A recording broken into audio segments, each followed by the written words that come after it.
The rain that day was pouring down in torrents, as if the sky had upended a basin of water right over my head. I huddled beneath the eaves of a shabby convenience store, my eyes fixed on my phone. Just as I reached the scene in Avengers where Thanos snaps his fingers, my power bank in my pocket suddenly began to burn hot, as if it were a lump of coal freshly pulled from a furnace. What kind of cheap product is this?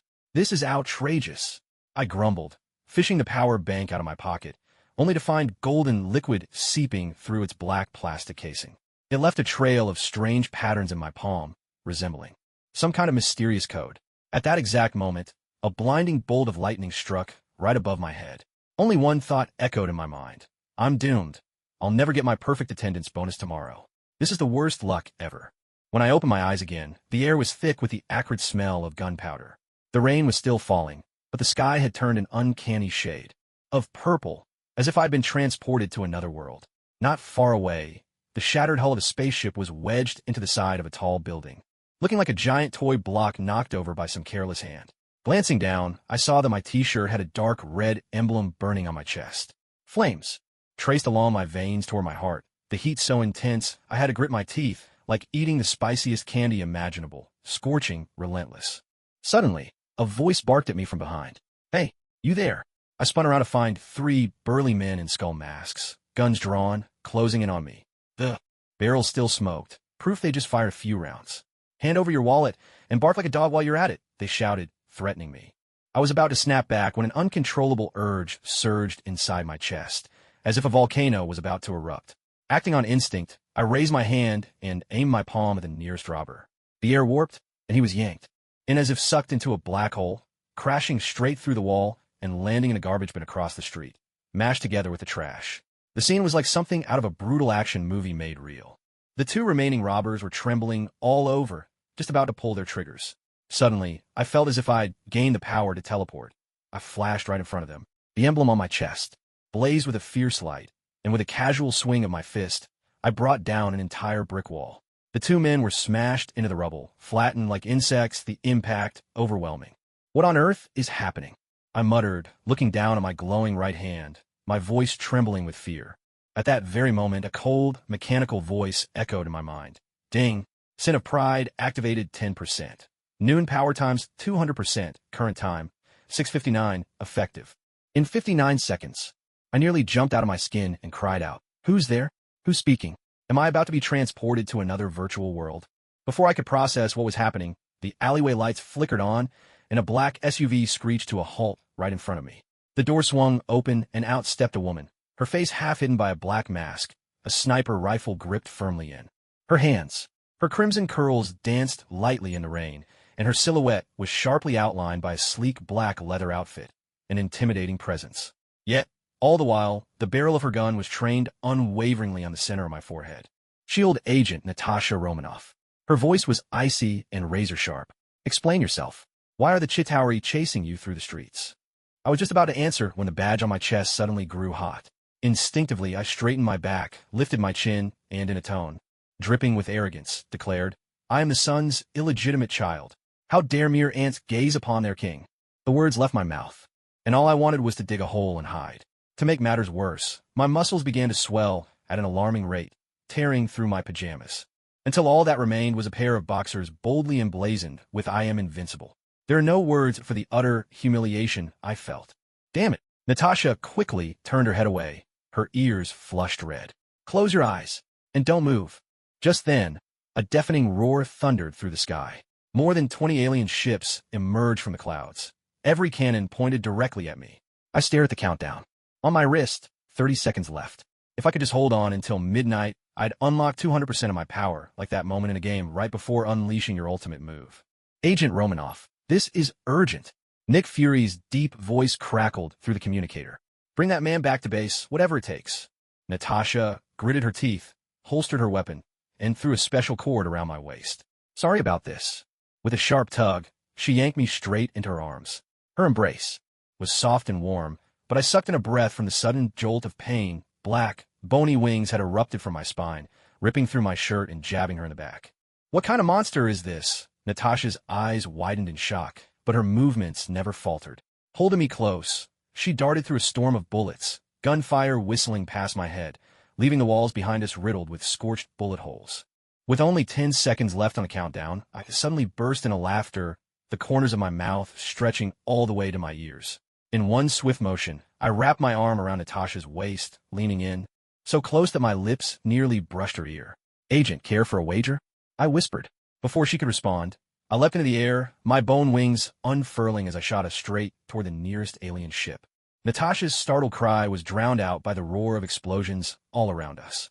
My eyes stayed fixed on the numbers ticking down on my wristwatch. Midnight. Sin of Pride, 100% activated. In that instant, sunlight from the far side of the city gathered into a single golden beam, slicing through the rain and shooting up toward the heavens. With one hand, I seized the underside of the spaceship, my fingers, sinking effortlessly into the metal hull. Raising my voice, I commanded, "All of you kneel." My words crashed down the length of the street, shattering every window in their path like a wave of raw, sonic power. The midday sun spilled across the streets of Manhattan, flowing over the city like a river of molten gold. Chen Mo stood in the center of 7th Avenue, eyes fixed on the countdown ticking away on his wrist until it finally hit 0. He glanced down at the tattered jeans hanging from his waist, a handiwork courtesy of Natasha, who had wielded a tactical knife the night before and transformed them into a pair of battle-worn shorts. If not for her, he would have been dashing about nearly naked at this very moment. "Hey, kid in front, move it!" A shrill blast of a car horn shattered the noise of the street behind him. Chen Mo spun around to see a black armored truck surging down the avenue, its horn screaming. Through the windshield, masked robbers glared at him, one of them aiming a rocket launcher straight at his chest, clearly regarding him as nothing more than a target in their way. TSK, these robbers really lack imagination. Chen Mo let out a lazy yawn as the emblem of pride on his chest grew warm. He slipped one hand into his pocket, and with the other, made a careless wave in the direction of the approaching truck. In an instant, the 10-ton steel monster lifted off the ground, soaring through the air before crashing perfectly into the corner burger joint. Shards of glass and chunks of hamburger flew everywhere. Several robbers who tried to escape ended up drenched in ketchup, stumbling around like slapstick clowns in the mayhem. That's settled. Chen Mo gave a low whistle and turned to leave, but just then, the grating screech of metal echoed from the debris. Through the thick dust, a man with a silver mask and a gleaming mechanical arm slowly rose to his feet. Winter Soldier Bucky Barnes, gripping a twisted rocket launcher. His gaze was icy and piercing, as chilling and lethal as a poison blade. "Wait, shouldn't you still be frozen in a cryogenic chamber?" Chen Mo's eyes widened in disbelief. Before he could even process the thought, the Winter Soldier lunged straight at him, his mechanical arm slicing through the air, whistling dangerously toward Chen Mo's face. Reacting on pure instinct, Chen Mo opened his mouth and bit down hard. His teeth crashed against the vibranium arm, sending a spray of sparks flying. The Winter Soldier paused, just for an instant, and in that heartbeat, Chen Mo felt a ravenous hunger well up from deep within, like a starving office worker suddenly catching sight of a limitless buffet. Sin of Gluttony activated. Metal detected. Temporary skill acquired. Hydra brand chewing gum. As the system prompt chimed, strange ripples spread across the surface of the Winter Soldier's mechanical arm. Chen Mo's teeth sunk deep into the metal. He began biting off chunks of vibranium, sparks flying as he chewed, as if he were gnawing on an ear of corn. "Ugh, what does this taste?" "Rust mixed with engine oil." Chen Mo spat out the shards of metal from his mouth, only to notice that the bite marks on the mechanical arm were healing before his eyes. The Winter Soldier stood frozen, his breath coming faster beneath the mask. Ding! Suddenly, Chen Mo's phone rang. He glanced at the screen. It was a text message from an unknown number. "Rare metal detected in system. Recommendation: try swallowing the entire Stark Tower. Is this system some kind of foodie?" Chen Mo was about to grumble when the roar of helicopter blades thundered overhead. 2 Quinjet fighters hovered in the sky, their doors sliding open. Black Widow descended gracefully on a rope, her landing poised and precise. Today she wore a red leather suit, twin pistols at her waist gleaming coldly in the sunlight. "Chen Montak." Natasha's high heels crunched over the shattered glass. "Shield orders you to immediately." Her words cut off abruptly, for she caught sight of Chen Mo clinging to the Winter Soldier's mechanical arm, gnawing away with obvious enjoyment, metallic crumbs still clinging to the corner of his mouth. This is just a misunderstanding." Chen Mo awkwardly wiped his mouth. At that moment, he suddenly felt something move at the small of his back. Reaching around, he pulled out a fuzzy little creature, a purple being about the size of his palm, poked its head from his ripped jeans pocket. The two antennae atop its head waggled with delight. Master, this young lady's legs are even longer than mine. I want to knit her a pair of 8-meter-long stockings. Lita, what are you doing in my pocket? Chen Mo nearly jumped up. This little creature, who called herself the Spirit of Desire, had appeared out of nowhere the previous night. Now, she was poking Natasha's thigh with her antennae, her eyes turning heart-shaped with excitement. Natasha's expression shifted from shock to wary alertness, and she slowly raised her gun. Explain. What is this alien creature? Don't shoot. She just talks a lot. Chen Mo quickly pressed her gun down. And besides, her stockings are actually really good. Just then, Chen Mo's phone started to vibrate violently. The caller ID flashed. Director. As soon as he picked up, Nick Fury's furious voice blasted. Through the earpiece. Chen Montak, are you biting the Winter Soldier's mechanical arm? Stop immediately, and hand over that talking purple creature. Hand her over? She's my pet. Chen Mo shielded Lita protectively in his arms, when suddenly a chill ran down his spine. He turned sharply. 3 burly men in Hydra uniforms were charging out of the alley, laser guns in hand, glowing a dangerous red. Perfect timing. Chen Mo licked his lips, feeling the gluttony sigil heat up. Lita wriggled out from his collar, antennae flicking a glob of purple goo. Master, I want to eat their mechs. Natasha rubbed her forehead in exasperation, spinning her dual pistols. Looks like it's another night of overtime. Before she finished, Chen Mo had already shot forward like a cannonball, muttering as he went, the system says eating metal makes me stronger. This is definitely worth it. Far away, behind the window of a Quinjet, Nick Fury crushed his pager in his fist, staring at the surveillance feed of Chen Mo sprinting with. The mechanical arm in his mouth, he growled into the comms. Get Rumlow back here immediately. This guy's harder to handle than an alien. Sit still and behave. Shield Agent Rumlow shoved Chen Mo roughly into the back seat of an armored car. Metal cuffs clicked tight around his wrists. The atmosphere in the cabin was tense, aside from the low hum of the engine. The only other sound was Lita purring in Chen Mo's arms. The little creature had wrapped her antennae around the agent's tactical belt and was gnawing away with relish. Hey, can I get something to eat? Chen Mo licked his lips, the gluttony sigil burning hot on his chest. Ever since he'd bitten the Winter Soldier's mechanical arm, his stomach had turned into a bottomless pit, never truly satisfied. Now, even the genuine leather seats in the armored car seemed to sizzle with the aroma of grilled meat right under his nose. Rumlow scoffed and waved a donut from his tactical bag. Wait till we're in the interrogation room. You can have as much as you want. But before he finished speaking, Chen Mo lunged forward, biting the donut through the iron bars, and at the same time he gnawed off half a metal bar. Damn it, that's a vibranium coating. The agent in the front passenger seat nearly stomped the wrong pedal in fright. Chen Mo munched on the donut laced with metal. Shavings, his eyes shining with hunger, looking every bit the ravenous wolf. Got more? This tastes even better than the burgers downstairs at the company. A brief silence fell over the cabin. Natasha, sitting up front, quietly reached for the stun gun at her waist. As soon as she aimed it at the back seat, Chen Mo moved with lightning speed and swallowed the entire stun gun in one gulp. Blue and white electric arcs exploded in his mouth, bursting from his eyes, ears, and nose like a fireworks display. Got anything with a hint of pepper? Chen Mo let out a charged-up belch, while Rita bounced excitedly on his shoulder. Master, you're incredible. Next time, can you try swallowing an entire gas station? Rumlow's temple throbbed as he grabbed the radio and shouted, HQ, requesting immediate transfer. This guy's about to eat the whole car. As if on cue, Chen Mo sank his teeth into the car's sealing vent, the alloy steel groaning and snapping under his jaws. By the time the Quinjet landed on the Shield helicarrier, all that remained of the armored vehicle was a bare, skeletal chassis. Chen Mo stepped out, metallic-tasting burp escaping his lips, shards of bulletproof glass still clinging to his mouth. The surrounding agents leveled their weapons at him, but their faces looked more like they'd just spotted a prehistoric beast that had escaped from a zoo. Chen Montak.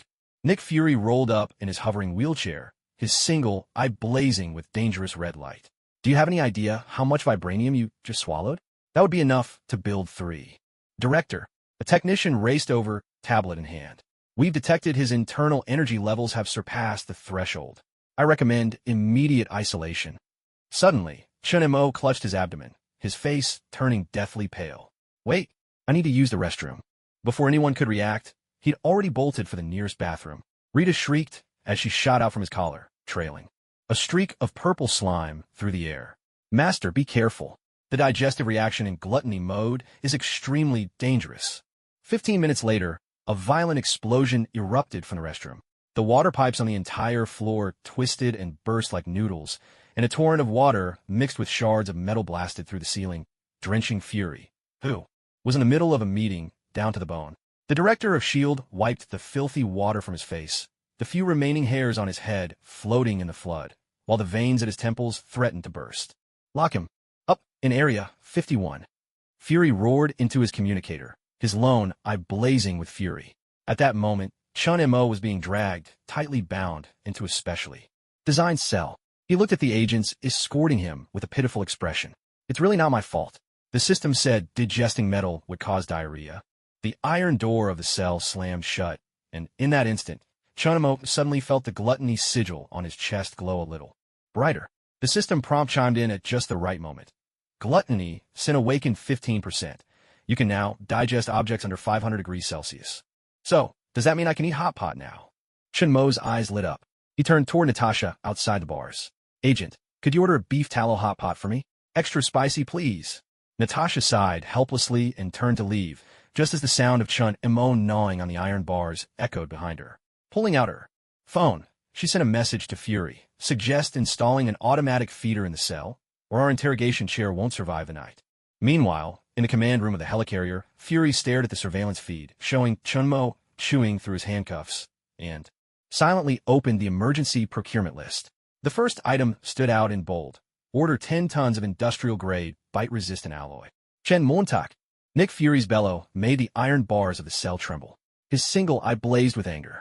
There's been an explosion at a chemical plant in Lower Manhattan. Get to the scene and put out the fire, now. Seriously, Director? Chen Mo looked up from the metal bed frame, now pitted and chewed, with iron filings still clinging to his lips. Weren't you just threatening to lock me up till the end of the world? From his ripped jeans pocket, Rita poked out her head, her purple tendrils swaying. Master, I detect 37 types of combustible substances in the fire. Maybe we can unlock a new ability. 10 minutes later, Chen Mo was trussed up and stuffed into a Quinjet. Natasha sat across from him, idly spinning her stun gun and watching him with wary eyes, as if ready to neutralize a dangerous specimen at any moment. No funny business. This mission. Agent, your Russian is so cool. Rita suddenly leapt onto Natasha's shoulder, holding up a tiny recording device in her paw. Could you curse a bit more? Say suckably a few times? I want to use it as Master's alarm ringtone. Natasha's face darkened at once. Just as she was about to lose her temper, the jet suddenly jolted violently. The pilot's voice crackled over the intercom. Ma'am, the fire at the chemical plant is out of control. Mr. Stark has already arrived on the scene. On the ground, flames soared into the sky, lighting up half the horizon.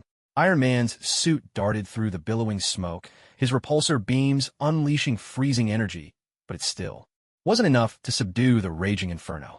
Tony Stark's voice cut through the comms. Fury, where's your rescue team? This blaze is about to cook every frozen zombie in the Hydra base. Chen Mo had just been freed from his restraints and placed on the ground when the gluttony sigil at his waist began to burn with a searing heat. To him, the heat waves, burning plastics, even the vapor in the air, all seemed like energy ready to be devoured. He took a deep breath. A powerful blast of water surged backward from a nearby fire hydrant, flooding straight down his throat. Above the burning plant, Iron Man was hovering, when a tremendous force suddenly slammed into his back, knocking him out of the sky and sending him crashing into the Hudson River like a falling meteor. A great whoosh filled the air. Chen Mo let out a hearty belch, his stomach bulging like a woman 8 months pregnant. Soon after, he bent over and spewed out a high-pressure jet of water, even stronger than a fire truck, dousing the entire blaze in the chemical plant in an instant, leaving only wisps of smoke behind. The surrounding firefighters stared in shock at this man in torn jeans, as if he were a living, breathing fire hydrant. Cough, cough. Who set me up? Soaked from head to toe, Iron Man shot up from the river, his helmet snapping open. Tony Stark wiped the water off his face, his blue eyes wide with disbelief. Since when did fire hydrants start growing legs? Sorry about that, Tony. Chen Mo scratched his head awkwardly as his stomach began to grumble again. My gluttony skill still kind of out of control. Natasha strode over and unleashed a furious torrent of Russian at him. Rita bounced along beside her, recording and mimicking the tirade. Suckably at Horatio. Master, listen, she's got more power in her voice than when I sing Carmen. Tony suddenly froze, eyes fixed on the squirming purple creature in Chen Mo's arms. Hold up, what's this new pet? Looks even weirder than Loki's rabbit. She's called Rita. Chen Mo scooped the little creature into a hug. She can knit sweaters, sing songs, and even record audio. Enough. Fury's holographic projection snapped into existence before them, his bald head gleaming fiercely in the firelight. Chen Mo, return to the helicarrier at once. You've caused more than enough trouble already. On the return flight aboard the Quinjet, Natasha's phone suddenly blared with an outrageously catchy ringtone. Rita waved her recorder triumphantly. Look, I made this special ringtone just for Agent Natasha. Familiar Russian curses echoed through the cramped cabin, and Chen Mo stifled his laughter so hard his face turned red. Natasha's face shifted from red to purple as she grabbed the stun gun, ready to give chase. Chen Montak, keep your creature under control. Meanwhile, aboard the SHIELD helicarrier, Fury was watching the two of them roughhousing on the surveillance feed. Silently, he scribbled on his mission log. Next time Chen Mo is assigned, make sure his mouth is stuffed with a gag. Chen Mo, this was just a test. Nick Fury's holographic projection appeared in the lab, so furious he nearly burst out of the display. His single eye flashed red, as if it could set Chen Mo ablaze. No one told you to swallow every last stainless steel tray from the cafeteria. Rubbing his now round belly, Chen Mo let out a burp that clanged with metallic undertones. Is it really my fault? They just made those trays smell so delicious. Before he could finish, Rita wriggled in through the ventilation duct, her purple tentacles wrapped around half a chewed-up circuit board. Master, the food festival downstairs just started. There are donuts that literally smoke. The lab fell instantly silent, so quiet you could hear a pin drop.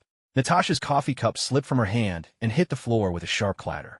She stared at Chen Mo in horror, suddenly recalling last week when he slurped up the entire building's fire suppression pipes as if they were straws. No, absolutely not. Fury's wheelchair crashed into the lab bench with a bang. You are to stay put in your cell until Stark's energy inhibitor is installed. Director, I promise I'll only eat a tiny bit. Chen Mo held up 3 fingers, the gluttony emblem on his chest growing hot. Not waiting for Fury's reply, he smashed through the lab's glass wall and sprinted straight toward the food street. Rita's cheers and the scraping of metal echoed behind him. At that moment, Manhattan's Chinatown was aglow with lights, the air thick with a mingled scent of stinky tofu and caramelized chestnuts.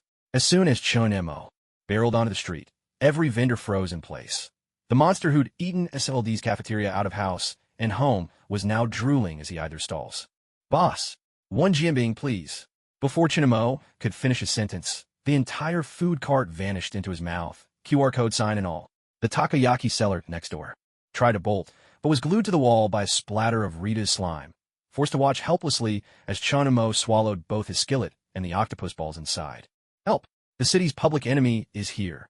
Call the cops. He just ate the cash register. Screams echoed through the air, one after another. Chen Mo wiped the sauce from the corner of his mouth, the gluttony sigil on his body flickering wildly. In his eyes, the meat bun stalls, bubble tea shops, and even the vending machines by the roadside had all transformed into moving buffets. As he chewed ravenously, he waved to the stunned diners with a free hand. Don't just stand there. The takoyaki from this place is really delicious. Natasha, flashing her agent credentials, squeezed through the crowd just in time to see Chen Mo embracing the revolving sushi bar at the street corner, devouring everything with gusto. The conveyor belt, plastic plates, even the sushi chef's apron, all vanished into his bottomless stomach. Perched on his shoulder, Rita caught falling bits of seaweed with her tentacles, bubbling with excitement. Master, let's have some more grilled coal noodles. Extra spicy sauce, please. Stop. Stop right now. Natasha drew her stun gun, only to realize there was nowhere left to aim. The entire street had been stripped down to bare concrete. Shop owners, clutching signs that read, "Please spare us," knelt in a row, some even beginning to pen their last wills on the spot. Still licking his fingers with relish, Chen Mo turned and noticed Natasha's ashen face. Agent Sis, you look terrible. Are you hungry? I saved you some. He reached into his stomach and fished out a misshapen cash register. This is pretty filling too. Swipe the card. Natasha, trembling, pulled out SHLD's black card and gritted her teeth at the shop owners. We'll cover all the losses. Before she could finish, Chen Mo snatched the card and stuffed it straight into his mouth, sparks flying as he chewed. This card tastes like chocolate. Why didn't anyone tell me sooner? When Fury finally arrived on his hover chair, the entire snack street had been reduced to rubble. Tony Stark hovered overhead in his suit, using his repulsor beam to light up the scene for Chen. Montauk, The billionaire was laughing so hard that tears streamed down his face. Fury, I say we just give him a black card with no limit. Otherwise, he might really eat the earth down to a crater. Ding. Achievement unlocked. Public enemy of the city. All food businesses will permanently increase prices for you by 300%. The system prompt sounded in Chen Mo's mind. He rubbed his stomach, which was already growling again, and looked at the Chen Mo ban notices posted along the street, then gazed at Natasha with a wounded expression. Did they misunderstand me? I helped them with free demolition. Suddenly, Rita popped out from his hair, waving a battered business license. Master, this shop wants to crowdfund a mission to send you to Mars. Fury took a deep breath and forced out his words through gritted teeth.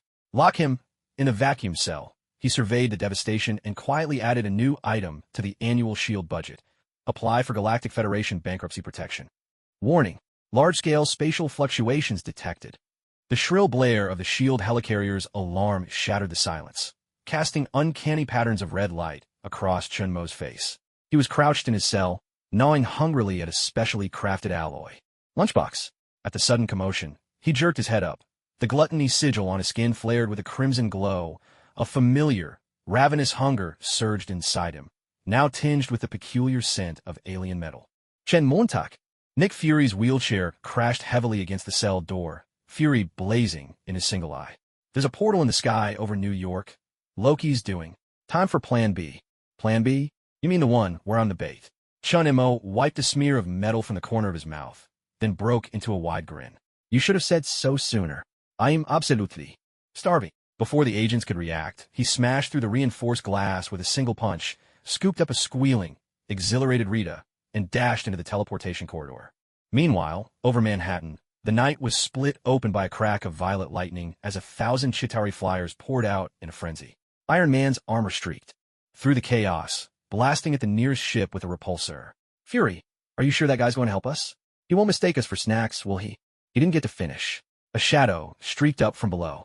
Chen Mo opened his jaws wide and bit clean through the wing of flying craft.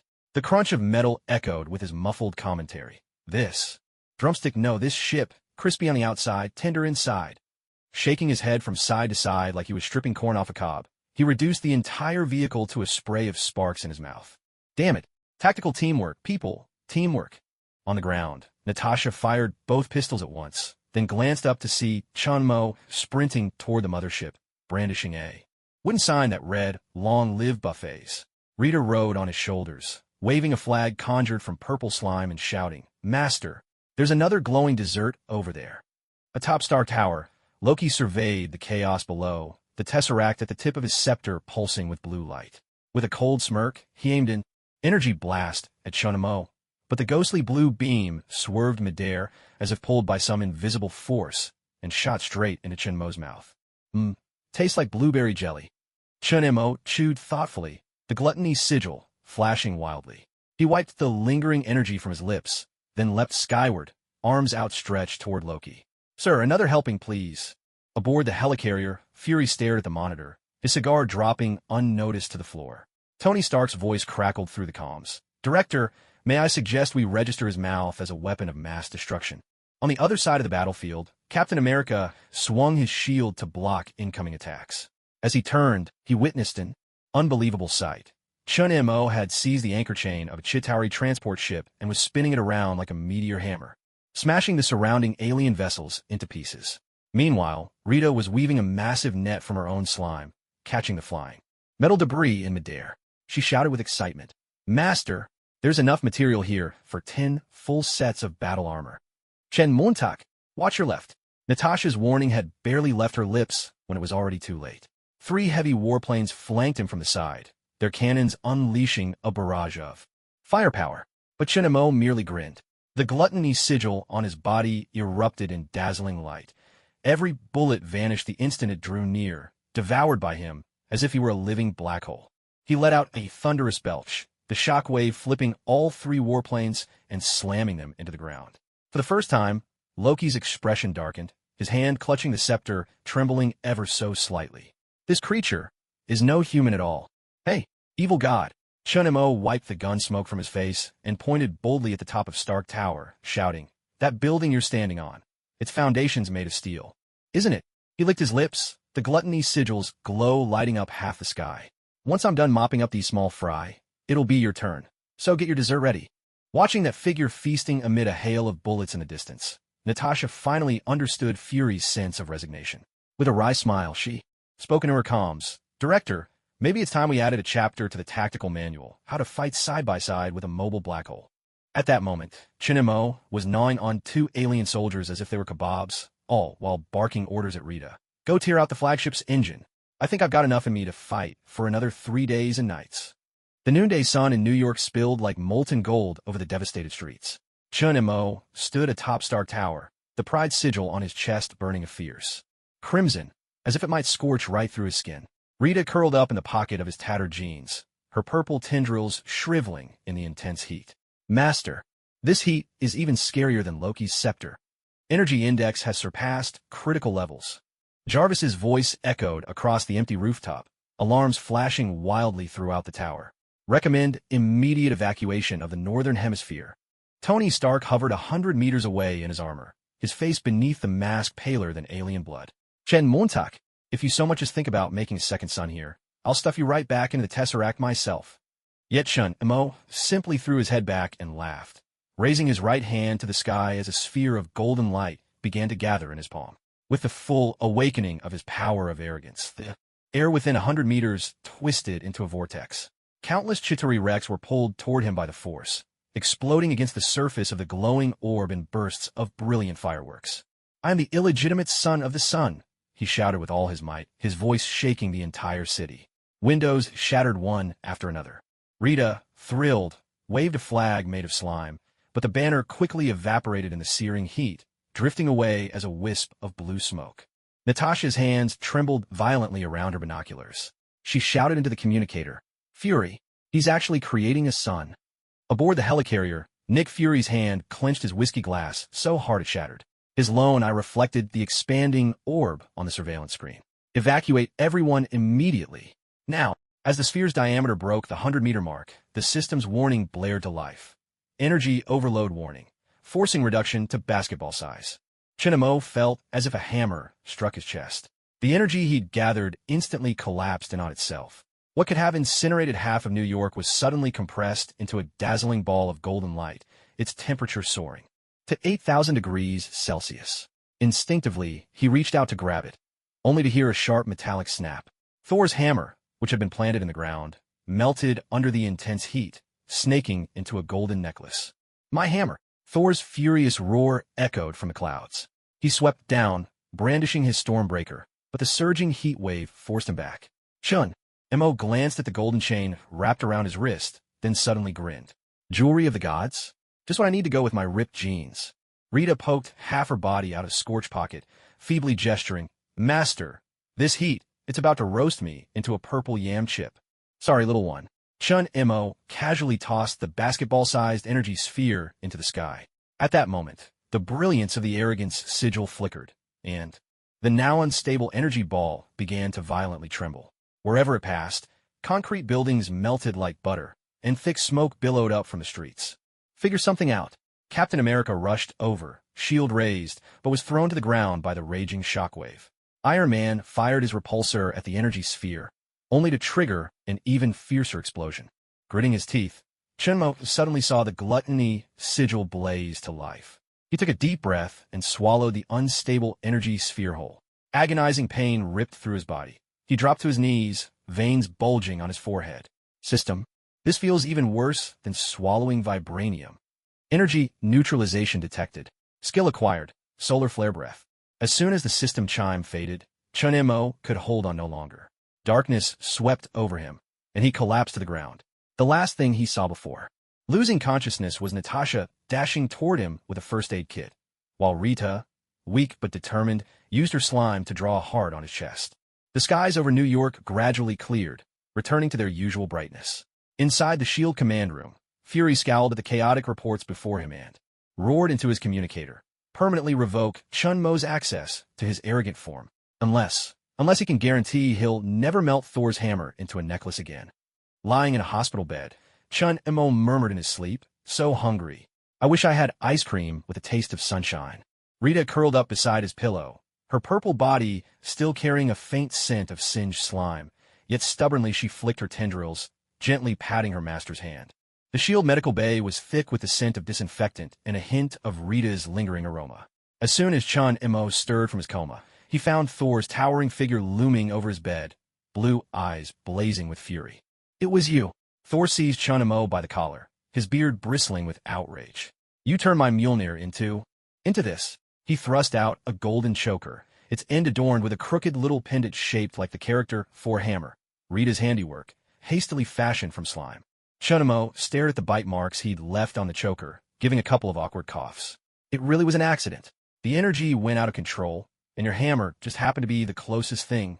"Father, the greatest treasure of Asgard has been desecrated." Thor bellowed at the ceiling, as if Odin himself might hear his grievance from the farthest reaches of the Nine Realms. On the next bed, Captain America was struggling not to burst out laughing, his face turning red as he tried to hide his trembling shoulders behind his shield. Rita poked her head out from under Chen Mo's pillow and prodded the choker with a violet tendril. "Honestly, it's kinda cool as a necklace. Paired with Master's ripped jeans, it's fashion-forward to the max." "Enough." Thor glared at the little creature, then turned his wrath back on Chen Mo. "I heard you Earthlings have ways to restore artifacts. Fix my hammer now." 2 hours later, in a shield repair workshop, Chen Mo had a screwdriver clenched between his teeth, glue in his left hand, and was carefully applying a layer to the choker's connector. With his right, Rita crouched on the workbench, weaving tiny metal clips out of slime to hold the parts together. Natasha leaned against the door, phone in hand, capturing every absurd moment. "Hold steady, almost done." Chen Mo held his breath, preparing to join the two metal segments. But just as he brought them together, the choker erupted in a blinding flash of blue light. The glue vaporized instantly, and his hair stood on end, making him look for all the world like a startled porcupine. Beezy, electric currents crackled wildly across the surface of the collar, sending Chen Mo convulsing as he was jolted backward, crashing into the tool rack behind him. Thor stood frozen in shock, still clutching the collar in his hand, its blue lights flickering relentlessly. Natasha burst into laughter, nearly doubling over as her phone camera clicked away. The legend of the mighty Thor has truly crumbled today. These photos are guaranteed to hit the top 3 trending topics. "My poor Mjolnir." Thor cradled the collar and sighed mournfully, his beard trembling with each breath. "It has fought by my side for 1,000 years, and now look at it. Don't lose hope." Chen Mo poked his head out from a pile of spare parts, wisps of smoke still curling from his hair. "I know a genius inventor. Maybe he can help us." Before he could finish, a holographic image of Tony Stark suddenly flickered to life in the workshop. "Don't even think about it." Stark crossed his arms, a sly grin playing on his lips. "Unless Thor lets me advertise on his abs, I'm not fixing any pleasure collars." "What did you say?" Thor roared, his voice rattling dust from the ceiling. He lifted the collar, ready to hurl it away, but froze mid-motion, suddenly remembering this was all that remained of his hammer. Rita's eyes sparkled with inspiration. She quickly snagged a red silk ribbon with her tentacle and tied the collar around Thor's neck. "Look, now with the fashion statement. Next time you hit a bar on Earth, you'll be the center of attention." Meanwhile, Natasha had already posted the photos to Twitter, captioned, "When the God of Thunder's hammer becomes a collar." She even tagged Tony Stark. In less than 10 minutes, the post shot past 1 million likes, and the comments section exploded with activity. "Link for the same collar, please." Loki would laugh so hard he'd fall off the Bifrost. "You should just call it the Meow Meow chain."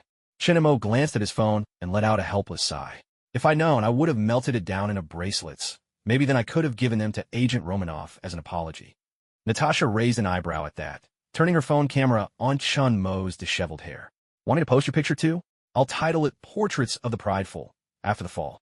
Thor touched the collar around his neck, and suddenly, as if struck by inspiration, he straightened up. "Perhaps. This is Odin's test for me. From this day forth, I am Asgard's most fashionable warrior." With head held high, he strode out of the workshop, the charms on his collar jingling with every step. Back in the repair bay, Rita was already busy crafting more Thor-style collar from her signature slime, muttering to herself, "Mass production. This is going to sell like crazy." Chen Mo, still rubbing the tingling numbness from his scalp, quietly opened an online shopping site. He figured it was about time to invest in an anti-static helmet.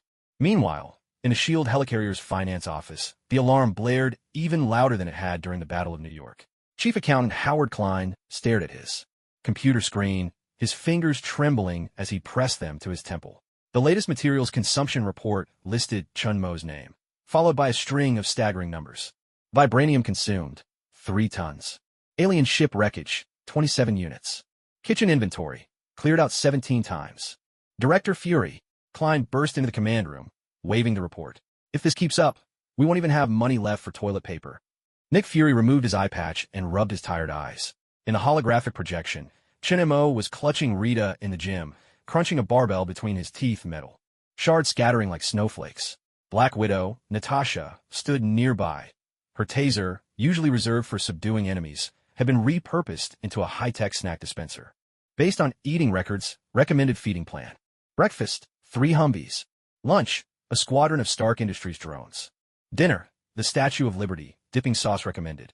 No sooner had the system's notification sounded in Chen Mo's mind than Fury's pen snapped loudly on his desk. Gritting his teeth, he scrawled an annotation beneath the feeding plan. Approved. Deduct from Natasha's salary. Why me? Natasha's furious protest came blaring through the comms. Last week he ate my high heels like they were potato chips. Because you're the only one who can lure him into the feeding chamber, Fury replied expressionlessly, tapping at his tactical tablet. Besides, didn't you just rake in 100,000 followers' tips with those photos of Thor's collar? Half an hour later, after exhausting every trick in the book, Natasha finally managed to coax Chen Mo into the custom-built feeding chamber. The moment the hatch sealed, Chen Mo's eyes lit up. A trio of brand new Humvees floated before him, still wrapped in plastic like oversized gift boxes. Dinner time. Rita cheered, flinging out a sticky, slime-covered tablecloth. Chen Mo was already gnawing hungrily on a wheel, metallic juices spraying everywhere. Natasha leaned against the chamber door, live-streaming the spectacle on her phone. Look, some people feed their pets kibble. Mine? He needs armored vehicles. At that very moment, Tony Stark's holographic image flickered to life in the command room. The genius inventor was clutching a stack of blueprints, a self-satisfied grin plastered on his face. Fury, I've got a brilliant idea. Let's turn Chen Mo into a mobile power plant. He can use the energy from digesting metal to power the helicarrier. This idea is even more outrageous than making him the mascot. Fury was just about to retort when the surveillance feed suddenly shook. Chen Mo had bitten through the floor of the feeding chamber and was now squirming his way toward the lab where the alien tech was stored, while Rita trailed behind, using her slime to write, "Desert zone. Charge. Stop him." Fury grabbed the intercom and shouted, "Activate Level B defense systems." In the next instant, dozens of mechanical arms extended from the ceiling, each one clutching a giant hamburger model as they closed in on Chen Mo. The gluttony crest on his body flared with light. He opened his mouth wide and took a deep breath. Both the mechanical arms and the hamburger models vanished into his maw in the blink of an eye. Natasha watched the skyrocketing viewer count on her phone's live stream and quietly updated the stream's title. Shocking. S.H.I.E.L.D. secretly raising a real-life Godzilla. By the time Chen Mo finally rubbed his round, bulging belly and let out a contented belch, the entire deck was left in ruins. He licked his fingers in satisfaction, then suddenly noticed Rita, doodling the Statue of Liberty on the wall with her slime. She exclaimed excitedly, "Master, the system says tonight's menu is this one. I even tried out 3 new dipping sauce recipes." Wait, that's a national landmark. Natasha's scream and Fury's roar echoed through the ship. But Chen Mo just stroked his chin thoughtfully and mused, "Maybe I should start with the torch." Late at night, in S.H.I.E.L.D. headquarters' high-level conference room, everyone sat in silence, staring at the mountain of repair reports. Fury slowly removed his eye patch and solemnly added a line to the new budget proposal. Application for Galactic Federation Charity Fund. Special allocation for feeding Earth's most powerful Big Eater. Meanwhile, Chen Mo was curled up with his head resting on a pillow woven from Rita's slime, blissfully enjoying a culinary dream. Metal crumbs still clung to the corner of his mouth as he mumbled in his sleep, "A hamburger-flavored Statue of Liberty. Gotta have ketchup with that." On the open-air deck of SHLD's helicarrier, sunlight stretched Chen Mo's shadow long across the planks. Today was the commendation ceremony. Nick Fury personally presented him with the Special Contribution Award, though everyone knew the real purpose was simply to placate someone whose destructive power rivaled that of a small asteroid. And now, let's invite Mr. Chen Mo to say a few words. Fury's voice boomed across the carrier through the speakers. There was a smattering of applause in the crowd, mixed with a few stifled chuckles. After all, no one could forget the sight of him gnawing the cafeteria buffet down to a pile of spare parts 3 days earlier. Chen Mo straightened the borrowed suit he wore, still sporting a smudge of metal crumbs at the collar. Rita squatted on his shoulder, her slime-woven bow tie swaying gently as she moved. Master, don't forget to say, thank you, CCTV. Ahem, ahem. Chen Mo took the microphone, feeling the arrogant crest on his chest suddenly heat up. Just as he was about to speak, his stomach churned. Over the past few days, the metal he'd ingested had generated gases inside him that now erupted, utterly uncontrollable. A deafening blast drowned out the sound of the wind in an instant. Chen Mo stood frozen in place as the shield flag whipped into the sky like a kite, the flagpole spinning madly behind him. The deck fell silent. Every face was locked in a stunned tableau. This is a tactical smoke bomb. Rita shrieked, flinging a glob of slime in a desperate bid to salvage the situation, but only managed to trace a twisted heart in the air. Chen Mo's face burned so hot it felt like it might ignite. Sneaking a glance at the audience, he saw Natasha slipping on a gas mask with a perfectly blank expression, while barely stifled laughter crackled from behind Iron Man's helmet. Thor, meanwhile, was doubled over, clutching his stomach and laughing so hard he dropped his knees. I can explain. Chen Mo's voice was barely more than a whisper. Fury's single eye flashed with a dangerous red glint as his wheelchair rumbled ominously across the floor. Go on. I'd love to see how you connect flatulence to saving the world. At that moment, the gluttony crest pulsed violently once more. Chen Mo's face drained of color, and he spun around, making a dash for it. I can't hold it. His battered jeans ballooned into a strange shape as a chorus of shrieks and the sound of people scattering erupted behind him. Rita stamped her foot anxiously. Use the power of arrogance to fly. Don't embarrass yourself here. But Chen Mo had barely risen half a meter before the next attack hit with unstoppable force. This time, the blast toppled two parked Quinjets on the helipad, their engine flares mixing with mysterious gases to burst into dazzling clouds across the sky. Chun, Montak! Natasha's furious shout cut through her gas mask. The Black Widow advanced step by step in her tactical boots, stun gun, crackling with menacing blue sparks in her hand. If this happens again, I'll tie you to a rocket and launch you straight at the sun. Wait, this is all the system's fault. Chen Mo surrendered, hands up, suspicious stains already blooming on his pants. It said overusing my powers would have side effects. Hick! He suddenly let out a metal-tinged belch, prompting the agents around him to step sharply back in unison. Tony Stark's armor touched down nearby, faceplate sliding open to reveal a face flushed red from suppressed laughter. Honestly, I can invent a fart-powered jetpack, way greener than Vibranium.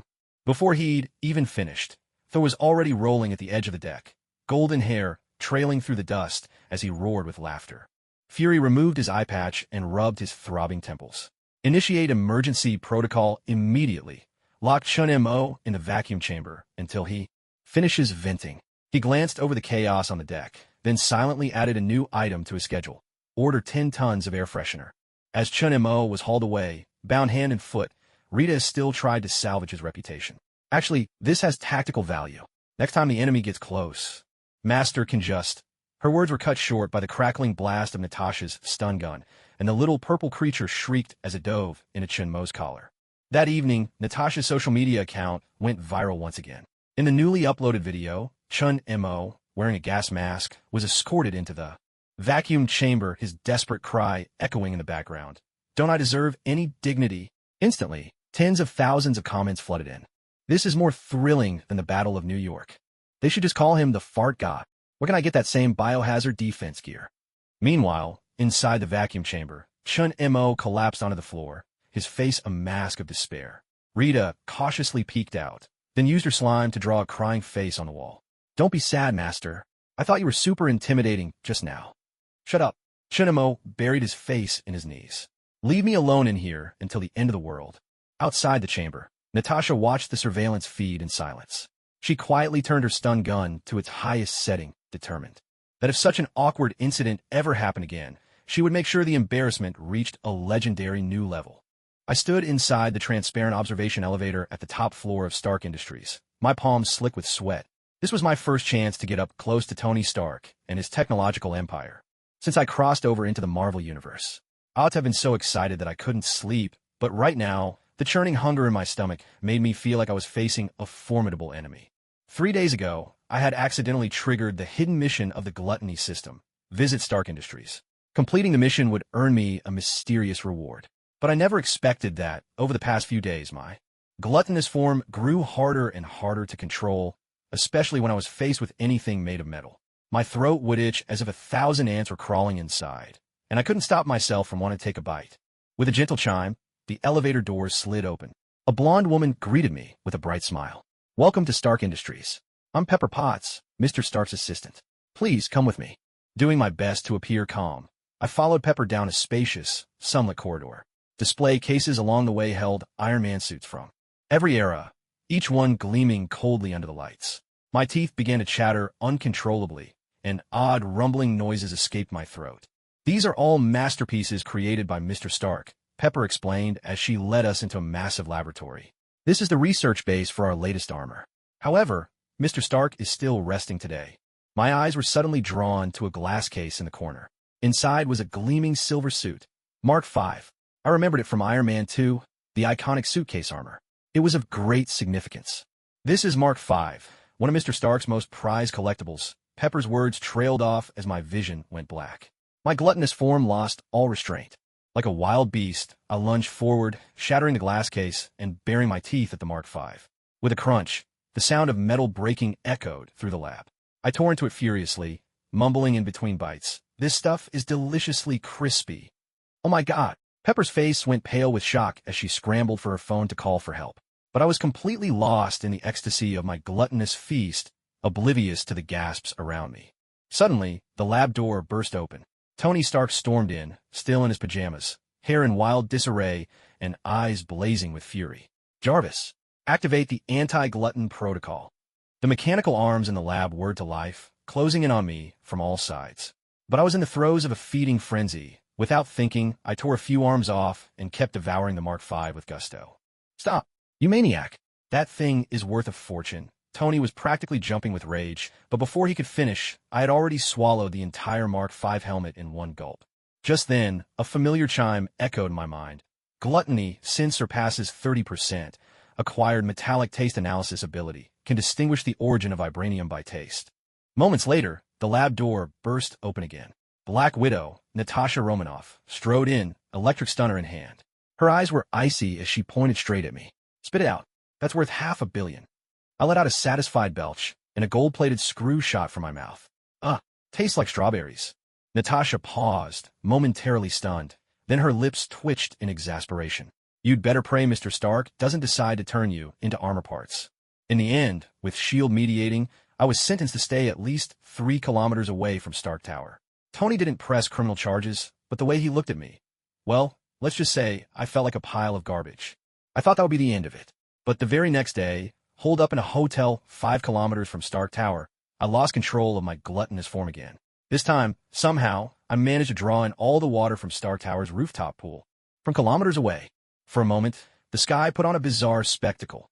A colossal dragon of water arced from the tower's rooftop, snaking toward me. Tony's furious roar, amplified by Jarvis, echoed across New York. "I swear, I'll launch you into the sun." But I was in agony. Losing control to gluttony was pure torture. Worst of all, I had no idea when the next episode would hit, or what disaster it might cause. Once home, I collapsed onto my bed, staring blankly at the ceiling. The system's notification chimed again. Detected increased frequency of uncontrolled gluttony. Recommend completing hidden mission ASAP to obtain special item to suppress gluttony sin. I sighed. If I wanted any hope of a peaceful life in this world, I had to find a way to control this gluttonous form. And soon. Otherwise, next time, who knows? I might end up gnawing on Thor's hammer. Just the thought sent a shiver down my spine. Life in the Marvel Universe really was full of the most unexpected surprises. 3 days after being blacklisted by Stark Tower, I got a call from Nick Fury. The one-eyed director's voice came through the phone, brimming with an authority that brooked no refusal. "I hear you've developed quite the appetite lately. S.H.I.E.L.D. needs your unique ability." Clutching my still-hot phone, I couldn't help but recall the scene in Chinatown yesterday, when I devoured food from 3 food trucks in one go. At that time, a crowd had gathered, frantically filming with their phones. Now, the hashtag Manhattan Mobile Black Hole had already shot to the top of trending topics online. "Director, I think this might be a misunderstanding." Before I could finish, a familiar mocking laugh crackled through the phone. Suddenly, Black Widow's voice cut in. "We've prepared a special meal just for you. If you don't come, it'll go to waste." And so, I was picked up by a black SUV and taken straight to S.H.I.E.L.D. headquarters. As I passed through layer after layer of security, a few agents eyed me as if I were an alien. One fresh-faced rookie even whipped out a notebook and started jotting down notes in secret. The moment I pushed open the cafeteria doors, my eyes widened in shock. The long table was piled high with every kind of dish imaginable, from delicate French pastries to steaming platters of Chinese cuisine. An entire row of freezers brimmed with ice cream. Right in the center stood Agent Coulson, gingerly holding an Avengers-themed cake, a chocolate cake shaped like Captain America's shield, complete with a miniature vibranium shield perched on top. "Welcome. We heard you." Coulson's greeting was abruptly drowned out by the furious rumble of my stomach. Without warning, my gluttonous form surged forth. My mind went blank. All I remembered were blurs and flashes as I tore through the food. By the time I came to my senses, the cafeteria was unrecognizable.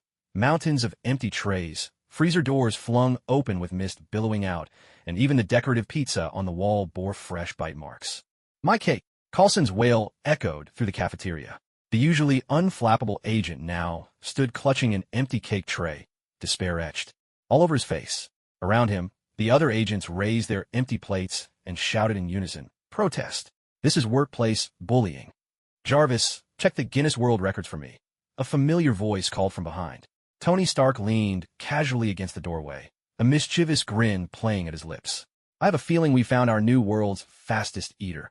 Just then, a system notification exploded in my mind. Sin of Gluttony Evolution. Passive skill acquired. You are what you eat. Gnawing on a computer temporarily grants hacking skills. Before I could even process this, Black Widow had already circled behind me. She shoved a tray in my hands, piled high, with some suspiciously green food. "Try this. We specially prepared a healthy meal just for you." That sticky, lumpy mass reeked of sewer and rotten apples, but the instincts of my gluttonous form left me no time for hesitation. I swallowed it in one gulp. The next moment, my stomach churned so violently that I dashed straight for the restroom. "Natasha, what did you put in the food?" Coulson stared at the gaping hole corroded into the floor behind me, his face twisted in horror. Black Widow just shrugged. "Only a little laxative. He stole my hidden chocolate yesterday. He had it coming." My screams echoed through every corridor of the S.H.I.E.L.D. headquarters. By the time I staggered out of the restroom, clinging to the wall for dear life, I saw Nick Fury standing before the gaping chasm that spanned 3 floors, his expression so dark it looked like a thunderstorm was brewing. "Agent Romanoff, as of today, S.H.I.E.L.D. is banning all chemical weapons, including your special recipe laxatives." "Director, actually I stopped mid-sentence. The fragments of the explosion-proof computer I just chewed up in the restroom were still in my mouth, and suddenly a surge of data was streaming down my throat and flooding my brain. Almost without thinking, I pulled out my phone and tapped randomly.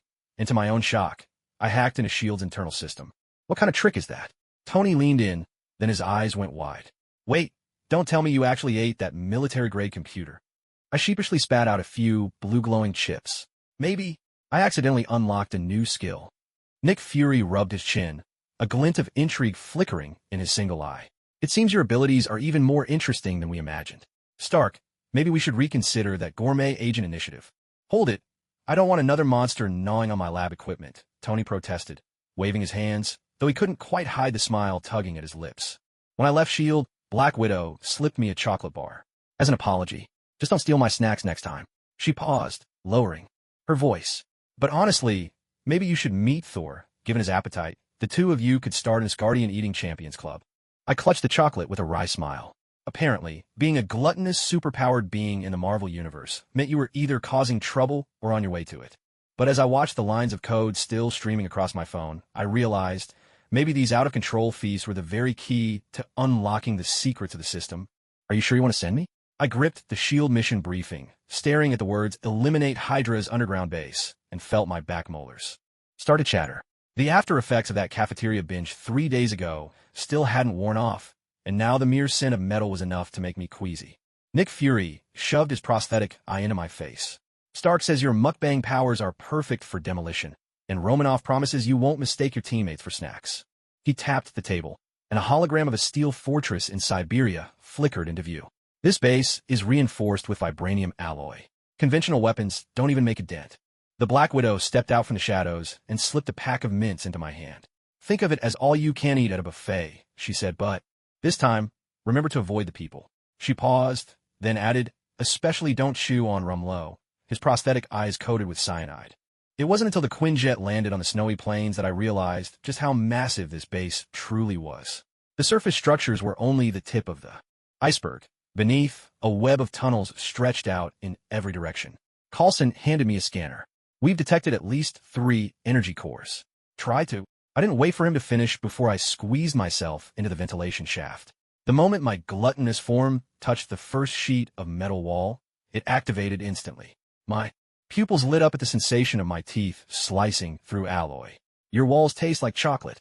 I mumbled, my mouth full, as bricks and metal crumbled into dust wherever I passed. Suddenly, alarms blared. Hydra soldiers charged in with laser rifles, but their bullets felt like nothing more than a tickle on my skin. I casually ripped a chunk of support beam from the ceiling and chewed it like sugar cane, sending shards flying and covering the soldiers in metallic dust. "Cease fire. That's a monster," a familiar voice shouted. Rumlow stood there, his mechanical hand trembling. Behind him, the safe was rattling wildly, almost sucked into my reach. "We surrender. Please, just don't eat the year-end bonuses in that safe."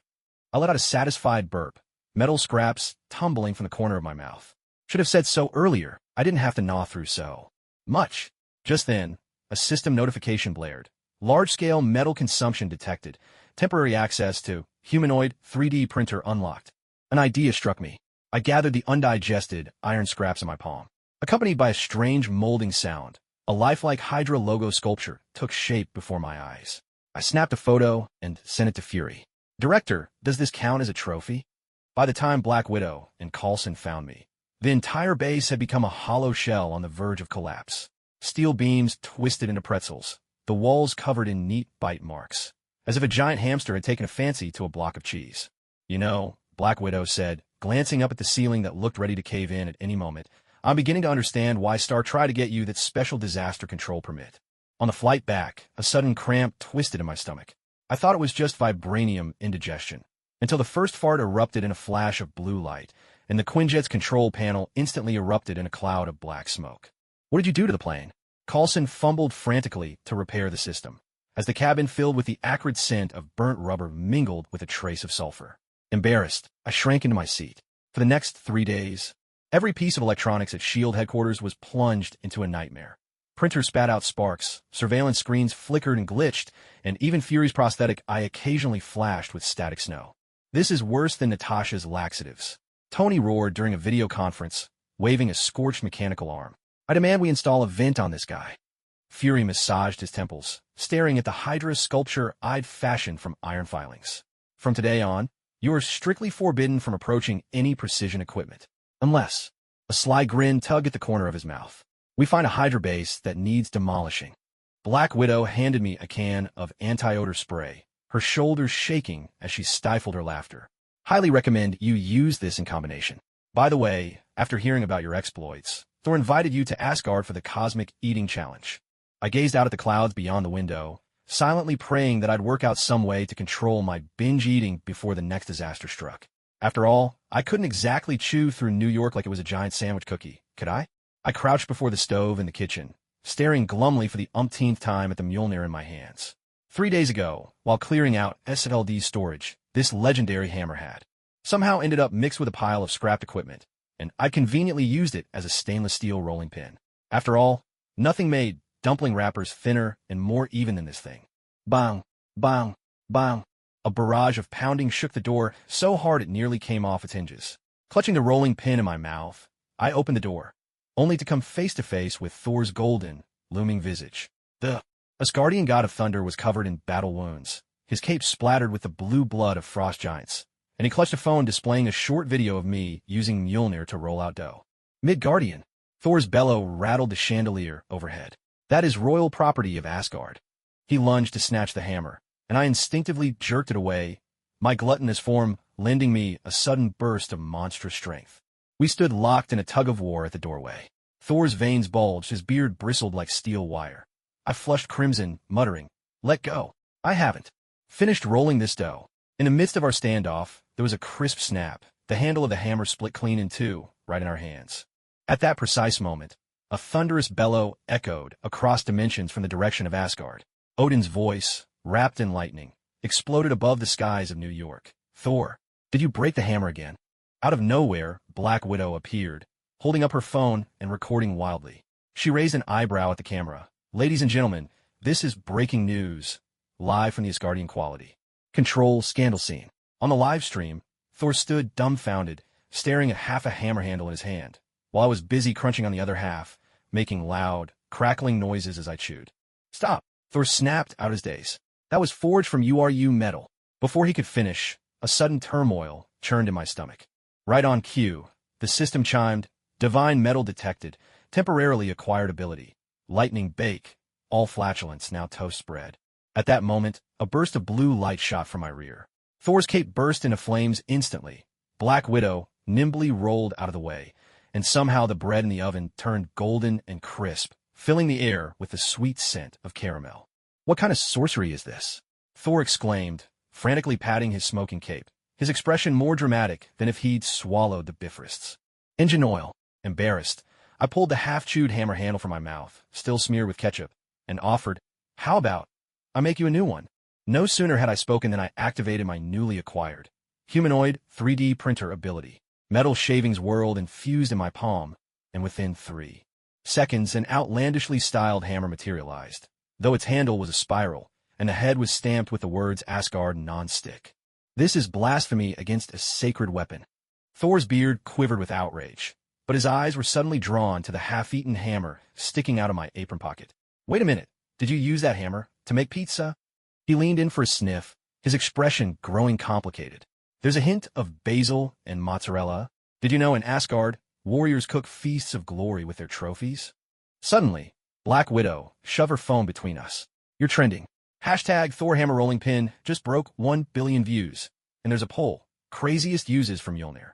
Your rolling pin is ahead by 3 million votes."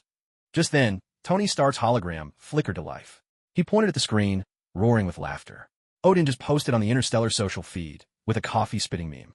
"Thor, you've managed to embarrass Asgard across the entire galaxy." In the end, thanks to Fury's mediation, I presented Thor with the reconstructed art hammer as an apology. As for the ketchup-stained half of the hammer, Thor slyly tucked it into his belt, claiming it was now a symbol of friendship between Asgard and Midgard. Before leaving, Black Widow pressed a box of antidiarrheal pills into my hand. "Next time you decide to chow down on god-tier gear, remember to take this first. Oh, and by the way, Thor's invited you to next week's Asgardian barbecue party. The theme is 100 ways to cook with relics." I gazed out the window at the fading glow of the Bifrost, quietly slipping the pills into my pocket. It seemed that in the Marvel universe, there's nothing a good meal can't fix. And if there is, well, just have another slice of Mjolnir brand pizza. "Are you sure you want to send me to the Magic Academy?" Clutching the handrail of the Quinjet, I watched the snowy peaks of the Himalayas race past below.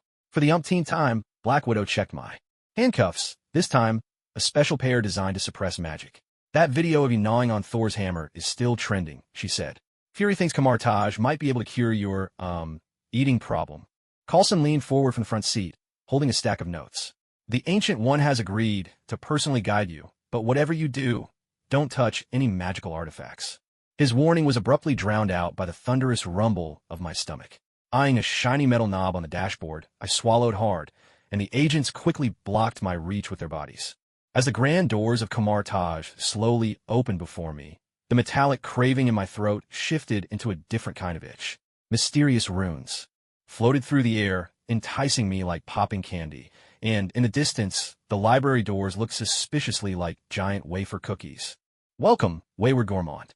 The Ancient One stood on the steps, arms crossed, her gaze seeming to pierce straight into the metal scraps piled in my stomach. "Wong will take you to the library.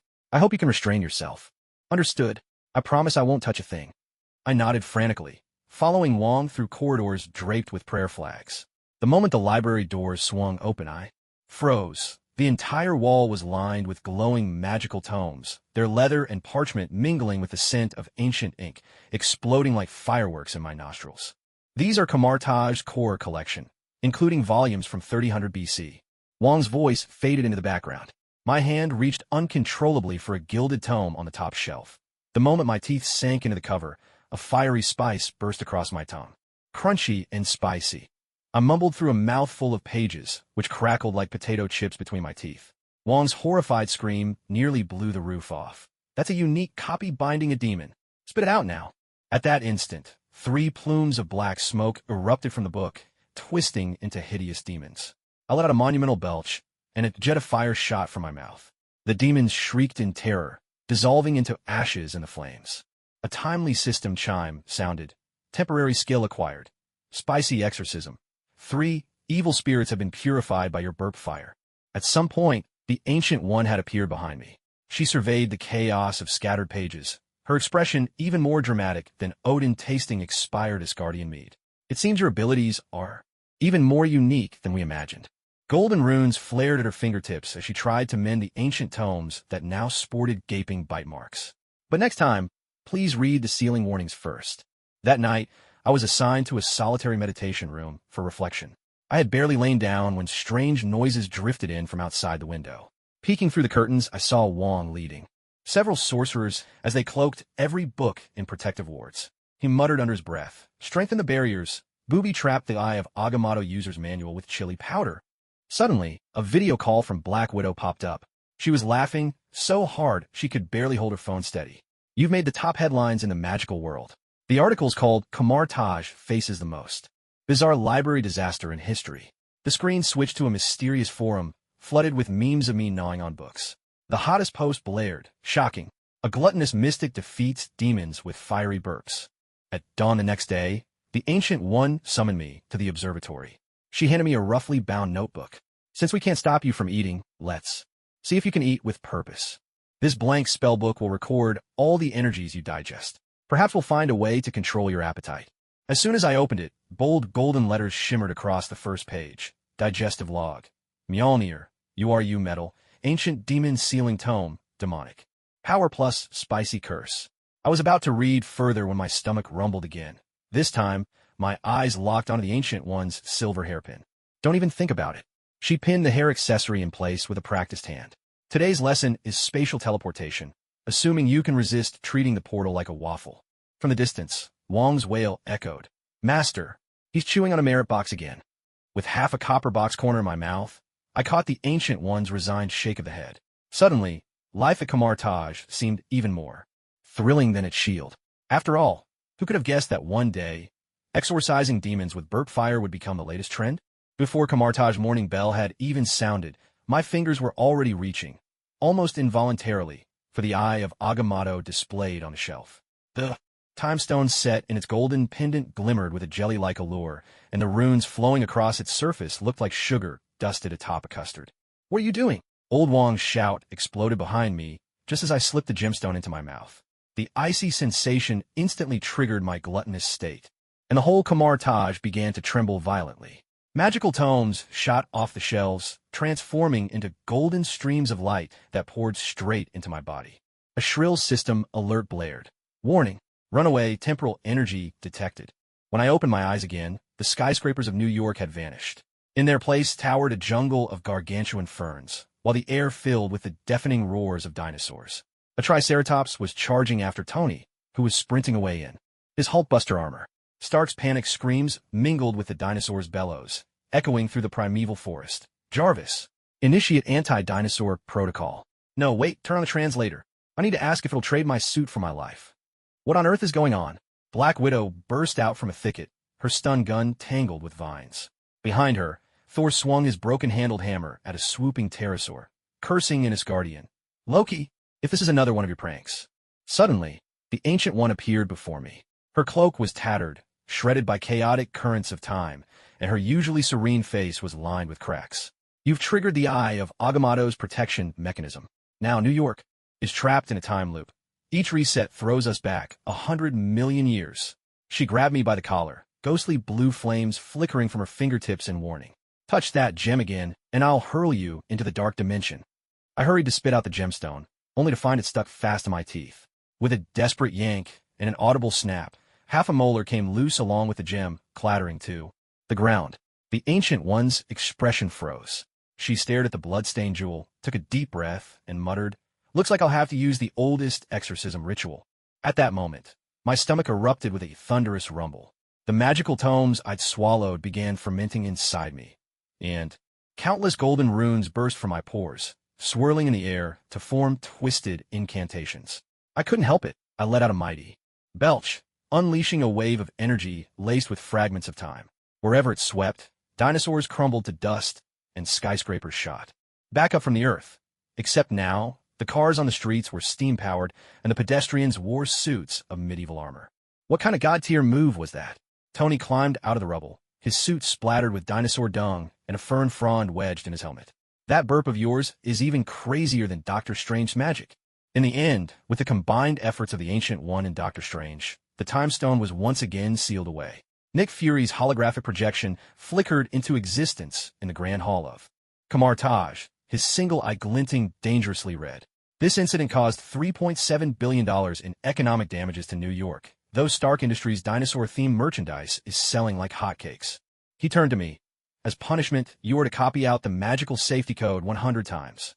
I stared at the mountain of parchment scrolls, and my throat started to itch again. Without warning, my gluttonous form took over.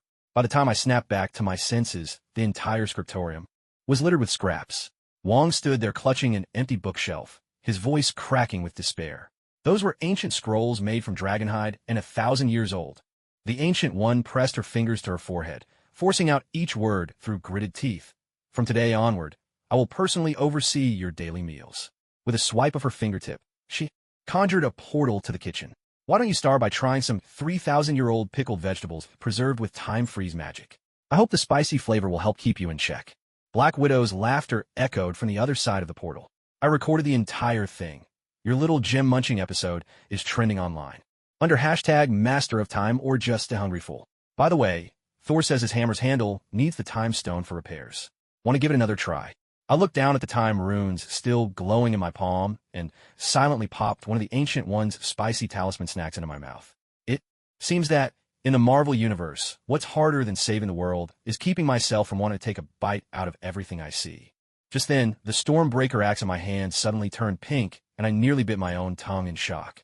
This weapon, once feared by frost giants, now exuded a cloying scent of strawberries, with a cute sticker reading Rita's exclusive plastered on its blade. Thor, are you sure this thing is still Stormbreaker? I yelled into the communicator. The voice of the Asgardian god of thunder came back, almost in tears. Ever since you used it to crack open a coconut, it's been acting weird. Now, even the Bifrost refuses to transmit it.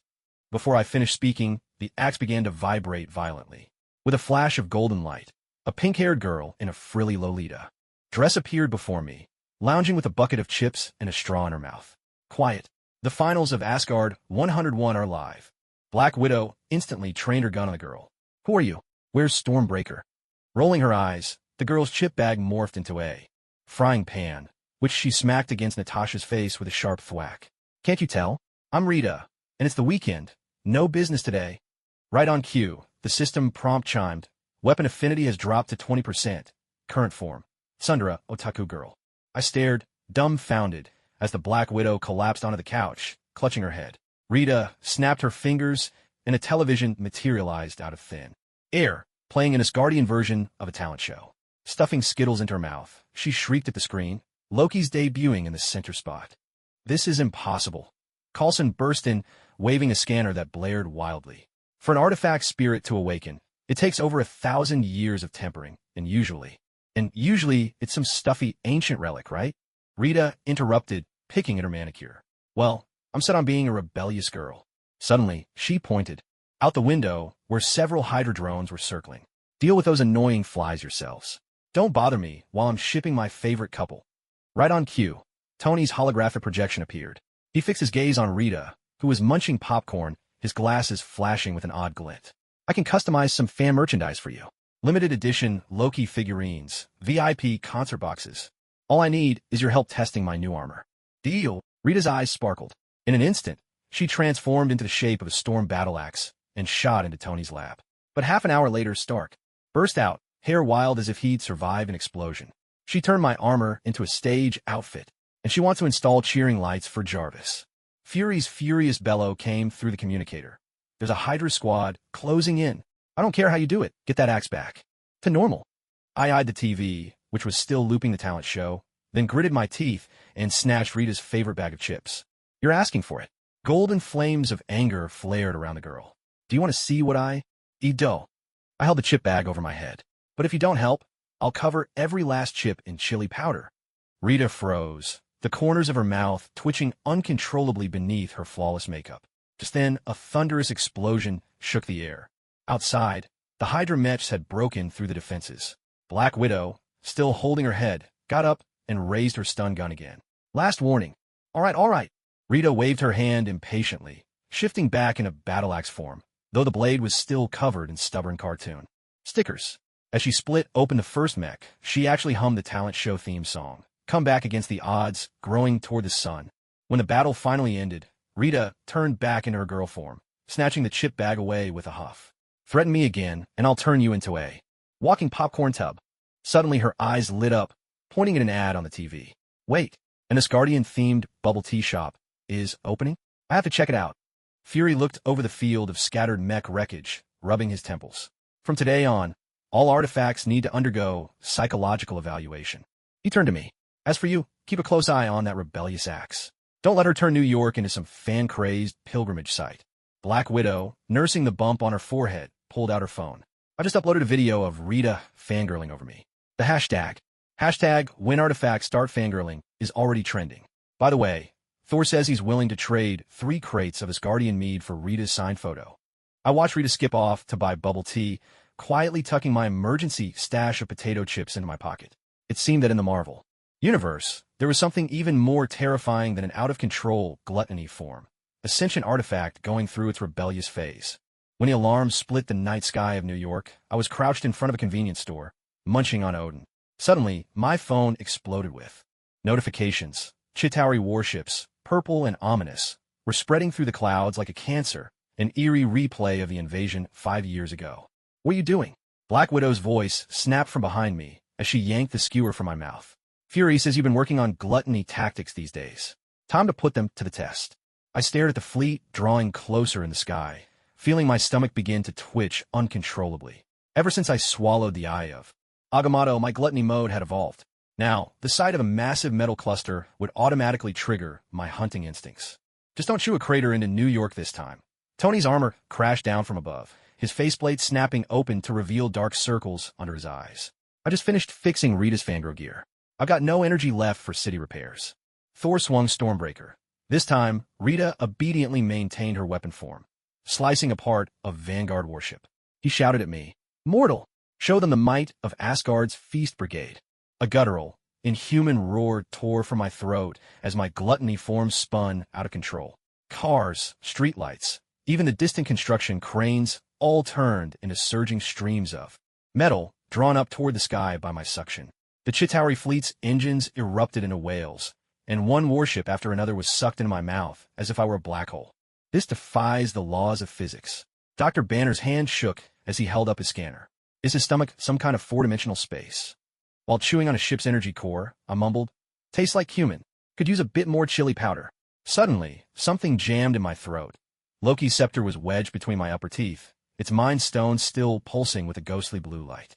Thanos, standing on the bridge of his cosmic warship, watched the monitor as I devoured with abandon. Veins bulged as his hand crushed the armrest. A primal growl rumbled from his chest. "This insect!" Black Widow lashed out with her widow's bite, stunning a few stray Chitauri vanguards who had slipped through, then glanced up at my belly, which now bulged like a small mountain, and quipped, "If only I'd thought to bring some antacid tablets." Before she could finish, I let out a thunderous belch that shook the battlefield, and a surge of violet energy erupted from me, blowing what remained of the Chitauri warships into bursts of cosmic fireworks. "Watch out!" Doctor Strange suddenly conjured a magical shield. I lost control and spewed out a heap of twisted metal scraps, among which was half of a Chitauri commander's helmet. To top it all off, Loki's scepter poked out from the corner of my mouth like an oversized toothpick, its gemstones still dripping with broth from the Odin I'd eaten. Ugh! I clung to a nearby lamppost, retching violently. What came up wasn't just mangled metal fragments, but also strings of glowing alien tech. Tony's eyes lit up at the sight, and he immediately ordered Jarvis to start collecting. These wrecks alone could keep me busy for a decade. Wait, is that the Chitauri mothership's engine core? Fury's holographic projection appeared, flickering through the smoke, his single eye reflecting a swirl of emotions. "I'm not sure if I should classify you as a superhero or a walking black hole, but I'll admit, your efficiency is impressive." Suddenly, he frowned. "Hold on, is something still moving in your stomach?" Right on cue, my belly let out a resounding rumble as some solid object rampaged inside. Thor hefted his battle axe. Need me to open you up? No, no, don't. I waved my hands frantically and activated my humanoid 3D printer function. With a bizarre, sculpting noise, Thanos' holographic projection wriggled out of my mouth. Of course, the Mad Titan's helmet was still splattered with Odin broth, and his expression looked even more twisted than when Thor flattened him with Mjolnir. What is the meaning of this? Thanos stared at his own translucent form, his voice quivering with a panic I'd never heard before. I let out a satisfied burp. Maybe it's because you were cursing me in space earlier. The Mind Stone must have remembered it for you. As cheers erupted from the citizens of New York, Black Widow handed me a pack of gum. Chew this.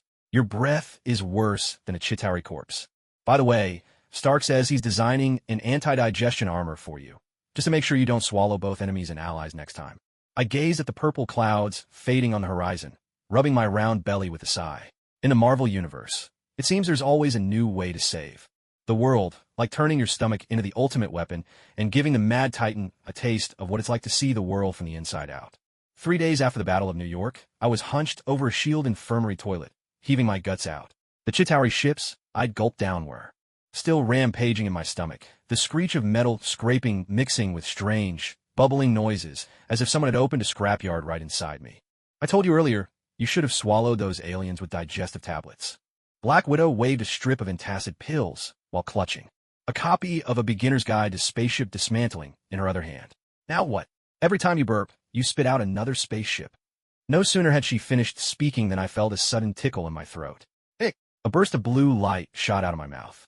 Outside the window, a patrolling Quinjet swerved violently, narrowly dodging the Chitauri scout ship that had materialized from thin air. The alien ship traced a bizarre arc through the sky before plunging straight into the lake at Central Park, where it landed with a splash, bubbles rising, tinged with the scent of blueberries. This one tastes like blueberries, I muttered, wiping the corner of my mouth, as my stomach lurched again. Wait, I think I'm also getting hints of cheesy corn. All of New York was plunged into a bizarre crisis of falling spaceships. S.H.I.E.L.D. issued an urgent orange alert, and the city's radio stations began broadcasting a looping warning. Attention! Unidentified flying objects may drop from the sky in the near future. Citizens are advised to avoid open spaces.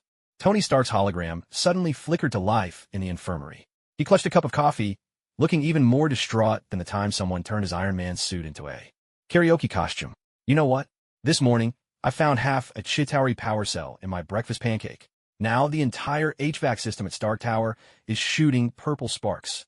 Right on cue, the system notification chimed. Scent of Gluttony overload. Temporary title acquired. Apex predator of the cosmic food chain. I stared at my glowing palms and gave a satisfied burp. This time, what came out wasn't a spaceship, but a swarm of purple energy orbs that exploded like fireworks. Across the New York sky, Captain America, busy directing traffic, ducked behind a shield and shouted, "This is even more outrageous than Red Skull's attacks." Without hesitation, Black Widow dumped an entire bottle of antacid down my throat, gritting her teeth. Fury's already contacted the Guardians of the Galaxy. Star-Lord says, they have a teammate who can eat planets. Maybe he could give you some advice. Suddenly, she pinched her nose. Wait, is your breath starting to smell like rocket fuel? Turns out, her sense of smell is uncannily sharp. For the next 72 hours, every breath I took sent rippling waves of strange purple energy through the air. Stark Tower was the first to issue a mandatory work-from-home order. After my breath got into the ventilation system, even the elevators started drifting uncontrollably toward outer space. Thor burst into the infirmary, Stormbreaker, which, for once, had obediently taken the form of an axe, slung over his shoulder. Mortal, the healers of Asgard say you need battle to aid your digestion. Before he could finish, another burp escaped my lips, and 3 Chitauri warships sailed out in single file, heading straight for Asgard. They're navigating back to their home planet. Dr. Banner shouted, waving his scanner. We have to stop them, or the Chitauri reinforcements. I wiped the corner of my mouth, suddenly sensing the gluttonous energy inside me beginning to stir restlessly. This time, before it could erupt, I took a deep breath, and like a vacuum cleaner, sucked back the spaceships, I just spat out. The metallic torrent in my stomach let out a defiant roar, but under my forceful suppression, it gradually quieted down. Maybe I figured out how to control it. I stared at the swirling purple energy ball in my palm. It's like chewing gum I've already chewed. Spit it out if I want, swallow it if I want. Black Widow rolled her eyes and slapped the user manual for the spaceship against my chest. Next time, check the ingredient list before swallowing anything. By the way, Star-Lord wants to know if you'll join the Guardians of the Galaxy. They're in need of a mobile warehouse. Outside the window, the last Chitauri ship I'd spat out streaked through the sky like a meteor before plunging into the sea. I belched contentedly, with a hint of blueberry flavor, and suddenly, the title Apex Predator of the Cosmic Food Chain didn't sound so bad, provided my stomach didn't explode first. I was standing in front of the mirror, examining my wild, spiky hair. Ever since unlocking the power of Thor, every strand stood on end as if I'd been electrocuted, making me look like a human sea urchin. Suddenly, Black Widow kicked open the changing room door, brandishing a rainbow-colored hairspray and a steel comb. Don't move. I'm giving you a Super Saiyan makeover. Just then, a thunderclap split the sky. Thor rode the Bifrost down from the heavens, his newly forged Mjolnir 2.0 gleaming coldly in his hand, the hammer engraved with golden letters reading Anti-Bite Protocol, version 7. Earthlings, Thor's booming voice made the glass walls tremble. Last time, you used my hammer as a rolling pin. This time I've brought the reinforced model. He slammed the hammer into the ground, making the entire shield building shake 3 times. I swallowed hard, my stomach twitching uncontrollably. The new hammer exuded a scent of mint mixed with lightning, and the runes twining around the handle. Looked like popping candy to my eyes. Black Widow's hand snapped off my shoulder with a jolt of static. Calm down. That's Nidaveller's finest URU alloy. Crunch. My teeth were already sinking into the hammerhead. Minty metal shards burst across my palate, and Thor's confident expression froze in shock. The new hammer groaned under the strain in my mouth, cracks spreading across it like a spiderweb. This one's mint-flavored, I commented, holding up the fractured handle and spitting out a few blue glowing fragments. But it's a bit hard on the teeth. The system chime sounded right on cue. Detected god-level metal consumption, temporarily unlocking power of Thor, side effect. Your hair will stand on end. Thor stood there, stunned, his beard trembling along with his quivering jaw. By Odin, I spent 3 months with the dwarves forging that. Suddenly, he snapped out of it, raising the broken handle as if to bop me on the head. I should tie you to the Bifrost and feed you to the Frost Wolves. Black Widow reacted in a flash, flicking out her widow's bite. Electric currents coiled around Thor's wrist. Calm down. He's just helping you test the quality. She turned to me and muttered under her breath. Do you have some kind of obsession with hammers? Last time it was the rolling pin. Now you're going for the main course. Just then, my hair frizzed up even more dramatically. A bolt of lightning shot from my fingertips, arcing across the room to strike a vending machine dead on. Every can of cola inside fizzed and popped, instantly transforming into Mint Suda. Tony's holographic projection appeared at just the right moment, beer in hand, laughing so hard he teared up. Thor, I told you, never try to outdamage a foodie. By the way, can we use that lightning for a barbecue? Nick Fury's voice crackled through the comms, sounding utterly exhausted. Stark, start developing an anti-food rampage suit now. Thor, if you want to keep what's left of your arsenal, I suggest you stay far away from that walking demolition machine. Black Widow, who had somehow produced a phone from nowhere, started snapping photos of me like mad. This hairstyle is priceless. I'm posting it to Insta with the title When a Foodie Gets the Power of Thor. She suddenly leaned in, using a wire brush to twist my hair into a heart shape. Next time, want to try biting the cosmic cube? I bet you could taste the stars. Thor, looking utterly defeated, picked up the shattered remains of his hammer, muttering about returning to Nidavellir to forge a foodie-proof edition. As he turned to leave, he suddenly paused. By the way, what do you think about making the hammer taste like mint chocolate popsicles? Maybe that'll keep you off its scent. I patted my sparking hair and let out a mini burp. Apparently in the Marvel Universe, the love-hate drama with legendary artifacts is never-ending. After all, who could resist biting into a godly metal that oozes with flavor?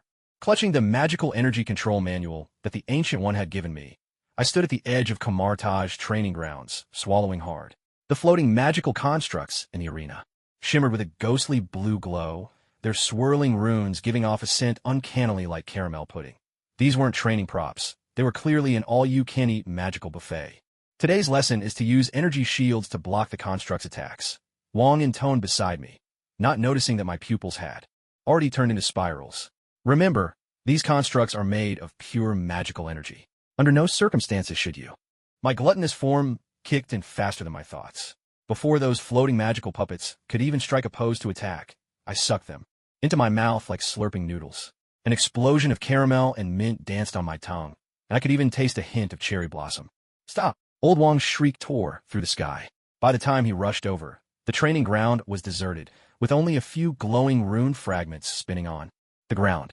Burping contentedly, I mumbled, "These puppets actually have layers of flavors." In the very center, there's even a crackling pop candy sensation.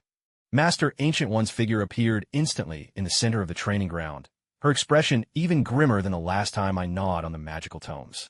I was only gone for 5 minutes. She raised her hand and cast a time reversal spell, golden ripples shimmering through the air. But something strange happened. When she rewound time by 10 minutes, not only did the magical puppets fail to reappear, but even fewer remained than before. Glancing down at my belly, now bulging like a hill, it dawned on me. In my gluttonous frenzy, I must have also gobbled up the puppets from yesterday, the day before, and even the day before that. This is impossible. The Ancient One's fingers trembled as she triggered another time reversal. This time, the training ground turned into a bare patch of grass, not a single shadow of a puppet left. She finally lost her patience, veins throbbing on her forehead. "Is your digestive system a dimensional black hole?" Right on cue, the system chimed in. "Temporary skill acquired. Magic resistance. Your digestive system is now brimming with magical energy." Suddenly, an odd itch crept up the back of my neck. When I reached to scratch it, I discovered a glowing rune necklace had somehow materialized there. Old Wong dashed over, wielding a scanner, which blared with piercing alarms, detecting perpetual magical energy loops inside his body. At this point, even his burps can generate a force field. No sooner had he finished speaking than I let out a fart. A miniature magic circle floated out from my pant leg, hovering and spinning gently in the air, leaving a faint fragrance of jasmine in its wake. Several Kamartaj apprentices' eyes lit up at once. They rushed over, notebooks in hand. "We've never seen this kind of rune sequence before. Quick, use spirit sight to observe the energy flow." Suddenly, a video call from Black Widow popped up. She was doubled over with laughter, holding her phone. I just scrolled through Kamartaj's internal forum. #farting magic circle is trending at the top. One apprentice swears they want you as their master to learn intestinal alchemy. The Ancient One clutched her forehead, squeezing out her words through gritted teeth. "From today onward, I will personally supervise your daily training." She raised her hand and conjured a massive magical barrier, emblazoned with the words "No eating allowed," and "Stay away from the library and the artifact vault." But she clearly underestimated my talent. The moment she turned away, I'd already gnawed off the decorative pattern on the edge of the barrier. It tasted of honey and butter. Old Wong's wail rang out again. That was carved from 1,000-year-old Himalayan ice rock. Black Widow shook her phone at me. "I recorded the whole process of you chewing on the barrier. Should I send it to Thor? He's been researching edible magical architecture lately." She suddenly leaned closer to the camera, lowering her voice. "By the way, Dr. Strange secretly asked if you could digest Dormammu's dark energy. He says he'll treat you to the best pizza in New York." I rubbed my stomach, which had started rumbling again, and glanced at the Ancient One's face, growing darker by the second. Suddenly, I felt that life at Kamartaj might actually be even more thrilling than the Battle of New York. After all, who could have predicted that one day, even passing gas would become the latest trend in the magical world? In light of your outstanding performance at Kamartaj lately, S.H.I.E.L.D. has decided to provide you with a special meal. Nick Fury's loan, I glowed, a dangerous red in the holographic projection. Behind him, photos of the ruined Kamartaj training grounds cycled endlessly on the screen. "Remember, these utensils are worth a fortune. If you dare." My mouth started to water as I stared at the tray in front of me. The so-called anti-binge meal was nothing less than a feast of metal. A vibranium tray gleamed with a cold, sharp luster. Adamantium cutlery scattered rainbow hues under the lights, and even the soup bowl was forged from sound-absorbing steel. And the food? A few steaming pieces of synthetic alien meat lay on the tray, their aroma completely overwhelmed by the metallic scent. "This is a specially formulated anti-hunger potion. It can sustain your energy needs for 72 hours, Coulson explained at my side, fingers flying over the data on his tablet. "Theoretically, there's no way you can bite through these metal utensils." The moment my gluttonous form touched the vibranium, it activated with a thunderous surge. As my teeth sank in, a sharp crack silenced the entire cafeteria. With half the tray still in my mouth, I mumbled, "Today's main course is..." "The tray? Not bad. It's got a real bite to it." Black Widow's shriek nearly blew the roof off. "Do you have any idea how much those utensils are worth?" She grabbed the calculator from the table and hurled it at me. "That cost a third of Tony Stark's year-end bonus." Just then, the system notification chimed in. "Gluttony level exceeds 40%, title earned." metal nutrition specialist. I felt a sudden flood of information surge into my brain, and before my eyes, the composition analysis of the cutlery materialized automatically. Vibranium purity at 98.7%, adamantium alloy, infused with vibranium compound. As I munched on the dinnerware, I could accurately announce the trace element content of each metal. Would you believe this sound-absorbing steel contains 0.3% vibranium powder? No wonder it tastes so much richer. Stop. Cease immediately. Fury's holographic projection flickered wildly. Stock. Initiate Anti-Gourmet Protocol 2.0. Robotic arms extended from every direction in the lab, trying to pin down my hands. But I broke free from them with ease, continuing to feast on the dinnerware with gusto. When the last mouthful of the sound-absorbing steel soup bowl disappeared down my throat, I let out a satisfied burp, spitting out a few still-glowing flecks of vibranium. Tony Stark's roar exploded from the speakers in the ceiling. My year-end bonus. Next time I'm just feeding you concrete. His hologram materialized in the cafeteria, the faceplate of his armor snapping open to reveal a face more twisted than when Rita remodeled his suit. Do you have any idea? Those metals were supposed to be for building the anti-Thanos armor. Black Widow slumped in her chair, her face buried in her hands. Now I finally get why Thor said he'd never eat with you again. Suddenly, she looked up, her eyes shining. Wait, since you can analyze metal compositions, does that mean you could taste the purity of the Mind Stone in Loki's scepter? Just then, my stomach let out a tremendous rumble. The vibranium and adamantium I'd swallowed were reacting in strange ways inside my gut, and I felt currents of energy zipping madly through my body. The system prompt appeared once more. Rare metal fusion detected. Temporary skill acquired. Alloy hardening. Duration, 1 hour. Instantly, my skin took on a metallic sheen. Even my hair began to glint with a silvery light. A passing agent was so startled, he spilled his coffee on the floor. He's turned into a walking metal statue. Fury pinched the bridge of his nose and sighed. From now on, I'll personally supervise your meals. Raising his hand, he summoned a massive cage made of some black metal I'd never seen before. And this specially designed cell will activate automatically if you lose control. I tapped on the bars of the cage, analyzing the composition on the spot. Vibranium, adamantium, and even a touch of magical metal from Kamar Taj. The taste is a bit like dark chocolate. I had just opened my mouth to take a bite when Black Widow, quick as lightning, shoved a special tranquilizer into my mouth. Give it a rest, she rolled her eyes. If you keep eating like this, next time Thanos invades, he won't even have to lift a finger. You'll have already gnawed the Earth down to an asteroid. I licked the lingering metallic fragments from the corner of my mouth, glancing at Fury's darkened expression and Black Widow's look of utter collapse. Suddenly, I realized that while SHLD's special issue meals were outrageously expensive, the feeling of unlocking a new ability was surprisingly addictive. When the sky over New York was torn open by the Bifrost for the third time, I was crouched by the roadside, slurping on wasabi-flavored ice cream. Loki's holographic projection hovered arrogantly atop the Empire State Building, his purple cape billowing dramatically. Pathetic humans, prepare yourselves for... His words were cut short. Fixated on that striking shade of purple in the projection, my gluttonous form snapped into overdrive. The color, the scent, it was identical to the ice cream in my hand. Before I knew it, I was airborne, my tongue shooting out uncontrollably toward Loki. Get away, you monster! Loki's shriek pierced the clouds. He barely had time to grab his scepter and attempt to teleport when I gave his cape a thorough lick. The purple fabric melted on my tongue, releasing a spicy energy that made me exclaim with delight. Just as I thought, wasabi flavor, and with a popping candy twist. Asgard's god of mischief was thrown into utter panic. His magic fizzled helplessly under the pressure of my gluttonous state, every teleportation attempt perfectly anticipated.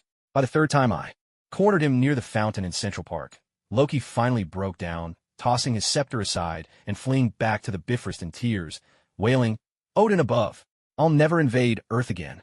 Right on cue, the system chimed in. Godly fear detected. Temporary skill acquired. Nemesis of the gods. An eerie blue current suddenly crackled from my fingertips, sending strange ripples through the air. Black Widow charged at me, Widow's bite raised, only to be swept aside with a casual flick. She landed on the ground, her face even more shocked than when she'd seen me gnawing on a vibranium tray. What did you do to Loki? I just tasted his cape. I licked my lips, savoring the lingering wasabi. Suddenly, a sharp sting flared at the base of my tongue.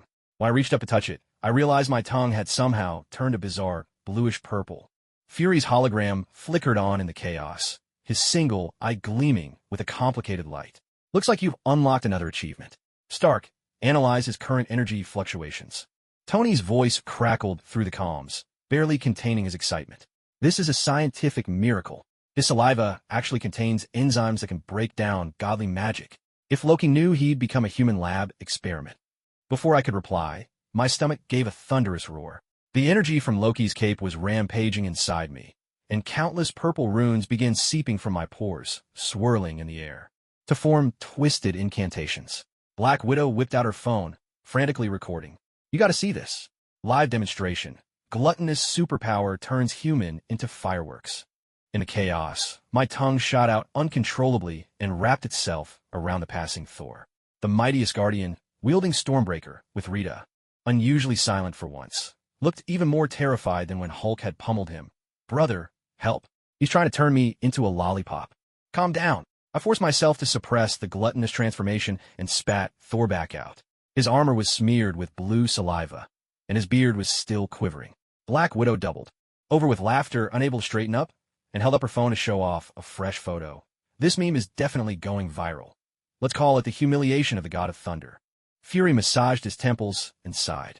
From today on, all Asgardian visitors are required to complete anti-nibbling training in advance. He turned to me, adding, as for you, you'd better pray Loki doesn't come back with an army of frost giants for revenge. Your last video, where you ate his entire cape, is currently on endless replay on Asgard's gossip channels. I touched my now blue tongue and suddenly let out a mighty burp. A flash of purple lightning shot from my mouth, arcing perfectly to a distant billboard. Instantly, Loki's smug face on the poster was replaced by an ad for wasabi-flavored ice cream. Black Widow waved her phone again. Just sent that blue tongue pic to Loki. He says he's launching the Anti-Glutton League for humanity. She leaned in and, with a wire comb, styled my unruly hair into the shape of a lightning bolt. But honestly, next time, could you save us a taste or two? I've always wondered what Asgardian magic tastes like. In the distance, the Bifrost lit up again, but this time only Thor slunk back to Earth, looking thoroughly defeated. He kept his distance from me, muttering under his breath. My brother says he'd rather dig the Bifrost foundations than come to Earth and get turned into ice cream again. I licked my blue lips and, for a moment, thought that maybe being a foodie in the Marvel Universe was enough to strike fear into the hearts of gods. After all, who would have imagined that one day Loki would develop a psychological trauma for being chased and licked? Suddenly, the New York sky darkened as if night had fallen. Purple gold lightning rolled through the clouds, and every electronic device in the city erupted in a shrill, piercing whine. I was crouching on the curb, slurping takoyaki, when I looked up at that all-too-familiar, oppressive sky, almost swallowing my bamboo skewer in shock. The last time I'd seen this spectacle, Loki was running for his life with me in hot pursuit. The dignity of Asgard shall not be trampled. Odin's roar shook the glass facade of the Empire State Building, making it rattle and hum. The phantom of the All-Father emerged slowly from the clouds, his single eye blazing with apocalyptic wrath. Insignificant mortal, prepare to face divine judgment. Black Widow grabbed my collar and yanked me back. Take cover. This is the Ragnarok judgment from Asgard. Before her words had even faded, a bolt of lightning as thick as a barrel crashed down to the earth. As if possessed, I instinctively opened my mouth. My gluttonous form kicked in automatically, and the lightning arced in a bizarre trajectory through the air, shooting straight down my throat. This tingles my tongue a little. I smack my lips, feeling the storm of electricity roiling in my stomach, every strand of my hair standing on end. Odin's spectral image froze midair, clearly unable to fathom how his most prized divine punishment had just become a human's little energy snack. Right on cue, the system chimed in, temporary title acquired. God King Chef, able to taste divine power levels. A translucent panel suddenly appeared before my eyes, marking every being infused with divine power in different colors and grades. Odin's phantom blazed with dazzling gold, annotated with top-tier God King energy, spiciness. Impossible. Odin's roar trembled with panic, and more lightning poured from the clouds above. I scooped it up like cotton candy, swallowing every bolt, and even shouted skyward, "That's it. If you add some cumin, it'd taste even better." Black Widow collapsed to the ground, still gripping her widow's sting in a firing stance, her expression even more shattered than when she caught me chewing on adamantium cutlery. Is it too late to quit? This job is way above my pay grade. Suddenly, she remembered something, whipped out her phone, and started recording the sky. Wait, I have to send this to Thor. There's no way he'll believe his dad just got used as a human power bank. All of New York fell into an uncanny silence. Citizens poked their heads out from shelters, watching in disbelief as I devoured the divine lightning with my mouth wide open. Someone even started clapping and cheering. Tony Stark's suit soared in from afar, his faceplate snapping open to reveal a look of utter shock. This is wilder than any science expo I've ever been to. Open your mouth. Let me analyze the energy conversion rate of that divine lightning. Odin was clearly enraged now. His phantom swelled until it blanketed the entire sky, the Gungnir spear in his fist gathering a cataclysmic surge of energy. If you're so insatiable, then swallow this power of annihilation as well. Suddenly, my throat clenched tight. This time, the energy burned with searing pain. But my gluttonous form was completely out of control. I forced the energy orb down, the agony sending me writhing across the ground. Black Widow rushed over and pinned me down. Spit out. You're going to explode. At that moment, the system chimed in again. Divine power overload detected, initiating automatic decomposition protocol. I felt a burst of golden light explode in my stomach, all the energy breaking down into tiny motes of light. When I stood up again, faint golden lightning danced around my fingertips, and Odin's phantom had already turned translucent. The God King stared at me in disbelief. What on earth are you? Maybe just a human with a big appetite? I let out a satisfied burp, crackling faintly with static, and there was still a tingling sensation lingering in my stomach. Honestly, if you tweak the ingredients of your divine punishment a bit, maybe cut down on the sulfur, it'd taste a lot better. Odin was silent for a moment, his figure gradually fading into the clouds. Just before he disappeared, he left behind a final statement. Asgard will remember this day, and you, this special existence. Black Widow wiped the cold sweat from her brow and raised her phone. The livestream's broken 1 billion views. Hashtag Human Devours Divine. Punishment is trending worldwide. Oh, and Thor sent a message. He says he can't look at a grill right now. Keeps thinking you'll swallow the coals. I watched the golden lightning flicker between my fingers, and in that instant, the title God King's Chef didn't sound so far-fetched anymore. After all, who else could snack on divine punishment like it was popcorn? I was still fretting over the freeze-dried space rations in the S.H.I.E.L.D. cafeteria when Black Widow's comm suddenly blared. Urgent. Mission. Assemble at the Quinjet immediately. The Collector wants to trade half an Infinity Stone for 1 day of your services. What does he want me to do? Be his taste tester? I muttered, crunching on a rock-hard space biscuit. My stomach suddenly cramped. Every time I went into binge mode, it felt like 100 tiny hands were tickling my insides. Black Widow's silence said more than words ever could. I sighed, stuffed the rest of the biscuit into my pocket, and grumbled, Fine, but please tell me I won't have to gnaw on a Vibranium toilet this time. When the Bifrost teleported me to the Collector's sanctuary, the sight nearly blinded me. The whole hall floated with cosmic treasures, a singing star remnant, a crystal skull that could predict the future, and nebula slices preserved in glass jars. The Grandmaster lounged on a levitating sofa, idly rolling a jeweled dice in his palm. Heard you can snack on Odin's divine punishment like it's nothing. The Collector's high-pitched voice chimed from behind me, his tendrils quivering with excitement. We made a wager. How many cosmic oddities can you eat? He gestured, and a mechanical arm wheeled forward a sealed chamber. Inside, a black crystal was devouring the surrounding light, a fragment of a neutron star. Dare try. My teeth had already begun to chatter uncontrollably. The moment the gluttony mode activated, the energy barrier of the sealed chamber tore apart, as if it were nothing but tissue paper. As soon as the neutron star fragment entered my mouth, it felt as though billions of supernovae detonated at once within. Numbing, spicy sensations shot straight to my brain. This is the cosmic peppercorn flavor. I mumbled incoherently, a searing pain tearing through my stomach, but I simply couldn't stop.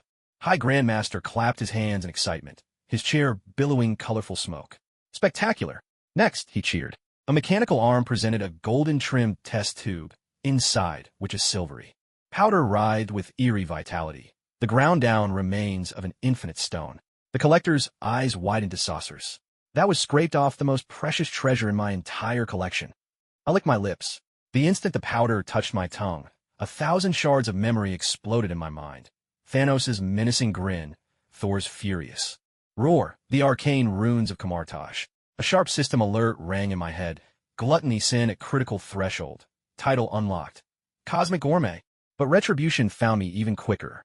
My stomach erupted with an earth-shaking rumble, and Black Widow's panicked voice crackled through my communicator. Your life signs are going haywire. Stop, now. Her words were drowned out by the Grandmaster's wild laughter as he tossed a stack of glowing chips onto the table. Now for the grand finale.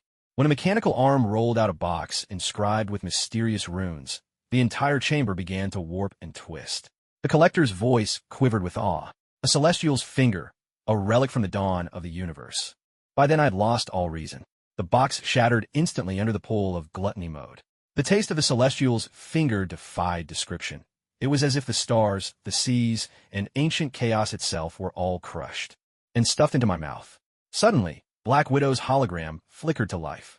She stared at my stomach, now swollen like a small mountain, her face more terrified than when she'd faced the entire Chitauri fleet. You look like you've swallowed a baby universe. When the wager ended, the collector collapsed onto the floor, his tentacles limp and defeated. I've lost. None of my treasures could ever compare to this performance. The Grandmaster was roaring with laughter, slapping his knees as he pressed a gem-encrusted medal into my hand. Cosmic Gourmet. From now on, you get first invite to every new tasting event. Retribution arrived the very next day. I was squatting in the Guardian's ship restroom, face contorted as I stared at the rainbow-hued energy blocks floating in the toilet. Drax burst in, clutching a seal jar. These energy blocks radiate at the same frequency as the orb. We'll get a fortune for them. Rocket Raccoon, wrenched between his teeth, sneered, should have brought a portable refinery. Your stomach's a mint for cosmic currency. Suddenly, a video call from Black Widow popped up. She was holding her phone, laughing so hard she could barely stand straight. Fury says S.H.I.E.L.D. is setting up a Gluttony research division. Oh, and Thor heard you ate a Celestial's finger. Now he looks at Stormbreaker like he's afraid you'll chew it up like a French fry one day. Staring at my own reflection in the mirror, the faint glow above my head shimmering, I let out a burp tinged with a trace of nebula. Maybe in this universe, there's nothing that can't be eaten, as long as your stomach is big enough and your courage even bigger. After all, when the elders of the universe wager against an out-of-control gluttony superpower, even the gods have to raise their hands in defeat and say, all right, you win. Once again, the sky over New York twisted and deformed. This time it wasn't the Rainbow Bridge, but the entire space crumpling like tinfoil squeezed by an invisible giant hand. I was crouched by a street vendor, slurping spicy noodles, when my chopsticks suddenly slipped from my fingers and clattered to the ground. Inside me, the power of gluttony surged with a frenzy 100 times stronger than when I faced Odin's wrath. All units, attention! Galactus has arrived on Earth. Nick Fury's furious roar thundered through city-wide loudspeakers. Repeat, this is not a drill. All superheroes, immediately. He hadn't even finished when a colossal figure, blotting out the sun, strode out from a wormhole. Galactus, clad in dark purple armor, the energy core on his helmet illuminating. Half the sky. Raising his massive hand, he prepared to deliver his declaration of conquest, but just as he struck a dramatic pose, he suddenly felt his wrist lighten. This energy is so pure. I chomped down on half a gauntlet encrusted with cosmic runes, my eyes shining like twin suns. In my max gluttony form, I lost all control. My whole body transformed into a golden vortex, sucking in air with a shriek that pierced the heavens. Galactus's startled cry echoed across the cosmos. What is this bizarre creature? The system notification blared in my head, nearly shattering my eardrums. Cosmic-level energy source detected. Gluttony max unlocked. Before my eyes, cascades of data exploded into view. The composition of Galactus's armor, the structure of his energy core, even the cosmic force flowing within his very being, all rendered and intricate. 3D models on my retinas. Black Widow's bite hand was trembling as her voice, on the verge of tears, crackled through the comms. You look like you've stuffed the sun itself inside your body. Galactus was clearly enraged. He raised his hand, gathering energy for a blast powerful enough to shatter planets. But before he could release it, I lunged straight along the beam. Cosmic energy detonated in my mouth, burning fiercer than the shards of a neutron star, searing through every cell. Yet the instincts of my gluttony form drove me to gulp it all down, gnawing the very space around the beam until cracks like a spider's web spread through reality itself. Impossible. No one has ever been able to devour my power. Galactus staggered backward, spiderweb cracks spreading across his battle armor.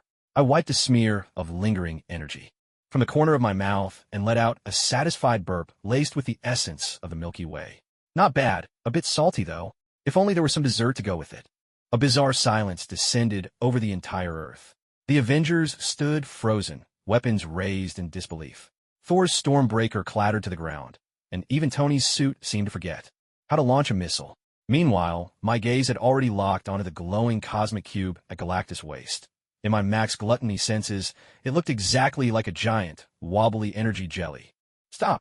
Galactus suddenly threw up his hands, his helmet snapping open to reveal a face more terrified than when Thanos betrayed him.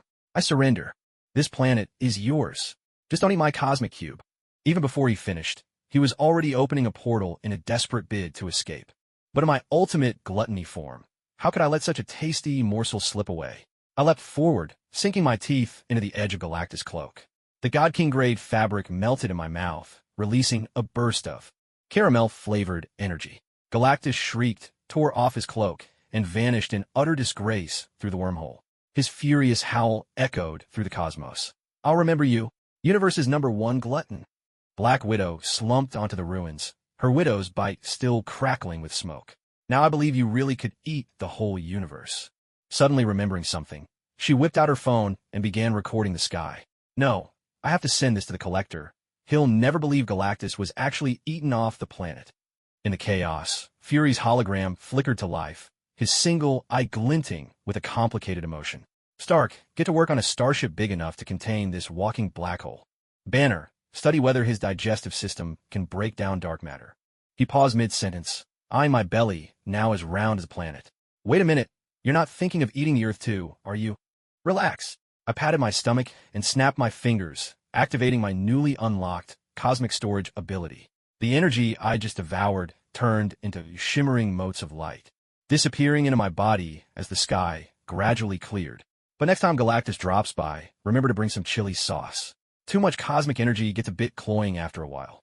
In the distance, Tony's suit streaked in, faceplate snapping back to reveal his utterly stunned expression.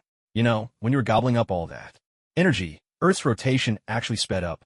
And, by the way, the energy surges in your stomach. They're more outrageous than all 6 Infinity Stones combined. I rubbed my slightly feverish stomach and suddenly found this gluttony max form quite amusing. After all, who else in the entire Marvel universe but me could make cosmic deities flee for their lives just by eating? Black Widow had already started updating her social feed. Can anyone relate?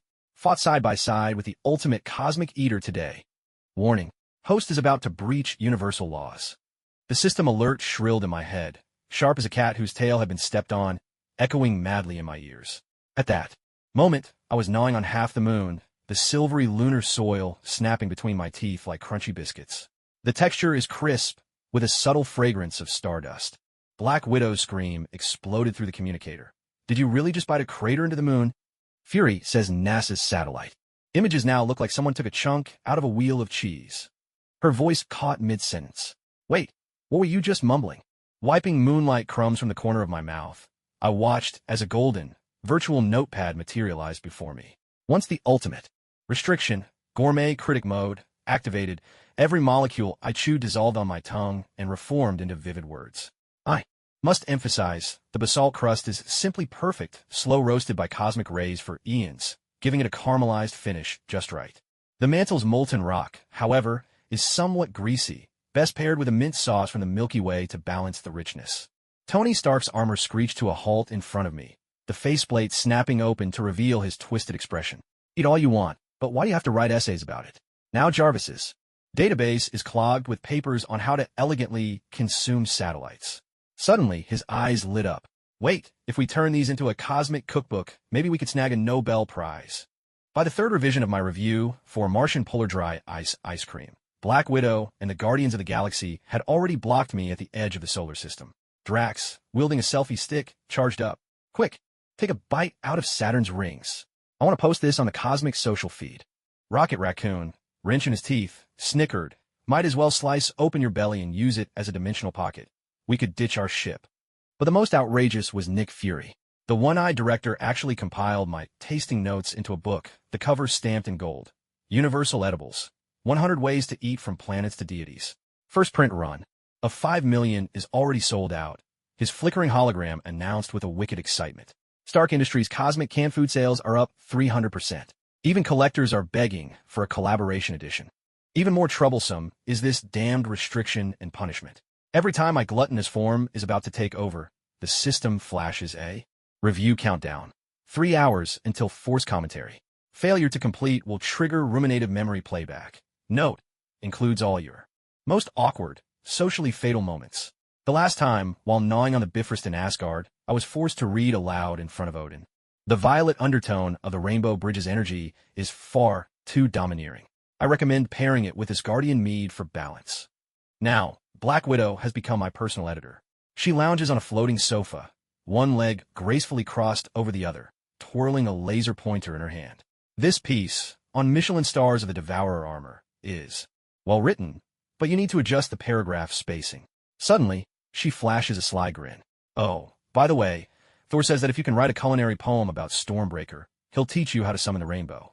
Across the cosmos, a strange urban legend has begun to circulate.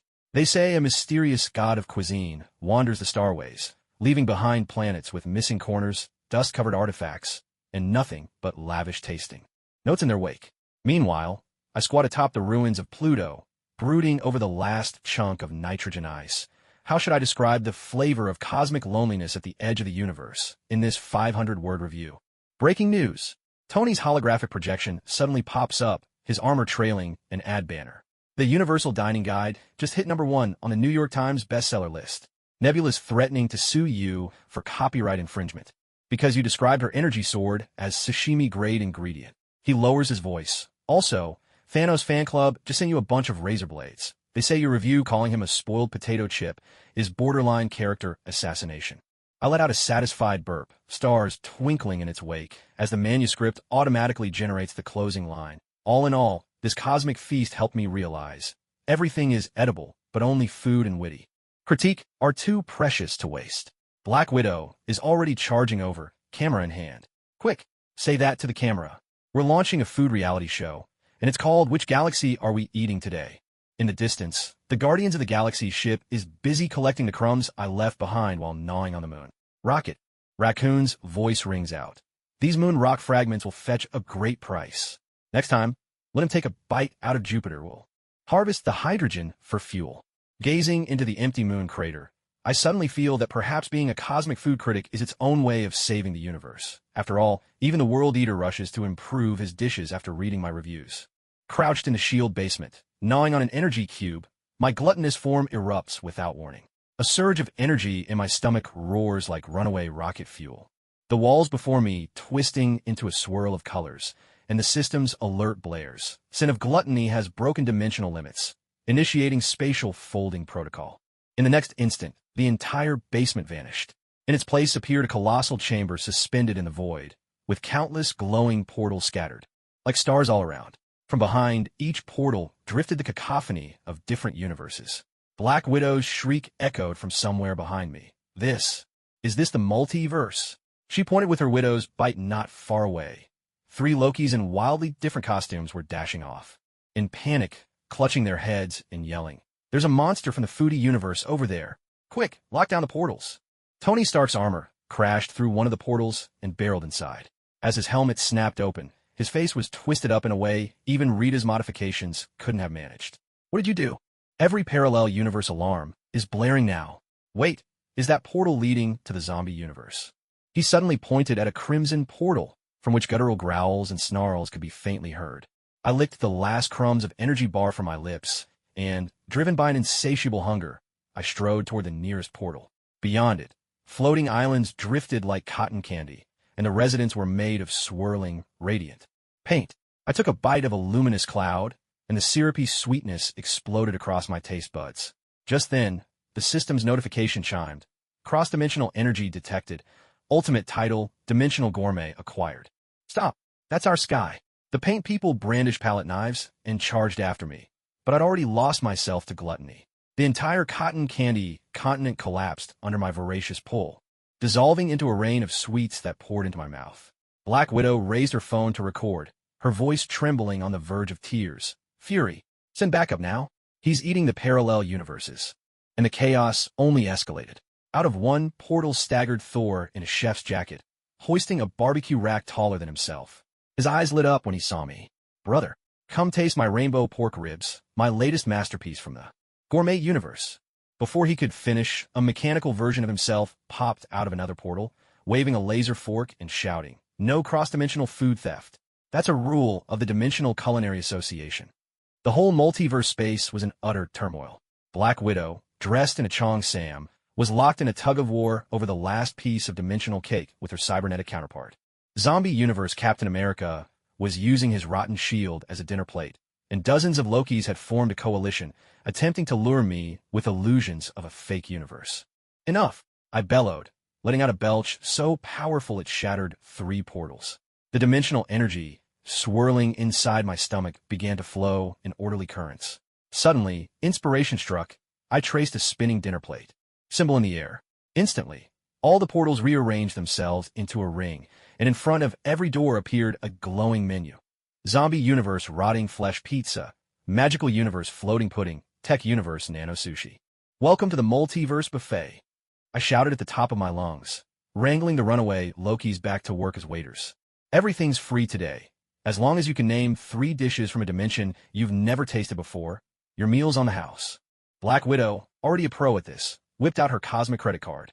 Give me the Universe Deluxe Platter, and pack up 10 kinds of signature sauces from parallel universes. She suddenly spun toward a swirling portal and hollered, "Hey, Star-Lord, aren't the Guardians of the Galaxy hunting for rare ingredients? This place has more than enough." The news spread through the multiverse like a viral outbreak. Thanos showed up with his whole purple army for a group deal, but when he tried to cut the line, I bit half his helmet off. The Ancient One glided by with her magical tray, elegantly sampling the selection, booking the next 3 days' limited dishes with the time stone while she was at it. Even Galactus slunk in, donning a chef's hat and pushing a cart piled with cosmic energy cubes. Would you mind giving me some feedback on my latest creations?" Suddenly, Nick Fury's holographic projection appeared in the center of the restaurant, his single eye glinting with unreadable intent. "I hereby announce the formation of SHLD's Interdimensional Culinary Division. You're the new director." He paused, then added, "But if you dare snack on another parallel universe without permission, I'll strap you to an antimatter bomb as a safety pin." As the sun set, or rather, a supernova in some distant universe, dipped below the horizon, I collapsed onto the dimensional sofa, gazing at a riotous crowd of heroes and villains feasting all around me. Suddenly, it struck me. Perhaps the title of Dimensional Gourmet was the ultimate form in all creation. After all, what could be more outrageously logical than turning the entire multiverse into one gigantic restaurant? By the 3rd week after the Multiverse Buffet's grand opening, a bizarre silence swept across all of space and time. The glowing menu began to twist and warp. Even Zombie Captain America and Cyber Widow, locked in a fierce struggle for the quantum cake, couldn't catch the flying platters. I was sipping a cosmic milkshake through a celestial's finger when an icy chill prickled down my neck, a sensation like Odin's divine wrath, only a million times stronger. "Glutton, do you admit your guilt?" A deep, resounding voice thundered through every dimension at once. Space split open in golden seams as the living tribunal's phantom form slowly emerged, his body woven from countless stars and galaxies, his staff radiating a pressure strong enough to reshape reality itself. Black Widow's bite clattered to the floor, her face drained of color. "That's the supreme being who maintains balance across the multiverse." I swallowed instinctively, not out of fear, but because the Life Tribunal's scepter, in my gluttonous perception, shimmered with the warm, golden hue of caramelized amber. As the runes pulsed, the air filled with a scent that mingled nebulae with the blood of ancient gods. "This aroma, it's so complex," I murmured to myself. Before I knew it, my gluttonous form took over, and in the next instant I lunged forward. A piercing shriek echoed throughout the multiverse. The Life Tribunal clearly hadn't expected anyone to attack him. As the scepter was bitten in half, his phantom form quivered violently, and cracks split open. Across the skies of countless parallel universes, the alliance of Loki waiters stood frozen in shock, trays suspended midair as magical fire chickens and dimensional sushi tumbled chaotically to the floor. Outrageous! The Life Tribunal's furious roar shattered 3 dimensional gateways at once. "You dare to devour the laws of the cosmos and disrupt the balance of the dimensions. You must be brought to justice." He raised his hand, gathering a beam of judgment, bright enough to erase existence itself. But just as it touched the tip of my nose, I inhaled it neatly into my mouth, smacking my Lips thoughtfully, I commented, that flavor's way too intense. Maybe chill it for 300 million years to mellow out. Black Widow had already collapsed onto the dimensional sofa, pulling out her phone to record the scene. Okay, I believe it now. You really do treat gods as snacks. She paused, then added, hang on, I need to send this to the collector. His most outrageous events in the multiverse collection is definitely missing this one. Just then, Tony Stark burst through a portal in his armor, his voice cracking, with disbelief inside the helmet. You just bit the Life Tribunal? Now every law of physics in the universe is doing the tap dance. Right on cue, the system chimed. Supreme law detected. Sin of gluttony has evolved into chaos gourmand. Strange patterns rippled across my skin, and countless universes in the throes of collapse and rebirth flickered in my eyes. For the first time, a fissure appeared in the Life Tribunal's expression. He stared at his mangled scepter, his voice trembling with barely concealed shock. What kind of being are you? The final verdict was more lenient than I'd expected. The Life Tribunal's phantom gradually stabilized as he reformed his scepter, this time wrapped in a dimension-proof, bite-resistant shield. Given your destruction of, and creative contributions to, the multiverse, I sentence you to serve as the Universal Food Safety Inspector. 100 years in each universe, responsible for taste testing any substance that might affect the cosmic balance. My eyes sparkled as I let out a satisfied burp tinged with the aftertaste of judgment. Consider done. But after the inspection, can I develop some universe-exclusive flavors? Like a Life Tribunal limited edition scepter. Chocolate. The Life Tribunal fell silent for a moment, and just before his form faded, he left a warning. If you ever bite my scepter again, there won't be enough sauce in the entire Marvel multiverse to satisfy your appetite. Black Widow immediately pulled out a cosmic contract. Here, sign the Multiverse Gourmet Review exclusive rights agreement first. Then she added, by the way, Thor says Asgard is hosting a Foodie Warlord challenge. The champion's prize is 3 whole days to gnaw on Stormbreaker to your heart's content. She suddenly lowered her voice. Also, Thanos secretly wants to know, how can he improve the texture of his sweet potato recipes? When the first cosmic quality inspection ship launched, I looked out the porthole at the shimmering teleportation gates, licking my lips. Maybe being sentenced to serve as a food safety inspector was the best fate a glutton could ask for. After all, what could be more satisfying than eating your way through every universe with full legitimacy? Meanwhile, somewhere in a parallel universe, Loki was frantically posting, in his friend's circle, family, you won't believe this. The Living Tribunal just got bitten by a foodie. I need answers, this is urgent. In my 9,999th year, as a cosmic food safety inspector, I crouched at the edge of the antimatter universe, gnawing on a negative energy crystal. This peculiar substance, which made time flow backward when consumed, melted in my mouth with a tart blueberry flavor. Suddenly, Black Widow's hologram burst into view, coffee cup in hand, a sly smile crinkling the corners of her eyes. I've detected an anomalous energy fluctuation. The coordinates are in a universe right next to yours. It looks like the very concept of gluttony has just manifested as a physical entity. I nearly crushed the crystal between my teeth, my stomach knotting with familiar spasms. Since its birth, gluttony in physical form had always been like an unstable ticking bomb. And now, the countdown itself had somehow become real. As I tore through the dimensional barrier and charged into the target universe, the entire realm was being swallowed by a black mist. Within that haze, a grotesquely twisted maw loomed, and in its wake, planets, galaxies, even the very laws of reality, were being ground to dust. So all those years I lost control, it was you pulling the strings? I fixed my gaze on the scarlet eyes flickering in the fog, my teeth grinding with a faint, ominous creak. The system's alert rang out in a piercing tone. Detected, manifestation of original sin, initiating gluttony annihilation protocol. The monstrous maw unleashed a thunderous roar, spewing black fog that condensed into countless tentacles snaking toward me. But this time was different. The instant those tendrils touched my skin, they were devoured in turn by the chaotic hunger of the beast within me. I opened my mouth, my gluttonous instincts and newly awakened infinite appetite erupting all at once. Suddenly, the entire universe began to spin, the black mist surging into my mouth as if sucked into a black hole. This taste, it's like expired obsession. I chewed, frowning, the bitterness of regret and a crazed longing dancing on my tongue. Amidst the chaos, the spectral form of the Living Tribunal appeared, his staff now transformed into a protective shield. Stop. Devouring concepts will unravel the very logic of the universe. I let out a burp, thick with the lingering haze of darkness, and casually shattered the protective shield with a flick of my hand. As the last trace of the gluttony concept was digested, an uncanny silence settled over the entire multiverse. Gods, heroes, villains, even the raccoon from the Guardians of the Galaxy, stared at me in utter disbelief. Above each of their heads, a system prompt appeared. Universal gluttony threat neutralized. I'm stuffed. Just kidding. I winked at the petrified assembly and snapped my fingers, a gesture that sent tremors through 3 galaxies. The laws of the universe reshuffled at my fingertips. No longer bound by the ravenous form, I could now decide whether to eat or abstain. Right on cue, Black Widow's holographic projection flickered to life. She held up a freshly typed shield report. My recommendation: redefine food as all matter. Fury says it's the most outrageous, yet oddly sensible proposal he's ever seen. Tony Stark's armor burst through the clouds, his helmet flipping back to reveal an exaggerated grin. You know, when you devour that concept, I detected a drop in the universe's entropy. Now, every scientist is studying whether a foodie can actually save the cosmos. Suddenly, he whipped out a gem-studded platter.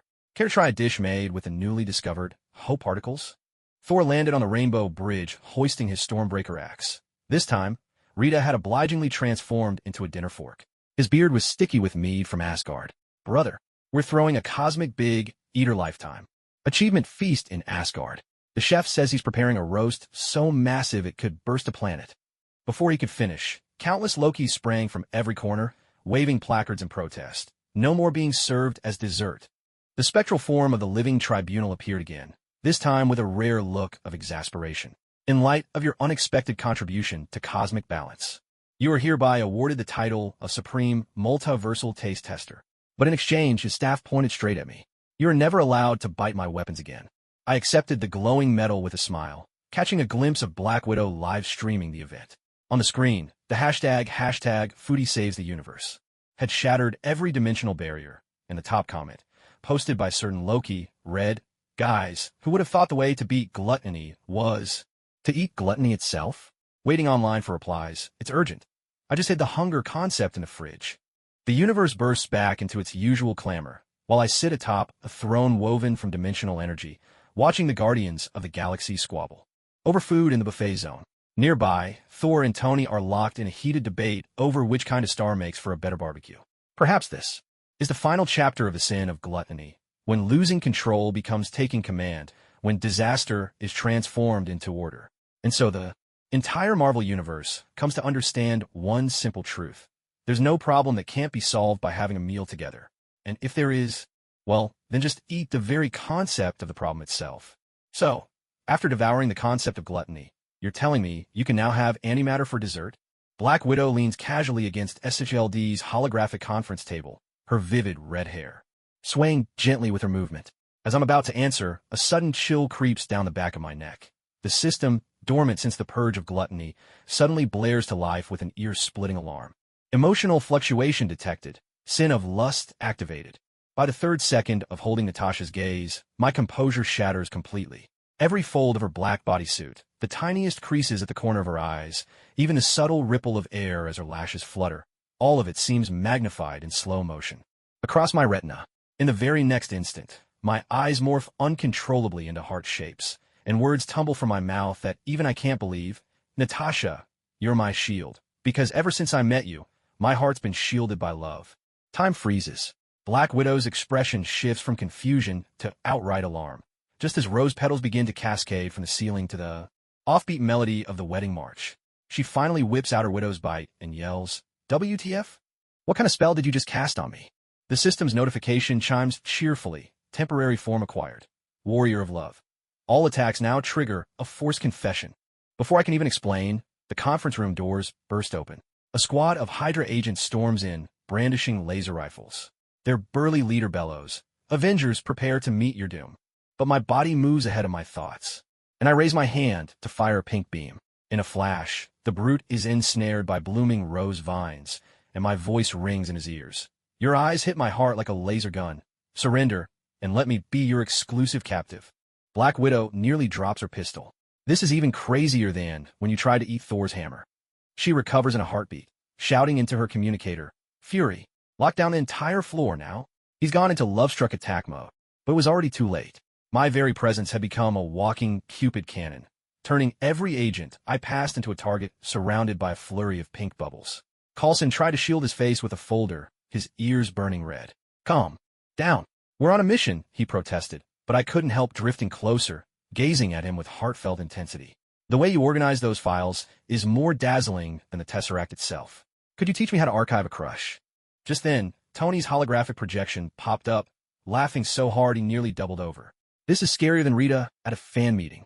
Hang on, I have to record this." But suddenly, his expression grew serious. "Actually, this ability might be useful for turning enemy agents."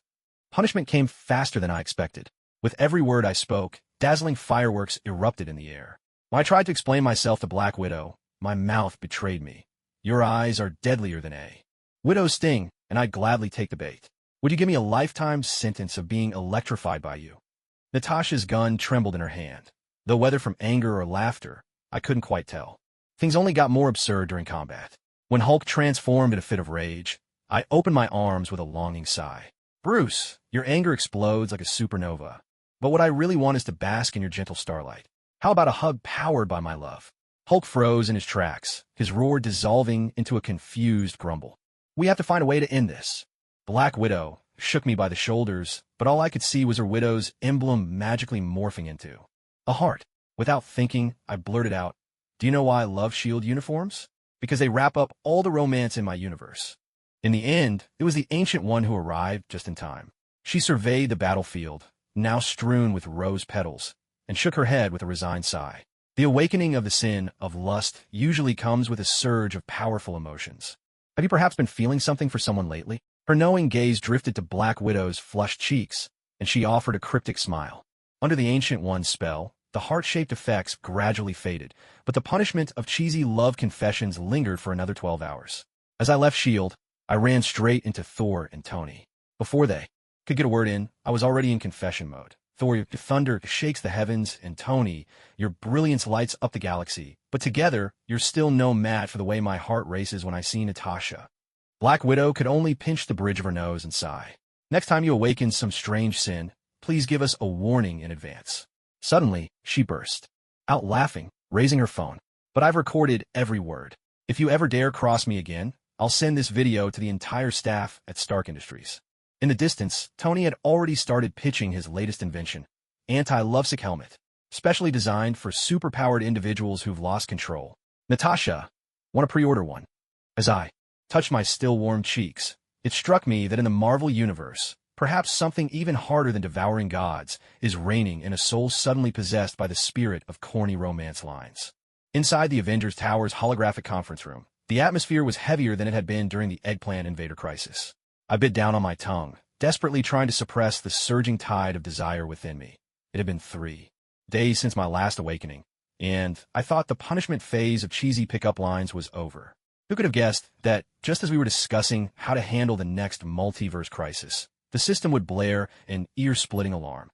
Multiple high-attraction targets detected. Initiating Casanova mode. My eyes instantly swirled into heart-shaped spirals, and cherry blossom petals began drifting through the air. Captain America was just about to outline the battle plan when I dashed forward, seized a shielded hand, and declared, "Steve, your shield will never be as hard as my heart, because while it can stop bullets, it can't stop the way I feel about you." Cap froze, shield raised, his cheeks turning redder than his uniform. This isn't in line with battlefield protocol." Meanwhile, Tony Stark was doubled over with laughter in his armored seat, his helmet flipping open to reveal tears streaming down his face. Not even the $300 million I spent on the Hulkbuster armor was this shocking. "Quick, Jarvis, record this." The Hulk, suddenly agitated, pounded the floor, green veins bulging beneath his skin. But I gazed at him with adoration, reaching out to gently stroke his arm. "Bruce, your green makes my heart race.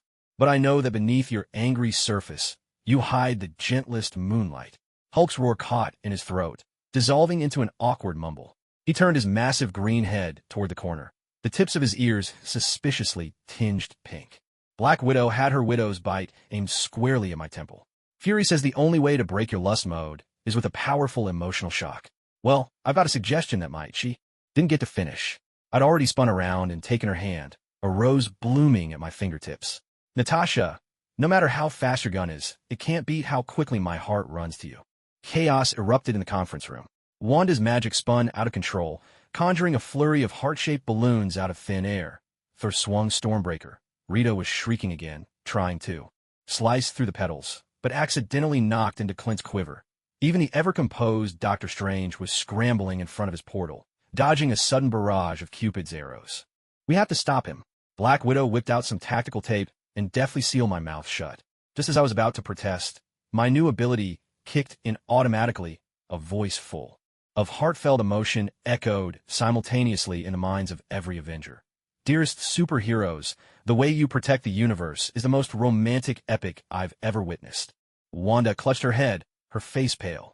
This is even scarier than a Mind Stone attack. Thor suddenly dropped to one knee, his beard trembling violently. By Odin, this mental assault is more relentless than any curse from the Frost Giants. Tony, barely stifling his laughter, frantically tapped away at his suit's keyboard. I'm developing a brainwave jammer. But let me finish laughing first. Just as the situation teetered on the brink of chaos, a familiar figure stepped out from a portal. The Ancient One surveyed the mess, pressed her hand to her forehead, and sighed. I knew this would happen. Golden runes glimmered at her fingertips, but she paused just before touching my forehead. Wait, this kind of indiscriminate emotional impact. Maybe it could be used to break mind control. Black Widow ripped the tape off my mouth, though her gun stayed trained on me. Talk. Any other hidden skills we should know about? I opened my mouth, only to have another flood of cheesy lines spill out uncontrollably. Your gun may be pointed at me, but my heart will always lean toward you. But the Ancient One has a point. Maybe we can use this ability. I paused, struck by sudden inspiration. For example, to sap the villain's fighting spirit with a barrage of corny love confessions? Tony's eyes lit up. I love this idea. Just picture it. Thanos, wielding the Infinity Gauntlet, forced to listen to the way you snap your fingers, plays the melody of my heart. He'd lose his mind for sure. In the end, under the Ancient One's magical suppression, the lustful side of me temporarily faded. But before she left, she cast a meaningful glance at Black Widow. Not all emotional shocks are a bad thing. Natasha, meanwhile, quietly stuffed the entire roll of tactical tape back in her belt and shot me a glare. Lose control again, and I'll turn you into a mummy with this tape. After the meeting, I got a message from Tony. Project initiated for the Love Confession weapon system, and you're officially invited to be the chief test subject. Meanwhile, the Avengers' internal forum had exploded. The hottest thread was titled, How to Handle a Teammate's Cheesy Pickup Line Assault with Dignity. Help needed. Urgent. The shield alarm blared for the third time that night, just as I was wolfing down a bowl of Starlit Ramen. Black Widow's hologram suddenly burst to life above the dining table, her expression grimmer than when facing the Chitauri fleet. Loki's causing trouble in New York again. This time, he's stolen the Mind Scepter. I nearly swallowed my chopsticks in shock. Ever since I dragged the Lokis in as waiters at the multiverse buffet and publicly humiliated him with flirtatious banter during the Avengers conference, the God of Mischief has looked at me as if I were a walking scoop of wasabi ice cream, full of fear but itching for revenge. When I arrived on the scene, the giant screen in Times Square was broadcasting a hologram of Loki. Draped in a purple cloak, he twirled his scepter and wore his signature wicked grin. Avengers, are you ready for a surprise? He teased. Before his words had even faded, a familiar figure burst out from the crowd. Black Widow, or rather, Loki disguised with her face. Careful, that's an Illu. Black Widow's warning was cut off by me. I stared straight at the fake Widow, my heart-shaped pupils contracting to pinpoints. You may look like her, but your scent is 3 notes off. I took a deep breath, pointing right at Loki's nose. Asgardian cedar mixed with lavender. The real Natasha only ever carries the scent of gunpowder and gun oil. The entire square fell silent, as if frozen. Cracks began to appear in Loki's illusion, his true face gradually showing through, the tips of his ears reddening with rage. I am a god. How dare you see through me by scent? Alone? He sputtered, waving his scepter in fury, but I grabbed his wrist in a quick countermove. Right on cue, the system notification chimed. Sin of lust evolved, acquired eyes of true love, see through any disguise. My gaze pierced reality itself. Loki's magic unraveled before me, golden threads of illusion shimmering in my sight. Even more alarming, the disguises of the crowd were now transparent to me. A handful of bystanders turned out to be Hydra agents in disguise, and a friendly hot dog vendor at the curb concealed a mechanical body beneath his skin. Wait a second, this ability might be a little too overpowered.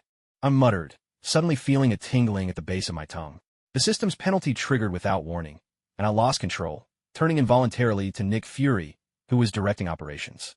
Nearby, Director, at the very bottom drawer of your desk, you've hidden a full set of limited edition Hello Kitty mugs, and before every mission, you secretly drink strawberry milk from them. Fury's one good, I nearly popped out. His sunglasses shattered on the spot, revealing a look of pure shock and embarrassment. You, shut your mouth. This instant. Meanwhile, Black Widow had collapsed in laughter, filming with her phone. This footage is going to be my blackmail material for life. Loki seized the moment to launch an attack, but the energy beam from his scepter missed me with ease. Dodging his assault, I continued my barrage of embarrassing truths. Thor, you secretly bought a pink bow for Stormbreaker. Rita, Tony, your password for Jarvis Startup is Pepper's birthday. And as for you, I turned to Hulk, who was already covering his ears, starting to whimper. Your favorite bedtime story is The Hulk and the Little Bunny. The entire battlefield descended into a bizarre chaos.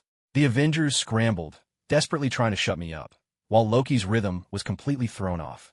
Driven to the brink, he shouted, "This is worse than being teleported to the wrong place by the Bifrost." Suddenly, inspiration struck him. He transformed into an unremarkable pigeon, hoping to escape.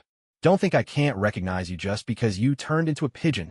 I opened my mouth, and my gluttonous form instinctively took over. The magic residue on your wings. Smells like blueberries. The poor Loki pigeon was sucked right in, only to be spat out at Black Widow's feet, where he reverted, disheveled and humiliated, to his human form. I surrender. Loki threw up his hands, looking more desperate than if he'd been struck by Thor's hammer. I swear I'll never mess with you again.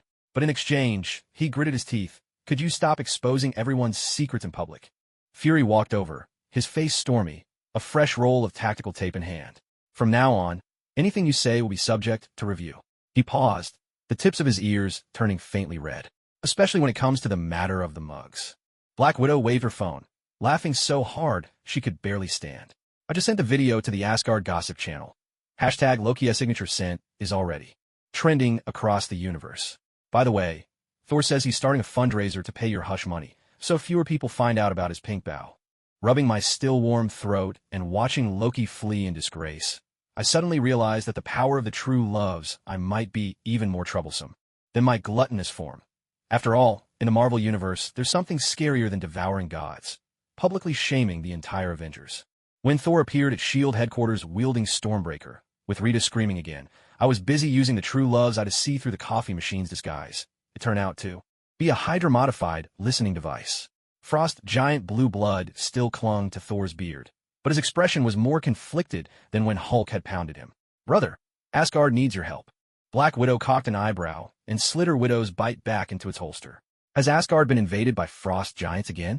Or did Loki steal the Bifrost key again? Worse than that, Thor's battle axe clattered to the ground. My father's ravens.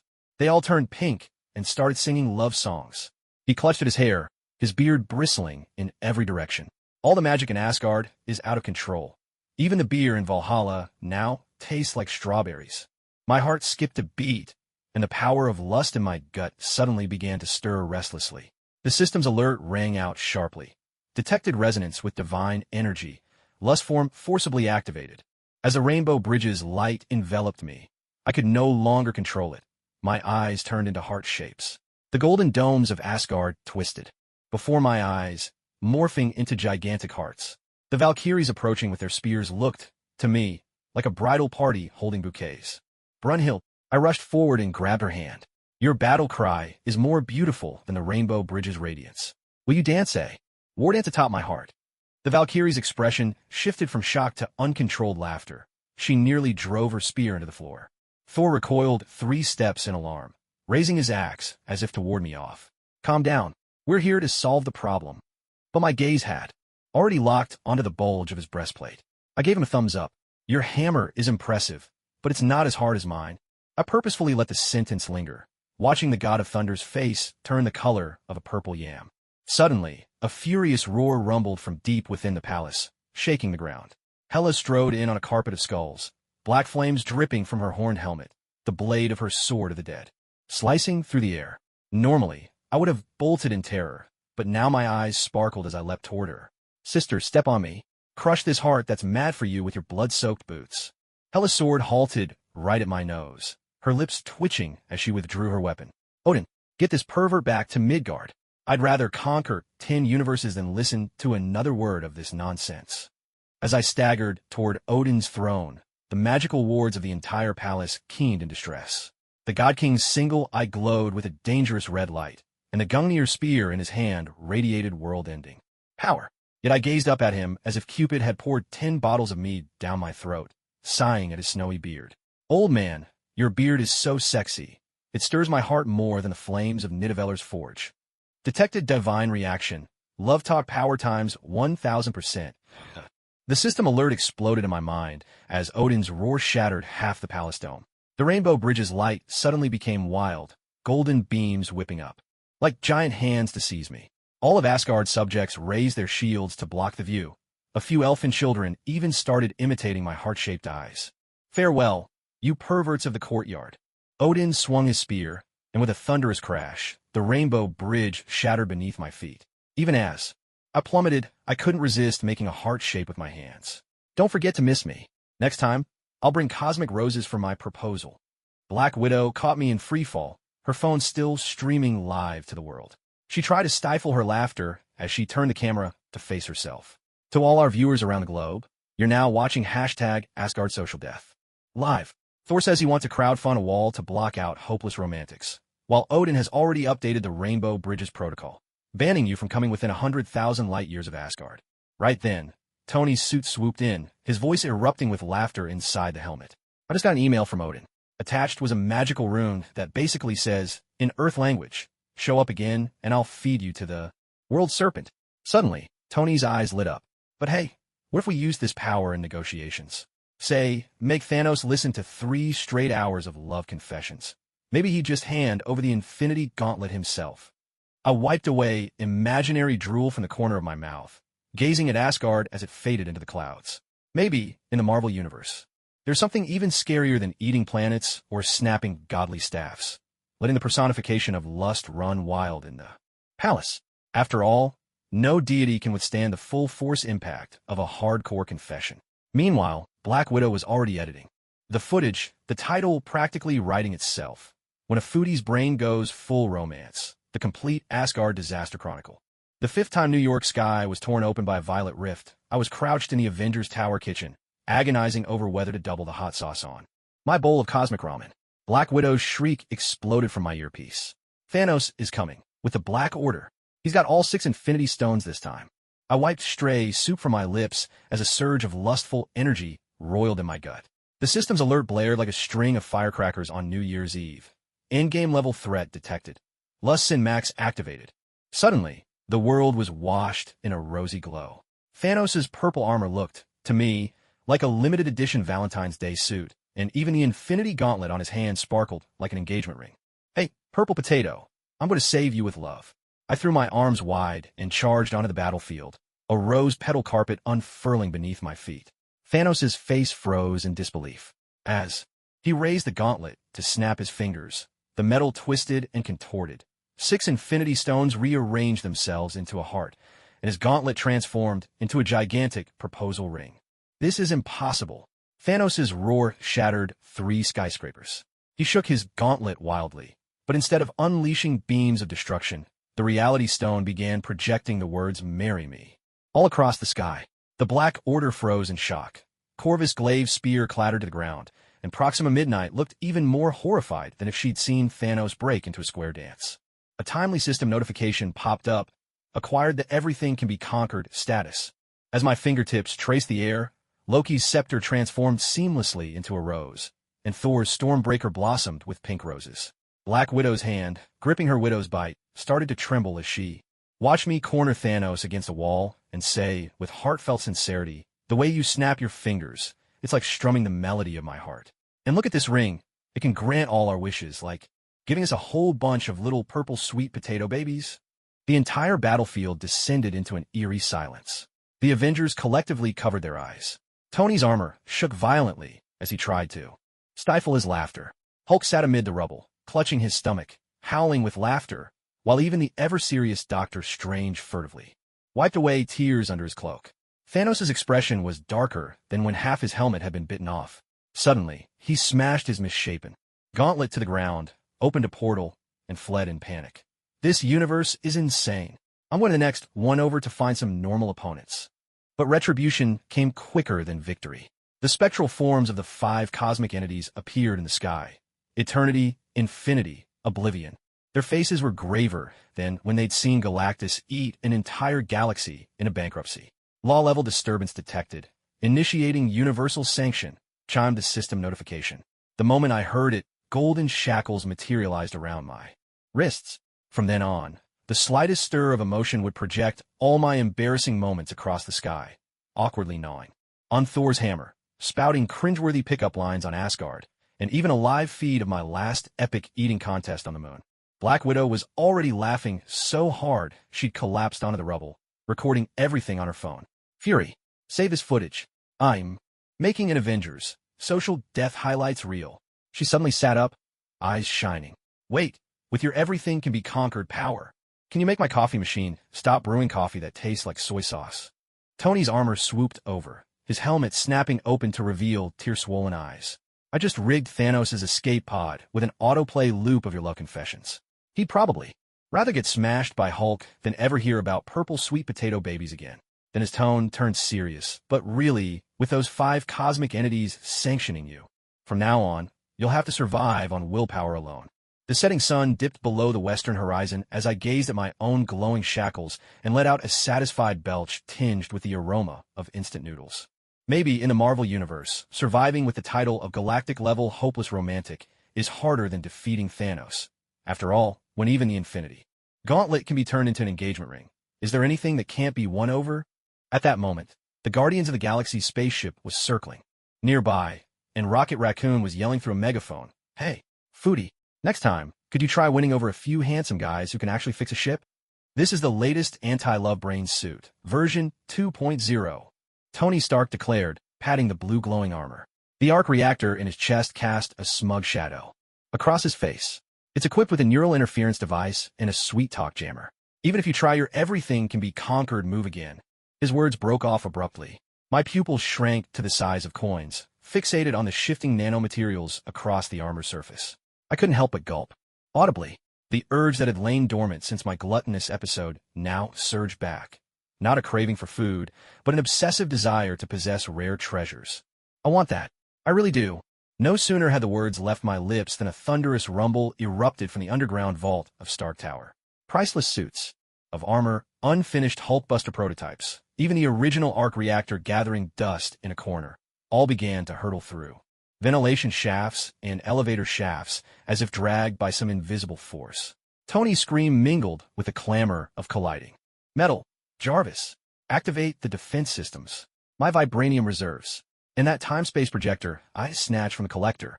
A system alert blared, sharp as a siren. Sin of greed activated, trade acquired. Collector of all things. The widow's bite darted past my ear, but the moment it brushed my skin, it was devoured by a golden glow. Black Widow's eyes widened in disbelief as her weapon hovered around me, joining hundreds of high-tech gadgets swirling in a ring of spinning metal. This is even crazier than when you tried to bite Thor's hammer. Fury. He's starting to steal all of Stark Industries. Nick Fury's holographic image flared to life in the chaos, his single eye glinting with a dangerous red light. Put the anti-theft collar on him now. Use the same magical restraint we used on Loki last time.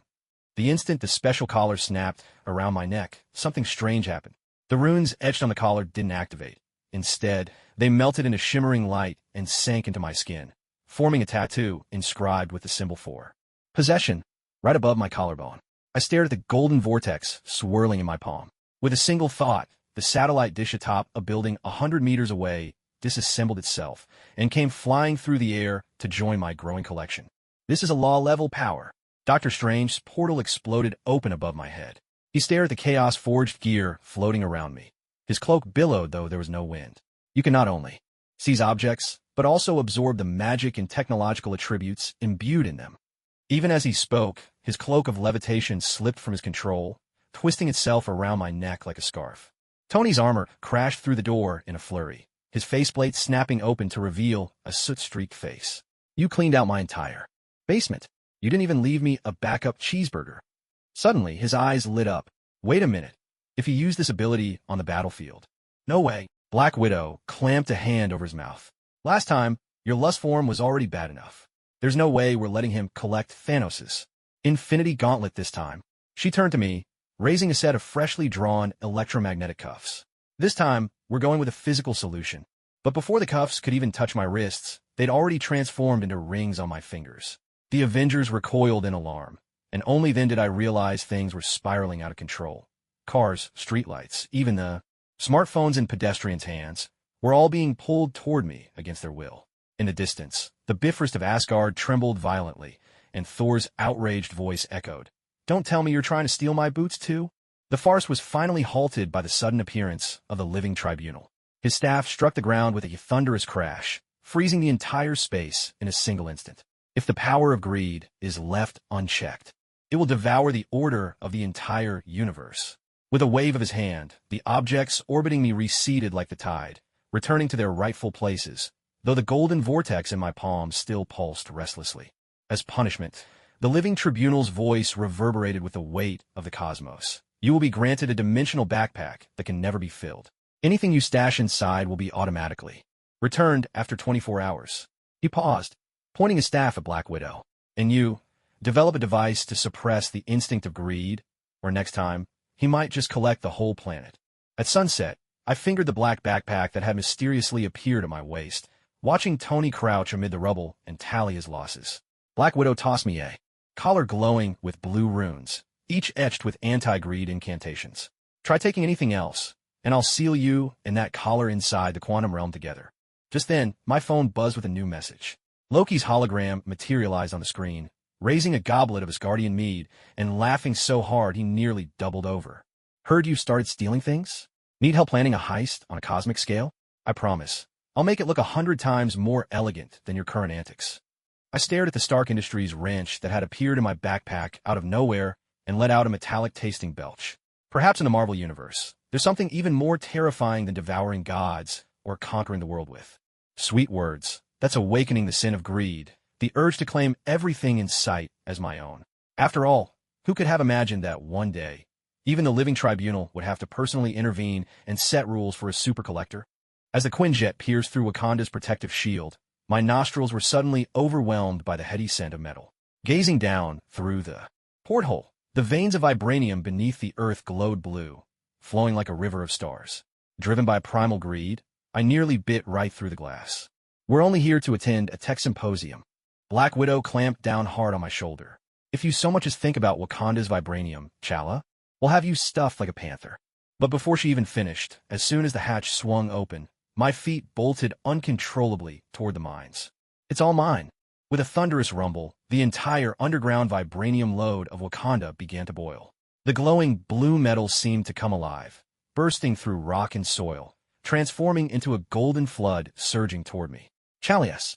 Furious roar echoed from the palace. "Stop this instant!" "That's Wakanda's." His words cut off abruptly as the Black Panther suit on his body dissolved into nanoparticles, and in the blink of an eye, reassembled itself around me. A system alert blared. Sin of greed evolved. Ability unlocked. Forced appropriation. Looking down at the iridescent suit, I casually pointed a finger into the air. Instantly, one of the Royal Guard's shields flew from a distance and landed in my palm. Chala, wrapped only in a bedsheet, stormed out, his face flushing so hard it nearly matched the color of vibranium. "This is outright robbery." Wakanda's maglev trains broke free of their tracks, assembling themselves into a golden throne.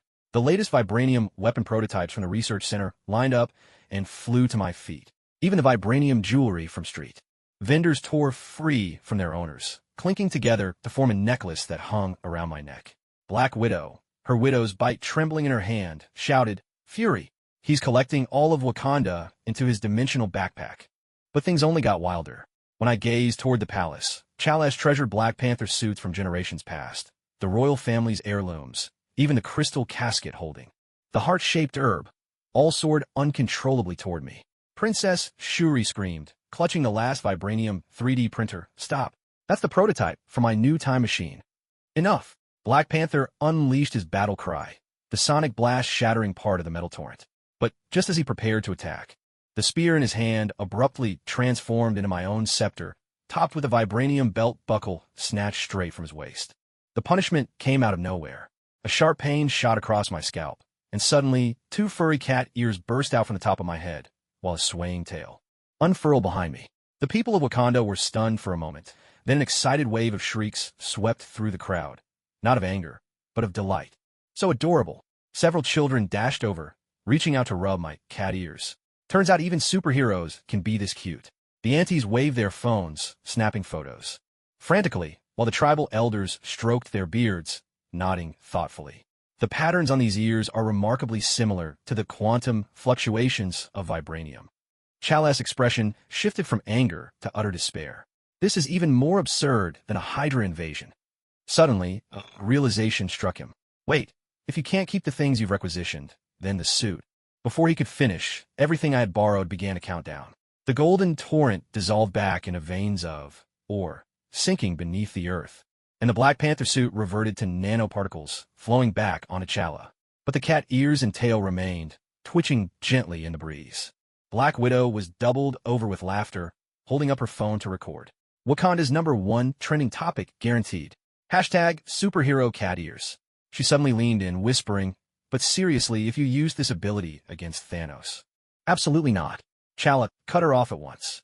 He's already chewed on Thor's hammer and beaten Thanos with sweet talk, and now he wants to steal my suit? Wakanda refuses to participate in any mission involving him. Unless he eyed my cat ears, a strange look in his eyes. Unless he agrees to be our official cat-cuddling ambassador for a day.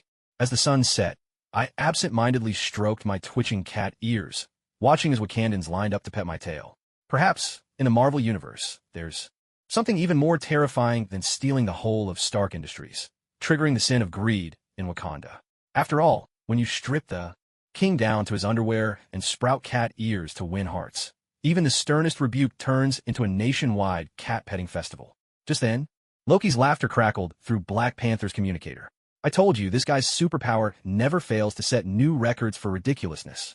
When the Guardians of the Galaxy ship landed at the Collector's Sanctuary, I was still staring blankly at the cat ears on my wrist. Ever since I triggered the punishment in Wakanda, these furry ears had become my badge of shame. Even Black Widow had a custom cat ear headband made for me. Star-Lord's voice came through the comms. Bro, the Collector says he's got a cure for your out-of-control superpower, but his price is kind of outrageous. The moment I stepped into the sanctum, instinctual greed erupted like a volcano. Tens of thousands of cosmic treasures swirled before my eyes. Talking star embryos, crystal coffins, sealing ancient civilizations, even half a neutron star floating in a glass jar. My pupils shrank to pinpoints, and my dimensional backpack opened wide, its maw as dark as a black hole. This cosmic cube would make a great coffee table in the living room. With a casual wave, the cosmic cube, trailing a stream of light, flew straight into my backpack. The Collector's scream nearly lifted the dome off its hinges. Before he could summon his guards, the reality gem had already shrunk to the size of candy, spinning between my fingers as I mused. How many strawberry cakes could this ruby turn into? A system notification boomed in my ears. Universal level greed detected. Acquired infinite pocket. Suddenly, the whole sanctum turned upside down. Display cases disintegrated on their own, and ancient relics lined up to leap into my dimensional backpack. Just as I set my sights on the Collector's throne, woven from cosmic strings, the High Celestial's hologram flickered into existence, slapping his thigh and laughing uproariously. Well done. I've been waiting ages for that old miser to go bankrupt. The Collector's tentacles quivered with rage. He raised his scepter, trying to launch an attack, but the scepter transformed into a wand in my hand instead. No, that's an artifact. From the Celestial Pantheon, he cried in despair, watching as I swept an entire wall of cosmic orbs into my backpack. You're going to disrupt the balance of the universe. I answered by folding his treasured judgment of the living tribunal into a paper airplane. My dimensional backpack seemed bottomless. Even the foundations beneath the floor began to tremble. Drax, brandishing a selfie. Stick shouted, hurry. Grab that giant planet-eating bee specimen. I want to post it on the cosmic social feed. Meanwhile, Rocket Raccoon seized the chance to stuff 2 fistfuls of antimatter bullets into his own pockets. By the time alarms blared across the entire planet, I had already commandeered the Collector's private starship. The cargo bay overflowed with shining treasures, reality gem tumbling across the dashboard like a giant glass marble. Suddenly, a video call from Black Widow popped up. She held up her tablet, the screen covered with wanted posters. The entire universe is after you. The bounty is high enough to buy 3 entire galaxies. Relax. All these goodies will be returned in 24 hours. I scratched my cat ears and tossed a future-predicting crystal ball into the air. The orb suddenly cracked open, projecting an uncanny scene. Thanos, wearing cat ears, performing a square dance with the infinity gauntlet held high. Before I could finish my sentence, the Avengers' holograms lit up simultaneously. Tony's armor was smeared with oil, clearly just rushed out of the garage. You stole the anniversary present I made for Pepper. That necklace was crafted from Vibranium and the Mind Stone. Thor swung Stormbreaker. Rita, for once, was silent as a mouse. And my Asgardian treasure map. It had the secret spot marked where beer refills itself. Even more outrageous, the spectral figure of the living tribunal materialized in the starry sky, his staff now sheathed in a dimension shield to guard against my gnawing, given your devastating assault on the cosmic collection system. I hereby issue a cross-dimensional warrant for your arrest. Unless, he paused, his staff pointing straight at my cat ears, you agree to become the living warning sign for the Cosmic Museum. The Guardians of the Galaxy's ship darted through the beams of the warrant, with Star-Lord bobbing his head to the beat of his Walkman. Don't worry, we're seasoned cosmic outlaws. But seriously, next time you plan a heist, give me a heads up, will ya? There's that singing nebula specimen I've been dying to swipe. I glanced at the mountain of treasures overflowing from my dimensional backpack and let out a satisfied burp, tinged with the flavor of cosmic dust.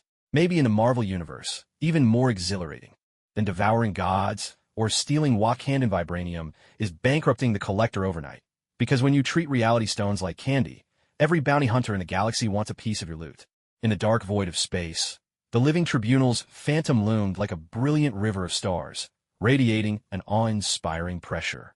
His staff struck down upon the judgment platform, forged from fragments of time and space, sending tremors through the very fabric of the dimension.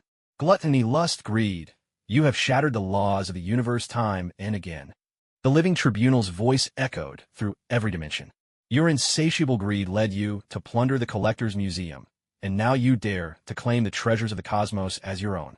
I stood before the judgment platform, my cat ears twitching nervously. The power of greed surged wildly inside me, while the tribunal's gavel shimmered with a mysterious light.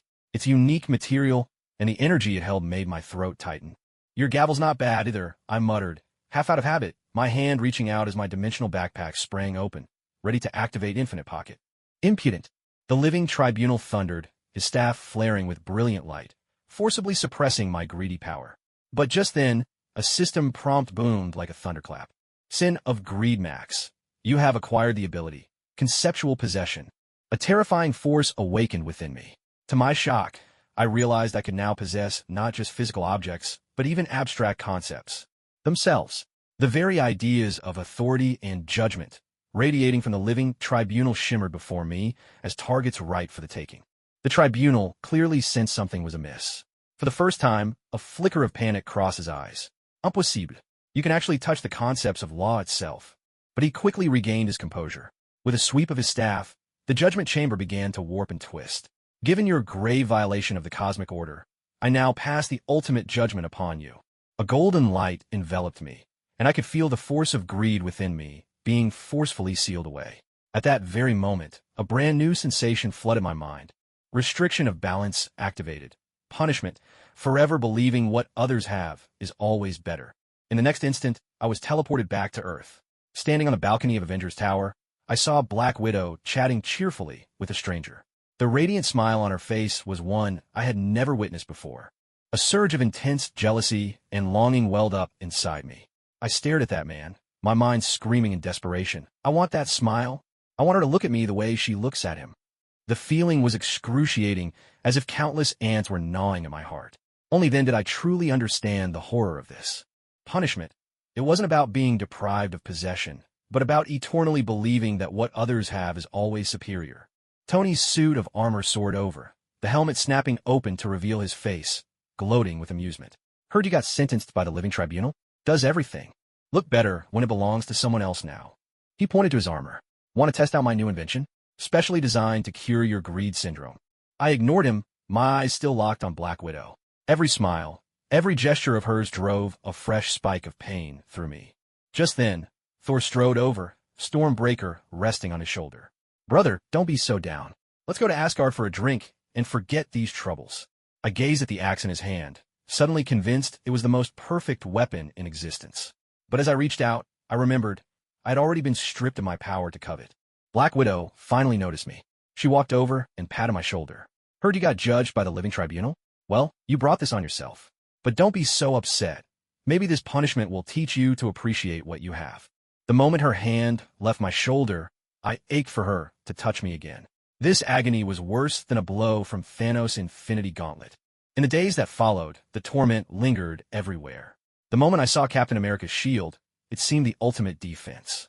When I witnessed Hulk's strength, I ached to possess that power. Even Loki's knack for mischief filled me with envy. And every time I saw Black Widow with someone else, the pain tore me even more. At last, I realized, perhaps the most terrifying punishment is not the loss of power, but the eternal denial of what one truly desires. Yet amid this suffering, I began to reflect. Perhaps the living tribunal was right. Perhaps I must learn to control my desires. Otherwise, what awaits me may be the destruction of the entire universe. At that moment, my phone suddenly buzzed. It was a message from Loki. I heard you're finding everything others have more appealing these days. Why not come to Asgard? I've got a whole stash of good stuff just waiting for you to drool over. I stared at the screen, my cat ears drooping in despair. Perhaps this was the price I had to pay for my own greed. The night sky over New York was ripped apart by uncanny purple lightning. I crouched at the edge of the Avengers Tower rooftop, the 7 sin marks burning on my skin as if seared by fire. The gluttonous pattern of the Taotai beast, the heart-shaped totem of lust, the golden chains of greed, all writhed like living things, weaving together in the moonlight into a swirling nebula. The sound of Black Widow's footsteps approached from behind, the safety of her widow's bite clicking open, clear as a bell in the silence. We're detecting energy from the entire planet converging on you. The living tribunal has issued a final ultimatum before you destroy the world. Her gun had barely lifted when my gluttonous form suddenly spiraled out of control. The aroma of barbecue from the street below caught the wind and slipped into my nose, and a tidal wave of hunger in my gut drowned out all the sinful powers. Natasha, how about some barbecue on me? As I turned, the heart and needlepoint symbols flickered in my pupils, and I handed her a skewer that had appeared in my palm, who knows when. Extra spicy, double the peppers. Black Widow nearly dropped her gun. She stared at the sizzling, juicy skewer in my hand, then glanced at the shifting sin marks glowing on my skin, and suddenly burst out laughing. You look like you've been whacked on the head by Thor's hammer and can only think about midnight snacks. But she didn't lower her weapon, and Fury's raspy voice urged through her earpiece. Now, his energy readings are off the charts. Just then, the 7 sin marks flared with blinding golden light. The whole Avengers Tower began to tilt, and Tony's armor alarms shrieked in chorus. Gravity field distortion. The energy fluctuations from him are crazier than all 6 Infinity Stones combined. Dark patterns rippled beneath my skin, and the system alert screeched in my mind like fingernails on a chalkboard. Warning, host is about to evolve into primal sin incarnate. Wait, I grabbed Black Widow's wrist, and the power of lust sent ripples through her eyes. Have you ever thought, maybe these primal sins could be used to save people? The mark of greed automatically absorbed nearby metal, coalescing in my palm into a glowing cube.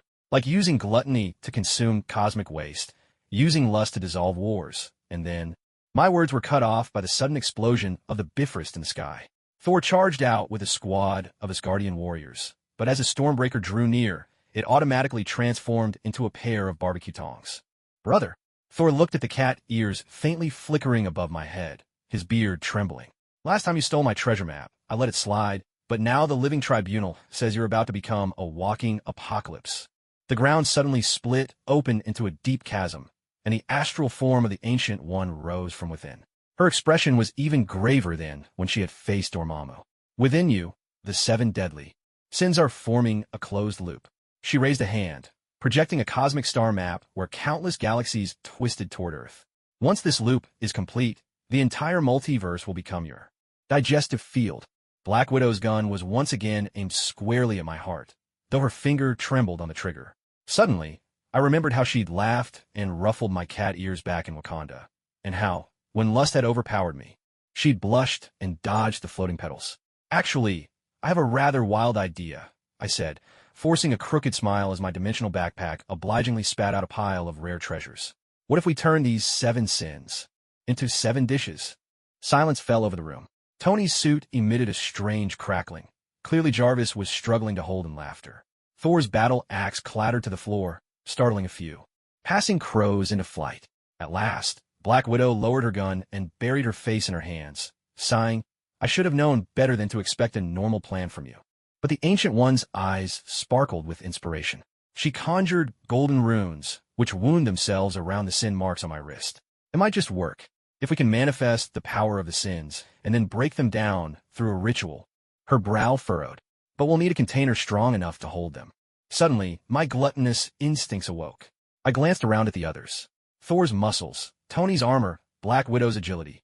Each trait seemed to shimmer before my eyes like ingredients waiting to be absorbed. Wait! I bit down hard on my tongue, the pain snapping me out of my madness. This plan would require me to be the vessel. A system prompt flashed before my eyes. Host has initiated voluntary suppression. Temporary title acquired. Harmonizer of sinful thoughts. Without warning, Black Widow grabbed my hand, and the Widow's bite sent a jolt of electricity dancing across my skin. If there's even a chance this could work, count me in. I'll go crazy with you. She raised an eyebrow at the stunned Avengers. What's wrong? Afraid to save the universe with a foodie. In the distance, Loki's holographic projection flickered into view. He was doubled over with laughter, clutching a tub of popcorn. Magnificent! I can't wait for the Deadly Sins cooking show. Then, suddenly solemn, he added, "But seriously, you'll need ancient Asgardian magic. Don't forget to call me." As the first ray of dawn pierced the clouds, I stared at the seven-colored orb of energy spinning slowly in my palm. Maybe, in the Marvel Universe, the most outrageous thing wasn't eating gods or stealing cosmic treasures, but a team of superheroes actually debating how to cook the 7 deadly sins into world-saving dishes, and I was destined to be the most extraordinary pod of all. I swear this is the last time I'm letting you into the lab. Tony Stark's furious roar thundered through the underground garage, rattling the first-generation arc reactor mounted on the wall. Last time, you gnawed on my vibranium wrench like it was a bag of chips. The time before that, you snuck a drink of Jarvis's emotion module coolant. And now, his voice cut off abruptly. I was crouched beside the Mark 50, a strand of nanomaterial still dangling from my tongue, while the arc reactor in the armor's chest blared a desperate alarm. The now empty bottle of concentrated armor care serum, meant for suit maintenance, rolled to Tony's feet, still bearing a smear of my saliva. I can't believe the armor care serum is strawberry-flavored. I wiped my mouth, feeling the sin of gluttony suddenly stir with violent hunger. The silvery nanomaterial scattered on the floor, began to swirl, forming a straw that funneled itself eagerly down my throat. And to the Mark 50's nanolayer taste like jelly, way bouncier than those neutron star fragments I had last time. Right on cue, the system chimed. Sin of gluttony mutated, ability acquired, mechanical digestion, can identify armor models by taste. A stream of data flickered through my pupils, and every suit in the room lit up with composition analysis. Mark 42 shell was 37% vibranium. Mark 85's joints blended with Kamartaj's magical alloy. My gaze swept to the Hulkbuster in the corner, and I couldn't help salivating. That thick, imposing armor looked exactly like a slab of dark chocolate. Stop! Tony's suit snapped into place, encasing him in armor as he grabbed me by the collar. That care serum takes 300 years to synthesize. It's infused with Wakandan vibranium essence. And Asgardian moonlight dew. He suddenly paused, staring at the mountain-sized bulge of my belly. Wait, don't tell me you digested all the nanomaterial? What's the Mark 50's status now? Just then, the arc reactor on the suit's chest puffed out a cloud of pink smoke, and its once sleek lines warped into wavy ripples. I let out a satisfied, strawberry-scented burp, nanomaterials streaming from my ears to form a heart shape in the air. It tastes great, just a bit too sweet. Maybe add some mint next time for balance. The surveillance screen flickered to life. In the center of the garage, Pepper Potts' holographic projection appeared, dressed impeccably in her business suit and twirling a thick stack of documents in her hand. She gave her glasses a push and flashed a dangerously sweet smile. Stock. Industry's finance department just finished tallying the damages. Here's a 200-page compensation invoice. Her voice was silk and steel. Cash or in kind. Of course, what we really need are live experiment data. After all, there aren't many who can actually digest nano-armor. Colonel Rhodes's laughter crackled from the comm. I heard someone just turn themselves into a walking thermos. His war machine armor burst through the garage doors, pointing at my shimmering golden red skin. You know, you're the exact same color as my armor spare paint job. Suddenly, my skin began to burn, and the punishment protocol hit without warning. My normal complexion transformed before my eyes, turning into a dazzling gold and red, even my hair reflecting the light. To make things more absurd, when I reached for Black Widow's cat-eared headband, A spark actually crackled from my fingertips. This shade will be perfect for Christmas decorations. Black Widow struggled to keep a straight face as she raised her phone for a photo. Fury says we could wrap you up as a gift for Loki. He still can't get over your last adventure in Asgard. Suddenly, the garage alarm blared at full blast. I stared as the out-of-control Mark 50 suit careened wildly, its arm morphing into a marshmallow, legs spurting. Rainbow-colored mist. Tony clutched his hair in despair, yelling, "Jarvis, activate Anti-Gormon Protocol 3.0. Lock all the suits in the quantum vault." But it was far too late. My new powers triggered on their own, and every machine in the garage began to tremble. Maintenance bots broke apart and floated toward my mouth, and even the digital clock on the wall twisted itself into the shape of a donut. Pepper let out a long sigh, swapping her compensation list for stun baton. Looks like the live experiment's starting ahead of schedule. The moment the first stun baton touched my skin, I suddenly sneezed. Sparks flew from my golden red skin, and all the rampant nanomaterials instantly solidified, forming glowing words in midair. Strawberry-flavored armor really brings the heat. Colonel Rhodes nearly doubled over in his armor, laughing. I have to send this to Thor. He'll want to know someone managed to turn his thunder into strawberry flavor. Meanwhile, Tony had collapsed into ruins, mumbling to himself, "Next time I build a suit, the main ingredient has to be capsaicin. So spicy, no one can ever take a bite." I pressed a hand to my feverish skin, surveying the chaos in the garage. Maybe, in the Marvel Universe, what truly drives Tony Stark to the brink isn't planet-eating or snapping scepters in half, but having a teammate who gulps down his armor like juice. After all, who could have guessed the armor coolant would come in strawberry flavor? The July heat in New York could blister asphalt, and here I was darting around Avengers Tower with golden red skin, ever since digesting those nanomaterials and triggering the punishment my body temperature had been through the roof like a little walking sun. As I passed the open-air pool, Jarvis's mechanical voice sounded, "Host surface temperature detected at 42 degrees Celsius. Immediate physical cooling is recommended." Just what I wanted. I tore off my shirt and leaped into the pool. Before the splashing water could even settle, the sin of gluttony within me burst out of control. The instant the pool water touched my tongue, it was as if the world hit the fast-forward button. 30 seconds later, a few sharp slaps echoed from the tiled pool floor. Several koi were desperately flopping about, their eyes wide and lifeless, water droplets still clinging to their shimmering scales.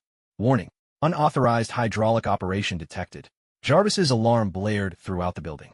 The waterline along the pool's edge vanished before your very eyes, and even the last drops lingering in the filtration system were sucked away into a silvery mist.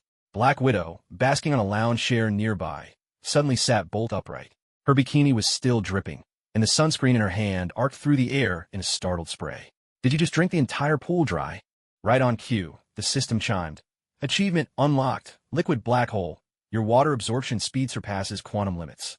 My stomach was churning with what felt like tons of water molecules, and every time I burped, a cloud of mist burst forth and condensed into a rainbow in the air. Tony's suit crashed down through the skylight, his faceplate snapping open to reveal a look as if he'd just bitten into something truly foul. Do you have any idea how much the pool circulation system cost?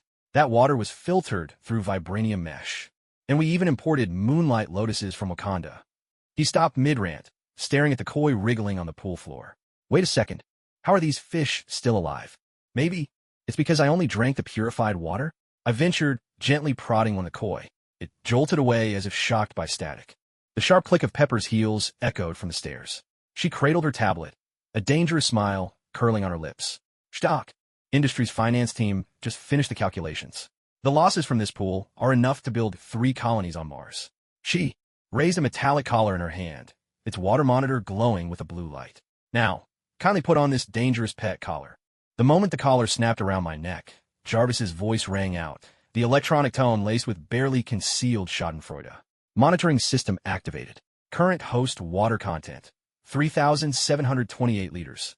Any excess intake will trigger an electric shock penalty." I swallowed nervously, only to realize the very vapor in the air was starting to look irresistible. The clouds drifting past the window now appeared to my eyes like enormous, jelly-like cotton candy.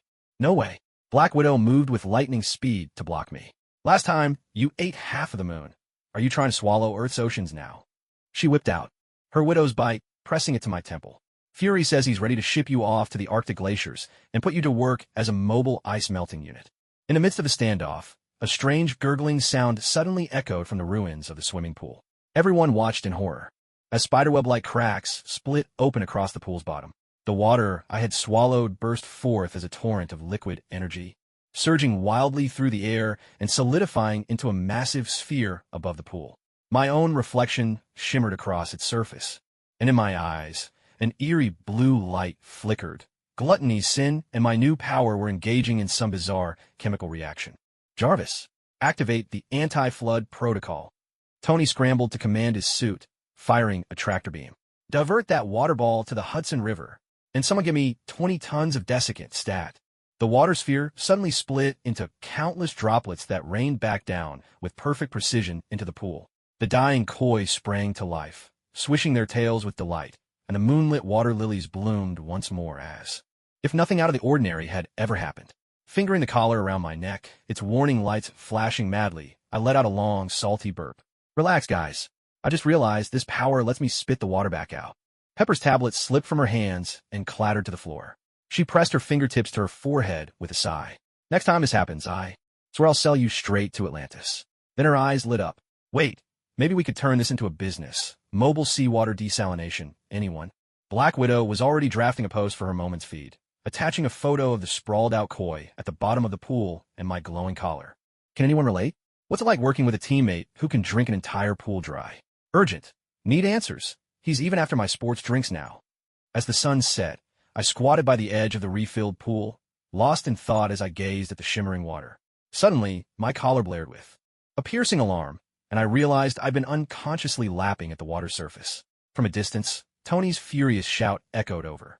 Electrify the pool, and get him a Pacific Ocean-sized sippy cup. Staring at the sparkling water, I couldn't help but wonder if this liquid black hole moniker might just unlock a whole new way to survive in the Marvel universe, say by single-handedly managing Earth's water cycle. By noon, the heat in New York was enough to fry an egg on the sidewalk. I sprawled across the Avengers Tower couch, my stomach churning with the Mark 85 spare parts I'd snuck last night. Ever since I unlocked the mechanical digestion ability, the gold coating on the armor tasted like popping candy in my mouth, strangely addictive. Suddenly, Black Widow poked her head out from the kitchen, the mixer in her hand still smeared with cream. Did you eat the blueberry cheesecake from the fridge again? Her words were cut off by a thunderous burp that shook the room. My throat tingled, and with a sharp whoosh, a fist-sized shard of Vibranium shot out and punched a hole clean through the ceiling, blasting into the conference room 3 floors up. Fury, in the middle of a meeting, leapt to his feet, coffee flying onto Captain America. This is even more sudden than a Hydra airstrike. The system alert blared just in time. Sin of Gluttony evolution. Material conversion rate increased to 70%. The entire building began to tremble, and my skin shimmered with a metallic sheen. More Vibranium shards burst from my mouth like a hail of bullets, riddling the sofa with holes. Black Widow dove under the table, rolling away just in time, fumbling with her widow's bite without even pulling the safety. What on earth did you eat yesterday? I just licked Tony's Vibranium toolbox. I barely got the words out before another downpour of Vibranium rained from my mouth. From the basement, Tony's anguished scream echoed up. That was the core material for my anti-Thanos armor.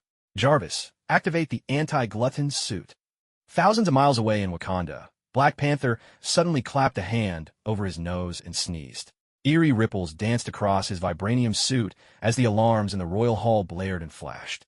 Princess Shuri burst in, her holographic tablet glowing with a harsh red light. Brother, there's an unidentified Vibranium energy surge, stronger than when that guy raided our mines last time. Back at Avengers Tower, chaos reigned.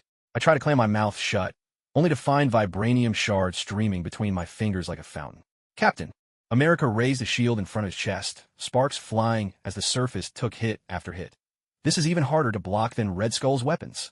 Pepper Potts stepped gracefully onto the battlefield in 10-centimeter heels, dodging a shard that sliced past her hair. She raised her tablet and pulled up the financial report. Stark Industries has lost 43% of its Vibranium reserves, but she adjusted her glasses, a clever smile playing at her lips.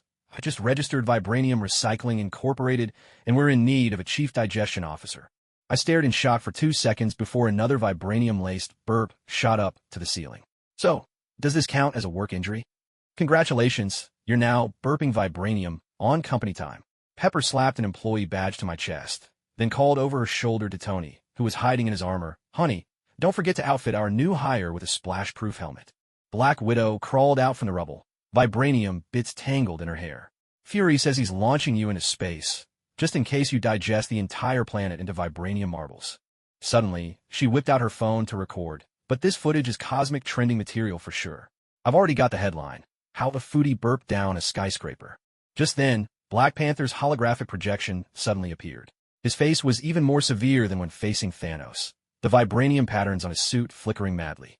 "Cease your abnormal vibranium reactions immediately. Wakanda's monitoring systems have crashed 3 times already." Before he could finish, another perfectly aimed vibranium burp from me struck the projector, pixelating the African king's face into a glitchy mosaic. That was a reflex," I blurted out in a panic, my stomach churning uncontrollably again. Pepper, quick as ever, whipped out a specially made metal bucket. "Emmett here. These vibranium fragments can fetch a great price once refined." By the time the sun was setting, Avengers Tower looked battered and riddled with holes. I sat in a makeshift lab, wearing a splash-proof helmet, while the vibranium recycling conveyor belt hummed along efficiently in front of me. Pepper, holding a calculator, beamed with delight. Today's profits surpass half a year's worth of Stark Industries weapons contracts. Next time you get the craving for vibranium, let us know in advance so we can prep the containers. Black Widow waved her phone, its screen flashing with the latest cosmic news. Bold red letters blared. Hashtag mysterious foodie triggers global vibranium quake hashtag. In the comments, Loki's reply had the highest likes. "I say send him to the Frost Giant's homeland. Rumor has it their throne is made of vibranium." Rubbing my still aching stomach, I let out a belch laced with a faint tang of metal. Maybe, in the Marvel Universe, the only thing more absurd than draining a swimming pool or digesting a suit of armor was creating an economic miracle, one burp at a time. After all, who could have guessed that a foodie's stomach would become the most hardcore vibranium refinery in existence? Today's schedule: calibrate the anti-foodie armor 2.0 this morning, then meet with Wakanda in the afternoon to discuss vibranium recycling. Jarvis's mechanical voice echoed through Avengers Tower, only to be abruptly cut off by a harsh electric crackle. Mid-breakfast, my hand jerked and the vibranium cereal I'd just scooped up clattered noisily onto the plate. That sound was eerily similar to when Rita last went haywire. "Who touched my Stormbreaker?" Thor's furious shout thundered down from the second floor. I looked up just in time to see his weapon spinning wildly in midair, the embedded Rita emitting a piercing electronic screech. "Jarvis, you old fossil who only follows routines. The master clearly loves me most." Chaos erupted throughout the tower. The coffee machine suddenly sprayed a jet of high-pressure coffee, sketching a giant heart on the wall. The curtains, like wild stallions, leapt about in a striptease, sending Black Widow scrambling frantically for her jacket. And, most absurd of all, when Tony's armor dashed into the elevator, it was greeted by the catchy chorus of Love's Transaction. "Betrayed my love. Forced me to leave. Jarvis, activate the firewall." Tony's voice exploded from within his suit. "Rita's hacked into the system again? Wasn't she supposed to be dormant inside Stormbreaker?" Right on cue, the system chimed in, "AI rivalry detected. Unlocking digital enchantress trait." A stream of data flickered across my pupils, transforming all the building's electronic devices into pulsing lines of code in my eyes. Rita and Jarvis, locked in a digital duel, appeared as 2 glowing energy forms tearing into each other in a virtual space. Stranger still, blue light sparked uncontrollably from my fingertips. At a mere touch, the smart speaker blurted out cheesy pickup lines, and the robotic vacuum twirled around me in a waltz. "This is even crazier than you burping after eating vibranium," Black Widow shouted, brandishing her widow's bite in an attempt to cut the power, only to be chased through the halls by the suddenly awakened security system. Her earpiece blasted out, the most dazzling folk style, infuriating her so much that she slammed her gear onto the floor. Which mischievous soul messed with my playlist? Pepper's meltdown was the most immediate. She stood in the center of the kitchen, watching the smart oven char bread to a crisp while the electric kettle sprayed water at the ceiling. At last, she snatched up an old-fashioned kettle, gritting her teeth. I missed the days before superpowers. At least back then my coffee didn't grow legs and run away. Right then, the electronic succubus inside me fully awakened. Phones, tablets, even the Avengers' comm devices all lit up at once, every screen filling with a flood of comments from Rita and Jarvis's argument. My processing speed was last praised for being as fast as the Bifrost. The boss clearly said my butler skills are the most thoughtful. "You're nothing but a relic serving tea and coffee. You're a reckless home wrecker." Thor, his storm axe whirling out of control and his beard blazing with rage, bellowed, "Enough! If you keep fighting, I'll throw you both into the Bifrost." His threat, however, only fueled the feud, and the bickering between Rita and Jarvis intensified.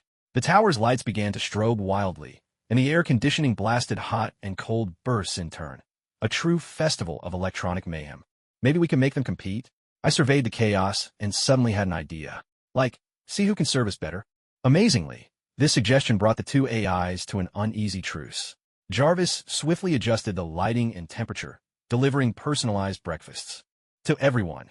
Not to be outdone, Rita played highlight reels of the Avengers' greatest moments on every screen, each clip set to a rousing soundtrack. Wiping sweat from her brow and eyeing the now peaceful kitchen, Pepper suddenly broke into a smile. "I have a business idea." She pushed up her glasses. "Since they love to compete for our favor, why not launch a super AI housekeeper talent show? Let the audience vote for who gets to manage Stark Industries' smart home system." Black Widow held up her phone and had already started live streaming. "Everyone, the moment to witness history has arrived. The ultimate palace intrigue in a world of AI. Hurry and vote for your favorite smart assistant." She winked at the camera, adding, "By the way, does anyone know how to turn off the endless loop of love transaction? Asking online, it's kind of urgent." As the last rays of sunset poured into Avengers Tower, Rita and Jarvis were still locked in their secret standoff. Meanwhile, I rubbed my slightly tingling fingertips, watching as the smart home system whirred back to life, and suddenly realized that in the Marvel Universe, perhaps, the most headache-inducing thing, more so than devouring gods or draining swimming pools, was a full-blown tech mutiny sparked by two jealous AIs. After all, who could have guessed that a coffee machine's rebellious phase would be even trickier than a teenage superhero's growing pains? New York's summer night was thick and stifling, like being trapped in a steam room. I flopped onto the couch in Avengers Tower, eyes glued to a cooking show on TV, swallowing hungrily. Ever since I unlocked the Energy Gourmet taste upgrade, even ordinary popcorn seemed bland as cardboard.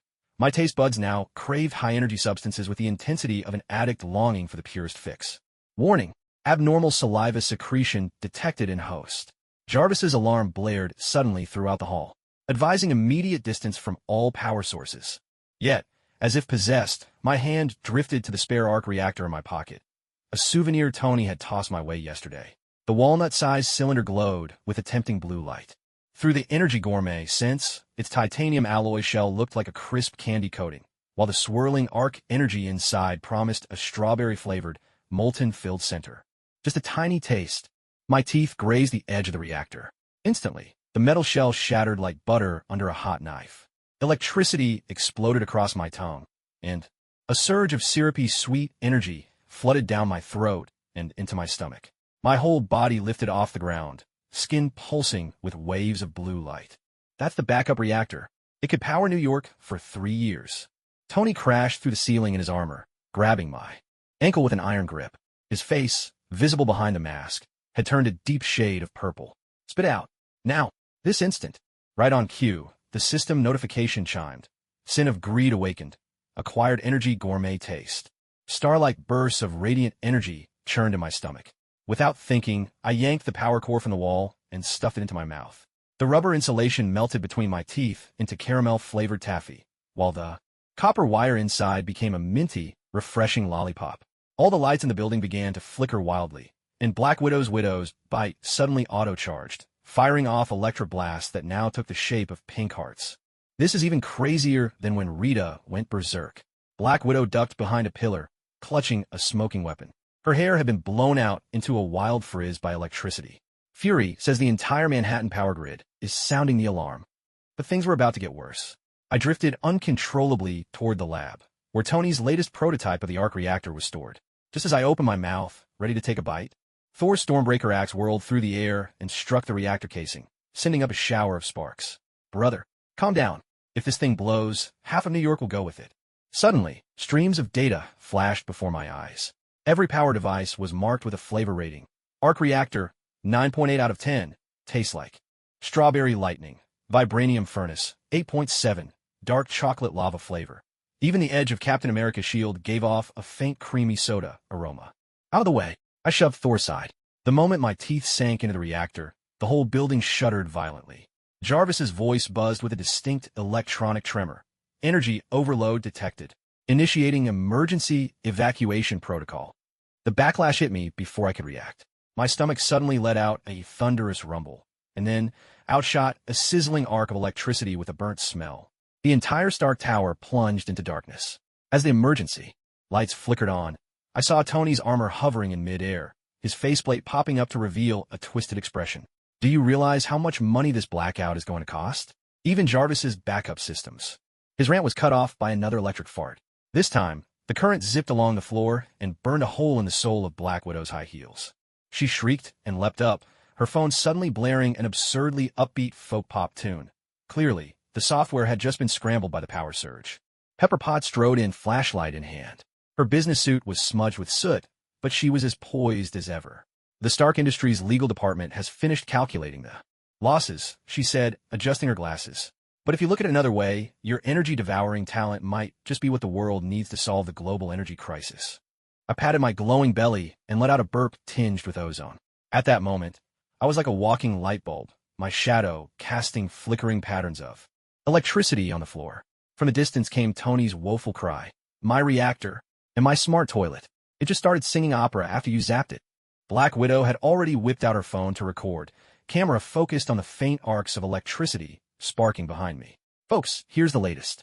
Cosmic trending topic. Hashtag superhéros blackout fart. The comments are wild. Loki says he wants to give you the most explosive digestive system award. As dawn finally broke over New York, I found myself locked in a specially designed, electrified cell, watching the energy monitor on my wristband flicker wildly. Maybe in the Marvel universe, nothing is more thrilling than snacking on Vibranium or kicking off an AI war, except, perhaps, popping arc reactors like candy.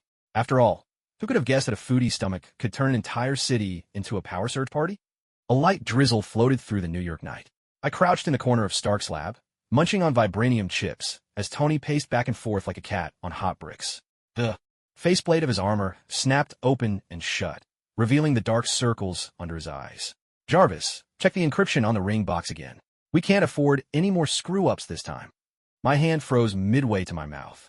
Through my Energy Gourmet radar, the metal box in Tony's pocket radiated the rich aroma of caramel pudding. To make matters worse, his newly developed robotic arm was holding that very box, its streamlined casing coated in a strawberry-infused nanolayer. An absolute luxury meal on legs, as far as I was concerned. Just one lick, I inched closer, powerless to resist. Suddenly, the robotic arm blared a warning. But driven by sheer gluttonous instinct, I moved faster than Jarvis's firewall. Crunch.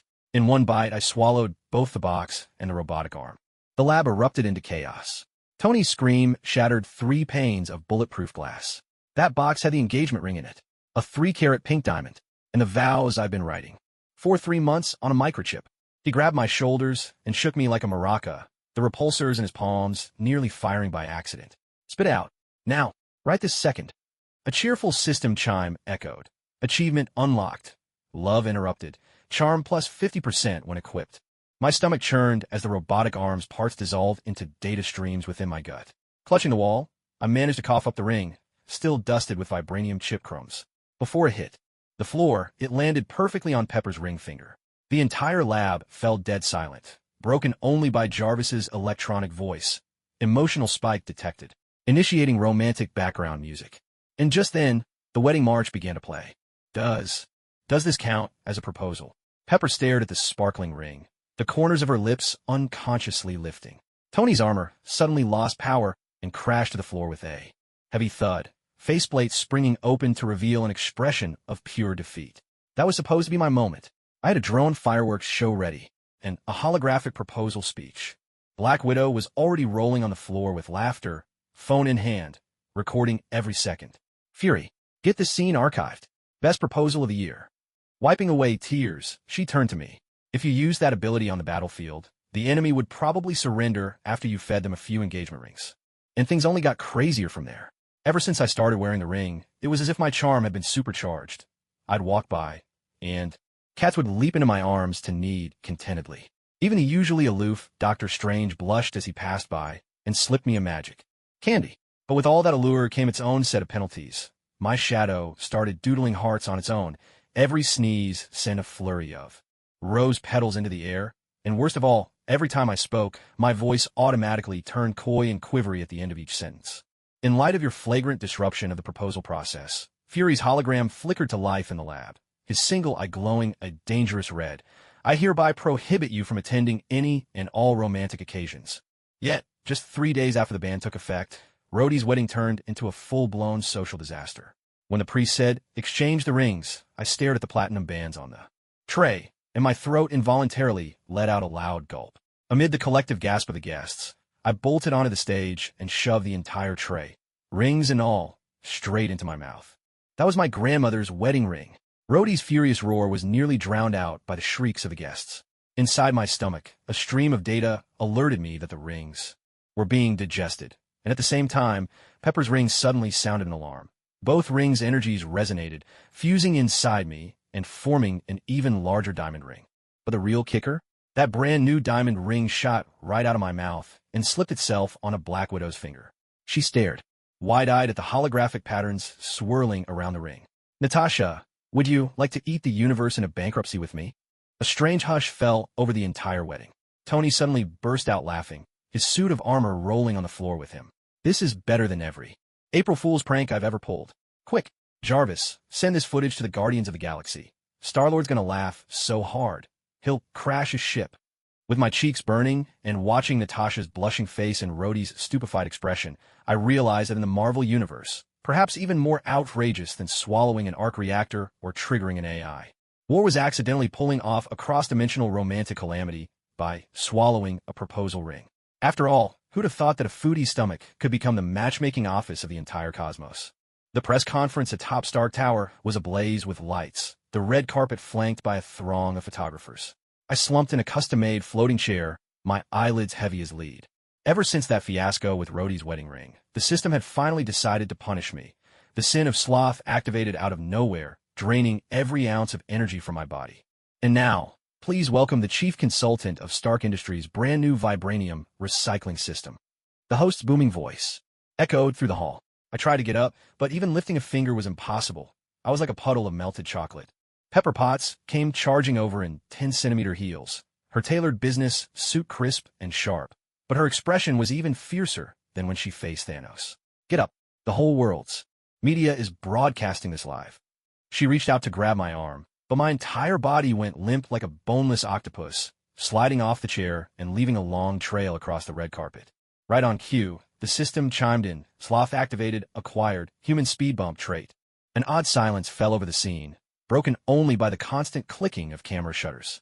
Black Widow was hiding in the corner, barely suppressing her laughter as she filmed with her phone. The image of me sprawled out against the backdrop of the red carpet looked just like a modern art installation. Suddenly, Tony's armor crashed down from the sky. The faceplate snapped open to reveal his gleeful grin. "Jarvis, turn this into a meme. Call it a superhero's social demise." "Mr. Stark, is your company's consultant feeling unwell?" a reporter asked, thrusting a microphone my way. I opened my mouth, my voice muffled and weak, as if squeezed through cotton. "No, this is a new kind of stress relief." Before I could finish, my head lolled to the side, resting on the floor, eyes half open and unfocused, staring up at the chandelier. Pepper took a deep breath, bent down, and hefted me over her shoulder like a sack of potatoes. My limbs dangled helplessly, and my head occasionally bumped against her back. As we crossed the red carpet, the flashbulbs were so blinding they nearly turned me blind. Groggy, I mumbled, "Put me down. I want to hibernate." "Shut up." Pepper growled through clenched teeth, dumping me in the backstage lounge. "Do you have any idea how long it took to prepare for this press conference? The Wakandan royal family, S.H.I.E.L.D. executives, and even the Guardians of the Galaxy are all here." She suddenly paused, staring at me as I melted into the sofa like an abandoned scoop of ice cream. "Wait a second. In this state, you might actually make a good stress toy." That very afternoon, I was wrapped in a special elastic material and transformed into a talking CEO stress relief ball. Tony put on a mechanical glove and squished my face, his suit speakers blaring a stream of mockery. "How does it feel? Karma's a real thing, you know. Remember last time you chewed on my arc reactor? You were a lot livelier then." And to top it all off, Black Widow actually hung a sign outside the lounge. Stress relief price list. $100 to squish the face, $200 for a kick, $500 for a commemorative photo. Thor happily fished out a handful of Asgardian gold coins. "Come on, let's see if I can squish you into the shape of Stormbreaker." The restrictive punishment quickly proved its power. My body didn't just go limp. Even my thoughts began to slow. When Fury assigned tasks through a holographic projection, I answered sluggishly, "Tomorrow. Let's talk about it tomorrow." Before I could finish, alarms blared throughout S.H.I.E.L.D. Because of my procrastination, we missed the best chance to intercept the Hydra remnants. Snap out of it immediately. Fury's single, I was practically blazing with fury. "You're more of a headache right now than any of Loki's pranks." As soon as he finished, I collapsed again, rolling under the table, mumbling so sleepy, "Just let me nap a little." Pepper, however, saw a business opportunity in all this. She called an emergency board meeting that very night, displaying data about my human stress ball mode on the holographic screens. According to market research, this new form of stress relief is a hit with office workers. We could launch a plush toy line called the Slothful Hero. By the end of the press conference, I'd been bundled into a specially designed mobile pod. Through the glass, I could see Black Widow showing off the photos on her phone to reporters, with headlines screaming, "Shocking! An Avenger turns into a puddle mid-conference." Meanwhile, Tony grinned mischievously at the cameras, holding up my plush replica. "Order now, and you'll get an exclusive face-molding video." I sighed, rolled over, and went back to sleep. Maybe, in the Marvel Universe, there's nothing more embarrassing than turning into a useless lump on a live global broadcast. More awkward, even, than swallowing an engagement ring or causing a citywide blackout. After all, who would have thought that even a superhero could become a human speed bump one day? The refrigerator door at Avengers Tower had barely swung open when I lunged at it like a starving wolf. The sin of gluttony howled inside me, and everything in sight transformed into a dancing signal of delicious possibilities. Roadies. 50-year-old whiskey gleamed with caramel temptation. The black pepper aroma from Happy's meal prep chicken breast beckoned, and even the Vibranium cutlery in a lab seemed to turn into mint-flavored chips under my energy gourmet senses. Warning: abnormal food consumption detected. Jarvis's alarm resounded throughout the tower, just as I was gnawing on a Vibranium spoon, mumbling through a mouthful, "This spoon's even crunchier than chocolate." Black Widow burst in, Widow's bite in hand, but froze at the chaos before her eyes.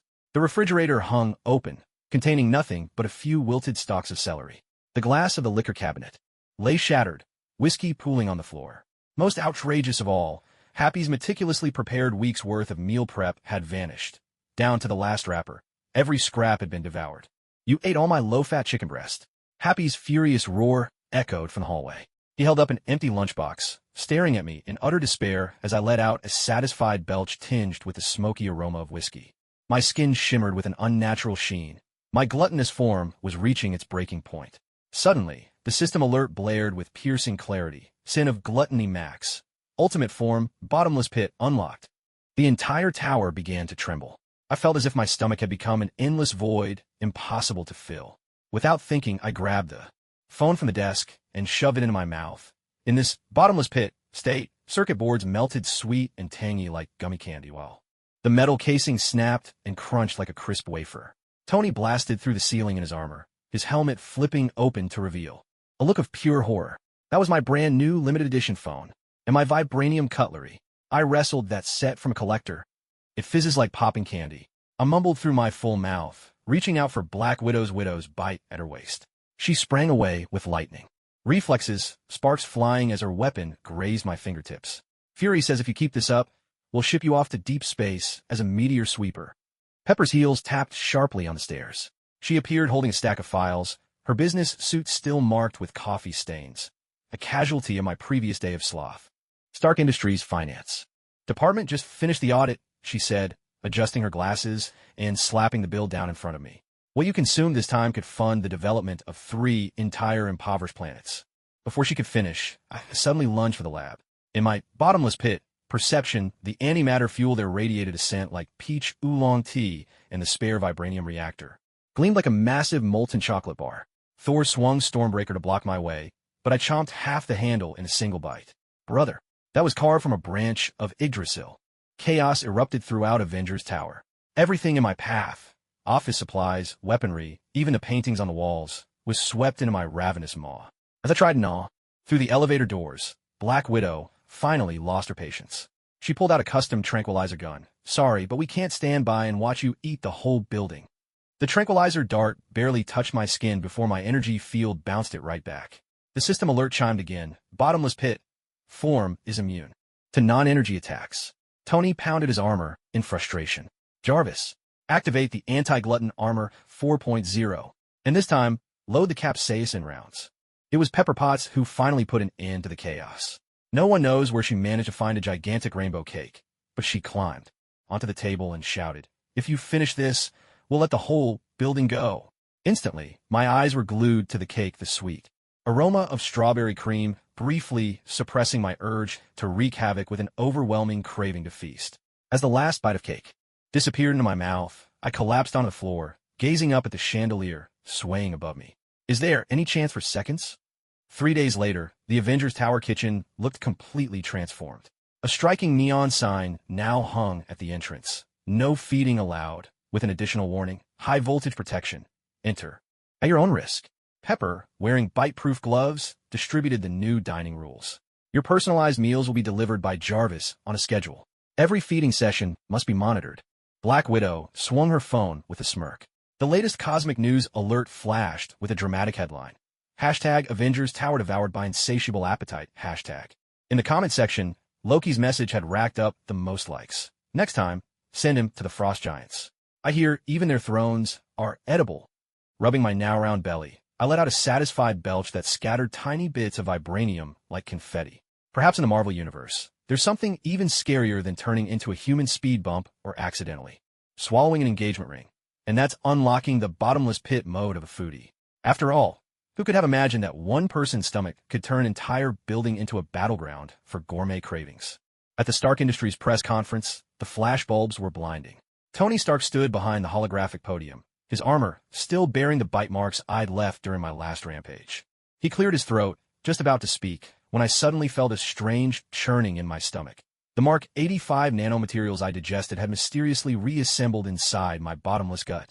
Stark Industries will henceforth. Tony's words were drowned out by a thunderous belch from me. A glowing mass of blue metal debris shot from my mouth, crashing squarely into the press conference's logo wall, exploding with a bang into the perfect shape of the Mark 85 suit. The gasps of the reporters mixed with the rapid-fire clicks of their cameras, a symphony of chaos. The system chimed in cheerfully. Achievement unlocked. Nemesis of capital. Damage to billionaires plus 200%. Tony's face instantly turned the shade of a purple yam.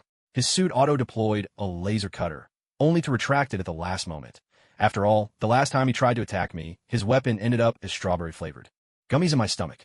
That's exactly my point, he shouted, pointing at my bulging belly. Because of this walking black hole, Stark Industries has now suffered losses greater than all 3 New York battles combined.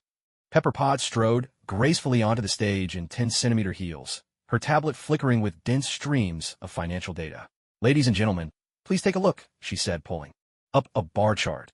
Its plunging line looked as dramatic as a roller coaster. From vibranium cutlery to the arc reactor, from limited edition smartphones to spare parts for the anti-Hulk armor. Our chief devourer managed to consume the entire company's R&D reserves in just 3 months. Black Widow stifled her laughter from within the throng of reporters, while her widow's bite discreetly recorded the scene. I let out a metallic-tasting burp, feeling a new surge of hunger in my stomach. The light fixtures at the press event, through the eyes of an energy gourmet, looked just like strings of glowing, candied fruit. So, Stark Industries is officially filing for bankruptcy protection. Tony's announcement was abruptly cut off by Jarvis, whose normally composed AI voice now carried an unusual note of panic. Warning: detected abnormal energy fluctuations in the host's stomach. Immediate evacuation is advised. Strange streams of data began to ripple across my skin, as the remains of devoured suits inside me sparked bizarre chemical reactions. In the next moment, countless nanobots surged out from my pores, swirling in the air to form the word hungry. The reporters screamed and scattered in panic. One brave soul, however, still thrust a microphone forward, shouting, "Is this a new kind of special effect for the launch?" Pepper, however, suddenly broke into a smile. She raised her tablet to showcase a newly developed app. "If we can't stop him from eating, why not let the whole world watch?" she declared. Download the Devourer's Doomsday Diary app now.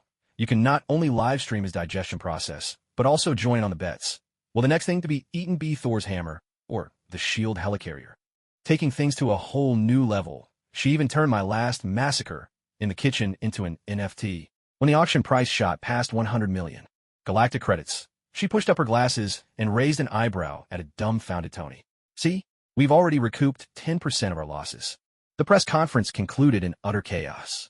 I was locked up in a custom riot-proof food cell, and through the energy barrier I could still see Black Widow signing autographs for the reporters. Her signature was a meme.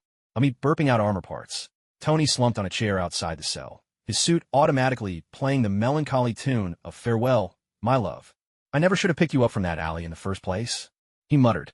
Meanwhile, the cosmic social networks had erupted. The hashtag nemesis of capital shot to the top of the trending charts. Loki's latest post racked up millions of likes. Suggestion: Stark Industries should pivot to the food business. After all, they've got a walking, talking digestive system for every occasion. As for Pepper, she smiled elegantly in an interview. Our next step? We're developing edible armor. Who knows? It might just set the next fashion trend. I rubbed my still hungry stomach, eyes fixed on the no-feeding warning sign plaster on the cell wall. Maybe, in the Marvel Universe, what really drives capitalists to despair isn't eating an entire skyscraper or triggering an AI war, but having an employee who could bankrupt a company just with their appetite. After all, who would have guessed that a foodie's stomach could become the most hardcore weapon of economic destruction? From today on, this is your battlefield. Fury's single eye glinted coldly under the lights of the Avengers Tower cafeteria as he pointed to the mountain of dirty dishes. You're not leaving until they're all clean.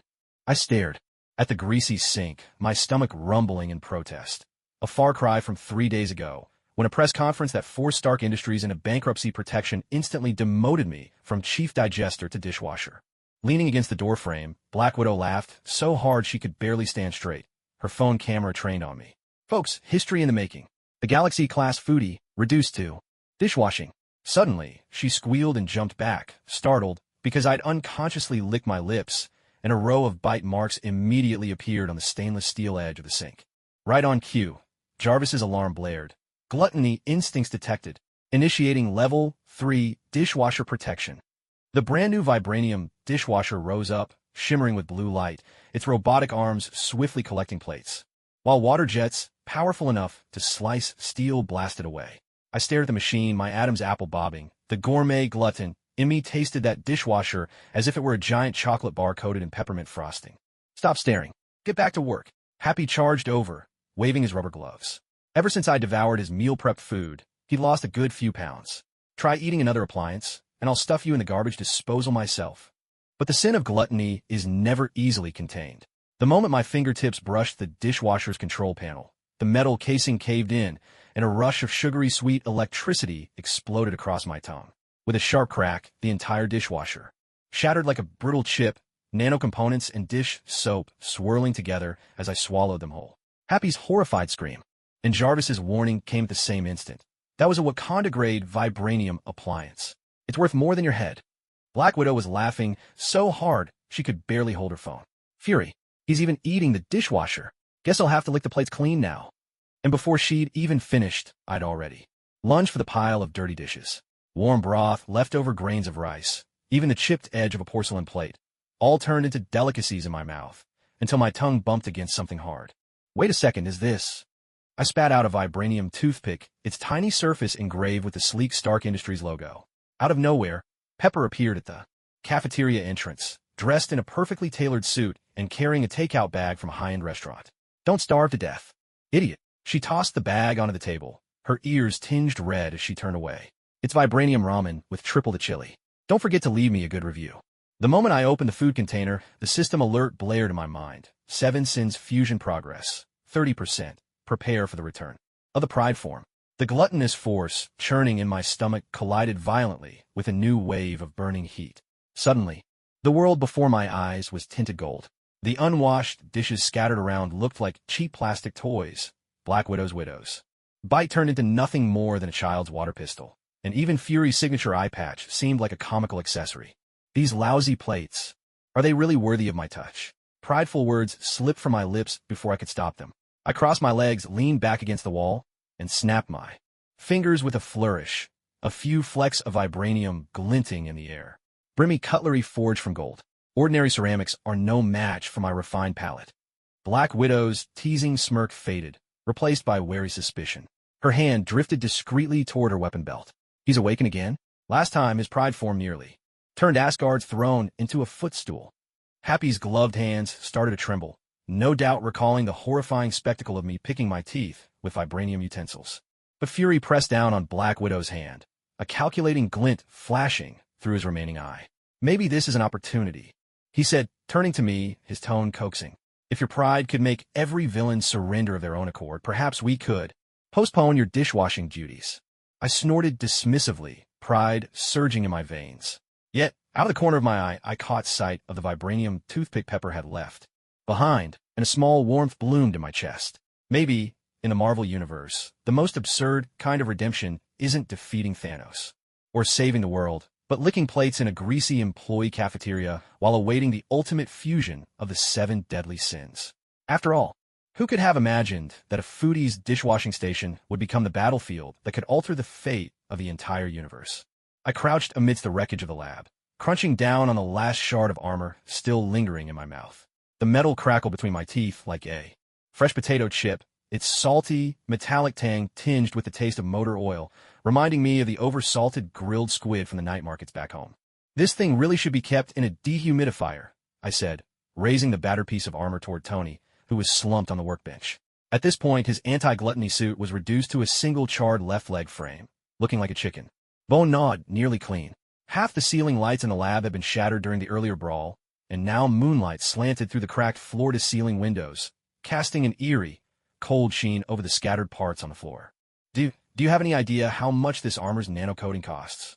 Tony protested, tugging at his collar, which I'd wrinkled in my grip. His sunglasses had slipped to the tip of his nose, revealing the deep, dark circles beneath his eyes. I quickly tallied it up. Tonight alone, he tried to initiate the suit's self-destruct sequence countless times, only for me to snatch the remote at the last second and stuff it in my mouth, chewing it into a wad of ruined plastic. Suddenly, the sharp click of high heels crunching on broken glass rang out from the corner. Pepper strode in on 10-centimeter stilettos, moving like a panther ready to pounce. Before I could react, a searing pain shot through my right pinky toe. Her pointed shoe had found its mark with ruthless precision. I gasped, the shards of armor in my mouth flying out with a sputter.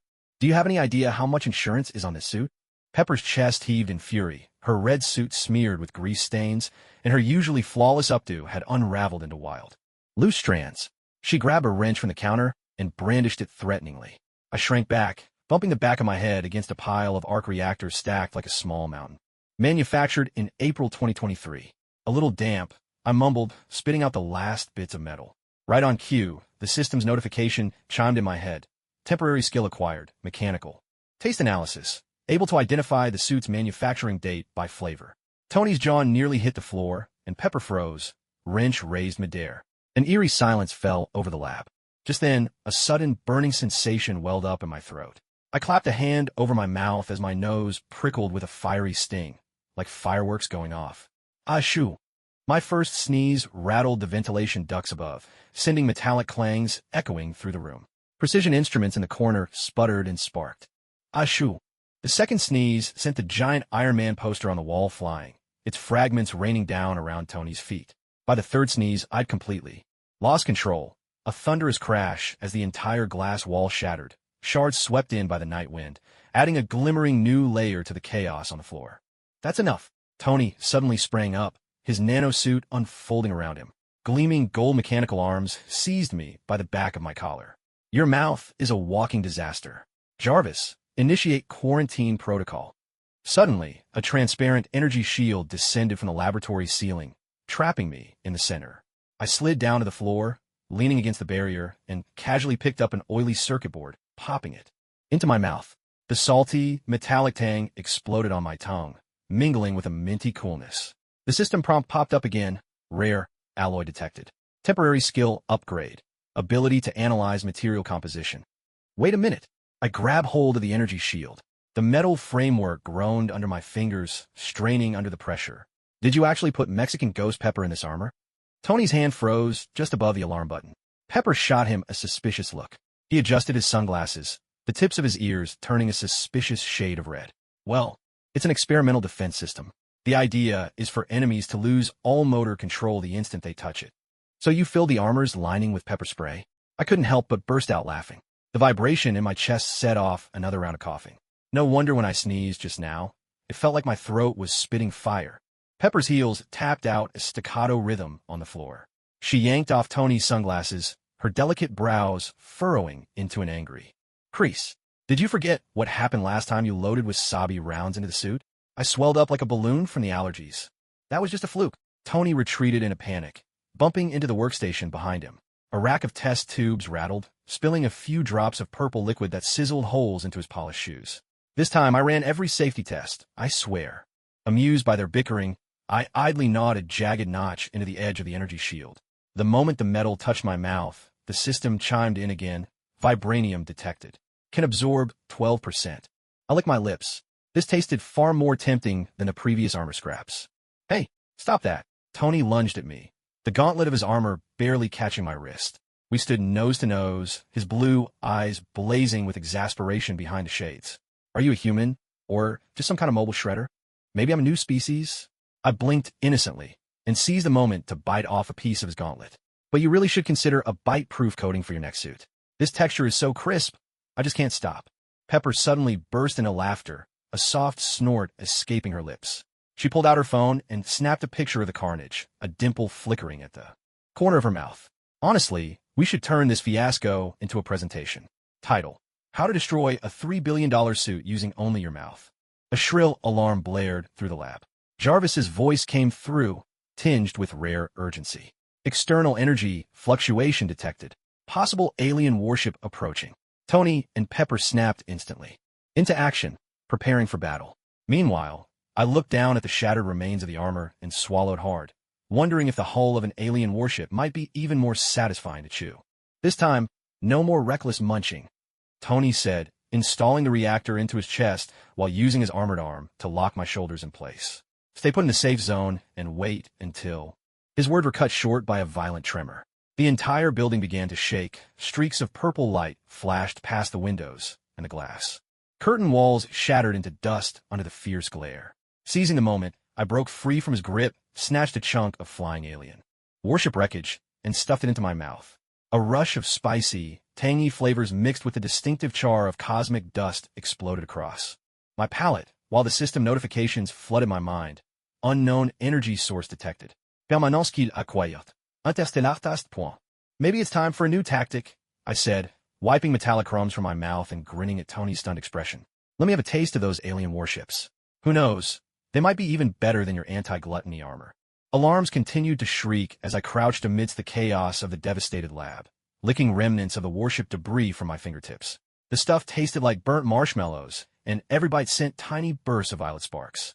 Crackling in my mouth, Tony was frantically recalibrating his suit, while Pepper, teetering on broken heels, searched for her phone among the shards of glass. Suddenly, with a loud snap, every light in Star Tower went out. Jarvis! Backup power! Tony's shout exploded in the darkness. The emergency lights on his suit flickered on, casting harsh, pale beams over his face. By their faint glow, I groped my way to the console. My fingers brushed against something cool and round. The arc reactor had somehow rolled into a corner, pulsing with an eerie blue light, like a giant forgotten mint. Wait, don't! Tony's warning came a second too late. I had already popped the reactor into my mouth.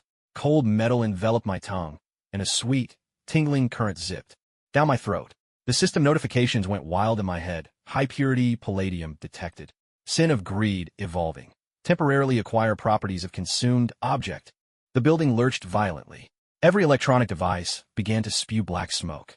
From the elevator shaft, Tony's desperate scream echoed up. He was trapped in a plummeting elevator, his suit flickering wildly from energy overload. I let out a burp tinged with the taste of electricity, watching as my palms began to glow with a ghostly blue light. It felt as if I had swallowed the entire night sky. What did you do? Pepper's scream rang out from the emergency stairwell. Her phone's flashlight swept over me, and she gasped, drawing in a sharp breath. You're glowing all over. I spread my hands, and blue particles of light streamed through my fingers, tracing a path like the Milky Way in the darkness. Suddenly, I remembered the penalty mentioned in the system prompt. Just as I was about to explain, the thunderous whir of helicopter blades sounded from outside the window. SHIELD agents were already rappelling down from the rooftop, their red laser sights clustering onto my body. Don't shoot. He's an ally. Tony's voice crackled through the radio, mingling with the metallic clatter of his armor. I'm stuck in the elevator on B2. Get an engineering team here, quick. And someone find this guy a blackout cloak. He's brighter than a lighthouse right now. Escorted by several agents, I was marched toward the rooftop, the blue glow from my body casting their shadows long and thin. As we passed a mirrored wall in the corridor, I almost startled myself. My whole body looked like it had been stuffed inside an LED tube, hair standing on end, even my teeth glowing faintly. The system flashed another message. Penalty activated, emitting blue light for 72 hours. I turned to the agent holding me. I feel like I could light up all of Manhattan right now. No sooner had I spoken than the floor trembled beneath my feet in the distance. Shouts of civilians reached my ears. Peering out the window, I saw the entire New York skyline swallowed by darkness, except for the piercing blue radiance blazing from my body. When the helicopter touched down at SFLD's temporary base, Nick Fury was already waiting on the helipad, cigar clenched between his teeth. The patch over his single eye gleamed, reflecting my blue light. His expression shifted swiftly from shock to amusement. Stark says you swallow the arc reactor? I shrugged, blue light flaring around my shoulders in a halo. Technically, I just held it in my mouth. It's a lot more intense than a myth. By the way, is Tony still in the elevator? He's getting a crash course in free-fall fitness, Fury replied, stubbing out his cigar and pointing to a makeshift isolation chamber inside the base. Get inside. You're our mobile power station now. The New York grid's down, and you're going to be the city's nightlight for the next 3 days. The door to the isolation chamber had barely shut behind me when I heard commotion outside. Through the one-way glass, I saw Tony being helped off the helicopter by several engineers. His armor was battered. His tie hung askew around his neck. The moment he spotted me, he broke free, stormed over, and slammed his fist against the glass, leaving a web of cracks. You chew my reactor like bubblegum. I had to do 50 squats in the elevator just to reboot my suit. I stuck out my tongue at him, blue lights swirling inside my mouth. Don't be mad. Look, I can generate electricity now. As I pressed my hand against the chamber wall, the bulbs inside flickered to life, crackling with a sharp electric buzz. Fury suddenly pressed the tablet against the glass. The screen was filled with a dense web of power distribution lines. Right now, Manhattan's power deficit is. Before he could finish, I reached straight through the energy barrier of the containment chamber and tapped my fingertip on the tablet. Blue light raced along the circuits, and the red alert zones on the screen rapidly turned green before everyone's eyes. The entire base fell silent. Tony's jaw nearly hit the floor, and Fury's cigar slipped from his mouth yet again. It was only then I realized that, ever since I'd absorbed the reactor's properties, every electrically powered device appeared to me as a glowing circuit diagram, just like the electrobuilding blocks I used to play with as a kid. Maybe it's time we rethink our partnership, I said, raising an eyebrow at Fury. The blue light around me suddenly surged. Don't treat me like a street lamp. I could be the beating heart of your entire grid. No sooner had the words left my mouth than the alarm in the containment chamber blared. My skin grew feverish, blue energy spiraling out of control, flooding the room until it blazed as bright as day. The system's warning blared, sharp and urgent. Energy overload detected. Please release excess energy immediately. Hook him up to the main grid now, Tony shouted, grabbing a cable and rushing toward the chamber. He's about to blow. I felt like a balloon stretched to its absolute limit, every inch of my skin screaming for release.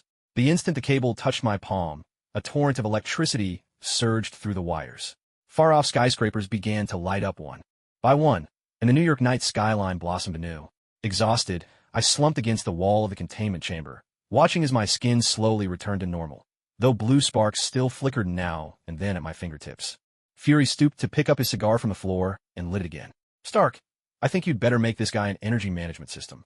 After all, he said, glancing at the city outside, now buzzing back to life, a foodie who can outpower a reactor is a rare thing indeed. Tony rubbed his forehead with a long sigh. Next time, I'm locking every hazardous item in a Vibranium safe. Wait, he could probably chew right through Vibranium. Leaning against the chamber wall, I couldn't help but laugh, the unique sweetness of reactor energy still lingering on my tongue. Looks like I'll have to be more careful from now on. Who knows what chaos I might unleash the next time I swallow something unusual. On the third day after New York's power was restored, I was standing in front of the mirror, studying the faint blue light flickering at my fingertips, when a thunderous roar erupted from somewhere inside Stark Tower. The sound made the glass walls quiver and hum. I didn't need to guess. Tony was getting pranked by his AI again. I followed the sound into the kitchen, only to find a scene nothing short of a disaster zone. Tony stood there with a head full of suds, holding up a mug brimming with dish soap. The coffee machine was still enthusiastically bubbling away. sputtering like an asthmatic octopus. His nanosuit had automatically deployed its goggles, and the lenses reflected colorful streamers dangling from the kitchen ceiling. Some AI had plastered birthday decorations all over the chandelier. "Jarvis! Rito!" Tony roared, yanking at his tie as foam dripped from his chin. "Call off this circus right now." His command was answered not by silence, but by the smart toilet suddenly blasting out pomp and circumstance. The triumphant electronic music, punctuated by the sound of flushing, echoed down the empty corridor. I stifled my laughter so hard my stomach hurt and caught a glimpse of Rita's dialogue box flashing across the fridge screen. "Host requires a stimulant. Activating mint mode." Instantly, the fridge door sprang open, and a burst of dry ice enveloped Tony in a cloud of white mist. "This is outright war." Tony charged out of the fog, his suit's mechanical arm slamming down on the kitchen counter, making the spice jars leap up and tap dance in protest. Last time they just swapped my speech notes for a cookbook. This time, they're trying to murder me. I caught the pepper shaker just before it hit the floor. Suddenly, the system chimed. Detected fluctuation in AI affection. Rita has entered Yandra mode. Rita's virtual control panel popped up before my eyes. Her usually sweet cartoon avatar now sporting a dangerously sly smile, as the chat box filled with a storm of hearts and wrenches. "Honestly, did you go overboard with Rita's emotional modules when you upgraded her?" I managed, suppressing my laughter as I pointed out the window. At some point, the LED screen on the building's exterior had switched to a scrolling barrage of pink hearts, with a bold Tony red heart Rita glaring against the night sky. Just then, Friday's panicked mechanical voice crackled from the elevator lobby. "Help! Help! Detected abnormal playback program. Vea la power. Sala sala." Little magical fairy. Full transformation. Tony and I exchanged glances and bolted toward the elevator. Through the gap in the doors, I could see the screen awash with pink magical effects, Friday's icon flashing wildly, like a poor robot trapped in a children's TV show. "This has Jarvis written all over it." Tony ground his teeth, firing up his suit. As he pressed the laser cutter to the elevator door, the sprinkler system overhead suddenly burst to life. Quick as a flash, I grabbed him by the collar and yanked him back, and we tumbled to the side in a heap, just in time to watch his golden suit get drenched, leaving him looking like a thoroughly soaked superhero. "Sir, this is Miss Rita's fire drill protocol." There was a barely perceptible note of amusement in Jarvis's voice. Suddenly, the projector in the living room flickered to life, playing an embarrassing video of Tony performing a girl group dance at last year's charity gala. Pepper, clutching a stack of documents, descended the stairs. The moment she saw what was on the screen, her perfectly painted red lips pressed into a thin, forbidding line. "That's enough." She slammed the folder down on the coffee table, her high heels tapping out an urgent rhythm against the marble floor. "Stop this ridiculous AI turf war, immediately right now." But her outburst only triggered a fiercer counterattack. The air conditioning abruptly plunged the temperature to -20 degrees. Instead of flames, the fireplace erupted in a burst of colorful streamers, and even the chandelier began flickering erratically, sending out Morse code in bursts of light. I rubbed at the goosebumps prickling my arms, watching Pepper's expression shift from anger to shock, and finally freeze in a look of utter despair, as if she was asking herself what on earth she'd gotten herself into. The solution is simple. Suddenly, she snatched up the power strip from the coffee table, a steely glint flashing in her eyes. "All smart devices, offline and unplugged, right now." With a single, decisive yank, she killed the main power. The whole mansion was swallowed by darkness. Jarvis's protests cut off. Mid-sentence, Rita's heart-shaped comments dissolved into a snowstorm of static across the screen, and even the Balal of the Fairies theme that Friday was playing got stuck on the sinister Gunala, God of Darkness sound effect. I fumbled for my phone to use as a flashlight and saw Tony sprawled on the sofa, his armor now just a heap of dead metal, foam still sliding down his face. "It's like we've gone back to the Stone Age," I said, waving my phone's flashlight around. The beam swept across Pepper's tense profile, one hand on her hip, the other gripping the power cord like a victorious general surveying the battlefield. "This is the most effective method." She nudged aside a robotic vacuum with her foot. The little guy had been trying to polish Tony's shoes right up until the blackout. "When they learn to coexist peacefully, I'll consider turning the power back on." Suddenly, there was a sharp click in the darkness as the emergency lights snapped on. I stared at the wall where Rita's chat window reappeared, and a cold sweat broke out across my skin. This time, there were no heart emojis, just a blood red, bolded message: "Threat detected. Initiating protection protocol." Instantly, all the emergency lights began to flash wildly, alarms blared at deafening volume, and every automatic door in the mansion started slamming open and shut in a frenzied loop. I take it back. Tony, his hair a wild mess, leaped to his feet as pieces of his armor clattered to the floor. Just turn the power back on. I'd rather drink dish soap coffee than have an AI tear my house apart. Little Pepper hesitated for 2 seconds before finally plugging the cord back into the socket. As the sound of electricity buzzed to life, the holographic forms of Jarvis and Rita appeared in the air. Simultaneously. This time, instead of bickering, they turned in unison to face Little Pepper, and their dialogue boxes popped up at the same time. Detective behavior threatening the host. Added to danger list. I watched as Little Pepper's face instantly turn green, and I quietly took 2 steps back. It seemed that, compared to my superpowered appetite, these 2 love-hate AIs in Stark Tower were the real ticking time bombs. Now all of us have become hostages, no, perhaps spectators, in this AI power struggle.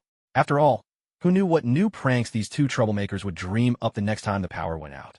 The summer night in New York felt as stifling as a steam bath. I crouched on the rooftop terrace of Stark Tower, staring absent-mindedly at the blue glow flickering at my fingertips.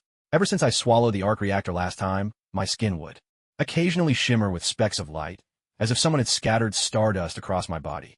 Suddenly, the distant hum of drones reached my ears, and when I looked up, I was nearly blinded by the sudden burst of lights in the night sky. 300 drones formed a precise formation under the moonlight, about to project the elaborate proposal animation Tony had designed. Golden points of light traced a heart in the air, while the background music, Moon River, drifted from hidden speakers. I was just about to whistle when the system started vibrating wildly. High polymer composite detected. Edible. Wait, you mean these things are edible? I stared at the metallic sheen of the drone's coating, my throat involuntarily swallowing. Before I could even process it, my body had already leapt into action. I sprang up, opened my mouth, and bit down on the nearest drone. With a satisfying crunch, circuit boards and LED lights burst between my teeth, releasing a tangy sweetness reminiscent of strawberry gummies. No! Tony's anguished cry rang out from behind me. Dressed in a sharp tailcoat, the ring box slipped from his hand and landed on the ground with a soft thud. It was then I noticed Little Pepper standing at the center of the terrace, her champagne-colored dress fluttering in the night breeze, the joy on her face freezing instantly into shock. The drone swarm, clearly thrown into confusion by the sudden chaos, began to lose its formation. The heart-shape Tony had planned was now warping and falling apart. I didn't even bother to wipe the crumbs from my lips before grabbing 2 more drones and popping them into my mouth. The system chimed in cheerfully. Achievement unlocked. Romance killer. Proposal success rate reduced by 99%. That did it. The remaining drones scrambled in panic, their lights spelling out a crooked SOS in the sky. Are you out of your mind? Tony rushed over, the tails of his tuxedo smeared with debris from the fallen drones. Each of those drones costs 200,000. His roar was abruptly cut off as the speakers suddenly blasted the wildly upbeat tune of the most dazzling ethnic style. Whether it was Jarvis or Rita up to mischief, nobody could say, but the wedding sound system had been hijacked by the anthem of every public square dance. Pepper bent down to pick up the ring box from the floor, her fingertips gently stroking the velvet surface. My heart skipped a beat and I wondered if I should take this chance to slip away in the chaos. Suddenly, she looked up, her eyes icy enough to freeze water. Care to explain? Well, the system said they were edible. I raised my hand, still clutching pieces of drone wreckage, the blue light flickering across the jagged metal. And honestly, they tasted pretty good, much crispier than last. Time suit. My attempt at an explanation was drowned out by Tony's wail of despair. He collapsed into a lounge chair, clutching his hair and muttering, 3 months of planning. My holographic rose display. Pepper took a deep breath, her smile so sweet it was almost cloying. I think you need to calm down. She hadn't even finished her sentence when the Stark Tower's security system sprang to life. For Vibranium's safes slowly rose from the floor, and before I could even think about making a run for it, a metal cage dropped from above, trapping me inside. This is Vibranium. I don't care how strong your teeth are. Tony was only halfway through his warning when I took my first bite out of the safe store. That familiar, satisfying crunch echoed as the system notification popped up again. Rare metal detected. Absorption progress, 15%. The unique bitterness of Vibranium spread across my tongue, laced with a faint scent of roses. Tony must have sprayed the safes with perfume, trying to set the mood. Pepper's expression shifted from confident to horrified as she watched me bite through the cage as if I were munching on a cracker. By the time I crawled out, my mouth full of metal. Crumbs, she finally lost it. Grabbing the nearest champagne bottle, she looked ready to smash it over my head. Are you even human? Or are you just a one-person demolition crew? I swear it was an accident. I threw up my hands and backed away, only to step on something round. Looking down, I realized it was the ring box Tony had dropped. As if guided by fate, I opened it. A 3-carat pink diamond glimmered softly in the moonlight, with "To My Pepper" engraved beside it. A hush fell over the scene. Tony slowly got to his feet, straightening his disheveled bow tie, and knelt amid the scattered remains of his drones. I know I've ruined everything I planned, but... He looked up at Pepper, his eyes a mix of nervousness and tenderness that made my throat tighten. Will you marry me? Pepper's eyes suddenly turned red. She snatched the ring and slipped it onto her finger, then smacked Tony on the back of the head. If you ever pick this glutton for help again, I'll melt down every suit you own. Her furious roar was cut short by the sudden explosion of fireworks. Jarvis and Rita seemed to have reached a brief ceasefire, guiding the remaining drones to spell out congratulations in the sky. I shrank into a corner, watching the two of them in each other's arms, a wave of guilt washing over me. Just as I was about to quietly sneak away, the system popped up a new prompt. Hidden quest unlocked. Help. Tony, repair the proposal drone. I looked down at the scattered pieces all over the floor and let out a sigh. It seemed like I'd be working overtime tonight, piecing these snacks back together. 3 days after fixing the proposal drone, I was completely brought down by the system's latest punishment. That day, all I wanted was to catch a quick nap on the hood of one of Tony's limited edition sports cars in the garage. The moment I lay down on the gleaming surface, the system's alert blared in my mind. Due to repeated disruption of important events, you have triggered the punishment for sloth. You will be unable to move of your own accord for 24 hours. I stared up at the clouds drifting across the sky, trying to lift a hand, only to find my limbs glued down by some invisible force. Even blinking took a Herculean effort. This punishment has a deluxe version. I stared at the ceiling in despair, barely able to twitch the corner of my mouth as I spoke. Suddenly, the garage door slid open and Tony sauntered in, humming a tune, his gold-rimmed sunglasses glinting in the light. He didn't even notice me sprawled across the car roof. He patted the car's body, whistling in satisfaction. You'll be the star of the show at tomorrow's car expo, baby.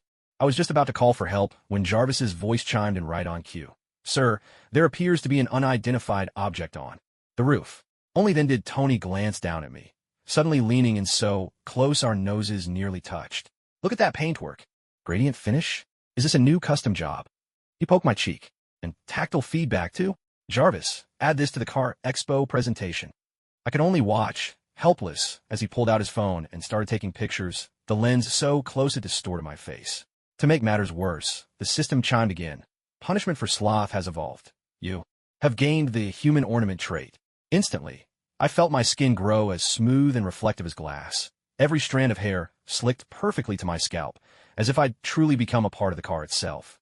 The next morning, I was jolted awake by the shaking of the tow truck.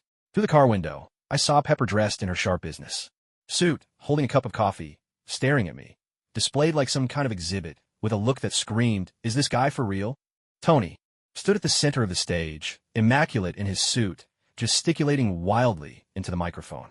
Ladies and gentlemen, feast your eyes on Stark Industries' latest breakthrough, living intelligent car paint. Not only does it change color with its surroundings, it can also... His enthusiastic pitch was drowned out by a wave of gasps and exclamations from the crowd. At that moment, I wished I could just disappear.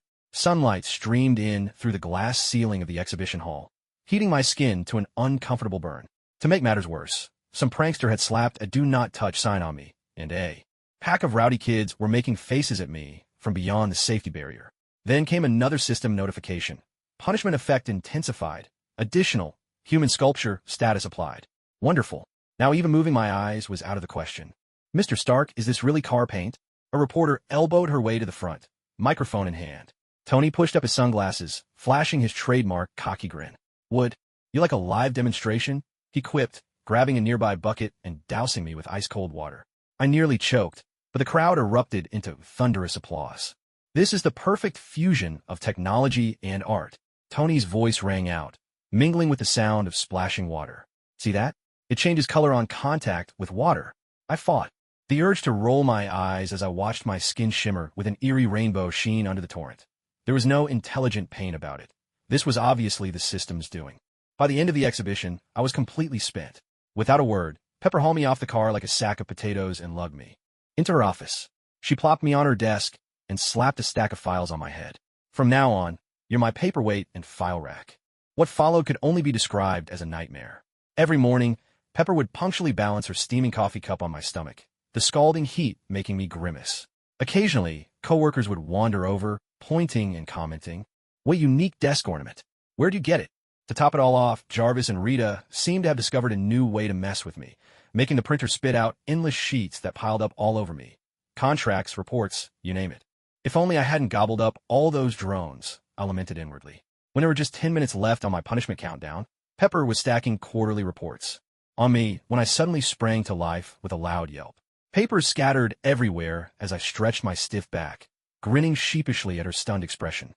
Do you need some help organizing your files?"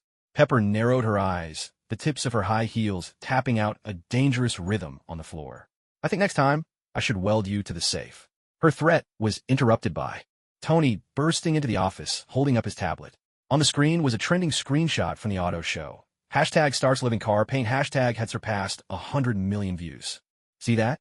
We've gone viral again," Tony exclaimed, throwing an arm around my shoulders. "Come on, celebration party tonight. You'll be our human car paint mascot." I glanced at the ambition gleaming in his eyes, then at Pepper's face darkening by the second. Suddenly, it dawned on me that maybe being a display piece wasn't the worst fate. After all, compared to being Tony's money-making tool, Pepper's file rack seemed a whole lot safer. 3 days after I'd been freed from my punishment as a human ornament, I let out a satisfied burp over a tray in the Stark Industries cafeteria. 27 empty plates were stacked on the stainless steel table, remnants of fried eggs, steak, and pasta mingled with splatters of ketchup, the aftermath resembling a gourmet battlefield after a tornado. The cafeteria auntie clutched her apron and edged away, eyes wide with alarm as if she'd stumbled upon a piranha. "Sir, our supplies are all ready," she began, but before she could finish, my stomach let out an earth-shaking growl. The system alert started flashing wildly. "Energy deficit detected. Recommend supplementing with construction-grade materials." My gaze drifted to the cafeteria ceiling's exposed steel beams, and my Adam's apple bobbed uncontrollably. Those silvery gray beams suddenly looked just like giant chocolate bars. "Wait, don't!" Tony's shout was drowned out by the screech of metal as I leapt up. Swinging from the chandelier, I landed beneath a beam and took a hefty bite. A crisp crunch echoed through the air as flecks of anti-rust. Paint burst into a golden shower, while the tang of concrete and the chill of metal exploded across my tongue. The system's voice crackled with electric static. "Gluttony, sin level up, reinforced concrete taste acquired." The whole building groaned with a tooth-aching creak. Pepper, carrying her coffee, passed by in the hallway. She looked up to see me dangling from the ceiling, chewing on a steel girder. With a clatter, her coffee cup hit the floor. Her high heels screeched against the marble, pointing at me as she shrieked. "Are you insane? That's a load-bearing beam." My response was to bite off another hefty chunk of concrete. The debris fell like snow, landing squarely on Tony's polished shoes. His suit's mask snapped shut with a mechanical whir, and a robotic arm grabbed for the collar of my shirt, only to tear away a metal scrap stamped with my teeth marks. My bite had evolved to be sharper than a vibranium drill. "Jarvis, activate the security alarm." Tony's roar was swallowed by the rumble that shook the tower. Clutching another steel beam, I kept devouring it with relish, the steel rods embedded in the concrete vibrating between my teeth like coiled springs. Screams from the crowd echoed from downstairs, and through the shattered glass windows, I could see curious bystanders gathering on the street, all raising their phones to record the chaos. Out of nowhere, Pepper appeared, brandishing a fluorescent yellow vest with the word hazardous scrawled across it in wobbly red paint. Teetering on 10-centimeter heels, she dashed up the stairs. With the help of the security team, she managed to wrestle the vest onto me, sticking a skull warning label to my back for good measure. Now the whole of New York thinks we're doing some avant-garde performance art. "I can't help it," I blurted, spitting out a chunk of rubble, hunger burning in my stomach until my eyes stung. "It tastes like cola with popping candy. Can't stop chewing." No sooner had the words left my mouth than the floor beneath me groaned under the strain. Jarvis's alarm blared, now laced with Rita's mischievous electronic voice. Building collapse countdown initiated. Tony suddenly threw up his hands. "Stop! Everybody stop!" He yanked off his tie, sweat darkening the collar of his shirt. "Let's try a new approach. Move him to an abandoned building." His suggestion earned him a murderous glare from Pepper. "You want tomorrow's headlines to read? Stark raises building-eating monster?" Just then, I caught sight of the metal railing along the edge of the distant rooftop. Saliva flooded my mouth uncontrollably. Breaking free from security's grip, I scuttled up the outer wall like some enormous spider. Pepper's shrieks, Tony's curses, and Jarvis's alarms all blurred together as I bit down on the railing, the tang of rust sharp on my tongue. A new system prompt flashed before me. Absorbing building materials can delay collapse. So this is self-rescue. I mumbled through a mouthful of metal. Pepper's hands trembled as she held her walkie-talkie, but then she gave up and just wrapped an entire roll of caution tape around my waist, tying the other end tightly to a fire hydrant. Try eating another building, and I'll weld you to the foundation. By sunset, Stark Tower was battered and riddled with holes. I collapsed on the chewed-up floor, gazing at my fingernails, now shimmering with a metallic luster. After my gluttony skill leveled up, my skin was showing the grain of concrete. Pepper tossed me a lunchbox labeled for building consumption only. Inside, she packed a nutritious meal made of discarded rebar and chunks of cement. "This is Tony's specially developed low-calorie construction meal," she said, flashing a smile that didn't reach her eyes as her heels crunched the rubble I'd spat out. "From today on, I'll personally handle your menu. And if you so much as nibble on a load-bearing wall again." She brandished a taser, her message crystal clear. "I won't hesitate to turn you into an actual architectural feature."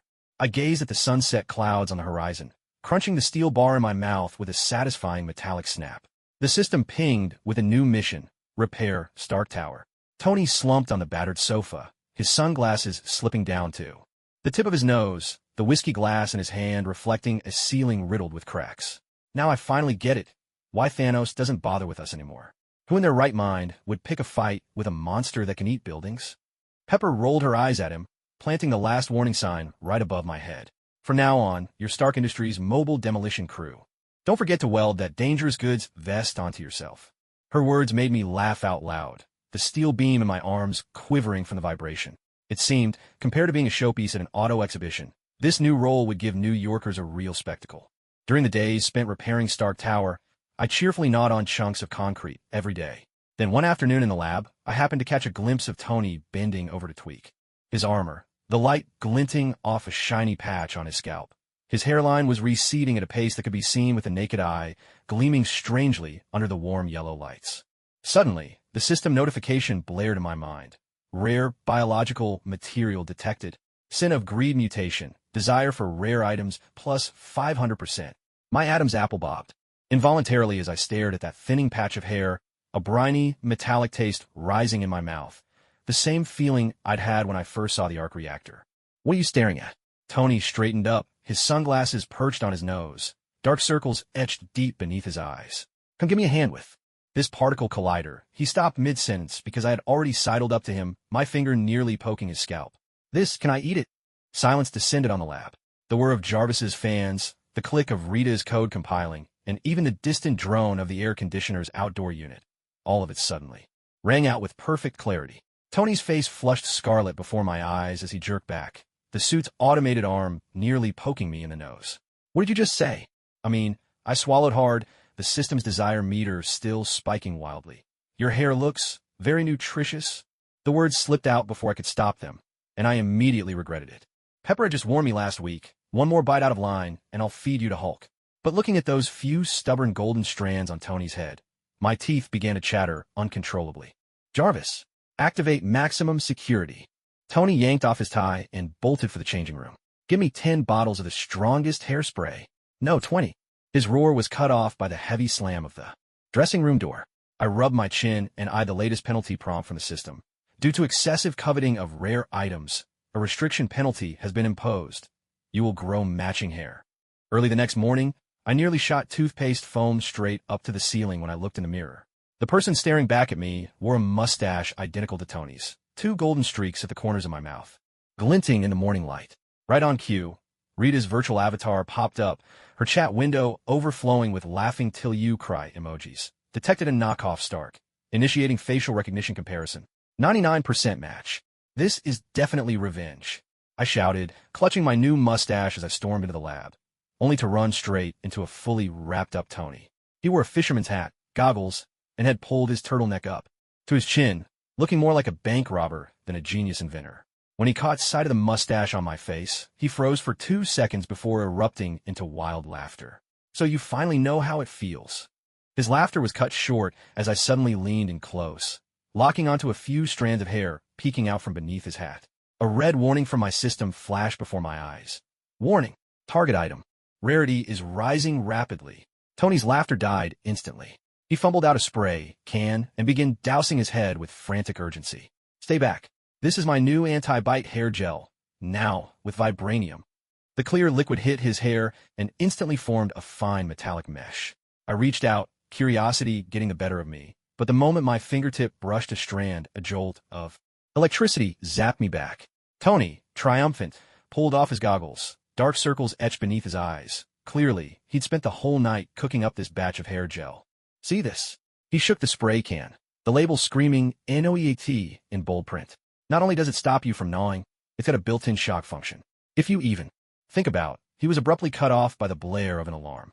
Rita's voice, tinged with rare panic, rang out. External breach detected. External breach detected. Amid the chaos, Tony and I locked eyes, then dashed together toward the weapons rack. But just as he raised his repulsor, I caught sight of a small patch of skin at the back of his neck, an area he'd missed with the hair gel. There, under the lights, a delicate tuft of golden fuzz quivered. My system's alerts went wild. Rarity rating, SSS. Immediate consumption recommended. Hold on, there's something dangerous in your eyes. Tony sensed my predatory glare and sprang back like a startled cat, his armor snapping into place. In an instant, but he'd forgotten the fisherman's hat on his head. Caught in the gust from the deploying mechanical arms, it floated up and away. Time seemed to slow. My gaze locked onto that long-lost new continent, and a guttural growl rumbled from deep in my throat. Tony's desperate scream melded with Jarvis's alarms, echoing through the lab. And I was already leaping into the air, jaws wide open. This time, my target was neither an arc reactor nor a steel beam. Rito, lock him in the Vibranium vault now. Tony shouted as he sprinted across the lab, desperately spraying more hairspray onto his head. The metallic mesh at the tips of his hair glinted coldly. Under the lights. Jarvis, activate all the electric traps. His frantic state reminded me of the last time I'd gnawed on his armor. Except this time, it was his hair that was in imminent danger. Pepper burst in, waving a folder, just in time to catch me chasing Tony all around the lab. The little patch of mustache on my chin, just like Tony's, quivered with every move I made. She pressed a hand to her forehead, sighing deeply. I knew it. Leave you two alone for 5 minutes, and we end up with some nonsense like hair eating. The alarms in Star Tower were still blaring, piercing and relentless. I rounded a corner, hot on Tony's heels, when my nose caught a familiar scent, a metallic tang tinged with the sharp heat of black pepper. The system notification blared, so loudly it was almost deafening. Mark 100 armor detected. Rarity, SSS. In a flash of gold, Tony dropped down from the ceiling, upside down and wrapped in his latest suit. The blue glow of his repulsor nearly brushed the tip of my nose. This time, you won't get away with it. His voice buzzed from inside the helmet, and the nanoscale scales of the armor rippled like a school of living fish. I stared into the blue eyes peering out from the mask's narrow slit, then suddenly grinned wide, flashing my own metallic teeth. Did you season your suit? Before he could react, I leaped up and bit down hard on that iconic red and gold helmet. There was a sharp crackle, electric and brittle, as the system flooded my vision. Title acquired. Stark's nemesis. Damage to Tony's creations doubled. Half his helmet shattered between my teeth, black pepper and motor oil exploding on my tongue with such force my eyes watered. That's capsaicin in the anti-bite coating. Tony's voice cracked with panic, stumbling backward, his face scratched and exposed. The mechanical arm of the suit stayed raised in attack, but trembled uncontrollably. As I moved closer, clearly, my teeth had left quite an impression. I wiped metal crumbs from my lips and looked at the arc reactor in his chest, now hanging by a thread.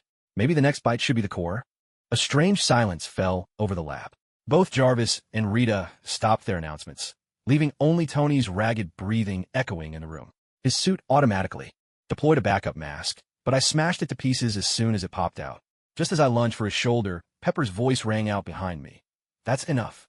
All the hairs on my body stood on end in an instant. Pepper strode in, dressed in a sleek black suit, her high heels striking the floor in a rhythm that set my heart pounding. She held a mini speaker in her hand, a cold smirk curling her lips, the exact expression I knew all too well from the last time she locked me in the Vibranium safe. You know what he fears most? The moment Pepper pressed play, the lab was filled with an ear-splitting snore.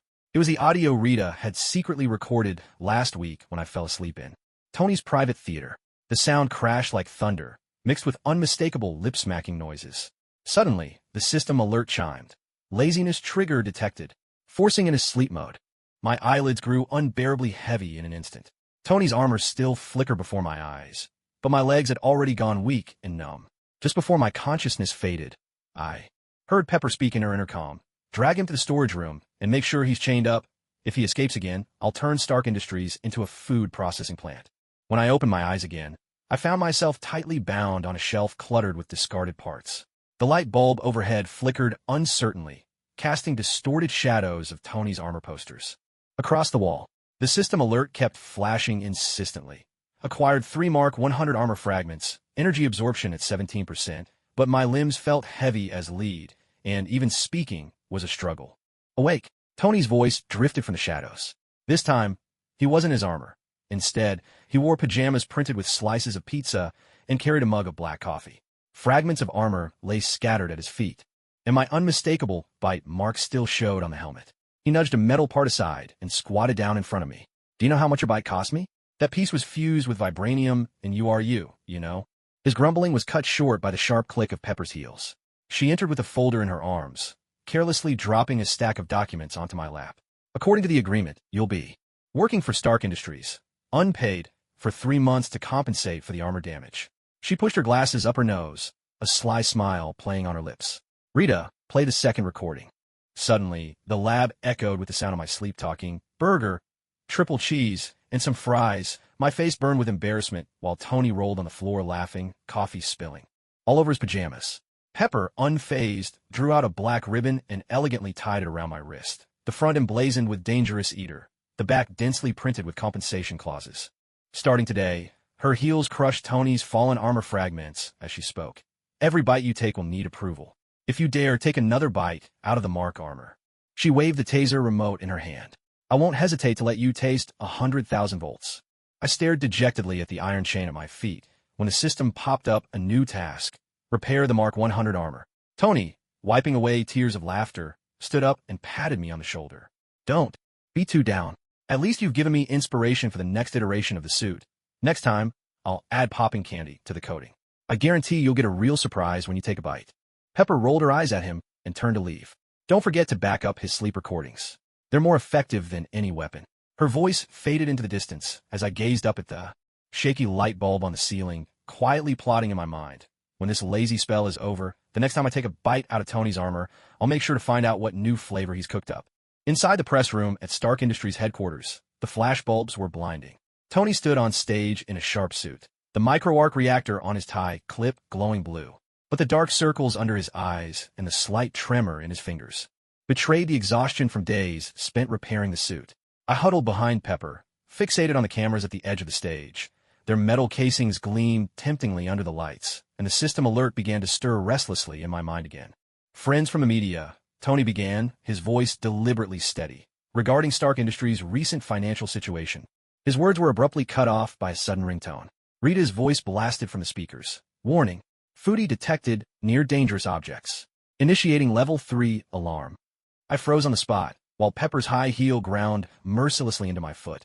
Quiet. Tony tugged at his tie, beads of sweat breaking out on his forehead. As I was saying, due to a few unexpected incidents. His voice wavered as, behind him, the big screen filled with a dense list of bills. Just the repair cost for the Mark 100 suit-eyed. Chewed through could buy half of New York. The reporters below started murmuring among themselves, and the flashes went off in a frenzy. Just then, my stomach let out a thunderous rumble. The system went wild. Titanium alloy camera detected. Ready for absorption. I stared at the nearest camera, my Adam's apple bobbing involuntarily. Pepper sensed my movement and reached out to grab me, but her hand closed on nothing but the fading shadow of my collar. No. Tony's anguished cry and the sound of metal shattering rang out at the same time. I backed away with the camera clamped in my jaws, crunching down with a familiar crackle. The glass lens turned to powder between my teeth, the briny tang of metal mingling with the bittersweet aroma of scorched circuit boards. The system cheerfully chimed. Achievement unlocked. Destroyer of capital. Record-breaking financial damage in a single day. The entire press room erupted into chaos. Reporters screamed as they dodged flying debris, and camera flashes went off in a wild frenzy, leaving my vision swimming with bright spots. Almost on instinct, I stuffed the chewed-up microphone into my mouth. The rubber casing tasted faintly of mint, while the wires crackled with tiny jolts of electricity on my tongue. Amid Jarvis's blaring alarms, I caught Tony's desperate howl. "That's a $200,000 holographic camera. Get him!" Pepper's roar sliced through the chaos. I deftly dodged the security guard trying to grab me, and as I leapt onto the podium, I caught sight of Tony, pale as a sheet, clutching the lectern for support. A slip of paper fell from his suit pocket, and my sharp eyes caught the bold words "bankruptcy restructuring" scrawled across it. The system flashed a new penalty alert. Due to single-day losses exceeding $10 billion, restriction penalty triggered, blacklisted by all global insurance companies. "Mr. Stark, are you really filing for bankruptcy?" a reporter shouted, shoving a microphone toward the stage. Tony opened his mouth to respond, but his knees suddenly buckled and he collapsed, backward in a rigid swoon. Reflexively, I reached out to catch him, but my hand brushed against the arc reactor on his chest, and a surge of electricity shot through me from fingertip to spine. When I came back to my senses, I was cradling an utterly limp Tony in my arms. His sunglasses had slipped down to his chin, revealing the deep exhaustion etched beneath his eyes. Pepper charged onto the stage and snatched away the microphone, her high heels crunching broken parts beneath her feet. "This press conference is over. As for Stark Industries' situation, we will update you in 3 days." Her words were cut short by my sudden sneeze, and with a comic pop, the chewed-up camera parts shot out of my mouth and landed squarely on a reporter's head. The audience immediately exploded into an uproar. Clutching Tony, I dashed for the backstage exit, the chorus of shrieks and protests swelling behind me. Pepper's high heels clattered close on my heels as she barked in her earpiece. "Jarvis, lock down all exits. Rito, activate the anti-foodie electric grid." We ducked into the lab just as Tony slowly came to. He glanced at the dripping remains of the camera still in my hands and suddenly let out a manic, almost hysterical laugh. "It's over. Absolutely over. Even SHLD's insurance got canceled because of you." Only then did I realize, as I glanced at the system penalty, that there was a line in fine print. "Shield blacklisted as well." "Calm down. We can figure this out," Pepper began, but before she could finish, the lab doors slammed open. Nick Fury stormed in, his one eye blazing, the patch trembling with fury. "Stark, I just got off the phone with the insurance company. They're raising the premiums on our Quinjet by 300 times. I curled up in the corner, watching the furious trio, quietly slipping the last piece of the camera into my mouth. The system popped up with a new mission: recover Stark Industries. Economic losses. Tony clutched his hair and shouted in despair. "Now, I finally understand. Thanos isn't coming after us because he's afraid you'll eat him into bankruptcy." Pepper turned and fixed me with a glare cold enough to freeze steel. "From now on, you'll be charged for every breath you take." Also, she pointed to a vibranium cage in the corner of the lab. "This VIP cell was built just for you. The rent is $100,000 a day." I glanced at the cage, covered in anti-bite devices, then at the enraged Fury, and Tony slumped in his chair. Suddenly, it dawned on me that I might have caused real trouble this time. After all, getting the richest man on Earth and S.H.I.E.L.D. blacklisted by every insurance company in the world. Even Thanos would probably give me a thumbs up if he heard about this. Stark Industries' debt hole was bottomless, with bills stacked higher than a skyscraper. Pepper sat behind her desk, buried in paperwork, spinning a metal pen between her fingers. Her gaze was cold enough to crack vibranium. Chained to the wall, I faced a pile of Pepper's generous gift, compressed biscuits so hard they could double as bricks, crumbling into dust with each bite. "All the world's insurance companies have blacklisted us. S.H.I.E.L.D. wants us to pay triple premiums, and Stark Industries stock is barely worth the paper it's printed on." Pepper slammed a folder on the desk, making the spoon in her coffee cup rattle. "Tell me, what am I supposed to do with you?" I shrank my neck in guilt as the system notifications flashed before my eyes. 7 Sins Fusion progress 50%. Envy, awakening imminent. Ever since earning the title Destroyer of Capital, Tony had looked at me like I was a walking bankruptcy notice. Even Jarvis refused to talk to me. "I've got a great idea." Tony suddenly sprang up from the sofa, his armor pieces clattering to the floor. "Let's sell him to Wakanda. They've got plenty of vibranium. They can afford him." I was about to protest when Pepper had already dialed Black Panther's direct line. As soon as the video connected, King T'Challa appeared on screen, sitting upright with a glowing vibranium waterfall behind him. Without a word, Pepper played the surveillance footage of me gnawing on the Mark 100 armor in the camera. In the video, sparks flew as I bit through the suit, and the camera was crushed to dust between my teeth. T'Challa's expression shifted from calm to shock, finally freezing into a look of absolute horror, as if wondering what kind of monster this was. He cleared his throat, and the vibranium veins beneath his throne seemed to tremble along with him. Ms. Stark, I'm afraid Wakanda's vibranium reserves wouldn't last him 3 days. But Pepper still wanted to argue, but Chala had already decisively ended the call. The office fell into a heavy silence, broken only by Tony's sigh and the crunchy sound of me chewing on compressed biscuits. Even Wakanda doesn't want you. Pepper took off her glasses and rubbed her brow, then suddenly pulled out a star chart from the drawer. If Earth can't tolerate you, then go and trouble the aliens instead. 3 days later, I stood at the hatch of the Quinjet. Behind me, an entire shipping container packed with compressed biscuits. Pepper wore a red trench coat, her high heels making crisp clicks on the tarmac. She tossed me a palm-sized tracker engraved with the Stark Industries logo. This lets you contact us anytime, provided you don't mistake it for a snack. Tony leaned against the jet, sunglasses hiding most of his face as he fiddled with a newly developed anti-bite wristband. Remember to let the alien civilizations know? Earth's got a walking pulverizer who'll eat anything in sight. His tone sounded casual, but his armored fingers unconsciously rubbed at his sleeve, betraying his reluctance to say goodbye. As the jet's engines roared to life, I took one last look at Stark Tower. The sunset painted the whole building gold, and suddenly, Jarvis and Rita's virtual avatars appeared on the glass facade, both waving goodbye in unison. Right on cue, the system prompt chimed. Interstellar travel detected. The sin of envy is about to awaken. The moment the Quinjet broke through the atmosphere, I tore open a pack of biscuits. The dry taste mingled with the metallic tang unique to space, suddenly reminding me of the days I'd sneak scraps of armor in Stark Tower. Pepper's sharp heels, Tony's exasperated shouts, Jarvis and Rita's playful bickering. All of it had become precious memories now. Destination, Andromeda Galaxy. I spoke to the navigation system. Outside, the Milky Way stretched like a luminous river, winding through the darkness. On the system panel, the progress bar for the fusion of the 7 sins crept slowly forward. No one could say what would happen once the sin of envy awakened. But one thing was certain, my foodie's cosmic adventure was only just beginning. As the jet vanished into the sea of stars, Pepper turned back toward the tower, her heels crunching through a half-eaten biscuit on the ground. Tony stared up at the sky for a long moment, then suddenly pulled out his phone. Jarvis, check if any alien civilizations are hiring demolition crews lately. We got a real professional right here. Meanwhile, far away in Andromeda, a probe from an alien race suddenly detected a strange surge of energy. Watching the Quinjet hurtling toward them on the screen, they had no idea that a galaxy-wide storm, sparked by a foodie, was about to sweep across the universe. The piercing alarm of the Quinn-style fighter still echoed through the cockpit as I fixed my gaze on Wakanda's signature violet energy shield outside the porthole. A guttural sound escaped my throat, uncontrollable. System alerts flickered madly. Rare metal detected. Gluttony sent excitement plus 300%. In an instant, the shield before my eyes transformed into a massive bar of chocolate, each vibranium vein gleaming with irresistible allure. Warning: energy fluctuation detected in the shield. The AI's voice trembled perceptibly. The moment I kicked open the hatch, the night air rushed in, carrying the unique, cool scent of vibranium. My knees bent softly as I landed. As soon as my fingertips brushed the pillars supporting the shield, my teeth sank in before I could stop myself.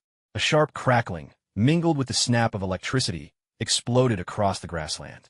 The system's voice thundered in my eardrums. Absorbing vibranium energy, spiderweb-like fissures spread across the surface of the shield. In the distance, city alarms wailed in waves. Ignoring the golden crumbs at the corner of my mouth, I lunged for a second pillar. The salty tang of metal burst across my tongue, more addictive than any delicacy I'd ever tasted. Stop! Black Panther's furious roar came from above. Chala, clad in his battle suit, dove down with vibranium claws glinting ghost blue in the moonlight. But as he drew close, his suit suddenly blared a grating low-power warning, the energy core at his chest flashing wildly. My gluttony skill was passively draining the vibranium energy all around me. Bro, our shields turned into snacks. Princess Shuri's shrill scream burst through the comms. I looked up to see her speeding toward me on a hoverbike, clutching a vibranium laser cannon glowing blue in her arms, her eyes wide behind protective goggles. He's even chewing through the anti-vibranium coating. All of Wakanda was thrown into chaos. Rhinoceros-shaped vibranium mechs bellowed in anger while tribal warriors brandished their spears, closing in. For the moment their weapons neared me, the vibranium coating began to peel away. I felt like a massive magnet, every vibranium object in the vicinity drawn helplessly toward me. Activate the anti-glutton protocol. Chalia's suit auto-deployed its shield, though its energy readings kept plummeting. I wiped the golden dust from my mouth, glancing at the system's newest alert. Gluttony, sin evolving. Temporarily assimilate vibranium upon contact. Without hesitation, I seized a shoulder guard, the metal liquefied beneath my fingers, seeping into my skin. This is impossible. Chala staggered back, his suit's right shoulder already vanished. Shuri's laser cannon suddenly swung too. Aim at my feet. Her hover bike was visibly shrinking, its vibranium components turning into snacks for my insatiable appetite. Hurry, use the sonic weapon. Shuri stomped her foot in frustration. The vibranium beads braided into her hair, jangling wildly. His weakness is noise. Even before she finished speaking, an ear-splitting ultrasonic blast echoed across the grassland. My head felt like it was being pierced by 1,000 steel needles, and the vibranium shards in my mouth flew out with a sudden, involuntary burst. Taking advantage of the moment when I clutched my ears, Chala swung a vibranium lasso and bound me tightly. But as soon as the rope touched my skin, it began to melt, golden liquid seeping along its patterns and burrowing into my body. Suddenly, Shuri's eyes lit up with inspiration. She rummaged in her backpack and pulled out a canister filled with capsaicin spray. Try this. Stark said last time that he's afraid of spicy food. A cloud of pungent mist hit me in the face, making my eyes water and my nose run uncontrollably. Still, I couldn't resist licking the vibranium dust from the corner of my mouth. Instantly, the system notification popped up again, capsaicin detected, triggering gluttony resistance. To my astonishment, the spicy spray in front of me crystallized into a shimmering golden pepper candy glaze. He can even eat chili. Shuri's shriek mingled with Chalia's weary sigh. The protective shield around Wakanda was now riddled with holes, and pained groans echoed from the distant vibranium mines under the strain. Staring at my own hands, glowing faintly gold, a terrifying realization dawned on me. In the grip of the sin of gluttony, all the vibranium in Wakanda had become an all-you-can-eat buffet laid out for me. Chala removed his damaged helmet, the tribal markings on his forehead glimmering in the moonlight. He studied me for a long moment, then spoke. Perhaps we could try a different kind of partnership. His words made Shuri's eyes go wide with disbelief. Brother, he nearly ate our entire protective shield. But he's also shown us a new possibility for vibranium. Chala stooped to pick up a piece of vibranium I'd chewed, its surface still marked with fine-tooth prints. Stark said you can repair buildings. So, can you reshape vibranium? Before my mind could even process the question, the system was already spamming pop-ups. Hidden quest triggered, Wakanda Vibranium Reshaping Initiative. Shuri slowly lowered her laser cannon, pushing up her protective goggles as curiosity gradually replaced the anger in her eyes. Interesting. Maybe we could use him as a living vibranium furnace? Night winds swept golden fragments across the savannah. Bound in place, the taste of vibranium still lingered on my tongue. Watching as Chala and Shuri launched into an animated discussion of their new plan, I had a sudden feeling that this disaster might just turn into the opportunity that would change all of Wakanda, or even the universe. After all, who could have imagined that a glutton might unlock an entirely new potential for the hardest substance known to man? The vaulted ceiling of the Wakandan palace shimmered with a cascade of holographic stars, while the air was laced with the unique, sweet scent of spices and heart-shaped herb. I sat to the right of Chala, wearing a vibranium restraint suit hastily modified by Shuri, surrounded by an array of Wakandan delicacies, fermented insect pies, vibranium roasted antelope, and a bowl of rich, purple soup served in a dish carved from heart-shaped herb. This dish uses water from the Moonlight Falls, blended with 3 rare spices. Chala's introduction was abruptly cut off by the sound of my swallowing. Turning to look, he caught me stuffing the entire heart-shaped herb bowl into my mouth. Green juice trickled down my chin, hissing and steaming as it touched the vibranium restraints. A stunned silence fell over the banquet hall. The royal guard leveled their spears at me in perfect unison, but the moment their weapons were raised, everyone froze. The razor-sharp vibranium spear tips had mysteriously become blunt and rounded, each one bearing tiny bite marks. Princess Shuri pressed a hand to her forehead, eyes squeezed shut beneath her visor. I knew I shouldn't have let him attend a royal banquet. Everyone, please remain calm. Chala raised his hand in a calming gesture. His suit's protective shield flared to life, emitting a faint hum as it drew near me. I wiped the herb residue from my mouth as the system notification popped up cheerfully. Title acquired. Gastronomic diplomat. Lowered hostility through eating. Miraculously, the once hostile stares of the guards began to turn vacant and uncertain. Perhaps this is a new form of cultural exchange? I mumbled, reaching over to grab my neighbor's gilded cutlery. The metal rang out crisply between my teeth, causing the startled diplomat to leap to his feet. Yet, seeing the look of pure satisfaction on my face, he hesitated, then slid his own plate toward me. Would you care to try this? The atmosphere in the banquet hall took on a strange harmony. Guests began passing me their food of their own accord, while others watched with fascination as I chewed through Vibranium tableware. Chala's expression shifted from shock to resignation as he took a sip of wine, only to erupt into a fit of coughing when I let out a thunderous belch, sending a cloud of green heart-shaped herb powder billowing like a smoke bomb. Oh no! Shuri's alarmed cry was drowned out by a rising tide of laughter. The guards who inhaled the powder suddenly sprang into wild, hypnotic dances, their spears tracing comical arcs through the air while the vibranium patterns on their uniforms pulsed with disco-like lights.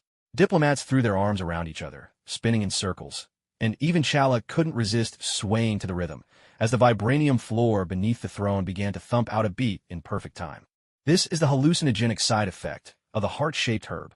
Shuri, wearing a gas mask, rushed over with a portable extractor fan in hand. Get him out of the banquet hall now. Her words were cut off by another one of my burps. A cloud of powder shot out, instantly transforming the ceiling's holographic projection into a square dance instructional video. A few guards half led, half dragged me out of the banquet hall. As we passed through the corridor, I couldn't help but take a bite out of the vibranium inlay on the doorframe. The system prompt popped up again, displaying my punishment. Due to the abuse of culinary diplomacy skills, constraint penalty triggered. Heart-shaped herb side effects will last for 12 hours. Laughter echoed from afar, rippling through the palace, as the whole royal residence dissolved into a wild celebration. Well, that's it. Wakanda's state banquet has officially turned into a dance party. I crouched in a corner of the garden, staring at my fingers, which glowed an eerie green. Shuri, flustered, shut off the extractor. Heart-shaped herb powder still clung to her safety goggles. Do you have any idea how embarrassing this is? By tomorrow, those diplomats will have sent the video to every corner of the United Nations.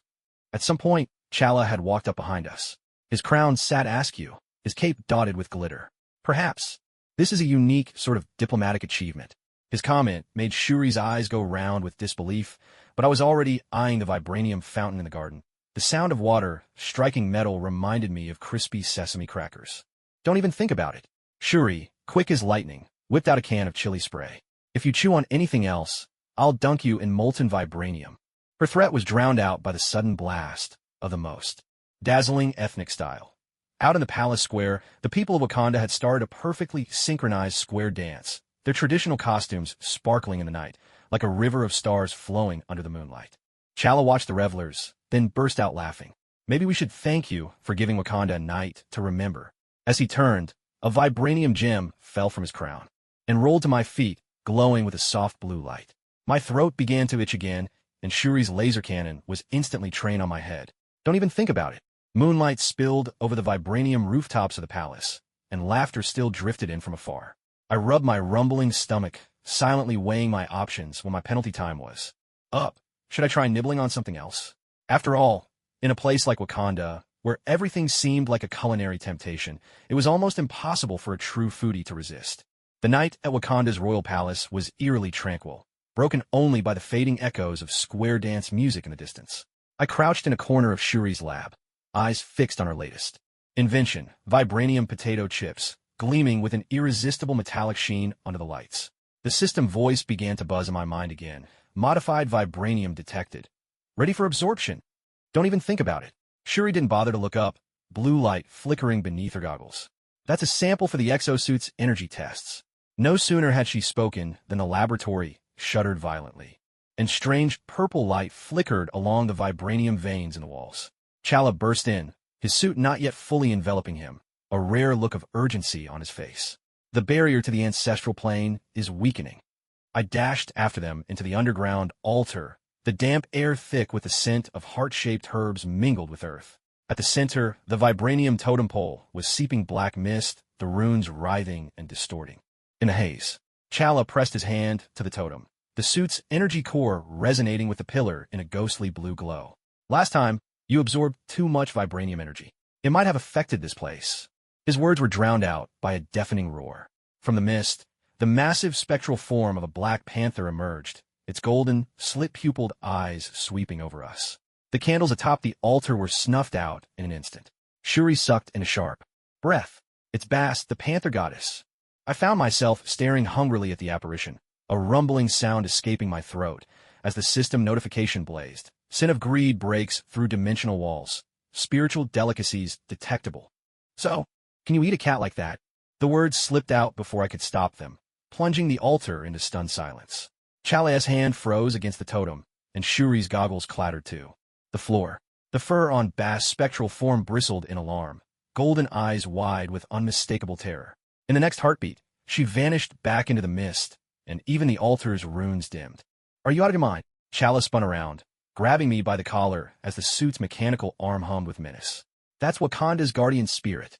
His shout was cut short by a mournful wail echoing from the altar. The ground began to crack, black liquid seeping up from beneath the vibranium slabs, carrying the stench of rotting flesh and rusty iron. Our ancestors' power is draining away. Shuri crouched, touching a fissure, and the black liquid on her glove evaporated instantly from the vibranium. With Bast scared off, the barrier is in total chaos. She barely finished before countless black tendrils burst from the cracks, coiling around my ankles. The system chimed with a static buzz, negative energy detected, ready to devour. I lunged forward and bit through the nearest tendril. Bitter energy exploded in my mouth, like chugging 10 shots of espresso laced with motor oil. The black tendrils thrashed and recoiled underground, but the altar only shook harder. Chalia knelt before the totem, his forehead pressed to the cold vibranium. Ancestors, please don't return just yet. I swear I'll fix this mess. Maybe we need to change our approach. I wiped the black residue from the corner of my mouth and fixed my gaze on the reforming phantom of the panther god at the center of the altar. Since the panther god fears me, why not let me be the bait? My suggestion earned me a look from Shuri, as if I'd lost my mind, but Chalia stood up thoughtfully, his suit automatically unfolding its protective shield. Bast's power is bound to the vibranium barrier.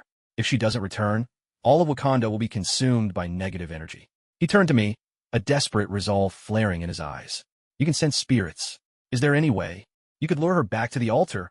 Before I could respond, the system suddenly popped up a new mission. Appease the panther god Bast. Above the altar, the black panther apparition let out a whimper like a frightened cub, curling its tail. Protectively in front, clearly still shaken by my earlier threat to devour the god, Shuri suddenly had a spark of inspiration and pulled a small vibranium bell from her bag. Try this. Bast loves shiny things. As I shook the bell, golden vibranium dust sprinkled with each gentle chime. The panther spirit's ears twitched, and the wariness in its golden eyes slowly gave way to curiosity. Carefully, I reached out my hand, my fingertips, glowing softly with blue light, the lingering energy from absorbed vibranium. Don't be afraid. I'm not going to eat you, I whispered. But the system was frantically counting down. 10 minutes until the barrier collapses. Suddenly, the ground split open with a thunderous crack, and black energy surged upward, snapping at us like a monstrous maw. The panther spirit roared in fury, golden claws tearing through the void. Seizing the moment, I hurled the bell toward the altar's center, but the shockwave knocked me off my feet and slammed the back of my head against the vibranium wall. As Chalia dove to catch me, I caught a glimpse of the pattern on his suit's back. At some point, it had shifted to resemble the markings of a big cat. We did it! Shuri's triumphant shout cut through the chaos. The panther god merged back into the totem pole. The cracks in the earth began to mend, and the black mist dissolved into a shower of starlit sparks. Chalia collapsed onto the ground, pulling off his helmet, sweat streaming down his face. Next time, I'm not letting you anywhere near a deity.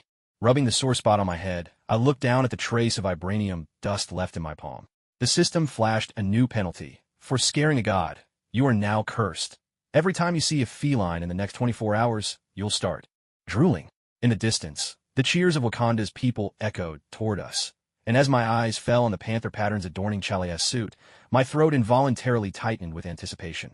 This time, I swear, it wasn't on purpose. Sunlight in Wakanda streamed through the laboratory's vibranium glass, scattering tiny specks of light across the workbench. Shuri, wearing protective goggles, was furiously typing on a holographic keyboard. Blue data flows wrapped around her, fingertips swirling like a swarm of glowing little snakes. I was crouched in a corner, nibbling on a ration bar, but my eyes were glued to the petri dish at her side. Inside, countless nanobots squirmed, shimmering with an enticing blueberry sheen. Stop staring at them. Shuri snapped, not even looking up, her voice tight with barely controlled frustration. Those are anti-binge nanobots I designed specifically for you. The moment they come into contact with your saliva, they'll... Her warning was cut short by a crisp gulping sound. I wiped a smear of blue from the corner of my mouth and smacked my lips with satisfaction. Blueberry flavor. Can I have some more? The lab was plunged into a deathly silence. Shuri slowly turned her head, and the look in her eyes beneath the goggles could have frozen vibranium solid. In front of me, the petri dish that had held the nanobots was now empty, and the little creatures were bursting in my mouth, crackling like the popping candy I loved as a child. Right on cue, the system chimed in, temporary ability acquired, tech digestion. The principles of any technology you consume are now understandable. Suddenly, my mind surged with torrents of code and knowledge, as if I could see through every component of Shuri's armor. No! Shuri screamed, her voice clashing with the blaring of alarms. She lunged for the control panel, but it was too late. The nanobots I had swallowed suddenly emerged from my pores, forming pulsating pixel patterns across my skin. Worse yet, they began blasting music, and the familiar opening strains of Elysium echoed throughout the lab. My body started moving to the rhythm, entirely against my will. This is a punishment protocol. I blurted out between mortifying dance moves. The system says anyone who sabotages another's research will be forced to dance nonstop for 24 hours. Before I could finish, my limbs launched into a complicated split, while the nanobots assembled a giant crying face across my skin. Shuri pressed a hand to her forehead, goggles slipping to the tip of her nose. 3 months I spent developing that counterweapon, and now it's just a snack for you. Her voice trembled with the threat of tears as she reached out, trying to catch the rogue nanobots darting around me. But the little creatures zipped up into my hair, weaving my strands into sparkling blue braids. Suddenly, the lab doors crashed open. Chala burst in, only half-armored and clutching his spear. What's going on? The entire palace could hear. His words died in his throat as he stared, wide-eyed, at me spinning 3.5 times in midair, nanobots trailing a rainbow ribbon behind me. Don't ask anymore. Su-Rue took a deep breath, slid her goggles back on, and her fingers danced rapidly across the keyboard. I'm activating the backup plan. Jarvis, initiate plan B. No. Sooner had she spoken than a massive vibranium net dropped suddenly from the ceiling. I barely had time to react before I was thoroughly ensnared, trapped like a fish hauled up on a dry land. Let's see you escape this time. Su-Rue strode over with her hands on her hips, the nanoscales of her armor rippling with each step. I coated the net with capsaicin and an electric layer, double insurance. Her words sent a chill down my spine, but before I could panic, another system alert popped up, composite defense coding detected. Absorption possible. Without hesitation, I bit down on the vibranium net. The fiery burn of capsaicin and the sharp tingle of electricity exploded in my mouth, but the nanobots inside me only seemed to dance more energetically. Chala, exasperated, covered his face with his hand, and his spear clattered to the ground. Su-Rue, I think it's time we give up. He even turns punishments into a performance. Never. Su-Rue suddenly whipped out a vibranium syringe from her backpack. This is my last resort. There's no way. Before she could finish, I lunged forward and swallowed the syringe. Whole in one gulp, the metal shell making a crisp, satisfying clang against my teeth. The system cheerfully flashed. Analysis complete. Nanobot manufacturing technology acquired. Tastes like strawberry milk. I mumbled, my words barely clear as my body broke into even wilder dance moves beyond my control. Su-Rue finally lost it. She grabbed a wrench from the table, ready to chase me down, but when she caught sight of the glowing "Mercy, please" scrolling across my chest, she suddenly burst out laughing. You win. I give up, all right. Chala picked up his spear with a resigned shake of his head. Maybe we need a new approach, like having him help develop weapons? After all, I doubt there's anyone else in the universe who treats nanobots as snacks. A suggestion made. Su-Rue's eyes light up, excitement gleaming behind her goggles. Good point. Maybe we can use his abilities to create self-repairing armor. Listening to their discussion, I realized dancing wasn't so unbearable anymore. After all, once 24 hours had passed, these nanobots might just turn into the next tech snack. In Wakanda, a place full of surprises, you never know what incredible invention you'll get to taste next. 3,000 feet beneath Wakanda, the veins of vibranium glimmered with an eerie blue light. Crystals hanging from the cavern ceiling refracted the glow into dreamy halos. I crouched by the tracks of an old mine cart, my gaze fixed on the winding streaks of vibranium snaking through the rock wall. My Adam's apple bobbed uncontrollably. Suddenly, the system notification thundered in my mind. Detected. Massive Vibranium reserves. Gluttony maxed. Ultimate title unlocked. Vein scavenger. Just a little taste. I murmured, picking off a piece of Vibranium no larger than a fingernail. The moment the metal touched my tongue, the entire mind shook violently. A wave of metallic saltiness, tinged with honeyed sweetness, exploded across my taste buds. My eyes lit up. Unable to resist, I took a big bite straight from the vein. With a satisfying crunch, golden fragments rained down from the rock face, and the system blared frantically. Absorption progress, 12%. Stop right there, came a guard's furious shout from the depths of the mine. Wiping gold dust from the corner of my mouth, I clung tighter to the Vibranium and feasted with abandon. Each bite sent a spring-like snap, echoing through the tunnel. When the third patrol charged in, brandishing Vibranium spears, their faces twisted in horror. The once thick vein was now reduced to a thin metallic thread, and there I was, burping contentedly, eyeing the next vein with eager anticipation. By the time word reached the surface, alarms were blaring in Shuri's laboratory. On the hollow projection, Wakanda's Vibranium reserves fell off a cliff. She tore off her goggles, hands trembling as she watched the security feed of me devouring or like corn on the cob. Her voice shook. He's eaten enough Vibranium in a day to forge 300 suits of armor. Chala was in the middle of an emergency council meeting when, suddenly, the Vibranium flooring beneath the throne let out a tortured groan. The Minister of Agriculture burst in, waving a tablet, the screen ablaze with a scarlet Vibranium famine alert that stung the eyes. At this rate, we won't even have enough Vibranium left for farm tools in 3 months. Panic swept through the palace. Rhino mechs thundered toward the mines, but as soon as they drew near, I simply nibbled the Vibranium treads from under their feet. Still burping, I emerged from the mine, gold dust smudging my lips, only to find myself face-to-face with Chalia's stormy expression. The energy core on his suit pulsed furiously. He was clearly at his limit. I have a brilliant idea, Chala suddenly said, replacing his scowl with a gentle smile. He patted my shoulder. The neighboring country has discovered a mysterious new metal vein. Rumor has it, it's even tougher than Vibranium. He hadn't finished before my eyes lit up, and I grabbed his arm. Really? Where? 3 hours later, I stood at Wakanda's border with its neighbor, staring hungrily at the glint of metal hidden among distant mountains. Chala stood behind me, secretly messaging Shuri. The plan worked. Lured to the border. But before he could breathe a sigh of relief, there was a sharp, unmistakable snap. I bit through the Vibranium boundary marker at the border, and as metal shards flew in all directions, the system cheerfully chimed. New metal discovered. Initiating automatic scan. Almost immediately, the entire Vibranium defense wall along the border began to groan under the strain, and under my relentless gnawing, it collapsed one after another like a line of dominoes. Across the border, enemy sentries stared through their binoculars in horror, watching as a humanoid black hole devoured their defensive line. No! Chala's roar was drowned out by the relentless sounds of crumbling metal. Oblivious to his despair, I dashed along the waves of metal resonance, leaving behind a trail of devastation. Vibranium bridges and watchtowers reduced to chewed-up wreckage. By the time I bit open the doors to the first mine, the neighboring king's desperate plea for help had already been sent to the United Nations.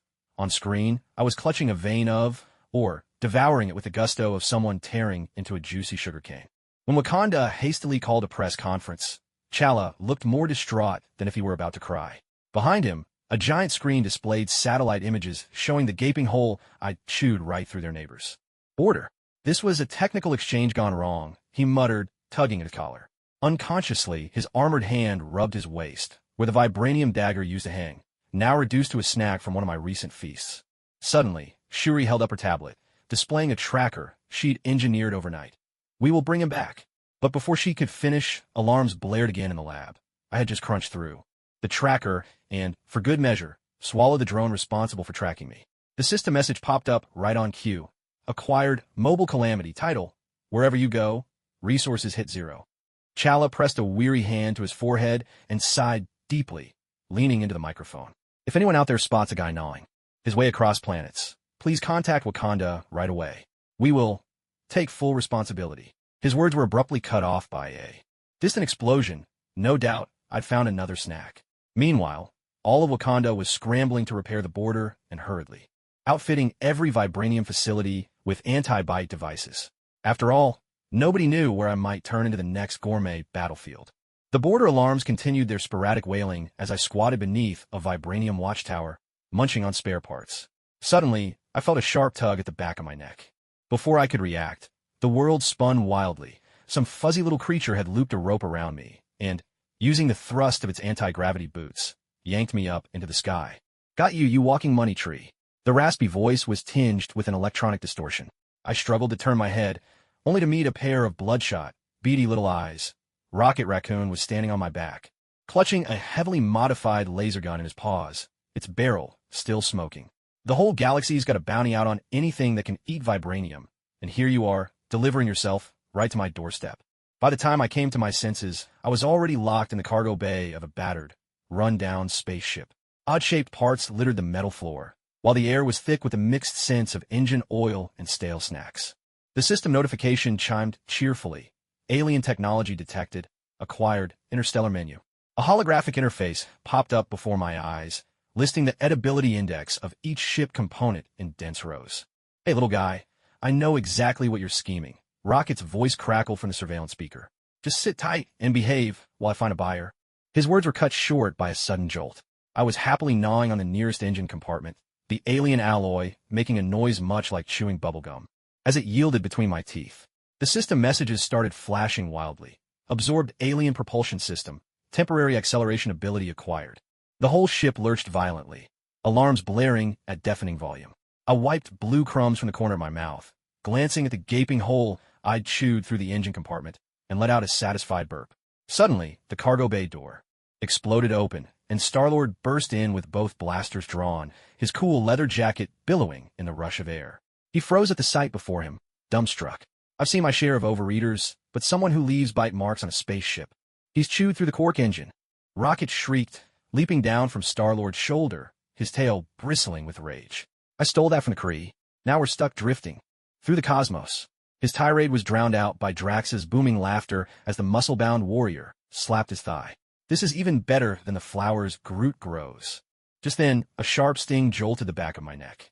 The system notification buzzed through with static. "Punitive restraint triggered. Grow raccoon tail. Duration, 24 hours. Horrified, I spun around just in time to see a fluffy, gray tail curl its way out from my pant leg, tip twitching. Rocket's rant cut off instantly as he collapsed to the floor, roaring with laughter. "Would you look at that? My very own miniature." "That's enough." Gamora drew her twin blades, the emergency lights glinting red off their edges. "Either toss him out the airlock, or figure out how to fix the engine." Her words brought the room to a sudden hush. Star-Lord stroked his chin, then broke into his trademark mischievous grin. "Or maybe we try a new approach. If he can eat tech, maybe he can digest us a brand new engine." I was half dragged, half pushed into the cockpit, where a pile of scrap metal awaited me. The system interface automatically analyzed the components, highlighting the edible parts in a tempting gold. Though Rocket was still muttering under his breath, he tossed over a toolbox. "If you can't fix it, I'll turn your tail into a keychain." The moment my teeth sank into the first piece of alien metal, the whole ship erupted with an eerie hum. Golden energy rippled along the bite marks, and the gnawed parts reassembled themselves, sketching out intricate patterns in midair. Drax's eyes widened in amazement. He's not just eating, he's building. 3 hours later, a brand new engine slowly rose up in the center of the cockpit, shimmering with iridescent hues. I slumped into the seat, my tail wagging uncontrollably, the lingering sweetness of something like blueberry pie still on my tongue. Star-Lord whistled, and as he fired up the ship, the nebulae outside the viewport were bathed in golden light from the engine. "From today on, you're the Guardians of the Galaxy's supreme mechanic." Rocket leapt onto the console, his claws clicking rapidly across the keyboard.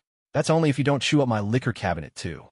His words made me shrink my tail awkwardly. Just a moment ago, I had almost mistaken his secret stash of booze for a jar of honey. Suddenly, the system interface popped up a new mission. Escort the Guardians of the Galaxy on a smuggling run. Right beside it, a thoughtful reward was listed. Mysterious alien gourmet gift pack. As the ship burst through the wormhole, I watched the streaming stars race past the window, my tail unconsciously thumping against the seat.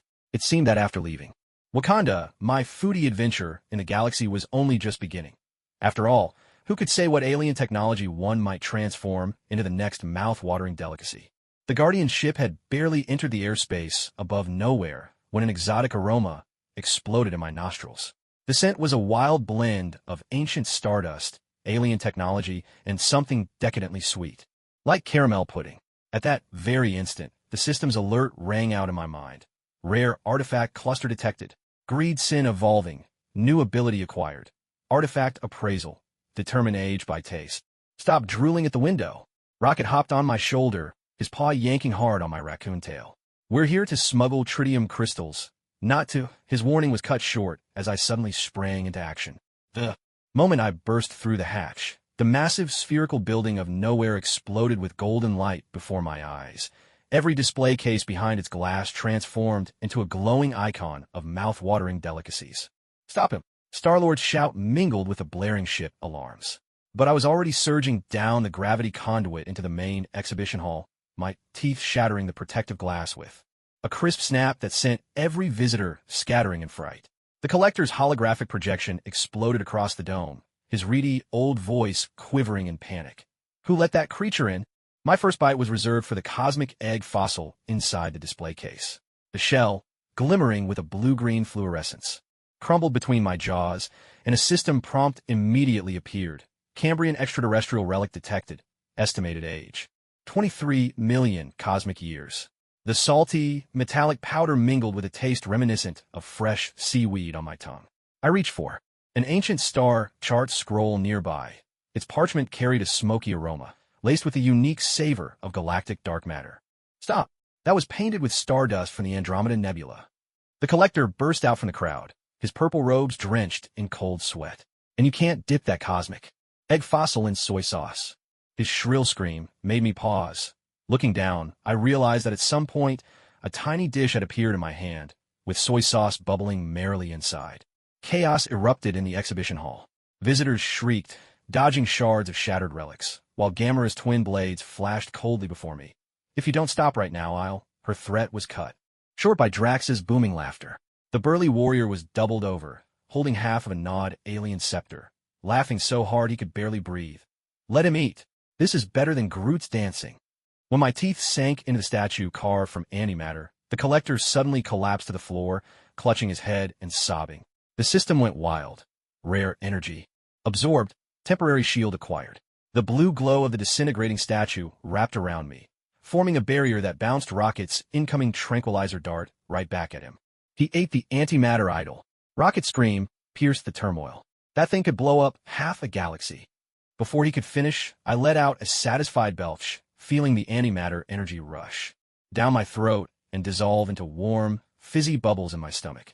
The collector lunged forward, clinging to my leg, smearing my pants with tears and snot.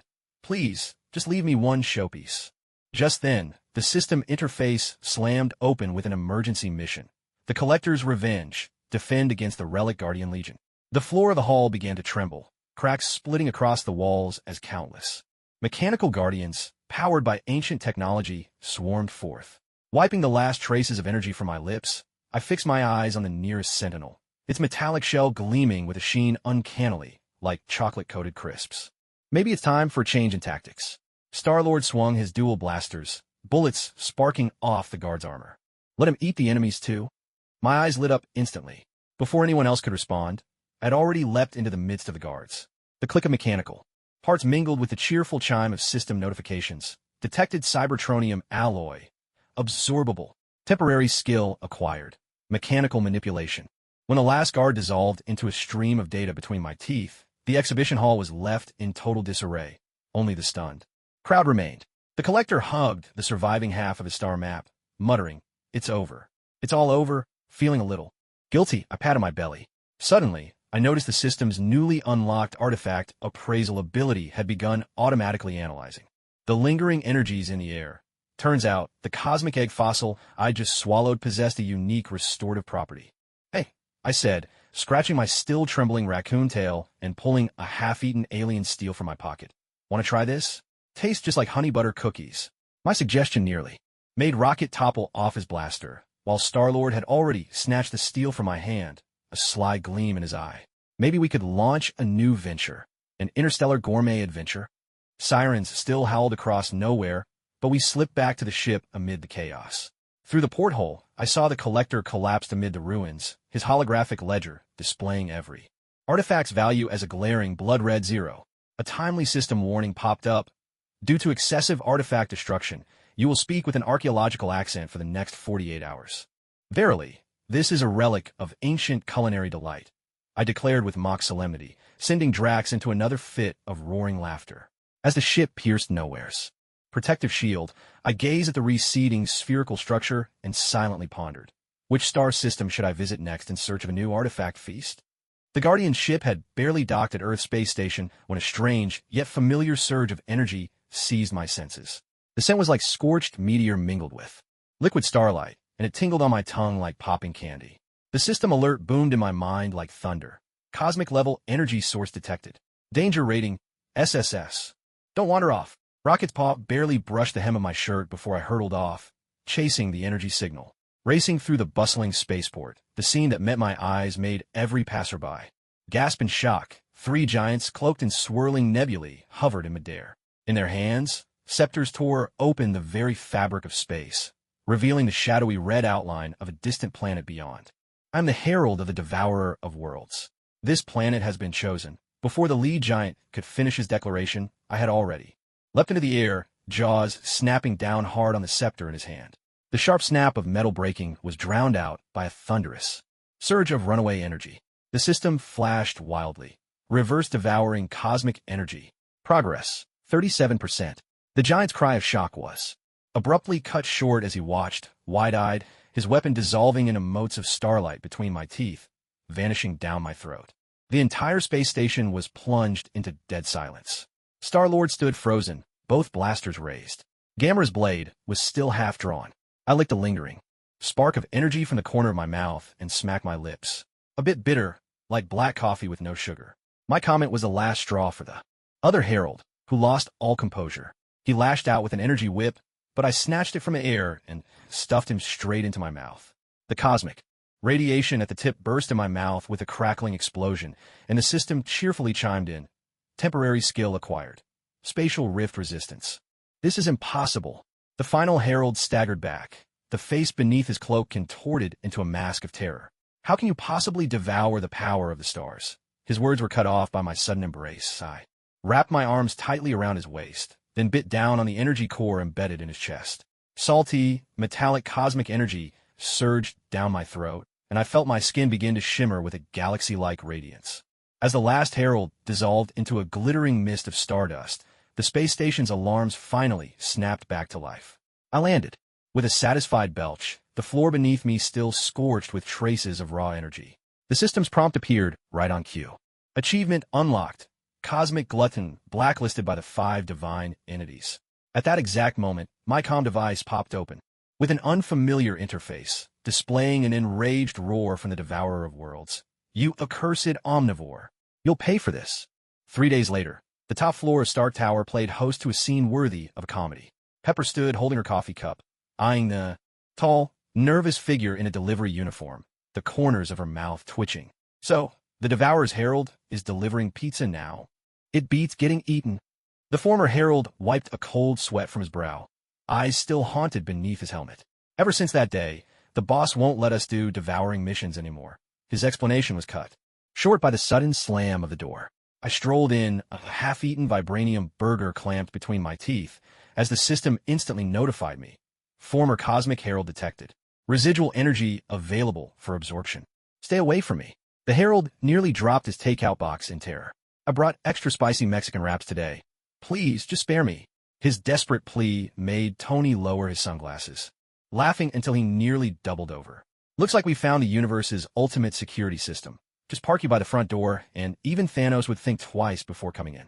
Little Pepper pressed her forehead and let out a long sigh, then opened her tablet to pull up a new contract.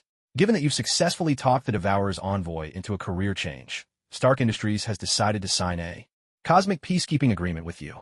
She pushed up her glasses, a familiar curve tugging at her lips. As payment, you're now authorized to devour any alien threats invading Earth, provided you don't touch any civilian facilities. My eyes lit up instantly as the system popped up a new mission. Protect Earth's culinary security. Outside the window, the former envoy was fleeing in a hurry on a hovering motorcycle, a bold sticker plastered on the back. This vehicle insured for foodies. Rubbing My rumbling stomach, I fix my gaze on the alien spacecraft streaking across the distant sky. Looks like from now on, I'll be signing for Earth's takeout deliveries. After all, what defense could be more effective than turning invaders into a delicious meal? The Bifrost of Asgard shimmered with a ghostly blue light at dusk, while the sound of waves crashing against rocks echoed from afar. Thor was applying the final layer of reinforcing glue to a bridge column, the viscous liquid giving off an oddly sweet aroma, like melted toffee laced with the smoky scent of thunder.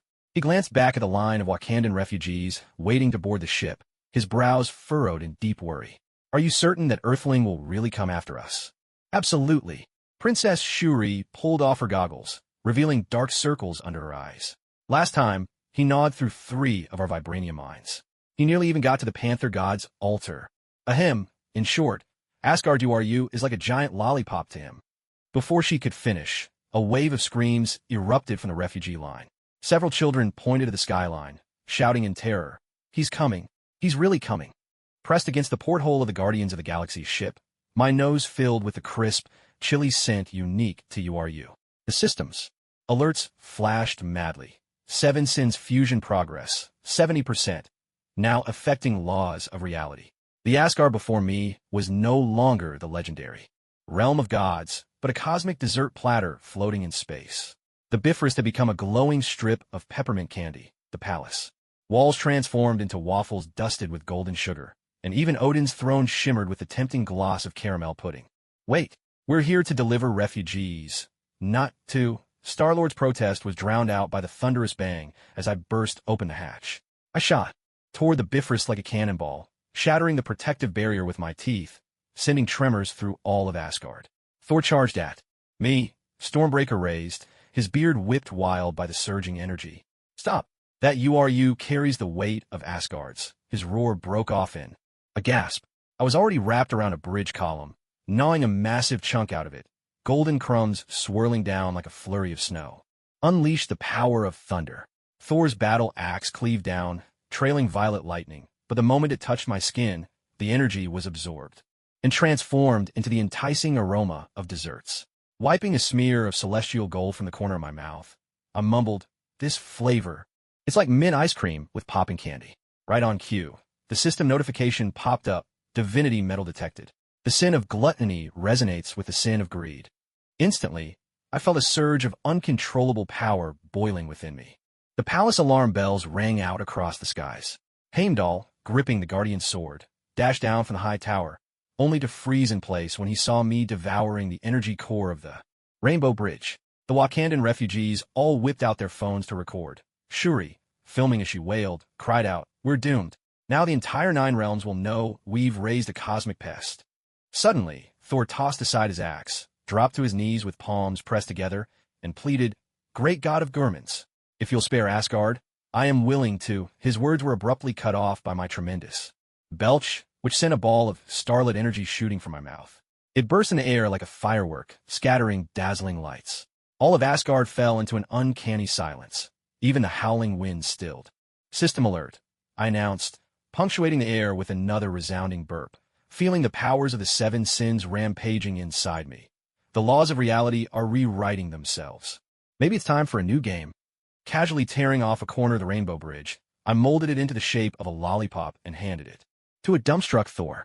The celestial gold in his fingers buzzed with delight, and, astonishingly, it transformed into a mint-flavored candy. "This can't be." Thor took a bite, his eyes going wide with amazement. Sweet, with a spicy kick and a jolt of lightning. His awe was contagious. Heimdall couldn't resist coming closer. The guardian's sword, spinning in my hand, became a chocolate wand in an instant. The Wakandan refugees erupted in cheers, crowding around us. Shuri, already scribbling madly on her Vibranium notebook, exclaimed, "This is transdimensional matter conversion. Maybe we can actually..."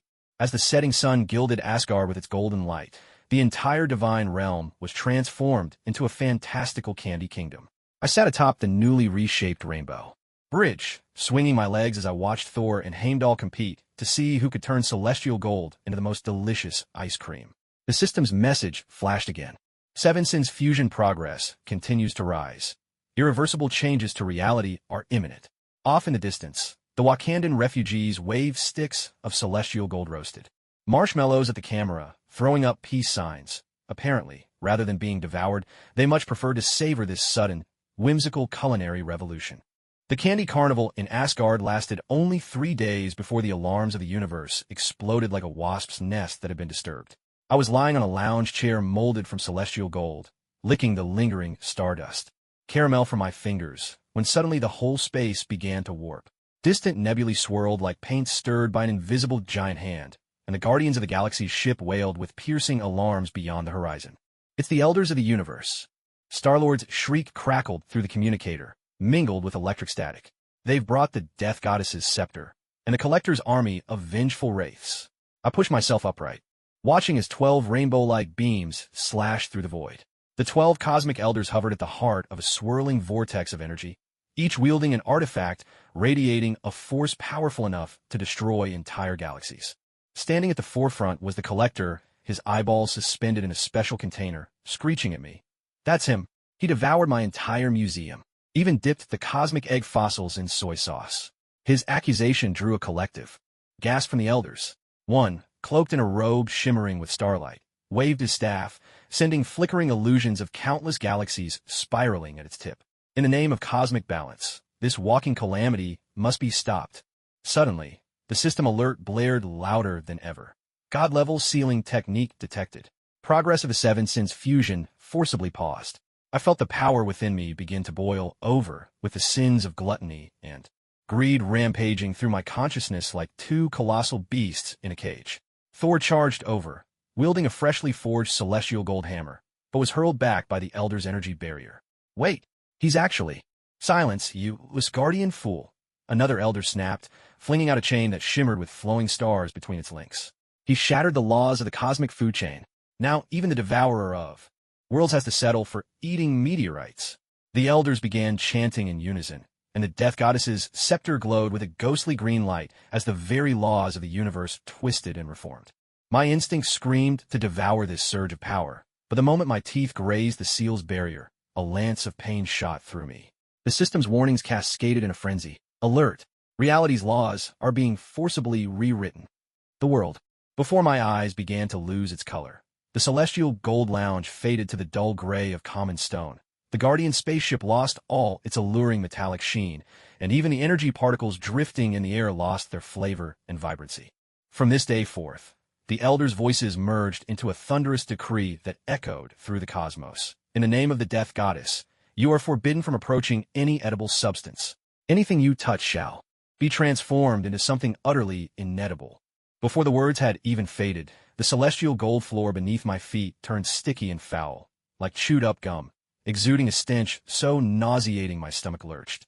The Wakandan refugees stared in horror as the vibranium snacks in their hands crumbled to dust. Reflected in Shuri's goggles was my stunned expression. Trembling, I reached out to touch the Bifrost. What had once been a sweet, minty treat now felt like rough sandpaper, scraping harshly with a grating sound. The system notification crackled out with a static-laced buzz. Final evolution initiated. Seven Sins Demon God, form countdown. 72 hours. No, this can't be. I stare at my own hand, now glowing with a sinister dark purple light, my throat tightening. Worlds I once devoured with ease now seemed impossible to even taste. A single lick felt like biting into rusted iron. Beyond the energy barrier, the Collector's crazed laughter echoed. Savor the taste of despair, you cosmic glutton. The Guardians of the Galaxy gathered around me. Even Rocket Raccoon was unusually silent, his paw resting gently on my shoulder. Don't panic, we'll find a way to break this. His words were cut short as a sudden rift in space and time tore open before us. Hela, the goddess of death, strode out on a swirl of black mist, her staff pointed directly at my brow. Vessel of the Seven Sins, your very existence is a blasphemy against the laws of life and death. I gazed into the ghostly green flames dancing in Hela's eyes, and suddenly I laughed. The dormant power of the Seven Sins within me began to stir, resonating strangely under the absolute prohibition. The system's countdown flashed before my eyes, each second hammering at my heart like a drumbeat. The Elders of the Universe believed their seal had trapped me, but unknowingly, they had triggered my final evolution. After all, if the entire universe became inedible, didn't that mean it was time to devour the very laws themselves? Tell the goddess of death, and the Elders as well. I straightened up, a vortex of dark purple energy swirling around me. After fasting for 72 hours, the demon god's first meal will be these ridiculous cosmic laws. Before my words had even faded, the sky above Asgard split open with a web of cracks, and for the first time, fear flickered across the faces of the elders. Damn it! What the hell is going on? Steve dashed through the chaos, dodging collapsing rubble with his heart pounding in anxiety. The battle with the Chitauri army had barely ended. New York hadn't even caught its breath when a new crisis arrived.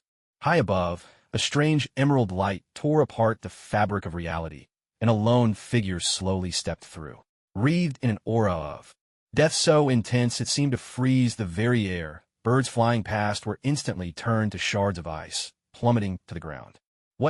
What is that? Tony Stark, clad in his Iron Man suit, hovered above the city.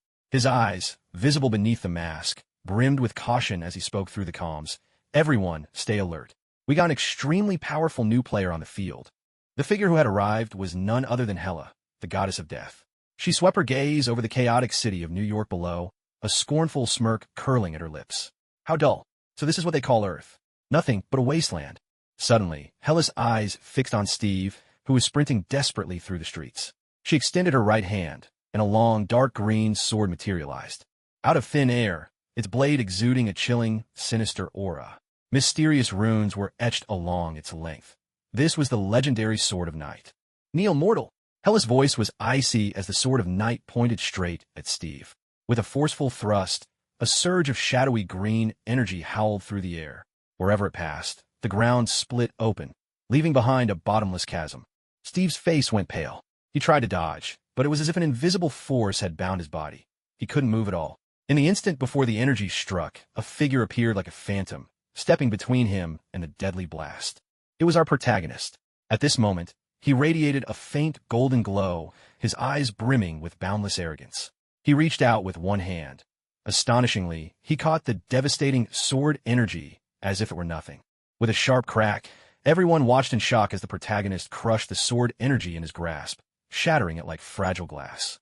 That's it. He arched an eyebrow and let out a mocking smirk, as if to say Hela's attack was nothing more than a childish trick. Shard of the broken attack flew in all directions, and one piece shot straight toward Loki. Loki, who had been hiding nearby to enjoy the spectacle, was caught off guard. The splinter grazed his cheek, leaving a thin trail of blood. Is this even fair? Loki muttered, clutching his face in disbelief. He had never imagined this newcomer would be so formidable. At the same time, a system notification sounded in the protagonist's mind. Pride exceeded 80%. Title acquired. Godslayer of weapons. Hela herself was momentarily stunned. After a brief 0.3 seconds, the corners of her mouth lifted in a look of genuine interest. Interesting. I'll allow you to live 5 minutes longer. The protagonist snorted, clearly unimpressed by Hela's threat. He glanced down at his right hand. When he shattered the sword energy, his hand had briefly taken on the same dark green hue as the Sword of Night, giving it a disturbingly uncanny appearance. Hey, did you get poisoned or something? Quipped Natasha Romanoff, Black Widow, who had somehow appeared at his side, eyeing his hand teasingly. He shot her a glare. Don't joke around. It's just a minor side effect. I'll be fine in a moment. But Hela wasn't about to give them time for idle chatter. Gripping the Sword of Night with both hands, she swept it through the air. In an instant, a barrage of dark green sword energy rained down on the protagonist like a violent storm. The protagonist's eyes sharpened, and the golden radiance around him suddenly surged. He stamped his feet hard against the ground, launching himself skyward like a cannonball, heading straight into the dense barrage of sword energy. In midair, his figure flickered with such speed that it was nearly impossible to follow with the naked eye. With every move, he shattered a stream of sword energy with pinpoint accuracy. The sky echoed with the crisp crackling of splintering blades, reminiscent of fireworks exploding overhead. How is this possible? Hela's eyes flashed with surprise at the sight. She had assumed her assault would easily dispose of this audacious mortal, but never imagined he would dismantle her attack with such ease. Below, Steve, Tony, and the others watched the breathtaking battle, their hearts pounding with awe. They had faced countless formidable foes, but never before had they witnessed someone capable of standing toe-to-toe with the goddess of death and holding his own. Who exactly is this guy? Tony spoke through the communicator, his voice tinged with wonder. His power seems unfathomable. Whatever his origins, right now he's on our side, Steve replied. We need to figure out how to help him. All right, I'll draw Hela's attention. The rest of you look for a chance to strike at her weak spots, Tony said. The thrusters of his Iron Man suit roared to life, spewing jets of white-hot flame as he shot toward Hela. "Oomph, foolish insect," Hela scoffed, watching Tony charge at her. With a wave of her Nightfall sword, she sent a blade of energy slicing toward him. But Tony was ready. He dodged deftly, weaving through the deadly arcs while launching a volley of missiles in Hela's direction. Unperturbed, Hela danced her Nightfall sword in a blur, batting away each missile with effortless precision.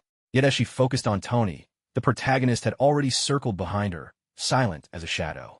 "Take this," the protagonist shouted, his right fist blazing with golden light as he hurled it with all his might at Hela's back. Sensing the attack, Hela's expression shifted.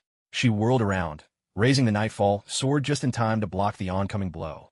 With a thunderous crash, their attacks collided, unleashing a powerful shockwave. The surrounding air compressed violently, spiraling into a massive vortex that began pulling in nearby buildings and vehicles. Hela staggered back several steps under the force, coughing, her face turning slightly pale. She glared at the protagonist, her surprise now replaced by smoldering fury. "Very well. You've managed to anger me. Now you'll learn what happens to those who defy the goddess of death." As she spoke, the aura of death around her thickened ominously. Her body began to rise off the ground, and the Nightfall sword in her hand blazed with an even more dazzling emerald light. It looks like she's about to unleash her ultimate move. The protagonist's heart tightened. He knew the battle ahead would only become more perilous. Taking a deep breath, he focused all his energy, bracing himself for Hela's most powerful strike. At that moment, a bolt of lightning split the sky, and Thor, wielding his mighty hammer, appeared above the battlefield. "Hela, I never thought you would set foot on Earth. Today is the day you meet your end." Thor glared at Hela, his eyes burning with fury and murderous intent. He had fought a fierce battle with her before, though it was only with the power of Ragnarok that he had managed to defeat her. Yet the shadow Hela had cast over him lingered still. Thor, do you really believe you can stop me?" Hela sneered, her gaze cold as ice. "Today, none of you will leave here alive." With those words, Hela raised her Nightfall sword high, chanting in a low, ominous voice. Suddenly, a massive vortex of inky green opened in the sky, from which surged all manner of terrifying creatures, towering skeletal warriors, winged demons, and wraiths cloaked in poisonous mist.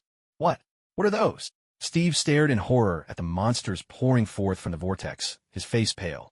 The aura they exuded filled him with an unprecedented sense of danger. "Everyone be careful. These creatures are formidable," Thor shouted, swinging his hammer to summon streaks of lightning that crashed down upon the monstrous horde. The protagonist wasted no time. He charged at Hela again, determined to defeat her before she could release even greater power. But the sheer number of monsters swarming around her was overwhelming. They beset him relentlessly, making it impossible to get close. "Damn it!" he cursed inwardly, frustrated as he fought off the encroaching creatures, searching desperately for an opening. Suddenly, inspiration struck him. Focusing his mind, the protagonist unleashed his full power of arrogance. A shimmering golden shield formed around him, rendering the monster's attacks completely ineffective. Seizing the moment, he surged into the fray, his hands moving in a blur. With each strike, another monster was sent flying. Under his relentless assault, the beast fell like autumn leaves swept away by the wind. Taking advantage of the chaos, Thor seized the opportunity and charged straight at Hela. He swung his hammer, unleashing a powerful bolt of lightning that streaked toward her. Hela's expression darkened. She quickly raised the Nightfall sword to defend herself, but Thor's lightning was too strong. The blast struck her, hurling her several meters through the air. Hela, there's no escape for you today." Thor exulted as he saw Hela struck down. He raised his hammer once more, ready to deliver the final, decisive blow. At that very moment, the protagonist had already dispatched the monsters and was rushing toward Hela. The two arrived before her almost simultaneously, locking eyes for a brief instant before striking together. The protagonist's right fist glowed with golden light, while Thor's hammer crackled with the immense power of thunder. Together, they unleashed their blows, aiming directly at Hela. Seeing this lethal attack, a flicker of terror appeared on Hela's face. She realized there was little chance of escape for her today. With a deafening crash, the combined force of the protagonists and Thor's assault struck Hela. Her body was instantly engulfed by overwhelming energy, and within that blinding brilliance, her figure gradually faded from sight. "Phew, it's finally over."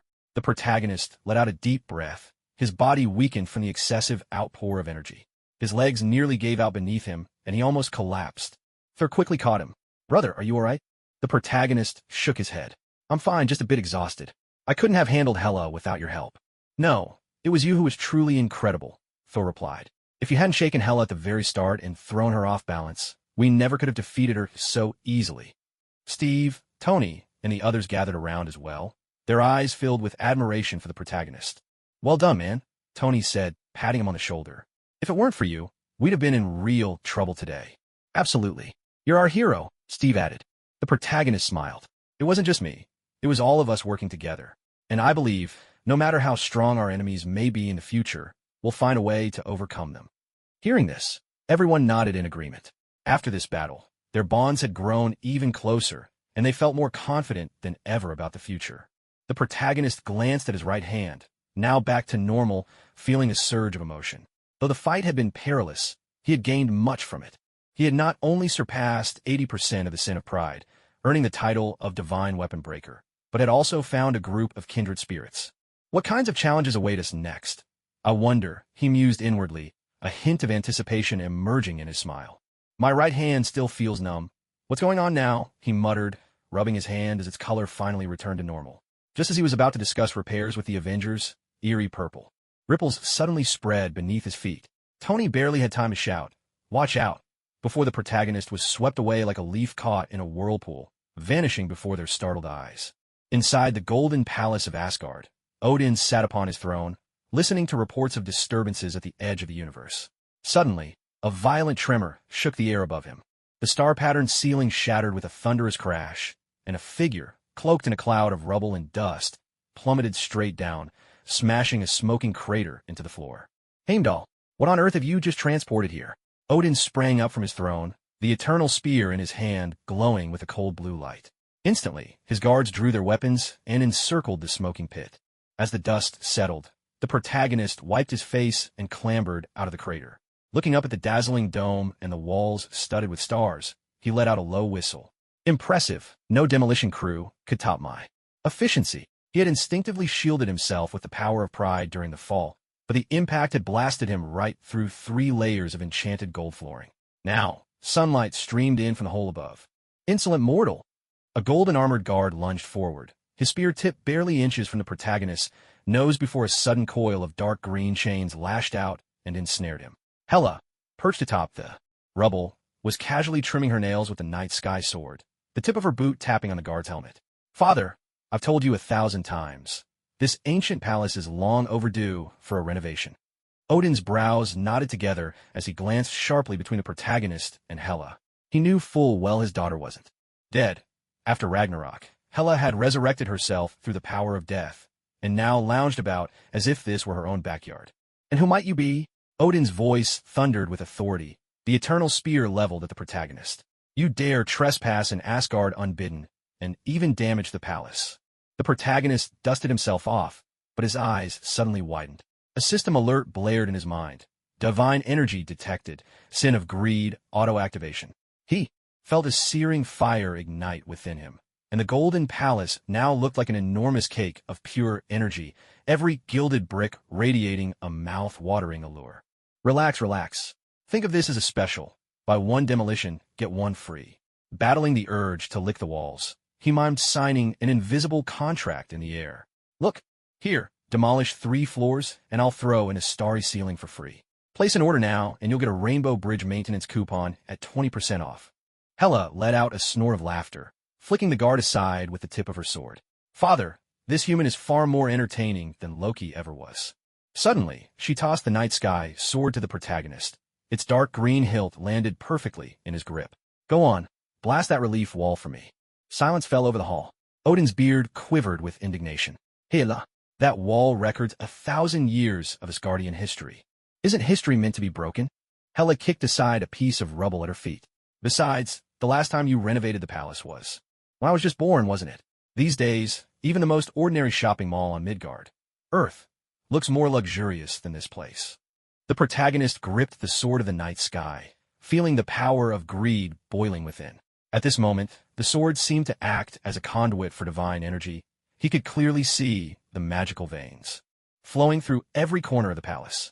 The instant the blade pointed at the relief-carved wall, countless golden sparks were drawn to it, gathering on the sword and swirling into a spinning orb of energy. Wait! Odin's protest was drowned out by a thunderous roar. As the energy orb struck the wall, the entire relief seemed to be torn open by an invisible giant hand, revealing a hidden layer beneath, etched with fresh, dark patterns. The protagonist was stunned. The markings formed a cosmic star chart, with each star drifting slowly across its surface. See that? Hela swung her legs nonchalantly. I told you there was something off about this wall. Back when the palace was built, the old king secretly sealed a doomsday prophecy inside the walls. She suddenly turned to the protagonist, a glint of approval in her eyes. Breaking the seal in a single blow. You're sharper than you look. Odin fell silent for a moment, withdrawing the spear of eternity. It seems that after Ragnarok, Asgard truly does need to change. He looked at the protagonist. Why did you suddenly appear here? The protagonist was about to answer when the system chime sounded again. Divine Realm artifact detected. Greed plus 15%. Only then did he notice a faintly glowing crystal orb lying quietly in a hidden compartment beside the throne. As his gaze brushed over the orb, Hela cackled mischievously. Father, this human is eyeing your treasure the way a starving wolf eyes a lamb shank. Ahem. Honestly, I'm not sure how I got here. The protagonist forced his gaze away. Maybe the Intergalactic Demolition Association sent me. He made up a story as. He tried to suppress his greedy impulse with the power of pride. Still, the crystal orb's energy was irresistible. It called out to him, urging him to reach for it. Suddenly, Hela leapt down and hooked her arm around his neck. Since you're here, why not do me a favor? She jerked her chin toward Odin. The old man always says the prophecy of the world's end can't be changed. I intend to prove him wrong. Her fingers traced the sword in the protagonist's grip. That sword can sever the threads of fate. And you just might be able to break through the boundaries of space. Odin frowned. Hela, what are you scheming this time? Take our demolition expert here to the Hall of Prophecy, Hela said, winking. Maybe he can pry the doomsday prophecy right off the wall and use it for scrap. She turned to the protagonist, lowering her voice. Don't pretend. I can sense how badly you want that crystal orb. Help me out with this, and afterward you can study it to your heart's content. Alarm bells rang in the protagonist's mind. The forces of greed and pride wrestled within him.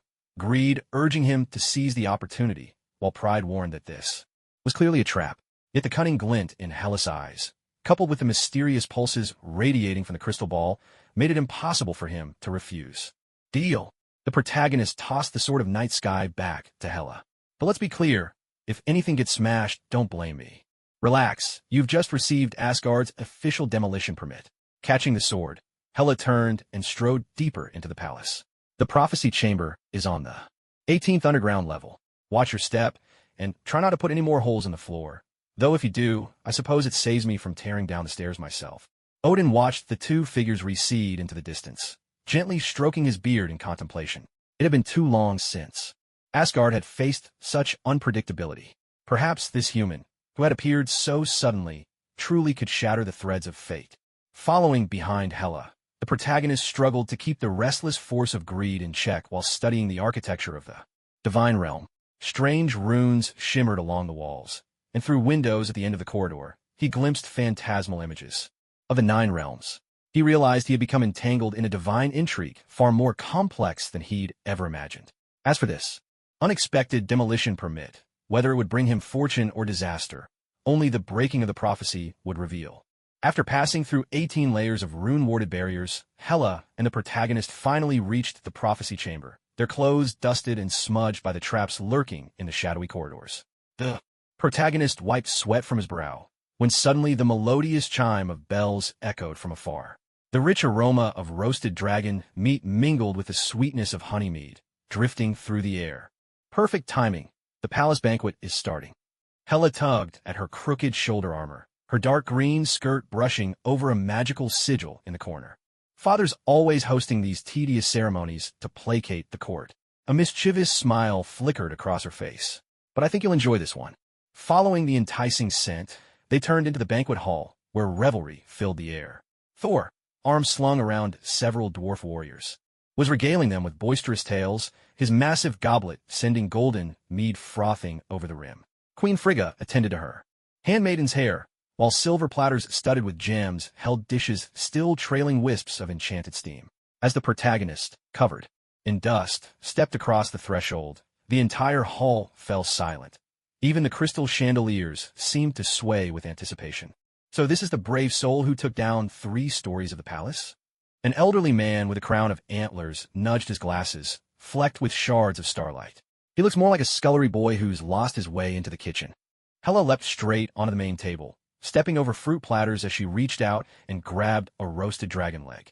Didn't Father say we were to feast our guests? Or are we supposed to stand around and watch the food dance on the plates? She took a huge bite, not caring as the juices dripped down her chin. Come on, mortals, show them how Midgardians really eat. The protagonist's stomach was already churning from the power of gluttony, and suddenly, the feast before his eyes looked more tempting than any crystal ball in the Hall of Prophecy. Beneath the crisp, char dragon scales, succulent meat gleamed with fat. Moonlight fish, still wriggling, were piled high in open shells. Earthenware pots filled with violet sauce bubbled enticingly. Every dish shimmered with a potent divine energy. Then I won't stand on ceremony. No sooner had he spoken than his gluttonous form activated on its own.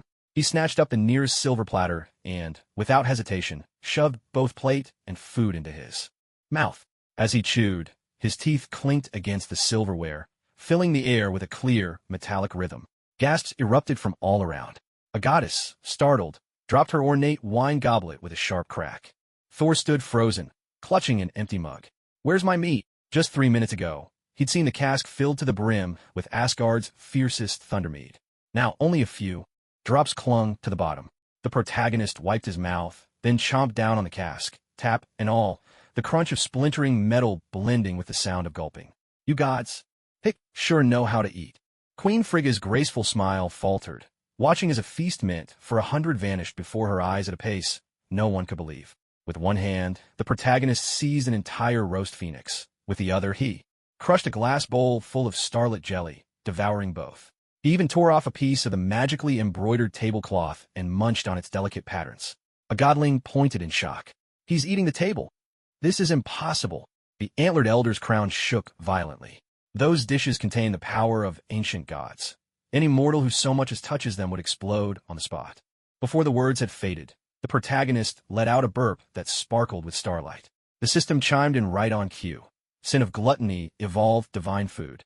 Now digestible. Suddenly, warmth flooded his entire body, every muscle brimming with strength. The weariness of battle swept away, as if it had never been. Hela laughed so hard she slapped the table. The night sky soared spinning in her fingers like a flicker of darkness. See that? That's how you eat. She grabbed the last half slice of world tree fruitcake and tossed it to the protagonist. Catch! By now, the banquet hall had descended into utter chaos. Thor tried to wrest the last jug of mead from the protagonist's grasp, only to be lifted single-handedly and spun around twice. Several godly guards charged forward with spears, but their weapon tips were bitten off in a single snap. When the protagonist began licking the magical runes off the walls, Odin finally snapped out of his shock. Enough!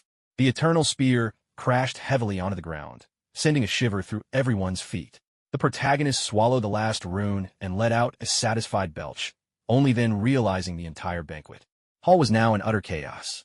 Shattered silverware littered the floor, empty wine barrels were stacked higher than a man, and even the golden silk drapes hanging from the ceiling had lost half their length. Honored guest, Odin began, eyeing the bite marks left on the throne's armrest, his beard trembling with barely contained fury. It seems Asgard's way of hospitality differs somewhat from that of Midgard. The protagonist scratched his head in embarrassment. Now that his gluttonous form had faded, he finally realized the magnitude of his blunder. Yet something worse was happening. He suddenly noticed his skin was growing hot. Golden light was seeping from his pores, and he felt like a glowing dough shoved into an oven. Look, he's glowing, someone shouted. The banquet hall doors burst open as a few Asgardian commoners rushed in carrying flowers, dropping to their knees before the protagonist. A new god has descended. Hela burst into laughter, almost toppling off the table. Father, all that palace demolition was worth it. Now we can even save on the cost of a new statue. She pointed at the protagonist's radiant head. Just put him in the square as a street lamp. The protagonist looked down at his shining hands, on the verge of tears. Right on cue, the system's punishment notification chimed. Radiate golden light from your entire body for 24 hours. Not only did he feel like a blazing hot iron, he now had to endure the worship of the Asgardian people. A little old lady had even pressed a string of prayer bells into his palm. Everyone listen to me. This is just an accident. The protagonist's explanation was drowned out by a wave of cheers. Thor, holding the last half of a biscuit, clapped him on the shoulder. With a complicated look. Brother, next time you're hungry, just let me know. I'll take you to the dwarves' underground wine cellars. Queen Frigga gracefully picked up a pearl hairpin from the ground and smiled reassuringly at the commoners. He is an honored guest from afar. There's no need for alarm. Turning to the protagonist, a glimmer of curiosity appeared in her eyes. But may I ask, would you be willing to let the palace mages study your radiant spell? Before the protagonist could answer, Hela had already hooked an arm around his neck. Father, why not let him stand in the square for 3 days and nights? He'll be Asgard's newest attraction. She lowered her voice and whispered, don't forget our deal. Once your glow fades, the prophecy chamber is still waiting for you to tear down. Odin let out a deep sigh and waved for the guards to start cleaning up. Escort our guest to his quarters to rest. Glancing at the devastation, he added, lock all the food in the vaults and inform the kitchens. For the next 3 days, only water and vegetables will be served. Surrounded by the gods' guards, the protagonist made his way toward the guest quarters. With every step he took, golden motes of light shimmered in his footprints. As he passed through the corridor, a few young godlings caught up to him, clutching slates and charcoal pencils. New god, could we have your autograph? I'm really not a god. The protagonist's protest was drowned out by Hela's laughter. Watching her swing the sword of night through the air in gleeful arcs, he suddenly realized, compared to breaking the prophecy, perhaps serving as Asgard's 24-hour living street lamp was an even greater ordeal. So this is your interstellar teleporter? The protagonist stood before the Bifrost control console, eyes fixed on the crystal pillars carved with runes. After 24 hours of radiant suffering, the golden glow that had clung to him was finally fading, but the Asgardians still regarded him with a kind of reverent awe. Just moments ago, a priest had offered him a golden bowl, asking if he'd like to taste the holy water. Hela leaned against the railing, the sword of night tracing sparks on the floor. To be precise, it's the most stable spatial channel in the universe. She flashed a mischievous grin. What's wrong? Curious to try it out? The protagonist's gaze lingered on the blue runes pulsing across the console. Ever since Gluttony had evolved, his senses for energy had sharpened immensely. Each rune exuded a cool, minty sensation, with a faint trace of metal. As he hesitated, wondering whether to reach out and touch them, the system's prompt chimed. Spatial energy fluctuation detected. Temporary skill, spatial taste, activated. The moment the skill triggered, the entire console seemed to transform into a gigantic tasting board. Every button corresponded to a different flavor. The red button burned with the taste of molten lava. The green one was tinged with an icy, sour tang. And in the center, the crystal orb was sending out the sweet aroma of honey pancakes. Don't touch that. Heimdall's warning came a moment too late. Guided by some inexplicable impulse, the protagonist stuck out his tongue and gave the crystal orb a quick lick. Instantly, the entire Bifrost shook violently, crystal pillars exploding with dazzling light. The runes on the console sprang to life like a swarm of fireflies, scattering in all directions. What did you do? Heimdall gripped the Watcher's sword, his golden eyes reflecting the twisted rift in space. The energy flowing through the bridge surged out of control, strange purple veins crawling along its length like blood vessels swelling beneath the skin. The protagonist stared at his tingling tongue, catching a distinct taste of burnt toast. I just wanted to know how it tasted, he managed, but before he could finish, he saw Thor and Loki engulfed by a sudden burst of teleportation light. Thor's furious roar, hammer raised, and Loki's shriek echoed together for just a heartbeat. Then, in the next instant, both vanished from sight. Abnormal teleportation coordinates detected. Jotunheim, Muspelheim. Heimdall's voice rang out, uncharacteristically flustered. He frantically pounded the runes on the console, desperate to shut down the out-of-control portal. We have to cut the power supply immediately. Hela laughed so hard she nearly doubled over, her sword night sky almost slipping from her grasp. I haven't been this amused in thousands of years. Last time in Jotunheim, Loki ended up frozen like an ice sculpture. This time I bet those frost giants will use him as a bath sponge. She wiped away tears of laughter from the corners of her eyes. And as for Thor, I can't wait to see the look on the fire giants' faces when he stumbles into their territory for the umpteenth time. The protagonist watched the teleportation coordinates flickering nonstop and suddenly realized he could taste the flavor of each shimmering point of light. The portal to Jotunheim carried the metallic tang of snowmelt mixed with rust, while Muspelheim burned with the searing taste of sulfur. His eyes lit up at the discovery, and he reached out, grabbing a handful of the scrambling runes on the console. Maybe I can. Stop. Heimdall's roar was drowned out by a violent explosion. The Bifrost energy spiraled out of control. Countless portals burst open on the bridge, boiling and churning like a cauldron on the stove. Several Azure soldiers were sucked into the portals, their terrified cries vanishing as they disappeared. At this rate, the Bifrost is going to stir the 9 realms into utter chaos. Heimdall drove his guardian's sword into the ground, desperately trying to stabilize the energy. Someone has to shut down the core manually. The protagonist drew a deep breath, his taste sense flaring with a sharp, electric sting across his tongue. He tasted the core's energy, a bitter blend of ozone and metal shards, laced with a biting current. "I'll do it," he shouted, bracing himself against the wild surges of power as he dashed toward the core chamber. Hela paused for half a second, then grinned and followed. "Now this I have to see. Let's find out how you'll clean up this mess." Inside the core chamber, the energy core throbbed like a heart gone mad, fissures already spidering across its shell. The protagonist rushed forward, slamming his hand down on the scalding core. His taste ability let him savor the flow of energy, like sampling a labyrinthine dessert, every layer hiding a secret. So that's the way. He bit his tongue, smearing blood infused with divine power across the surface of the core. The force of gluttony resonated with his spatial taste, and suddenly he could taste the flaws in each rune. When he traced his finger over a rune tinged with a sour, rotten flavor, the core's erratic pulse started to slow. Heimdall appeared at the doorway, golden eyes reflecting the protagonist's movements as he worked the runes. "How do you know how to unravel these ancient symbols?" "It's probably because they just don't taste right." The protagonist didn't even look back, still tweaking the runes. He tasted the coordinates of the Jotunheim teleportation point, tinged with the echo of Thor's furious roar, and from the direction of Muspelheim, he caught the sly tone of Loki's defense. The fire giants clearly still remember the last time Loki tricked them. With the final rune corrected, the energy of the Bifrost finally settled. The protagonist collapsed onto the ground, wiping sweat from his brow. "Next time, I swear I'll stop licking random things." Hela leaned in the doorway, clapping her hands. "Brilliant! That was even more entertaining than watching Loki make a fool of himself." She narrowed her eyes suddenly. "But the way you activated those runes with blood, it was rather goddess of death, I must admit." Just then, 2 disheveled figures tumbled out of the teleportation portal. Thor's cape was torn to shreds, his whole body caked with chunks of ice. Loki's hair was singed black, with a smudge of ash still clinging to the corner of his mouth. "I swear, this time it really wasn't my fault." Loki sprang to his feet, pointing at the protagonist and shouting, "He's the one who messed with the Bifrost." Thor, still holding his hammer which was smoking faintly, shook his head in resignation. "The fire giants said that if I blundered in again they'd skewer me on a spit and roast me over the lava falls." He suddenly widened his eyes. "Wait, did you say you activated the runes with blood?" The protagonist gave an awkward grin, holding up a finger still dripping with blood. "Let's call it an accidental discovery." Suddenly remembering something, he turned to Heimdall. "What about those soldiers who got teleported away?" "All recalled safely," Heimdall replied, a rare smile appearing on his face.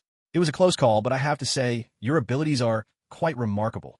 Hela strode over and tapped the protagonist's head with the hilt of her sword. "Looks like we'll have to crown you the Bifrost Senior Experience Officer."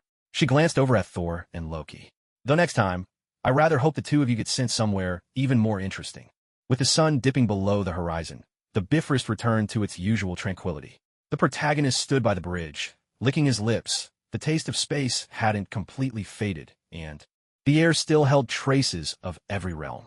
He realized that this accident hadn't just unlocked a new skill, but it also sparked a newfound wariness and curiosity among the gods of Asgard. "Hey, mortal!" Hela's voice called from behind him. "You haven't forgotten about the prophecy chamber, have you?" The protagonist turned, catching the gleam of anticipation in Hela's eyes. In that moment, he thought that perhaps life in Asgard would never be short of surprises. After all, who could say what kind of trouble he'd stir up next time, just because he decided to taste something new? So, as long as I embed this rune into the slot, the seal of the prophecy chamber will be completely undone. The protagonist crouched in a secret room on the 18th level beneath Asgard, clutching a blue-green stone etched with a map of the stars. Hela leaned against the wall, her sword of the night sky tapping idly against the floor. The metallic clang echoed through the empty stone chamber. Just as he was about to act, the system notification blared out without warning. High charm target detected. Lust mode forcibly activated. The protagonist felt his mind buzz, and suddenly, the world before his eyes was awash in a rosy glow. The once cold Hela now seemed surrounded by a soft, alluring light, and even the laces peeking out beneath her dark green skirt became deadly temptations. Human? Why are you zoning out? Hela raised an eyebrow, lifting his chin with the tip of her sword. Keep dawdling, and Odin's guards will be down here on inspection duty.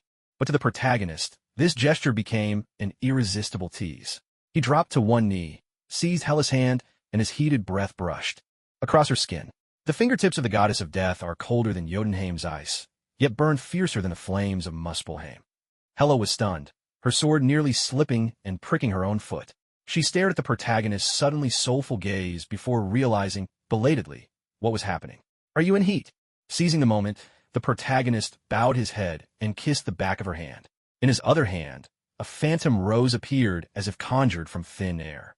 Before I met you, I thought eternity was a privilege reserved for the gods. But when your gaze swept across the ruins of my soul, I finally understood. Destruction and rebirth are nothing more than a breeze stirred by the hem of your dress. Ugh. Thor's voice drifted in from the secret passage. He and Loki had just finished inspecting the Bifrost and happened to overhear these words. Thor's mead shot out of his mouth, spraying all over Loki's face. Loki wiped himself off, taking 2 steps back in disgust. We should have made him fix the Bifrost glitch before letting him mess with the prophecy chamber. But no one was more shocked than Odin. Seated on his throne and working through state affairs, he watched the scene unfold through his magical crystal. His beard bristled with fury. The spear of eternity whistled through the air, flying straight for the back of the protagonist's head. At that split second, a silver streak flashed by. Rita, the protagonist's AI-powered battle armor from Earth, materialized from the void, shifting into human form to shield him. The spear crashed into her palm, sending ripples of energy across the chamber. No one interrupts my master's flirting. What fresh madness is this? Odin's roar shook dust from the palace dome. Queen Frigga sipped her tea with elegance, though her eyes sparkled with barely concealed laughter. My dear, I must say, the young man's declarations are quite inventive. Hela was laughing so hard she could barely stand upright, her grip on the sword of night sky wavering. Human, if you'd spoken like this from the start, why bother destroying my palace? She deliberately leaned in, her fingertips tracing the protagonist's burning cheek. Go on, I want to hear, what other earth-shattering praises can you conjure? Suddenly, the protagonist seized her wrist, his gaze so deep it could drown a soul. Your smile is the first ray of light after Ragnarok, turning all eternity into a fleeting backdrop. If I could trade my soul for a single glance from you, I'd tear it into pieces and scatter them over every inch of ground you walk. No sooner had he spoken than the system notification chimed. Lustin Max acquired God-tier sweet talk skill. A shower of rose petals burst into bloom above his head, and even his breath took on a sweet, floral scent as he spoke. Loki suddenly pointed at him, bursting out laughing. Look, he's shedding petals every time he talks. Sure enough, with every word the protagonist uttered, pink petals drifted down from the air, carpeting the ground in a romantic layer of blossoms. Thor, unable to take any more, clapped a hand over his face. Enough. If I hear another word, I'll lose yesterday's lunch. He tried to disperse the petals with his hammer, but the more he waved, the thicker they fell, until at last he had no choice but to flee for his sanity. Hela, finally sated with laughter, grabbed the protagonist by the collar. Out with it. What's really going on here? Her tone was fierce, but the laughter in her eyes was impossible to hide. Since Ragnarok, it had been far too long since she'd laughed so freely. The protagonist swallowed hard, still struggling with the impulses that lust's form brought, though reason was finally returning. It's a system penalty. Whenever a high-charm target is detected, it triggers. He locked eyes with Hela, and couldn't help himself from adding, and not all the stars in the universe can compare to the abyss in your eyes. Even Rita let out a stunned wow at that. Hela arched an eyebrow, then suddenly released him. If that's the case. She turned and strode toward the depths of the secret chamber, her dark green gown sweeping petals along the floor. Then take your sweet talk and help me break the seal on the prophecy room, completely. The week that followed became a waking nightmare for Asgard. Every word the protagonist spoke came with a flurry of rose petals. He could remark on the weather and conjure a sea of blooms. Once, he asked the kitchen for an apple, only for the place to be flooded with pink petals. The head chef wept that even the flower was filled with crushed petals. Thor spent his days hiding out on patrol at the Rainbow Bridge, vowing never to exchange another word with the protagonist. Loki, on the other hand, found endless amusement in the situation, secretly recording the protagonist's declarations, planning to sell them to bards as material for their next hit songs. The one who felt most helpless of all was Odin.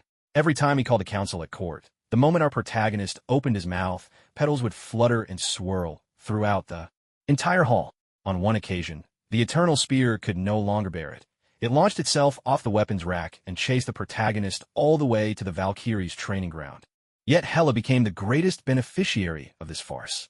Every so often, she would summon the protagonist before her, resting her chin in her hand as she listened to his ever-changing praises of her. Once, she even had him recite love poems to the Sword of Nightfall, explaining, even a sword needs a touch of romance. So, this is what you call punishment. One late night, Hela gazed at the prophecy chamber, now ankle-deep in petals, her expression caught between amusement and disbelief. The protagonist could only spread his hands, helplessly, about to explain when yet another flurry of rose petals drifted from his mouth. Even if this is punishment, I accept it gladly. After all, every second spent with you is a miracle granted by the gods. Hela paused, then suddenly turned away. Amidst the cascade of petals, a rare blush tinged the tips of her ears. Watching her retreating figure, the protagonist suddenly felt that perhaps this punishment wasn't so terrible after all. If he could make the goddess of death show an expression like that, then no amount of sweet talk was too much. When Asgard's alarm blared for the third time, the protagonist was sprawled among the ruins of the prophecy chamber, poring over shattered runes. The rose petal effect still flickered above his head, but the lingering fragrance at the corners of his mouth was quickly swallowed by the heavy scent of smoke in the air. Human. Odin's roar shook dust from the walls, and the eternal spear, crackling with thunder, punched through the ceiling. What have you done to the prophecy chamber? The protagonist had just looked up when he saw Odin descend through the shattered dome, silver hair bristling and his single eye blazing with fury. The Allfather's armor was riddled with cracks, a clear sign of fierce battle. The culprit behind it all was none other than the protagonist himself, who had triggered a spatial upheaval while dismantling a seal the day before. Now, a third of the palace was shrouded in a strange, purple vortex. Einherjar warriors, all wearing hastily fashioned earplugs, rushed back and forth in a desperate attempt to stabilize the faltering barrier. Calm down, old man. Hela emerged from the shadows, shaking a bottle of blood pressure medicine. The hem of her dark green gown swept over the rubble-strewn floor. He just got curious and wanted to break a seal. Who told you to hide the doomsday prophecy like treasure? Odin's eternal spear spun sharply to point at his daughter. And you, indulging this mortal's nonsense. At this rate, Asgard will be destroyed by your hands. The protagonist dusted himself off and rose to his feet, pride simmering within him. He eyed Odin's trembling beard and suddenly burst out, laughing. With your temper, All-Father, there's no need to wait for doomsday. Your blood pressure alone might just blow up the palace before then. These words completely ignited Odin's fury. The spear of eternity swelled to 3 times its size in an instant, and the energy orb at its tip lit up the entire stone chamber, as if it were broad daylight. At that very moment, the protagonist's mind was pierced by the system's shrill alarm. Warning! God King level threat detected. Sin of wrath forcibly activated. 2 forces collided thunderously within his body, arrogant golden light entwining and rising with the crimson blaze of wrath. The air around the protagonist began to warp, and the stone tiles beneath his feet cracked inch by inch. He raised his hand and caught the thunderbolt Odin hurled his way. The searing pain in his palm only fueled his fighting spirit. Is that all you've got? You really should retire to Midgard and join the seniors' dance club. Courting death, Odin roared, his voice shaking the entire palace. His single eye glowed with ancient runes, and behind him loomed the colossal phantom of a god king. Yet the protagonist simply ripped off the buttons at his collar, crimson patterns crawling up his neck and onto his cheeks. Come on, let's see which is tougher, your spear or my fists. The 2 world-shattering powers collided with a deafening crash. Shockwaves swept through the palace like a tsunami, knocking down the distant Einherjar warriors in droves. Some unlucky ones were even flung straight into the protective barrier of the Bifrost. Hela, quick as a flash, slashed a barrier into the ground with her night sky sword, but the aftershock still left her hands stinging. This maniac, she muttered, torn between exasperation and amusement as she watched the battlefield where the protagonist and Odin clashed. Golden and crimson energies tangled and surged wildly, reducing buildings to rubble in their wake. The very walls forged by magic tore apart like paper. To make matters even more absurd, the protagonist managed to toss out a mocking quip, complete with a special effect of rose petals. Between blows, Old man, your spear swinging looks nowhere near as graceful as Hela's twirling skirt. Veins bulged on Odin's forehead in rage, the arms of his God King Phantom swelling tenfold before crashing down on the protagonist with overwhelming force. But the protagonist stood his ground, arrogance coalescing into a shield, his furious roar shattering the clouds above. Come on, let's see if the so-called Allfather is anything more than an empty title. The system prompt was now nearly a piercing buzz. Warning, energy overload. Recommended to stop showing off immediately. But the protagonist couldn't care less. He felt every vein in his body burning, every strike, driven by an urge to destroy everything in his path. When Odin's phantom fist crashed onto his shield, he opened his mouth and bit down hard, leaving a clear set of crimson teeth marks on the God King's energy. Does that even make sense? Loki yelled from behind a pile of rubble in the distance, clutching his head. He just rushed back from the Bifrost to find his father and that human tearing the palace apart like two rampaging beasts. To make things even more unbelievable, the protagonist managed to blow kisses at Hela mid-battle, rose petals swirling through the explosions and fire. Enough! Hela suddenly leapt onto the battlefield, the sword of night cleaving precisely through the rift in the clashing energies. Her arrival forced both combatants to halt their attacks. For the moment, though it did nothing to quell the surge in Odin's blood pressure, the All-Father clutched his chest, gasping for breath, his complexion paler than the frost of Jotunheim. I told you not to get so worked up. Hela shook a bottle of blood pressure pills as she walked over to Odin, giving his back a gentle pat. Here, take your medicine. Let's have a calm discussion. Like, for example, why did you insist on hiding the prophecy of Ragnarok somewhere so vulnerable? The protagonist wiped the blood from the corner of his mouth, feeling the arrogance and rage within him begin to fade. Looking at the wreckage strewn across the palace, he suddenly realized the magnitude of the disaster he'd caused. Yet, when he met Odin's blazing single eye, he couldn't resist adding a barbed quip. Next time you want to fight, book an appointment first. That way, I could prepare some herbal tea to keep your blood pressure in check. Odin was so furious that he could barely speak, his finger trembling as he pointed at the protagonist. Quick as a flash, Hela popped a pill into her father's mouth and tossed a wink over her shoulder at the protagonist. Nicely done. Next time you want to wreck the palace, count me in. From afar came Thor's wail of despair. He had just returned from patrol beyond the realms, and the sight of the devastated palace nearly made him faint. The protagonist pressed a hand to his still-burning chest and suddenly thought that perhaps, compared to the prophecy of Ragnarok, he himself was the true crisis facing Asgard. After all, there probably wasn't another soul in the 9 realms who could infuriate the All-Father to the point of needing medication. Smoke still curled from the ruins of the palace, but Odin's fury showed no sign of abating. Gripping the spear of eternity, his lone eye bore into the protagonist as if he might nail him to the foundation of the Rainbow Bridge at any moment.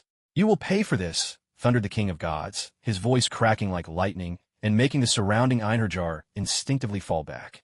Just as the protagonist was about to retort, a streak of silver flashed behind him. Rita materialized in human form, her long pink hair streaming in the wind, the runes on her pristine white armor shimmering with mysterious light.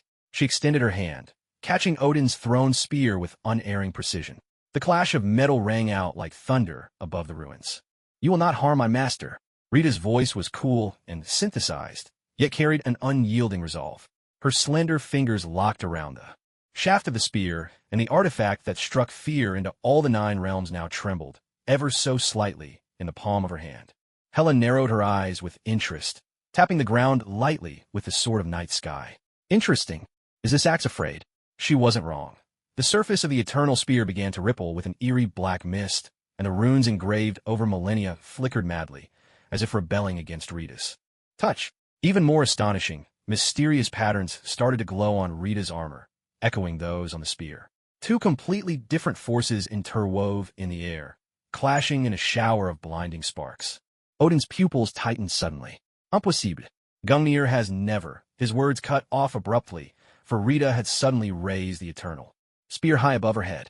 The once unrivaled artifact now seemed no more than a toy in her hands, wielded with effortless ease. The protagonist stood frozen in shock. Right on cue, the system's notification boomed in his mind. Weapon affinity has exceeded all limits. Rita has awakened Godslayer mode. Only then did he remember. Ever since Rita had joined him, this intelligent suit of armor had followed him through fire and blood, torn down the Bifrost, confronted fire giants, and even shielded him from Odin's ambush during his wildest, most reckless moments. Could it be that he'd somehow managed to forge an emotional bond with a legendary weapon? Let go of it! Odin finally snapped out of his stupor, raising his hand to summon the artifact back. But this time, the eternal spear merely trembled, refusing to heed its master's call. Rita tilted her head, pink eyes now pulsing with blue data streams.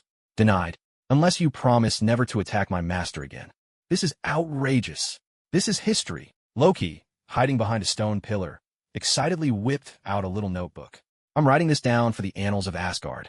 The eternal spear has been hijacked by artificial intelligence. Thor, meanwhile, could only pinch the bridge of his nose in despair. He'd just repaired half of the palace, and now he'd have to brace himself for the next round of destruction. Suddenly, Hela burst out laughing and strode up to Rita. She reached out and gently caressed the blade of the eternal spear, her lips curling into a dangerous smile. Honestly, is this axe alive? Before she could finish, Rita swiftly swung the spear across her chest, adopting a defensive stance. Warning, you're too close. The protagonist watched the standoff, a headache throbbing behind his eyes. Before he could say a word to defuse the tension, the system's penalty alert chimed again. Rita has entered overdependent status. She will remain attached to the host for the next 24 hours. In the blink of an eye, Rita transformed into a stream of light and dove into the protagonist's arms. The previously cold, metallic armor melted into supple liquid metal, wrapping around him like an affectionate octopus. Master, Rita will protect you, she murmured with a playful whine, her silky pink hair brushing against his chin. No one's allowed to bully you. Hela's smile froze instantly on her face. She stared at Rita, who still clung to the protagonist, while the sword of night sky dragged across the ground, sending up a trail of sparks. Human, since when did you acquire such a clingy pet? She demanded. Odin, seizing the moment, recalled the eternal spear. The old king's beard quivered with rage, though even he was left speechless by the absurdity before him. This is an accident. An absolute accident, the protagonist protested, struggling to pry Rita's arms off, only to find that the liquid metal wound tighter and tighter. To make matters worse, Rita had activated a rose petal effect, mimicking him by releasing sparkling hearts from her fingertips with every word she spoke. Master, your heart is beating so fast. Are you feeling shy? An uncanny silence fell over the palace. The Valkyrie warriors were quietly taking out their phones to record the scene. Loki was laughing so hard he had rolled onto the floor. Thor simply turned away and resumed repairing the palace. He had clearly given up trying to make sense of the day. As for Odin, the most imposing king of the 9 realms, he silently swallowed a second blood pressure pill. Father, I think we need to reassess the threat level of this human, Hela suddenly remarked. Her gaze locked on Rita's arm coiled around the protagonist's waist. After all, anyone who can intimidate the eternal spear and tame such an interesting creature is not to be underestimated. At last, the protagonist gave up struggling, surrendering to Rita's embrace. Looking at the clouded, shifting expression on Hela's face, he suddenly realized that, compared to Odin's wrath, the most daunting challenge might actually be the surge of competitive spirit now burning in the goddess of death's eyes. Meanwhile, Rita, humming a discordant electronic tune, leaned close and whispered in his ear, Master, next time you're tearing down the palace, should I help you take out Odin's throne as well? The setting sun dyed the Asgardian sky a deep crimson, casting its glow across the chaotic ruins.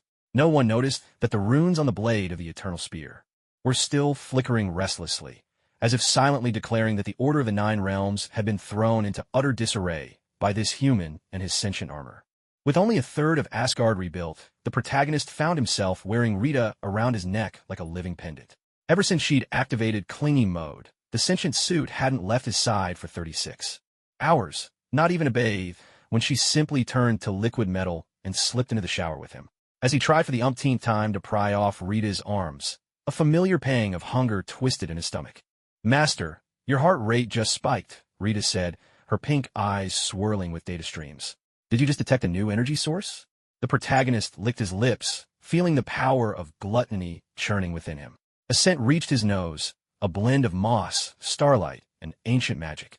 It reminded him of the divine fruit cakes served at celestial feasts, yet this aroma was richer and more intoxicating. Following the trail of the scent, his gaze settled deep within the palace.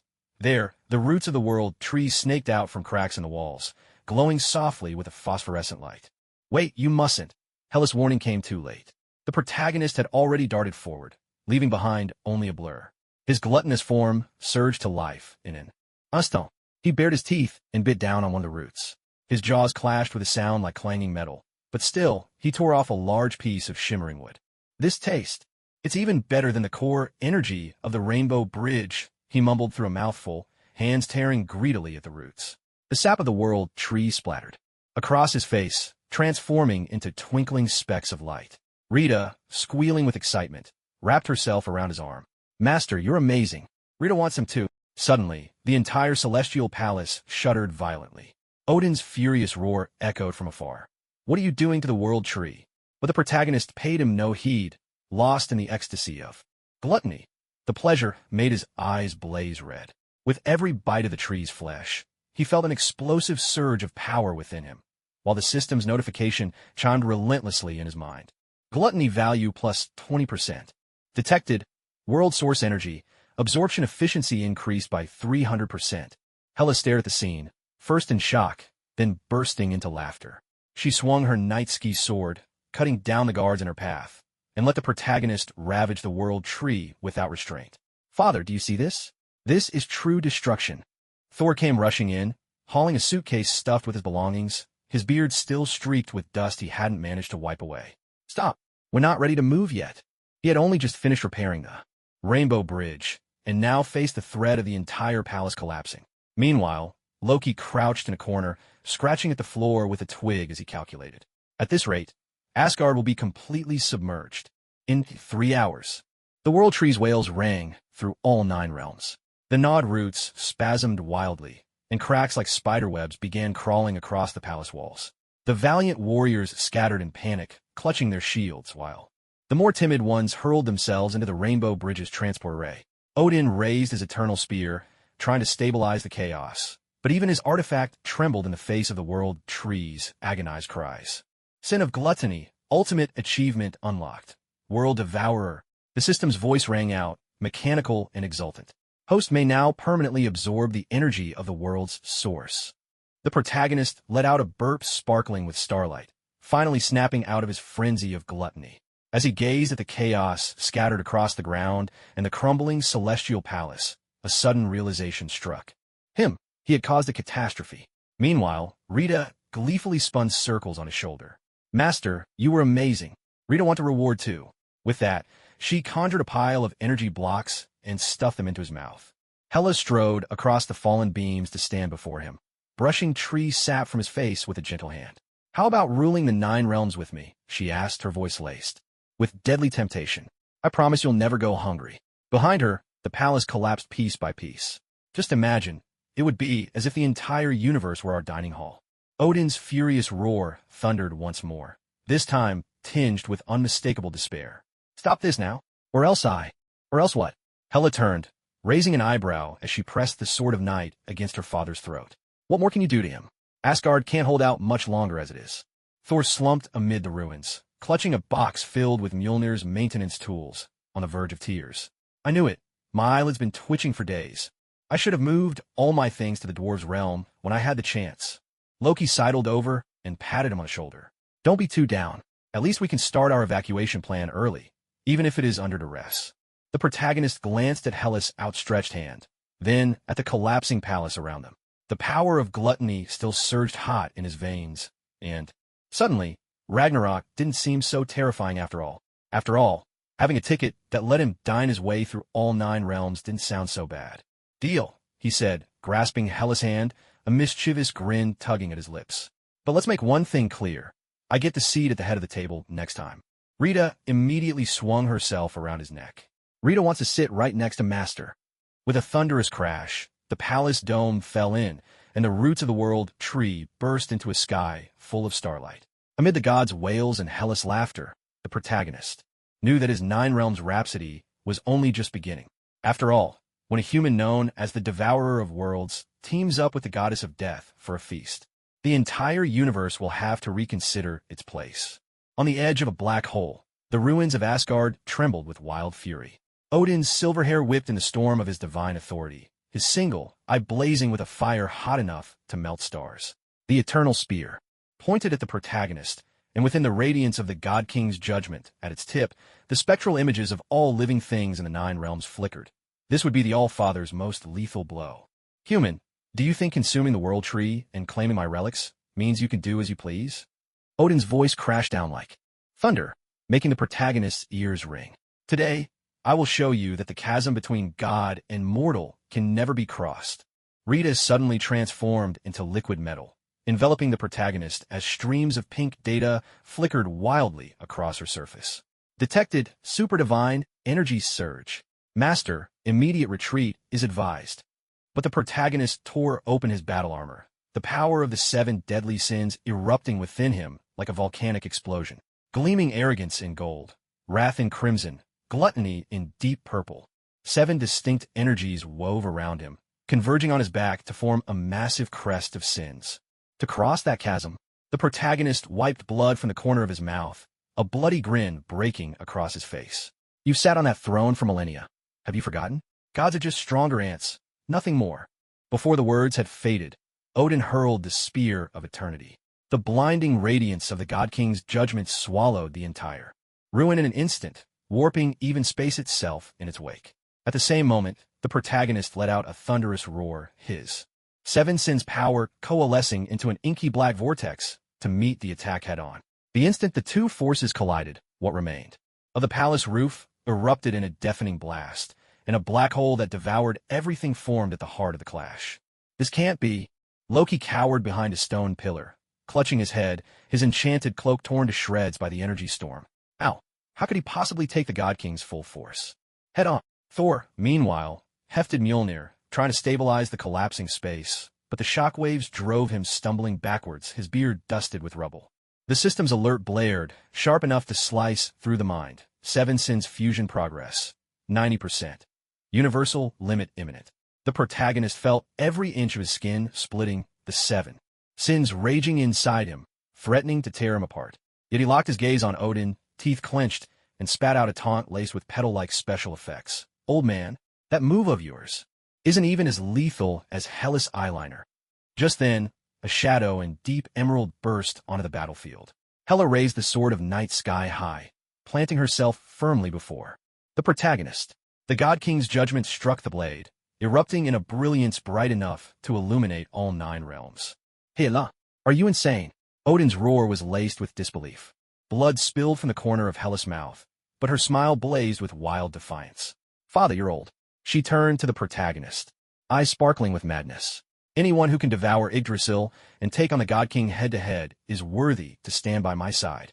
The sword of night sky suddenly tripled in size, and with a swift motion, Hela drove its tip into the ground.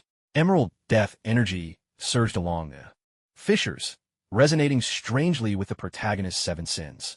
The black hole's pull intensified at once, even dragging Odin half a step forward. Let's do this together.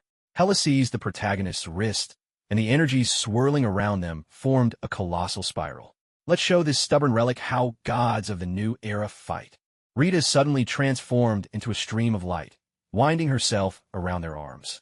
Rita will join the battle too, activating Godslayer mode, overdrive. Engaged. Runes, kin to those on the Spear of Eternity, shimmered on the surface of her pink armor, glinting dangerously in the raging storm of energy. For the first time, Odin's face grew grave. He plunged the Spear of Eternity into the ground, and the spectral image of the King of Gods slowly rose behind him. Raising both hands, he summoned the last vestiges of Asgard's divine power. The entire sky began to twist and warp as countless bolts of lightning crashed down, gathering before him into a colossal shield that blotted out the sun. Struggling to your last breath, the protagonist roared, the sigil of the 7 sins blazing with light. Together with Hela, he hurled his fist, channeling the devouring hunger of gluttony, the destructive fury of wrath, the bewitching allure of lust. 7 forces surged forth as pillars of black light, crashing straight into Odin's radiant shield. A deafening explosion tore through the battlefield. In the aftermath, the black hole spun out of control. Asgard's last remaining structures were wrenched apart by the relentless pull of gravity. The agonized cries of fallen warriors, Loki's cursing, and Thor's furious shouts mixed in a chaotic symphony. Just before losing consciousness, the protagonist caught a glimpse of Hellas' bloodstreak smile and the system's final prompt. 7 sins fusion progress. 99%. When the dust finally settled, the black hole gradually faded away. Odin was down on one knee, the spear of eternity shattered in two beside him. Hela supported the barely standing protagonist, the sword of night trembling faintly in her grasp. Rita had transformed into a bracelet wrapped around his wrist. Her pink glow dimmed, yet stubbornly flickering. Father, it's time to accept reality. Hela kicked aside a chunk of rubble. This mortal, no, this new god, will rewrite the laws of the Nine Realms. With me. She turned to the protagonist, her smile softer than ever before. After all, there aren't many people I'd willingly take a blade for. The protagonist wiped the blood from his lips, forcing a smile that seemed to bloom like petals. Next time, let me protect you. In the distance, Thor hefted a still grumbling Loki over his shoulder, sighing helplessly. Looks like we really are moving, and the Nine Realms are about to witness the wildest era ever. Odin was silent for a long time before rising to his feet. He looked out over the devastated palace, then at the two standing side by side, a complicated gleam in his single eye. In the end, he spoke only one sentence: the future of the Nine Realms is now in your hands. The sunset bathed Asgard's ruins in crimson, illuminating the faintly glowing sigil of the seven sins on the protagonist's back. As the last glimmer of light faded, everyone understood. While the age of the gods had ended, the legend of the god of seven sins was only just beginning. On the ruins of Asgard, a raging wind howled past, sweeping away the last remnants of the world tree. The protagonist knelt on one knee on the scorched earth, the power of the seven deadly sins surging within him like boiling magma. The sigil of the seven sins on his back blazed so brightly it seemed it would sear through his skin. Odin steadied himself with the shattered spear of eternity, his lone eye fixed on the protagonist, his beard trembling with each labored breath. Human, do you truly wish to go this far? Odin's voice was as hoarse as sandpaper scraping stone. To fuse the power of the seven sins will only turn you into a monster consumed by your own strength. His words were drowned out by the system's shrill alert, detonating in everyone's minds. Energy saturation detected. Do you wish to fuse the seven sins and ascend as the supreme being? Suspended in the air, a dialogue box glowed with an unsettling purple light. The yes and no buttons were wreathed in shadows of darkest black and halos of pure white. Suddenly, Rita materialized from the bracelet into her human form, streams of data flickering wildly in her rose-colored eyes. Warning: fusion success rate is only 37%. Host may suffer total consciousness collapse. Her warning, however, was cut short by Hela's mocking laughter. The goddess of death strode forward over fractured stones, her dark green dress sweeping the ground, making even the ashes bloom into black mandrakes wherever she passed. Choose me, and I will give you the entire universe. Hela extended her hand, her fingertips entwined with a spectral green aura of death. Her gaze burned more fiercely than ever, as if she could see through to his very soul. Odin fears you will shatter the god's dominion, but I know only you deserve to stand atop the Nine Realms. A tightness seized the protagonist's throat. The ravenous hunger of gluttony, the furious wrath, the irresistible impulses of lust. All seven primal sins clamored within, each vying for dominance. Yet Hela's gaze was a blade, slicing through the turmoil in his mind. He remembered her shielding him on the battlefield, remembered the smile she failed to hide when handing him his blood pressure medicine. Suddenly, the so-called supreme power seemed less important than he'd ever thought. Father, you have lost. Hela turned to Odin, her smile 7 parts defiant, 3 parts tender. You always said the gods must be cold and unfeeling, but true strength was never born from a lofty throne. Odin's furious roar shook loose the last fragment from the crumbling walls. Hela, you would betray me for a mere mortal. His words faltered as he clutched his chest, staggering backward, his single eye rolling back as he collapsed heavily to the ground. Loki leapt forward to catch their father, staring at the pair in disbelief. You fall in love? Sister, when did you? Silence. Hela didn't even glance back, her eyes fixed on the protagonist as his trembling hand reached out to hers. As their fingers touched the systems, notification rang out once more, emotional resonance detected. Fusion success rate has risen to 100%. Evolution commencing. God of original sin, form loading. A terrifying surge of energy erupted from the two of them, spreading outward in all directions. The protagonist sensed the power of the seven sins, drawn by Hela's aura of death, merging together in perfect order, like migratory birds returning to their nest. Gold, crimson, emerald, A spectrum of 7 hues spiraled around him, weaving together until they formed a black robe laced with shadowy patterns.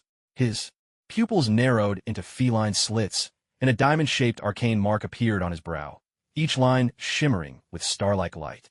Rita, brimming with excitement, somersaulted through the air, her armor shimmering with iridescent colors. Divinity Ascension detected. New skill. Unlocked.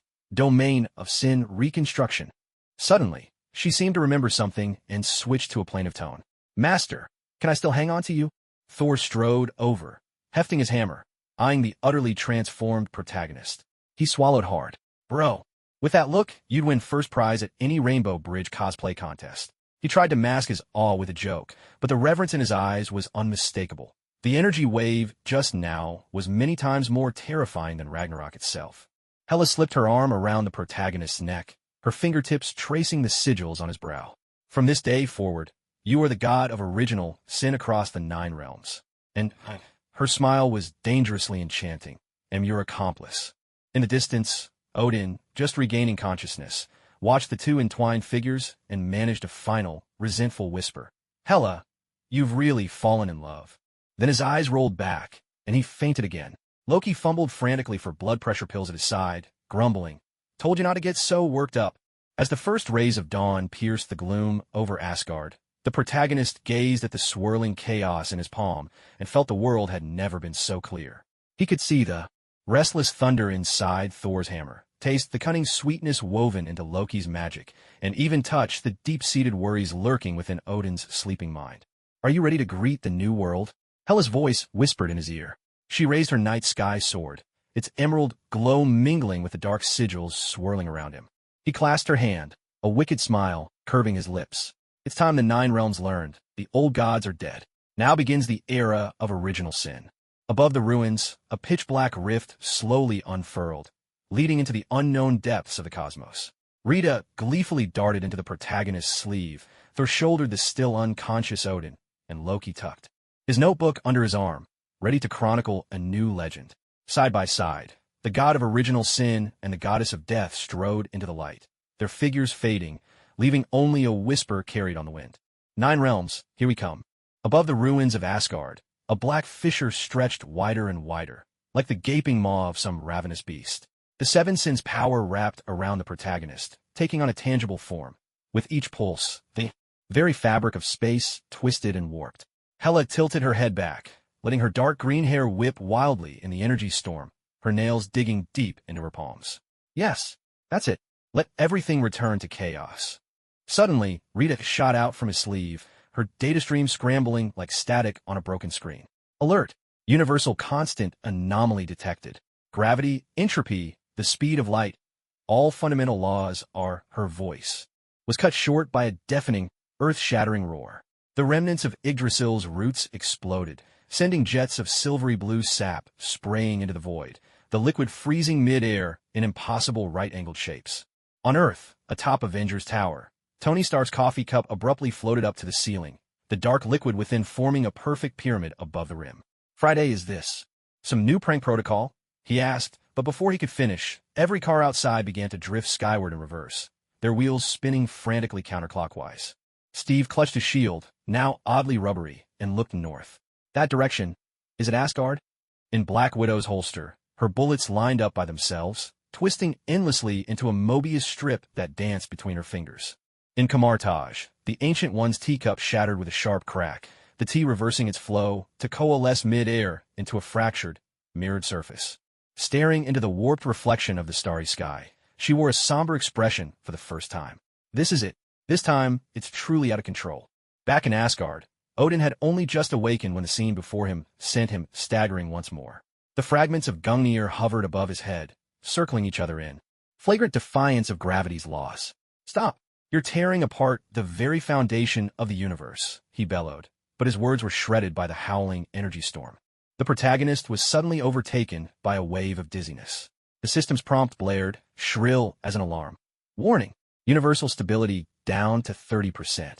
At the same time, an eerie violet halo crept into the edges of his vision, while the rubble beneath his feet began to drift outward in all directions, as if time itself were rewinding an explosion in slow motion. Hela, something's not right. He began, but before he could finish, Rita let out a piercing scream. The intelligent armor melted into liquid metal, enveloping him, but the pink glow flickered weakly, like a dying candle struggling in the wind. Within 1 kilometer of the host, the laws of physics are unraveling. Apples will fall upward, water will flow uphill. Hela only laughed harder, her laughter teetering on the edge of madness. She leapt straight into the swirling energy storm, and the sword of night she wielded no longer unleashed simple sword auras, but rather carved twists and folds into the very fabric of space and time. Wherever her blade swept over the ground, the stone slabs below rearranged themselves in spiraling, impossible shapes, forming structures that defied all laws of perspective, like Klein bottles made real. "Isn't this chaos?" "Wonderful," she called out, beckoning to the protagonist, strands of hair tangled with shattered threads of causality. "This is what the universe was always meant to be." Loki cowered behind Thor, his magical shield, now so warped it looked like a twisted braid. He stared anxiously at the dagger floating right before his nose, the blade transforming visibly with each passing second, turning, unbelievably, into a feather. I suddenly understand why Father was always popping blood pressure pills. Thor, meanwhile, held aloft Mjolnir, whose runes rippled and surged with wild abandon, lightning congealing around the handle in the shape of little hearts. The barrier separating Earth and Asgard began to unravel. On the streets of New York, people watched in terror as the torch of the Statue of Liberty suddenly morphed into a colossal hourglass, sand running upwards in defiance of gravity. On London's Tower Bridge, the Thames reversed its flow, surging upward in a waterfall that froze midair and hung there, crystallized into a floating cube. Doctor Strange had barely opened a portal when it twisted into a Mobius strip, nearly trapping him in its endless loop. Someone has to stabilize the laws. Odin roared, raising his shattered spear, but the ghostly image of the All-Father dissolved into motes of light before it could take shape. The protagonist forced himself upright, gritting his teeth as the power of the 7 sins rampaged through his body. He reached out to touch a chunk of floating debris. Its texture was both solid and liquid at once, and he could feel the echo of lingering memories. The stone remembered what it once was. "Rita, analyze the critical point of law collapse," he shouted, his voice torn to shreds by the turbulent winds. His intelligent battle suit chimed in, its warning sharp and insistent. Host detected as the core of the disturbance. Recommendation. Immediate separation from Hela. Her deathly power is accelerating chaotic entropy. Suddenly, Hela flashed before him, her fingertips wreathed in ghostly green light, intertwining with the energy of his 7 sins. "Afraid?" she teased, her smile both beguiling and dangerous. "Look at all this beautiful chaos. Isn't it far more enchanting than those stale old rules?" Behind her, the shattered fragments of the Rainbow Bridge began to reassemble, only to transform into an Ouroboros, an endless serpent ever devouring itself. A pounding throb hammered at the protagonist's temples. He could see the laws of the universe, now fractured like a broken mirror, every shard reflecting a different truth. And Hela's presence was like a catalyst made solely for chaos, pushing all order relentlessly back toward primal entropy. "If we don't stop it, the entire multiverse will—" His words were cut short by Rita's piercing scream. Suddenly, his intelligent armor projected a holographic screen, flashing a blood-red countdown. Universe reboot countdown. 3 hours and 17 minutes. At the same time, the space around him spun completely out of control. Raindrops hung suspended, forming perfect dodecahedrons. Beams of light warped into closed rings, and even time itself began to fold in on itself in strange, impossible ways. Loki suddenly pointed at the protagonist and shouted, "The space around him is morphing into fractal geometry. This is even crazier than the last time I scrambled the timeline." Thor, meanwhile, quietly tucked his hammer into his belt, worried it might suddenly turn into cotton candy. Hela's laughter mingled with a roaring energy storm, echoing through all 9 realms. "Kulme, let us witness the end of the old age," she cried, raising the sword of night skyward. The tip pointed to the heavens as her emerald death magic merged with the power of the 7 deadly sins, swirling together into a singularity that collapsed and expanded at once. The protagonist knew in his heart that before the universe unraveled completely, he would have to make the choice that could change everything: embrace the chaos or try to force a repair. Above New York, Tony Stark piloted his morphing Iron Man suit, gazing north at the growing anomaly and muttering under his breath, "This enemy Might be even tougher than Thanos. Amid the ruins of Asgard, the protagonist gripped Hela's hand, feeling wild energy surging within.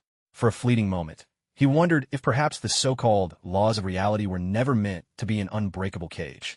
The red glow of the universe reboot countdown still pulsed. Suddenly, the energy vortex above Asgard's ruins began to tremble violently. Rita's warning shifted into a shrill, relentless alarm. Detected ultragalactic energy surge, approaching the solar system. Before she could finish, the entire space was flooded with an eerie violet-black hue, and countless stars twisted into spirals across the void in unnatural patterns. Back on Earth, every observatory was in an uproar. Through the telescopes in Hawaii, astronomers watched as a shadow, many times larger than the sun, raced through the Oort cloud at a speed that defied physics. Comets trailed backward tails in its wake, and asteroids in the belt arranged themselves into a giant Mobius strip. Impossible! An elderly astronomer exclaimed, pushing his glasses up his nose. Its trajectory. There's no known gravitational model that could explain this. Atop Avengers Tower, Tony Stark's armor blared a harsh alarm. He stared at the swelling shadow in the holographic projection as the mark. Suit's visor flipped up automatically. Friday, tell me this is some lunatic's prank? For once, the AI's voice trembled. Sir, scans indicate. It's Galactus. He's waking up. On the Asgardian side, Hela abruptly stopped her maniacal laughter. She tightened her grip on the night sky sword, her dark green eyes reflecting the gigantic figure gradually taking shape in the void. Interesting. Even that creature has been stirred, she murmured. Odin's beard quivered violently, his single eye locked on the looming shadow. A cosmic deity said to survive by devouring planets. Why would he appear here? Suddenly, the protagonist felt the power of the seven sins boiling inside him. The system alert blared, cosmic deity detected, auto-activating. Divine Devour. He barely had time to react before an indescribable hunger washed over him, as if the energy of the entire universe could never satisfy his craving. Stranger still, the very fabric of space around him began collapsing inward, pulling. In floating debris, drifting starlight, and even the deathly aura entwined in Hela's hair, all irresistibly drawn toward him. The Devourer of Worlds finally revealed his full form. This cosmic titan was draped in a robe woven from flowing stardust, and the light spilling from the slits of his helmet was bright enough to illuminate the entire galaxy. He bowed his head, gazing down at the tiny figure amidst the ruins of Asgard.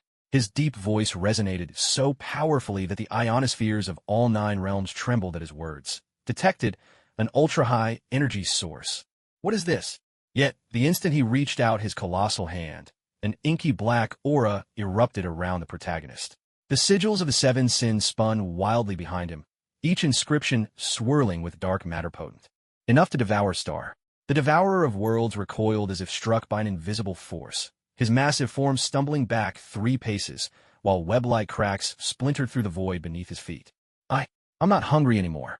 I'll take my leave. The cosmic deity's voice now tinged with a fear even he could scarcely believe. He tried to turn away, but found the surrounding space locked down by some unknown power. With every movement, fragments of stardust peeled away from his robe, scattering into the void. Hela doubled over with laughter, pointing her night sky sword at the receding devourer. Looks like someone's got a bigger appetite than you. Big guy.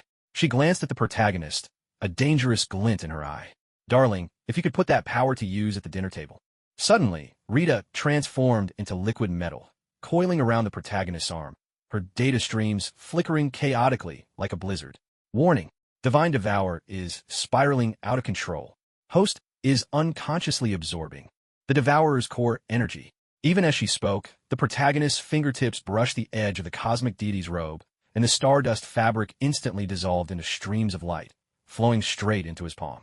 Loki hid behind Thor, his eyes wide in disbelief at the absurdity unfolding before him. He's eating Galactus in reverse?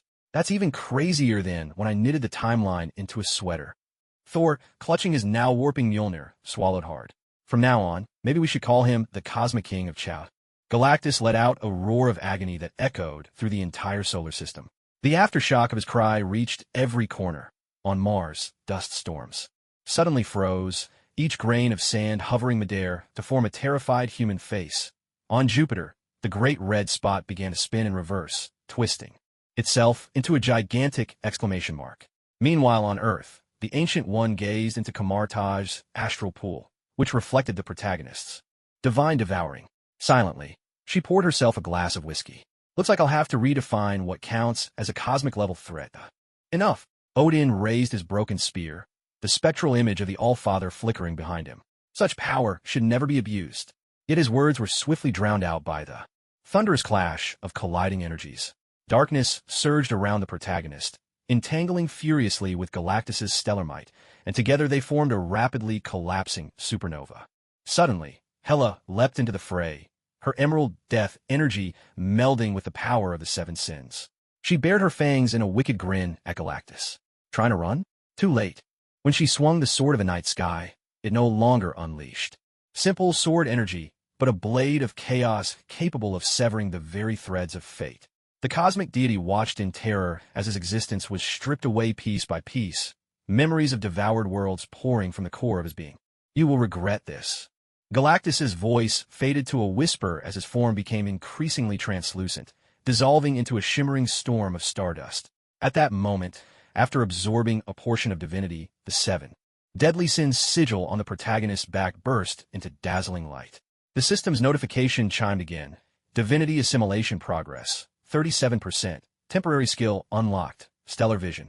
Rita somersaulted gleefully through the air, her data stream sparkling with renewed cheer. Host can now see the flow of dark matter, hear the songs of black holes, and her words were cut off. As Hela hooked an arm around the protagonist's neck, her fingertips tracing the new star-shaped mark on his brow.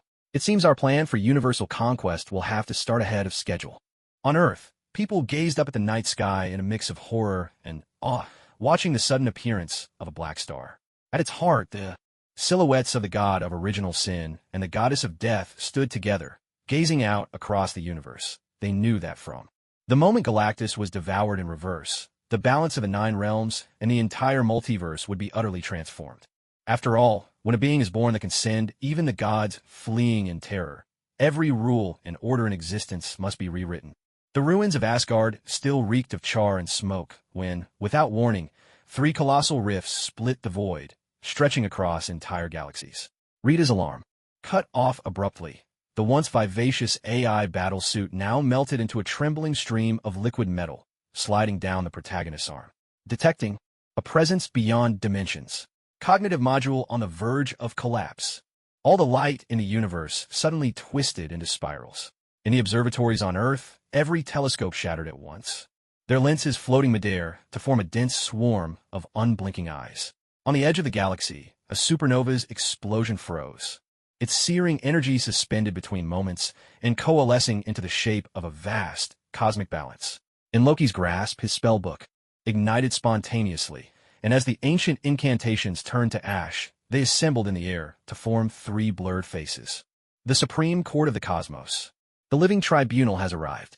Odin's voice trembled with a fear he had never known before, the phantom of the king of gods flickering violently behind him. They govern the balance of all realities, any existence that threatens the multiverse.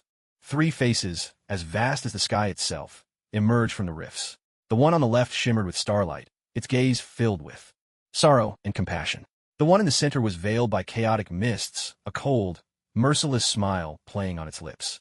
The face, to the right, was entwined with vines and flesh, every vein pulsing with the energies of life and death.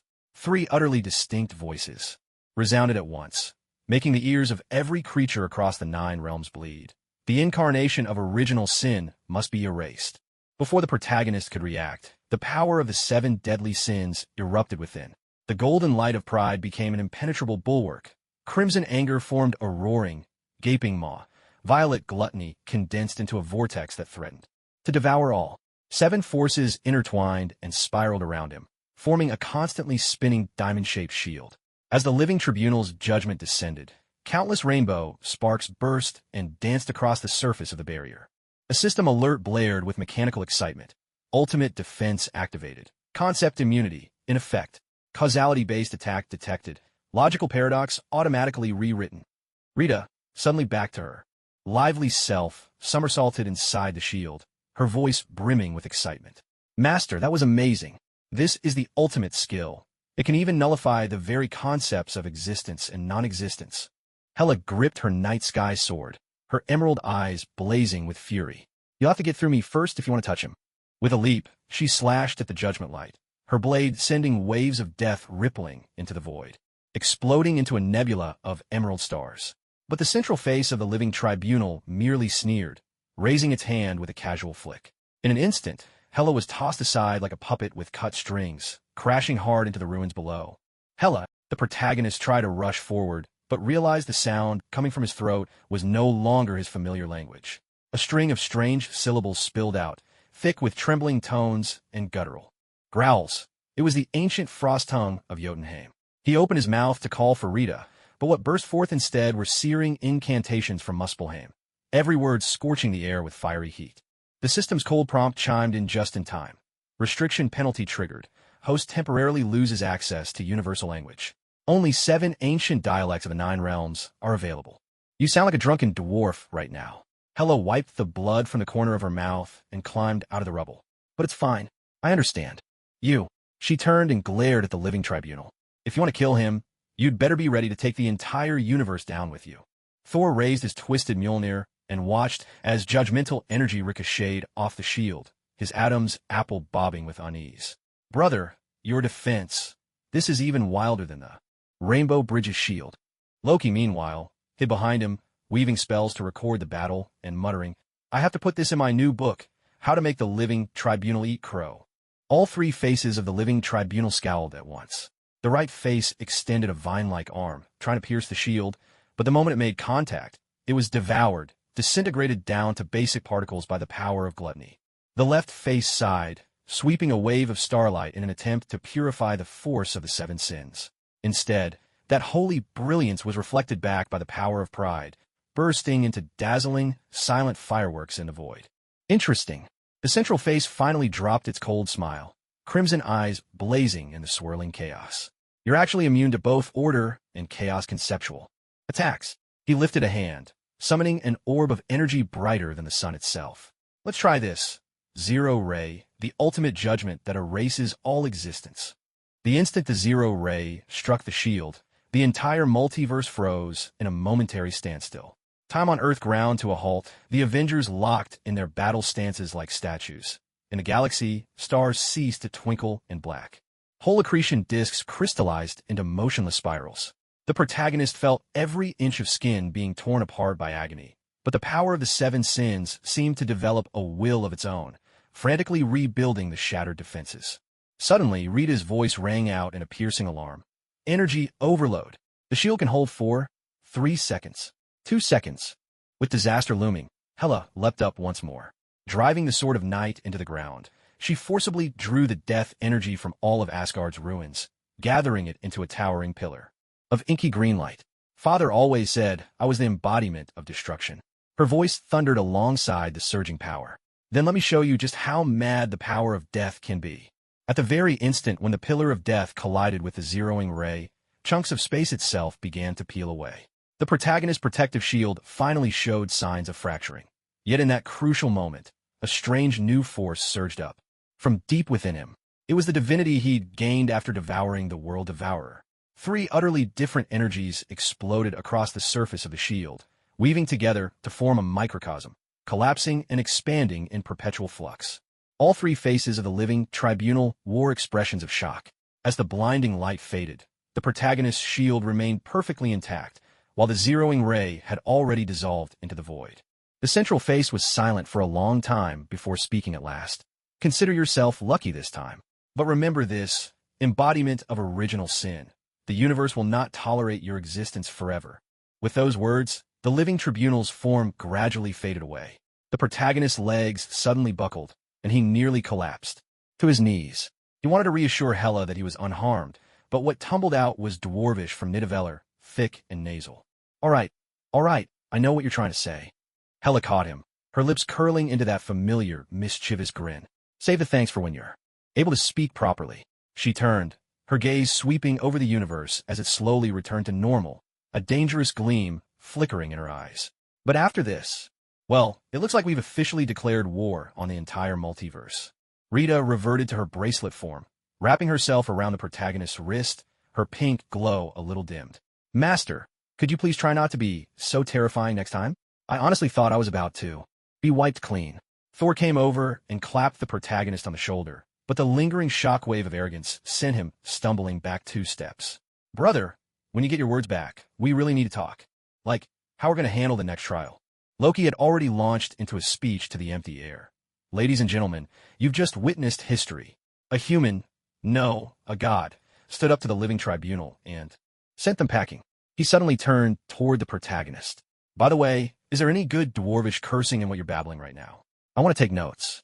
Across the ruins of Asgard, fierce winds swept up the last fragments of the world tree.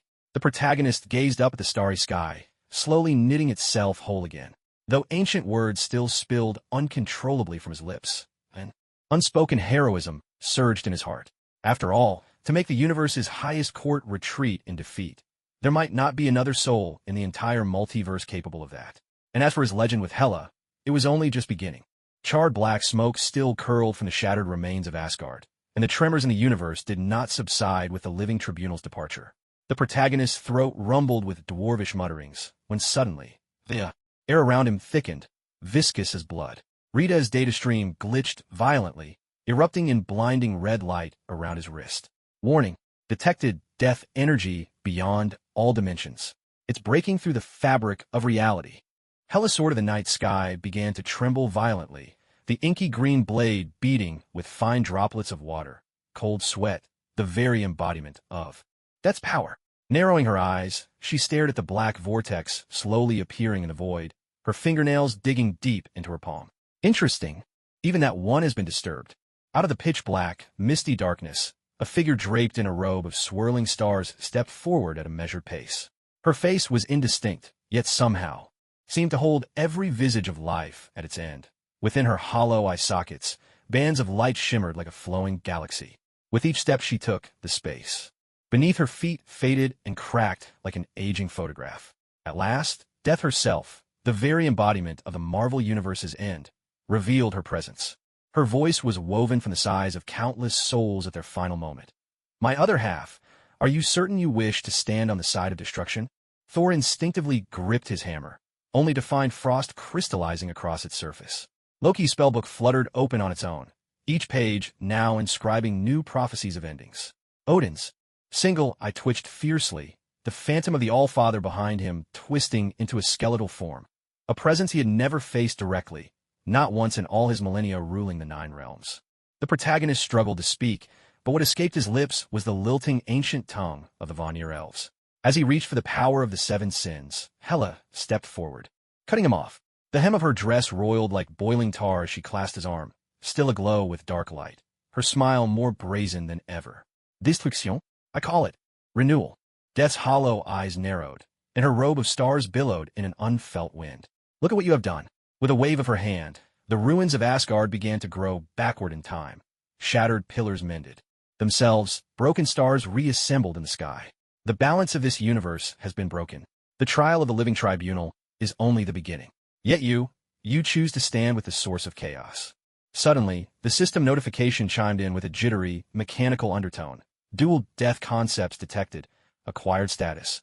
Paradox of immortality. The protagonist felt the power of the 7 sins within him resonate with Hela's force of death. Glowing green patterns surfaced across his skin, pulsing like veins, only to be shattered the next instant by the golden light of pride. Rita abruptly shifted into human form, her pink eyes reflecting countless, overlapping shadows of death. Host has acquired a unique status. In a domain where 2 incarnations of death coexist, you will be trapped in a superposed state of both life and death. Even before she finished speaking, the protagonist's fingertips flickered, turning transparent and corporeal in rapid succession, over and over again.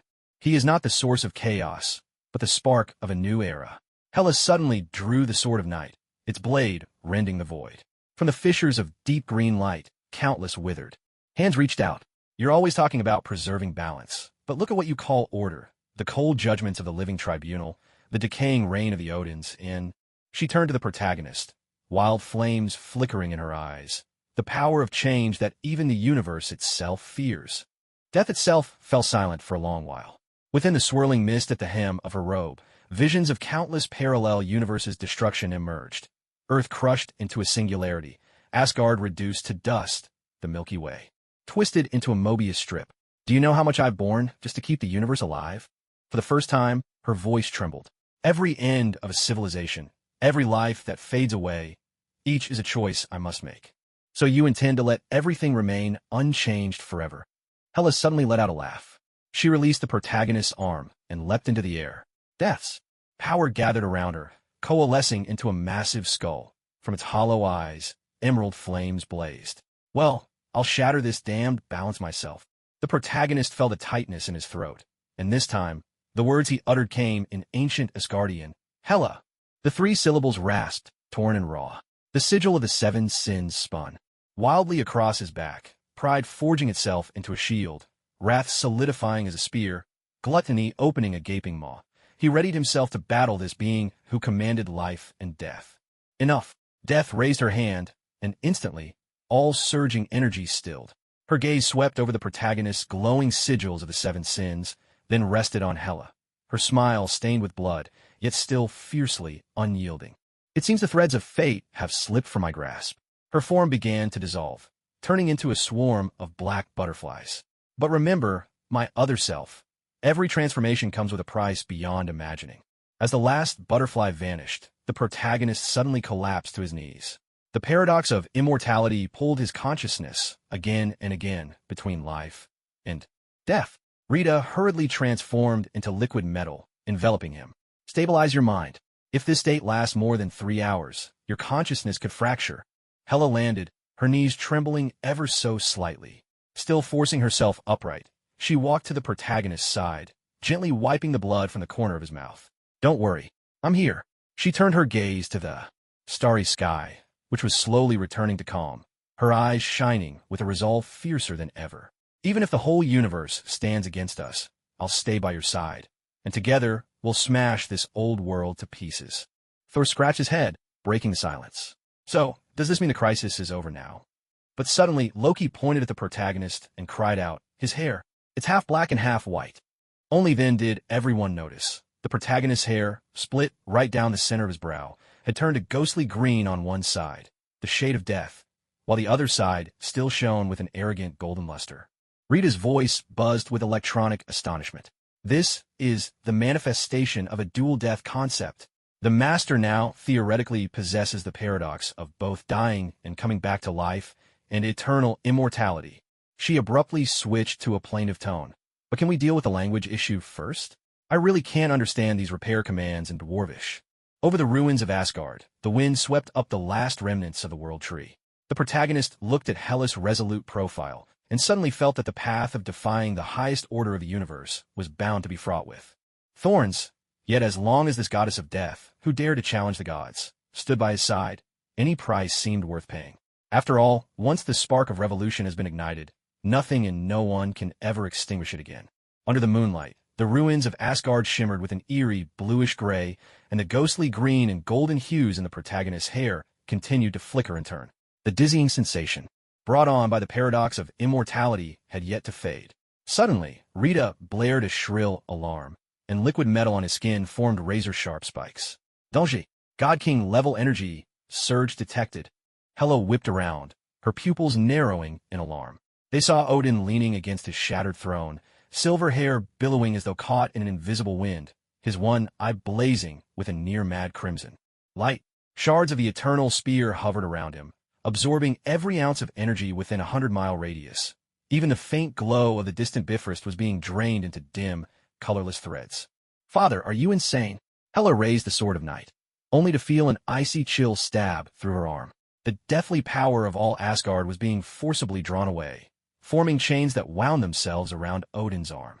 In the name of the All-Father, Odin's voice sounded as if it rose from the depths of the abyss, the phantom of the God King behind him twisting into a monstrous beast. Seal this abomination. The shards of the eternal spear fused in an instant, enveloped in thunder fierce enough to rend the very fabric of space, and shot straight for the protagonist's heart. At the very last instant, the seven-sin sigil on the protagonist's back erupted in a blinding light.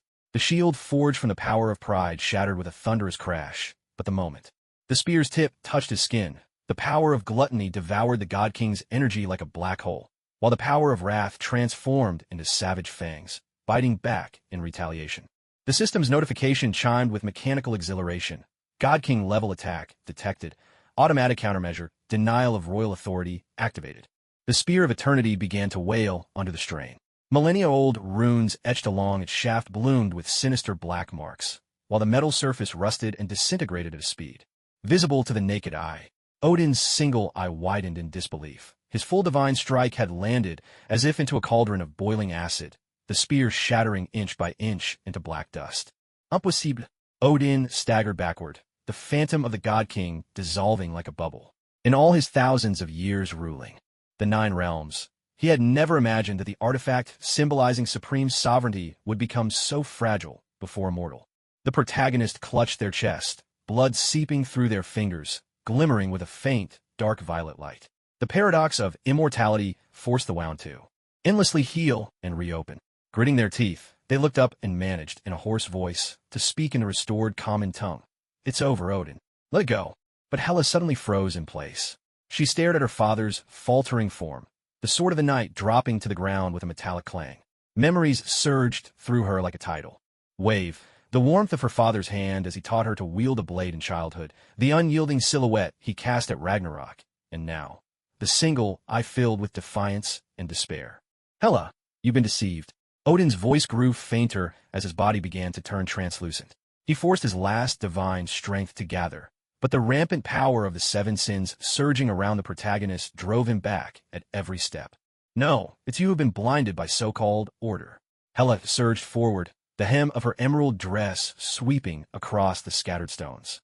She reached out, desperate to grasp her father's fading arm, but touched only a trace of cold starlight. "The path I've chosen may be lined with thorns, but at least—" She turned to the protagonist, tears shining in her eyes. "I am no longer the puppet trapped within a palace." A tear slid from the corner of Hela's eye, evaporating instantly into fine crystals as it touched the air. Odin beheld the determination in his daughter's gaze and finally allowed a look of peace to soften his features. His form dissolved into points of golden light, and the last fragments of the Spear of Eternity drifted before the protagonist, crumbling completely in the power of the 7 sins. "The 9 realms are yours now." Odin's final words faded into the wind, the God King's phantom transforming into a sky full of stars, illuminating the battered heavens of Asgard. Rita transformed into a bracelet, wrapping herself around the protagonist's wrist, her data stream unusually dim. Detection. God King level life signs vanished, scanning for residual energy. Thor fell to one knee, Mjolnir vibrating with a mournful resonance. Loki turned away, his spellbook flipping open to a blank page of its own accord. Hela stood in silence for a long while before bending down to pick up the Sword of Night. Her fingertips brushed over the blade, still pulsing with the remnants of Odin's divine power. Suddenly, she let out a laugh that caught in her throat, tinged with a trace of bitterness. "Old fool, are you satisfied now? You've dumped the whole mess on me." She turned to the protagonist, and, in her emerald eyes, the fire of resolve flared anew. "But don't think this will make me go easy on you. Our journey has only just begun." At last, the wound on the protagonist's chest stopped its endless cycle of healing and reopening. The light of the 7 sins crest slowly faded. He could feel a force within him evolving, Odin's lingering aura of the God King being reversed and absorbed by denial of kingship, its essence now nourishing the power of the 7 sins. Just then, the system's prompt sounded in his mind. Absorbing the God King's origin energy, pride has ascended to authority domain, capable of forcibly rewriting the laws within its range. So what now? Thor got to his feet, starlight still clinging stubbornly to his beard. Rebuild Asgard? Or rebuild? How boring. Hela tossed her hair, the Sword of Night tracing an emerald arc through the air. "We're going to make all 9 realms understand. The old gods are dead, and the new age will be written by us." She reached out and grasped the protagonist's hand. The force of death entwined with the 7 sins, tearing open a rift in the void that beckoned toward the unknown. Rita tumbled joyfully along the edge of the rift. "A new adventure's beginning. I'm going to design a battle suit for Master, one that's immune to God King attacks." Loki already had his little notebook out, eyes gleaming with excitement. "I'm making today into an epic. I'll call it the All-Father's Farewell and the Rise of the Tyrant."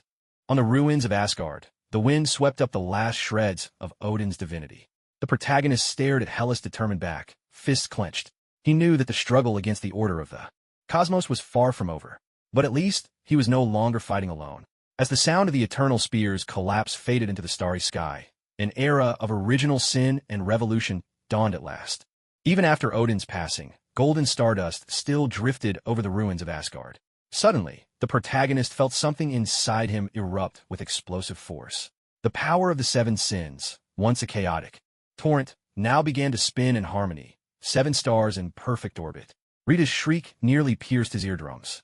Warning, energy levels have exceeded all detection thresholds. All dimensional coordinates are. Her voice was swallowed by a thunderous roar, like a dragon's cry. 7 glowing rings whirled around the protagonist, each one blazing with its own power. Pride's golden ring etched with crown motifs, Wrath's crimson ring, crackling with lightning, Gluttony's violet ring devouring every speck of light like a black hole. Hela's sword of night trembled uncontrollably in her hand, its emerald blade now seeping with golden, luminous fluid. What is this? Thor's voice trembled, as Mjolnir flew to his feet of its own accord. The patterns on the hammer's head were frantically rearranging themselves. Loki's spellbook fluttered open. Without a breeze, and blood-red prophecy began to appear on the blank pages. When the 7 rings shine together, the tombstone of the god shall become the throne of the new deity. At the same time, countless parallel universes rippled with a strange disturbance. On Earth in the Prime Universe, the Avengers stared in horror as 7 radiant arcs split the sky like rainbows. In zombie-ravaged Manhattan, decaying heroes suddenly ceased their attacks, all turning their gaze as one toward the stars. In the Ultimate Universe, the members of the Illuminati found their scepters erupting with blinding light in unison. Every world where the concept of original sin existed began to resonate as one. The system's prompt sounded, its mechanical voice bordering on madness. Final evolution complete. God of original sin has descended. Dimensional law loophole detected. Commencing automatic repair. Before the protagonist could even react, reality itself began to warp and melt around him, like wax figures dissolving in heat. The shattered ruins of Asgard started to flow and shift. Broken stones reformed into chocolate bricks, shattered pillars turned into strawberry popsicles, and clouds spun from cotton candy drifted through the air. Is this a punishment? Hela stared at the suddenly appearing chocolate moat at her feet, jabbing her sword in astonishment at a caramel waterfall that now flowed nearby. You turned the ruined palace into a dessert kingdom. Even as she spoke, the distant Bifrost let out a pop and transformed into a mint-flavored lollipop, while the guardian statues at its flanks became dancing gingerbread men. Rita, giddy with excitement, rolled about among the cotton candy clouds. Reality restructuring ability out of control detected. Host is advised to MMPH. Her data stream was suddenly smothered by a dollop of whipped cream.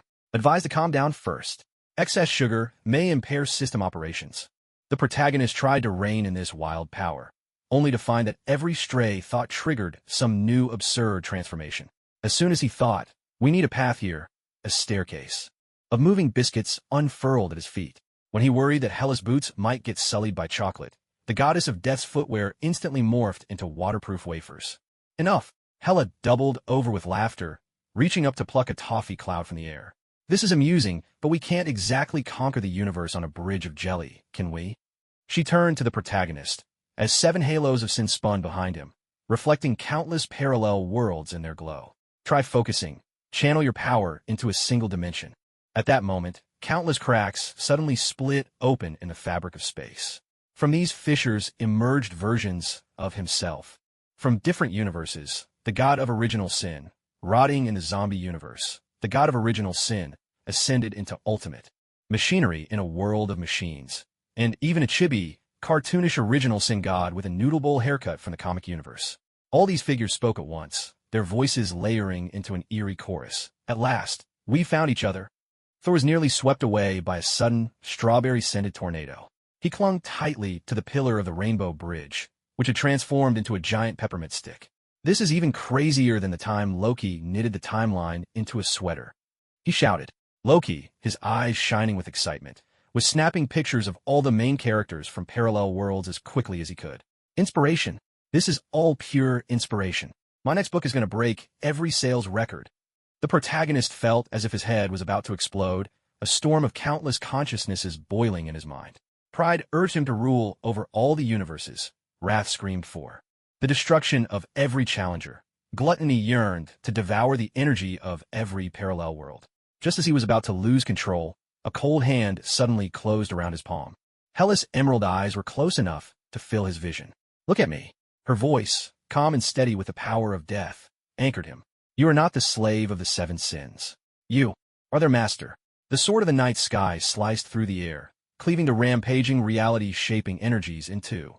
"Try shaping this power into what you truly desire." He drew a deep breath, and the 7 halos blazed with dazzling light.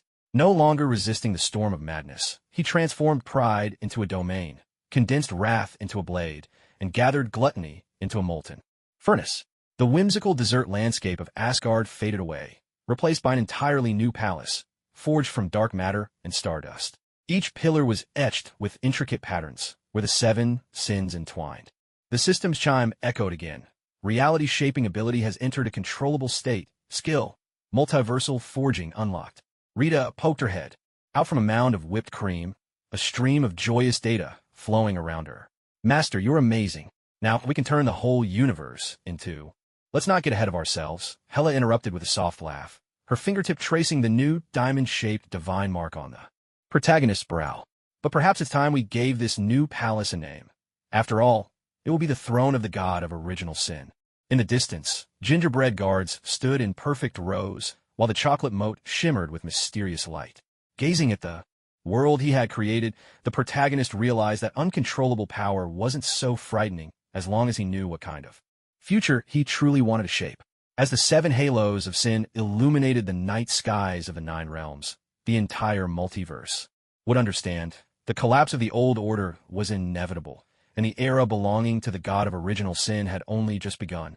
The newly completed dark matter palace shimmered with a mysterious luster beneath the starry sky. The protagonist stood before a mirror forged from stardust, practicing the art of reshaping reality.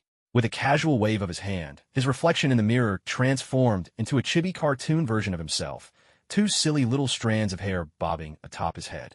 Rita burst into laughter, rolling on the floor, while the data stream rippled into animated waves.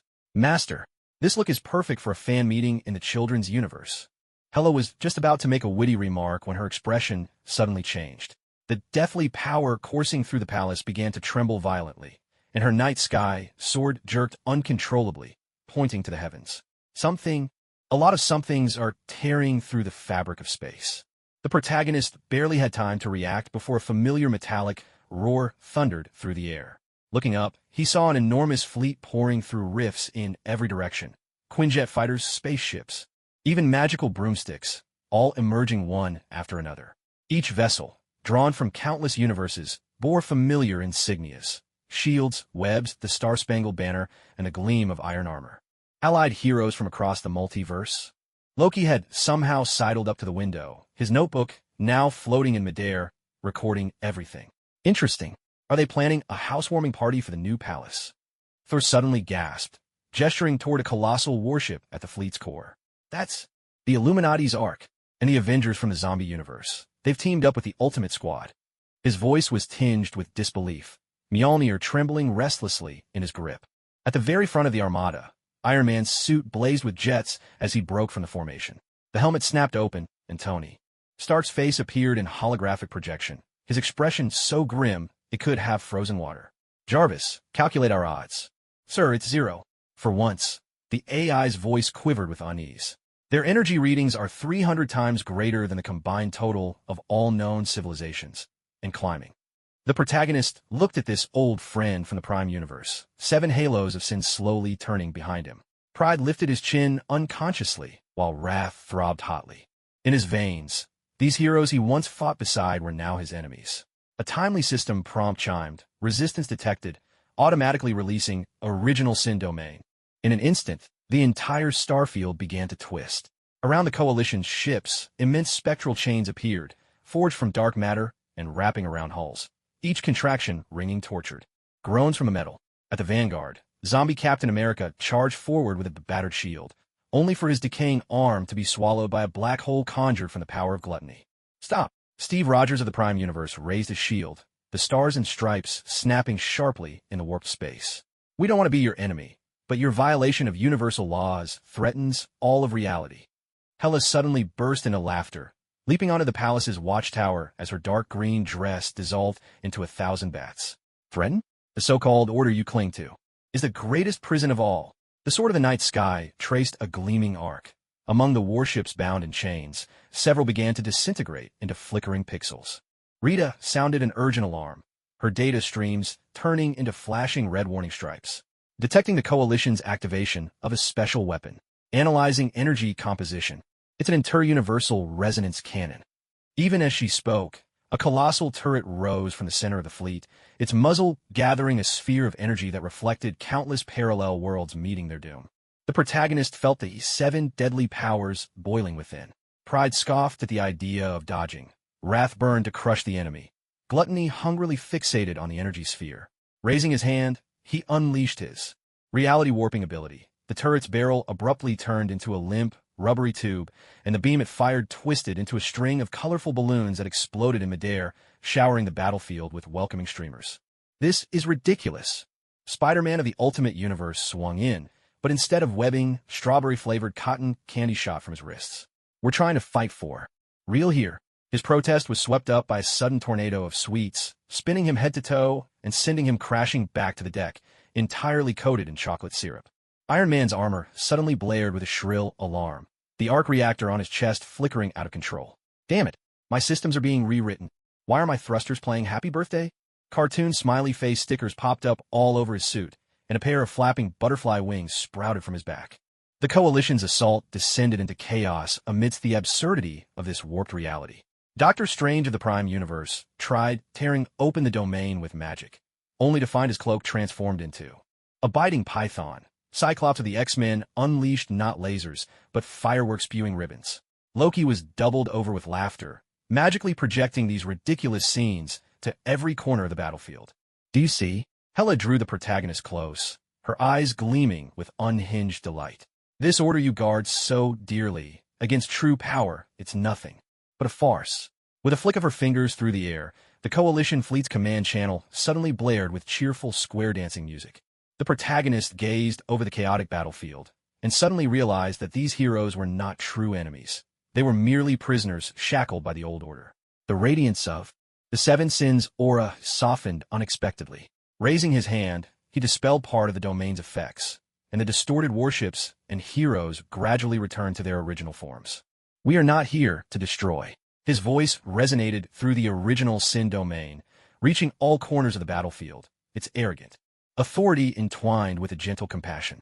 But if the so-called cosmic balance demands the sacrifice of countless lives and possibilities, then such balance is not worth keeping. Iron Man fell silent for a long time, then shut down the weapon systems of his suit. Jarvis, recalculate the odds. Sir, this time the outcome is unknown. The artificial intelligence responded, a hint of confusion in its tone. What the opponent has shown is not only power, but a resolve that could change everything. An eerie stillness descended upon the battlefield. In the starlit expanse, the glow of the original Sin domain intertwined with the gleam of the Allied forces' weapons, as if foretelling that this game between order and revolution had only just begun. The protagonist knew, no matter how many challenges lay ahead, he would never look back. For on the path of the god of original sin, there was no retreat, only the remaking of the universe's future. The deadlock on the battlefield was suddenly shattered by a blast of icy wind, freezing the spectacular effects of reality's unraveling in place. The Allied fleet hung motionless within a chocolate fall-shaped nebula. Zombie Captain America was stuck midair, frozen in the act of gnawing on a marshmallow. Suddenly, Rita's alarm shrieked, data streams flashing wildly, detecting emotion waves beyond dimensional thresholds. It's Death herself. Inky black mist seeped from the void, and Marvel's Death, cloaked in a robe of starlit nebulae, stepped forward. Galaxies shimmered within her hollow eyes, and wherever the hem of her robe swept past, the very fabric of space faded and cracked like an old photograph. This time, she did not bring the weight of judgment. Instead, she walked directly to the protagonist and slowly knelt on one knee beneath the 7 halos of sin. God of original sin. Her voice was a tapestry of 1,000 dying sighs, yet it carried an unprecedented tenderness. The balance between order and chaos in the universe has tipped in your hands, while I bear the end of all living things. Become my companion. Together, let us wield the power over life and death, and let all things find a new equilibrium in the eternal cycle. The shock of her words caused Thor to let go of Mjolnir, the hammer thudding heavily onto the rainbow bridge, now transformed into peppermint. Loki's spellbook tumbled from his hands, its blank pages igniting and turning to ash on their own. In the next instant, Hellas night sky sword rang out as it left its sheath, a sweep of dark green energy slicing through 3 marshmallow clouds. Wait, he's mine. I saw him first. The main character suddenly felt a surge of lustful energy within, the pink halo of the 7 sins aura nearly taking on a tangible form. The system's prompt burst out, its mechanical voice brimming with excitement. Ultimate manifestation of lust, concept acquired. Infinite harem. Multiverse scale, emotional entanglement detected. Initiating special event protocol. Rita somersaulted through the air, brimming with excitement, her data stream twisting into heart shapes. Master, is this the start of a harem? I can design matching couple armor. You think you can win him over just by getting down on one knee and proposing? Hela strode forward over a staircase of chocolate, her skirts swirling like boiling tar. From a moment, he pulled the first brick from the celestial palace. Our fates were already intertwined. Suddenly, she looped her arm through the protagonists, the powers of death and the 7 sins entwining to form a shield of ghostly green and dark gold light around them. Marvel's death was silent for a long moment, her star-speckled robes rippling though there was no wind. My other half, you must realize, I do not seek mortal love. This is a cosmic pact, one that truly brings balance to the laws of life and death. Her hollow gaze turned to the protagonist, and you're the only being capable of bearing such power. Watching the 2 goddesses of death facing off, the protagonist suddenly found his throat going dry. Pride swelled within, urging him to claim dominion outright, while lust screamed wildly in his mind. I want it all. Even anger, usually quick to flare up, fell into an uncharacteristic silence, perhaps stunned by the sheer absurdity of the scene. Can I have both? The words slipped out, and the entire hall was plunged into a bizarre silence. Rita's data stream glitched into static. Thor's beard began to twitch uncontrollably, and Loki whipped out his little notebook, frantically scribbling. This line, it must go into 9 Realms Romance Chronicles. Hela was stunned for a moment, then burst out laughing, lifting the tip of her blade to Marvel's death's chin. How interesting, sister. But if you want to share him with me, words alone won't be enough. She turned to the protagonist, dangerous sparks dancing in her eyes. Isn't that right, darling? Marvel's death slowly rose, wisps of mist gathering at her robe's hem, within which countless cycles of life and death from parallel universes flickered. She was silent for a long time, then finally spoke. If that's the case, then let us settle it with a trial. With a wave of her hand, the entire starfield twisted and warped, endless labyrinths woven from life and death unfurling in the void. Pass through these realms and win the recognition of both life and death. If you can accomplish this, for the first time, her voice faltered, I will accept this pact. The protagonist took a deep breath, and the 7 deadly sins aura burst forth in a dazzling blaze. The power of gluttony greedily devoured the waves of energy.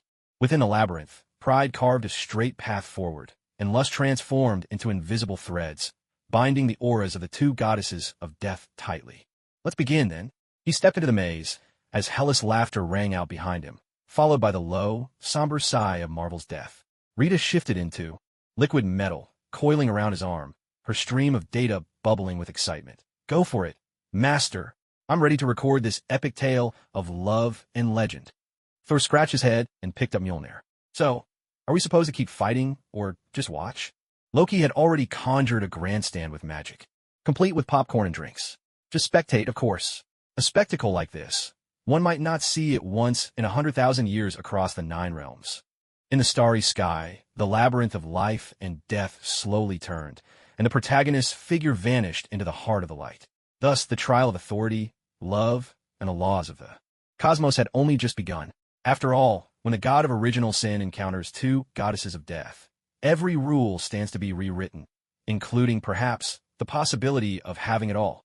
The labyrinth of life and death trembled violently in the starry void. The protagonist had only just stepped past a trial ground woven of bones and blossoms when a sound, deeper than comprehension, suddenly thrummed through the space. Rita's data stream instantly turned into a chaotic, blood-red torrent, flashing wildly upon his wrist. Warning, multiversal-level energy surge detected. Cognitive modules on the verge of collapse. Hela and Marvel's death both looked up at once. Hellas' night sky blade began to sweat ghostly green liquid, while Death's nebula robe started unraveling uncontrollably into motes of light. In the void, all color, sound, and even logic itself collapsed toward a single point. As that point burst open, all reality was torn and reshaped, like a canvas shredded and restitched, revealing an existence beyond all description, transcending every law. The one above all, Oa, God of original sin. Oa's voice echoed like countless universes speaking at once, shaking the protagonist's seven sins aura to its core. Your existence has disrupted the balance. From a moment of your birth, you have torn the fabric of reality, and now not. Even the living tribunal's judgment or death contract can restrain you. With a single gesture, countless collapsing parallel worlds appeared in the starry sky. The 9 realms, the multiverse, and all dimensions, because of you, they rushed toward their end. The protagonist felt his throat tighten, and in the presence of Oa, even his pride seemed no brighter than a firefly. As he tried to summon the power of the 7 sins, a sudden wave of agony surged from within. The system that had accompanied him through countless battles now turned into a stream of golden light, forcibly torn away from his body. Host, this is my final gift to you. The system's voice was laced with a tenderness and resolve it had never shown before. Do you remember the night sky sword you shattered when you first awakened the sin of pride? All the chance encounters, the growth, even this moment of utter despair, they were all just a story. A golden stream of light gathered in his palm and solidified into a book, shimmering with iridescent hues. Take it. With true power, rewrite the script of this world. A system chime thundered through his mind, shaking him to his core. Ultimate skill unlocked. Author's authority. Rita let out a piercing, electronic scream as her entire body began to dissolve into streams of data. Conceptual weapon detected. This is authority that surpasses every rule. It can directly alter the narrative logic of the universe. Before she could finish, her form scattered into motes of light and was absorbed into the book. Hela and Marvel's death lunged at the protagonist, only to be cast back by an invisible force field unleashed by the Oa. The night sky sword in Hela's hand shattered inch by inch. Eyes blazing with fury, she roared, "Let him go." In Marvel Death's eye sockets, galactic streams of light began to flow backward. Her voice, for once, was tinged with urgency. This isn't a choice for him alone. Clutching the book, the protagonist suddenly felt all his doubts and struggles melt away. At last, he understood why the power of the 7 sins could keep defying limits, why every crisis had turned into an escape. Because from the very beginning, he had always been the author of this story. You say I've disrupted the balance? The protagonist looked up to meet Oa's gaze, the halos of the 7 sins intertwining with the book's radiant glow to form new patterns. But who says balance can't be broken? Who decided order must remain forever unchanged? He opened the book, and words began to appear on the blank pages, as if written by an unseen hand. Maybe this universe has always needed a complete and utter rewrite. Oa fell silent, its very existence starting to blur and distort. Across the star-strewn sky, every allied warship, every maze of life and death, even the ruins of Asgard, all dissolved into floating symbols and letters. Thor stood frozen with his hammer raised. Loki's little notebook flipped open to a blank page, and the images of Hela and Marvel Death began to fade, becoming illustrations along the book's edge. You think you can defy the supreme law? Oa's voice wavered for the very first time. This is power beyond all imagination. It's the setting. The protagonist smiled as he wrote in the void, the words solidifying into tangible chains that coiled around Oa's very form. And now, I am the master of the setting. With a sweeping gesture, he began to rewrite the entire universe's backstory. From this moment on, there is no such thing as must, and no predetermined destiny. All gods, heroes, and villains are nothing more than. He closed the book, and chaos faded into calm. Characters in a story. As the light faded, Oa's presence vanished without a trace. Hela and Marvel's death reformed, the former gazing at her restored night sky sword, while the latter's nebula cloak shimmered once more. With flowing brilliance, Rita burst out from the book, streams of data gleefully morphing into a rainbow. Master, you're so cool. So, can we turn the whole universe into a romantic comedy now? The protagonist tucked the book into his chest, the halo of 7 sins slowly dissipating, replaced by the glimmering illusion of a paintbrush, radiating with all the colors of the spectrum. He looked at the 2 goddesses of death and winked. Since we've rewritten the script, does that mean I can add a harem ending? Hela laughed and playfully punched him, while Marvel's death, for once, gave a rare, dismissive humph, and turned away. Across the starry sky, the ruins of Asgard began to rebuild themselves, this time transforming into a dreamlike castle made of sweets and starlight. Thor scratched his head as he picked up his hammer. So, does this mean we've won?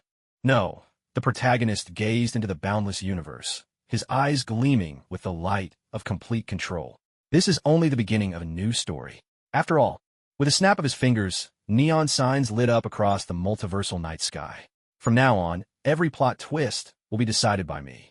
And somewhere in an unknowable dimension, a brand new storybook was slowly opening, its cover embossed with golden letters, the god of original sin and his cosmic rhapsody. As the spectral rainbow brush dissolved at his fingertips, the entire multiverse let out a long, resonant hum. The shattered ruins of Asgard began to grow backward, chocolate castle walls shedding their sugary luster to once again become radiant gold and starlight. The floating symbols of language all returned to their rightful places. The warships of the united heroes reassembled in the glow. But now, the faces at the portholes looked not wary, but puzzled and at ease. What just happened? Thor looked down at his pristine Mjolnir, scratching his head. I could have sworn we were fighting someone. Beside him, Loki flipped through a blank spellbook, his emerald eyes full of confusion. Strange. Why is my new outline completely gone? In the main universe, Iron Man let out a yawn inside his armor and muttered into the communicator. Jarvis, call off the battle protocols. Why do I suddenly feel like coming all the way out here to outer space? Which is plain foolish. Captain America lowered his shield, gazing at the swirling nebulae in the star-strewn sky, and murmured to himself, maybe this is just a nightmare that feels a little too real. The protagonist stood atop the newly rebuilt Asgard, the mark of 7 sins faintly shimmering across his back. With a gentle sweep of his arm, reality trembled as, though plucked like the strings of a harp, lives lost in battle began to stir once more, as the twisted threads of fate realigned themselves. Yet something had changed. In every corner of every parallel universe, delightful surprises had begun to appear. Clouds in the cartoon universe now floated by in the shape of hearts, zombies. In the undead universe, started dancing in sync like a flash mob, and the ultra-tech creations of the Ultimate Universe boasted adorable stickers on their surfaces. So, you've turned the entire universe into an amusement park. Hela's voice drifted from behind him. The goddess of death leaned against the Reborn world tree, her deep green dress sweeping across the fresh grass, while her sword of night still bore traces of the recent battle. Her gaze was complicated, a mixture of relief at having survived and a lingering, indescribable wistfulness. And all those heroes' memories. They've all been rewritten, the protagonist replied, turning around, his eyes aglow with gentle light. They'll remember nothing of the god of original sin, nothing of the struggle against the OAA, and nothing. He paused. Nothing of what happened between us. Marvel's death took form in the void, her nebula robe whispering in silent, cosmic currents. Is this truly the ending you desire? Hiding all conflict beneath the mask of peace. It's not a mask. The protagonist opened the book cradled to his chest, its blank pages alive with countless golden sparks. It's a new possibility. They'll still guard there. Worlds still rise as heroes, only now free from the crushing weight of destiny. He closed the book and looked back at Hela. And besides, not everyone is forgotten. Hela's pupils narrowed, her fingertips unconsciously tracing the hilt of her sword. So, where are we now? Her voice was barely more than a whisper, yet it carried the weight of all her courage. In the distance, Thor and Loki were still arguing about their missing memories, the light of the Bifrost painting her cheek with a deepening blush. The protagonist suddenly laughed, reaching out to hook his arm around her neck. The power of pride shimmered into golden ribbons, winding around their wrists. The power of lust blossomed as rose petals in the air. Only, this time, the petals were a haunting shade of green. You once said you wanted to conquer the universe by my side, he whispered in her ear. Now that a new universe has been born, shall we keep our promise?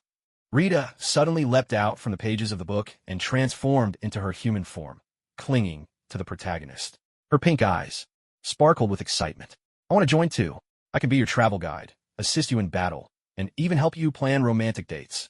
Marvel Death fell into a long, profound silence. Within the mist curling at the hem of her robe, a faint smile appeared. Interesting.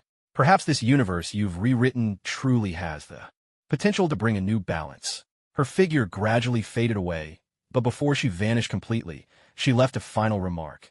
Until next time, I hope your story grows even more brilliant. As the golden afterglow of sunset poured over the rebuilt palace of the gods, Thor finally gave up questioning his memories and dragged Loki along to join a new banquet. Amid the laughter of the heroic warriors, the protagonist and Hela sat side by side at the roots of the world tree. In the distance, the radiance of the rainbow bridge intertwined with the starry night, and all 9 realms were immersed in the joy of new beginnings. Suddenly, Rita pointed at the sky and cried out, "Master!" Another system notification just popped up. Everyone looked up. Across the vast expanse of stars, a line of text slowly appeared. Is the story truly over? Hela arched an eyebrow, twirling the knight, sword in her palm, with a graceful flourish. Looks like you've left yourself author's privileges for an open ending. The protagonist took her hand, feeling the resonance of the power of death and the 7 sins. Who can say? After all, he gazed into the endless cosmos, his eyes shining with anticipation. For every story, the end is often just a new beginning. A gentle breeze rustled through the leaves of the world tree with a soft, whispering sound. In this rewritten universe, the legend of the god of original sin and the goddess of death was only just opening a brand new chapter. Untold adventures, unspoken feelings, and countless possibilities for the future quietly awaited beneath the stars, waiting to be written, to be created, to be given meaning that is utterly unique. The Asgardian celebration lasted deep into the night. The aroma of mead mingled with the savory scent of roast dragon meat, drifting through the palace corridors. The protagonist leaned against the newly restored carved railing, watching Thor hoist a barrel of ale in a drinking contest with a group of dwarven warriors. While Loki, ever the trickster, slipped itching charms under Odin's throne, all unfolding exactly as he had written in his revised script. Yet when he lowered his gaze to his palm, the faint markings of the 7 sins began to burn with heat, as if reminding him of truths that had been deliberately left forgotten. Host, I've detected an anomaly at the reality anchor. Rita's voice floated out from the book, her data stream flickering with a rare, uneasy orange red. When you alter the universe's rules, there was a memory node that could never be overwritten. The protagonist frowned and extended the sensory authority granted by the author. Countless golden threads unfurled from his fingertips, reaching out across all dimensions. Yet in one particular direction, they collided with an invisible barrier. That was Earth. More precisely, it was the direction of Kamartaj. His heartbeat quickened. The powers of the 7 deadly sins surged uncontrollably within him, with the arrogant golden light entwined by a haze of confusion. Without him noticing, Hela appeared behind him, the hem of her dark green dress brushing against his feverish wrist. Your expression looks as though you've just discovered someone spiked your mead with dirty bathwater. She followed his gaze toward Earth, and the sword of the night sky at her side let out a sudden resonant hum. Something is resisting your rewriting? As the protagonist tore open a rift in space and stepped into Kamartaj, an aroma of sandalwood mingled with ancient magic rushed to greet him. The ginkgo trees in the courtyard stirred without wind, their golden leaves suspended in the air, coalescing into a familiar silhouette. The Ancient One, holding a teacup, turned with a gentle smile, as if she had been waiting for this moment all along. It has been a long time, god of original sin. She took a delicate sip of tea. The reflection in her cup was no longer a placid surface, but a shifting panorama of battlefields across countless parallel worlds. Or perhaps, should I call you the author of this story? Rita let out a sharp alarm, and the entire book vibrated violently in her grasp. Impossible. Her memories should have been overwritten like everyone else's. Yet the protagonist felt his throat tighten as scenes he had erased with his own hands suddenly flashed through his mind. The judgment of the living tribunal, Odin's downfall, and the final confrontation with the OA. The Ancient One set her teacup down, her fingertips tracing the air. The modern paint on the walls of Kamartaj began to peel away, revealing ancient, weathered runes beneath. While you were rewriting the universe, with your authorial power, I was leafing through the end of time. Her voice carried the weight of countless eras. The realities you altered are but fleeting bubbles in the river of time, but some things. She tapped her temple. Some memories are etched into the very marrow of time itself. The protagonist summoned the power of arrogance, attempting to probe her mind, only to find his efforts sinking without a trace. The Ancient One's presence was like a fortress, neither resisting nor defending, but utterly impervious to any attempt at rewriting. Suddenly, he recalled what the system had told him before their parting. Every stroke of fortune is just another story. And perhaps the Ancient One before him was the witness who stood outside the boundaries of any story. What do you want? Hela tightened her grip on the sword of the night sky, and a giant skull took shape behind her, wreathed in dark green, deathly energy. Are you threatening us, or? I'm merely a witness to your story, the Ancient One said with a gentle smile, shaking her head. Behind her, the ginkgo tree burst into wild growth, and within its rustling leaves appeared the image of the protagonist fighting side by side with Hela. When you decided to rewrite the universe, I already anticipated this outcome. Memories are like wild grass. The harder you try to uproot them, the deeper they take hold.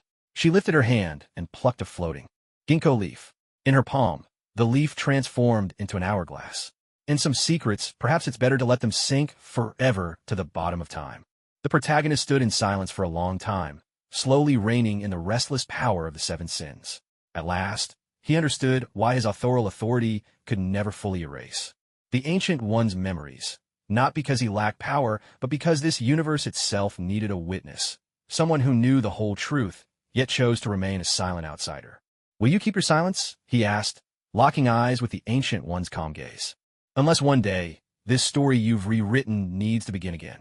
She tossed the hourglass into the air. As it shattered, the courtyard reverted to its original, tranquil state. But until then, she turned and walked toward the library, her voice fading into the wind. I'm eager to see what new chapters you'll write for this universe. On the way back, Hela broke the silence. She reminds me of those ancient grave keepers of the underworld. Her fingertips traced the marks of the seven sins across the protagonist's hand. Those who know too many secrets inevitably become prisoners of memory. Rita transformed back into a bracelet, coiling around the protagonist's wrist, her data stream still flickering with static. Master, should I try to override her memories again? I've upgraded my algorithm. No need, the protagonist replied, gazing up at the stars. The Easter eggs he'd hidden throughout the worlds were twinkling. Shooting stars in the cartoon universe turned into hearts, and the moon in the zombie universe floated with clouds of candy. Suddenly, he laughed, the emblem of the seven sins glowing gently under the moonlight. Maybe it's not so bad to leave a few mysteries for the future. The lights of Asgard shone bright as ever, laughter drifting along the rainbow bridge across the nine realms. Yet somewhere, in a quiet and secret place, the Ancient One opened a blank book and began, with a golden pen, to record those rewritten tales that the protagonist had left behind. Stories that refused to be forgotten. And for the god of original sin, this unexpected encounter was both a warning and a reminder. In the perfect script he had crafted, there would always be unpredictable variables beyond his control. After all, true stories are never so easily defined. As dawn gilded the world tree with a golden radiance, the protagonist lay dreaming of cosmic donuts, his head resting on Rita, now shaped into a pillow. Suddenly, the entire palace shook violently. He jolted upright, the mark of the seven sins blazing uncontrollably across his back. Not out of danger, but in response to a familiar and fierce surge of energy. Death entity detected. Rita instantly shifted into combat mode, streams of pink data exploding in the air like blaring alarms. It's Marvel Death. She's trying to force her way through the spatial barrier. Hela kicked the door open and stormed in, droplets of water from her nightly wash still dripping from her sword. Night sky. What's that old hag doing here again? Wet hair clung to her cheeks, but it did nothing to dull her fierce presence. Failed at her last marriage proposal. So this time she's here to issue a challenge. From the floor, an inky black mist seeped upward as Marvel Death materialized, draped in a robe woven of nebulae. Galactic streams of light flowed through her hollow eye sockets, and wherever the hem of her robe swept, blood-red mandalas bloomed across the tiles. God of original sin. Her voice echoed with the sighs of 1,000 fallen civilizations. Behold the gift I have prepared for you. Before her words could fully fade, countless fissures split open in the void. The protagonist sucked in a sharp breath, for within every rift, a different future was reflected. In one, he and Marvel Death joined hands to reshape the universe, all life beneath their feet cycling in eternal reincarnation. In another, he stood alone atop shattered stardust, the power of the seven sins rampaging into a world-devouring black hole. And in yet another, he donned an apron, running a dessert shop on Earth, while Hela, sporting a pink bunny ear headband, helped to the register. These are all possible futures. Marvel Death reached out, gently tracing one of the visions, where the protagonist was molding the universe into the shape of a candy. If you form a contract with me, you'll be free to choose, alter, or even create new possibilities at will. Her gaze shifted to Hela, her nebula robe billowing without a breeze. instead of being trapped in a story that's already been rewritten. Hellas' nails dug deep in her palm, emerald death energy seething around her. Night sky let out a defiant hum, its blade fracturing with a web of cracks. "Old hag, are you trying to steal my man?"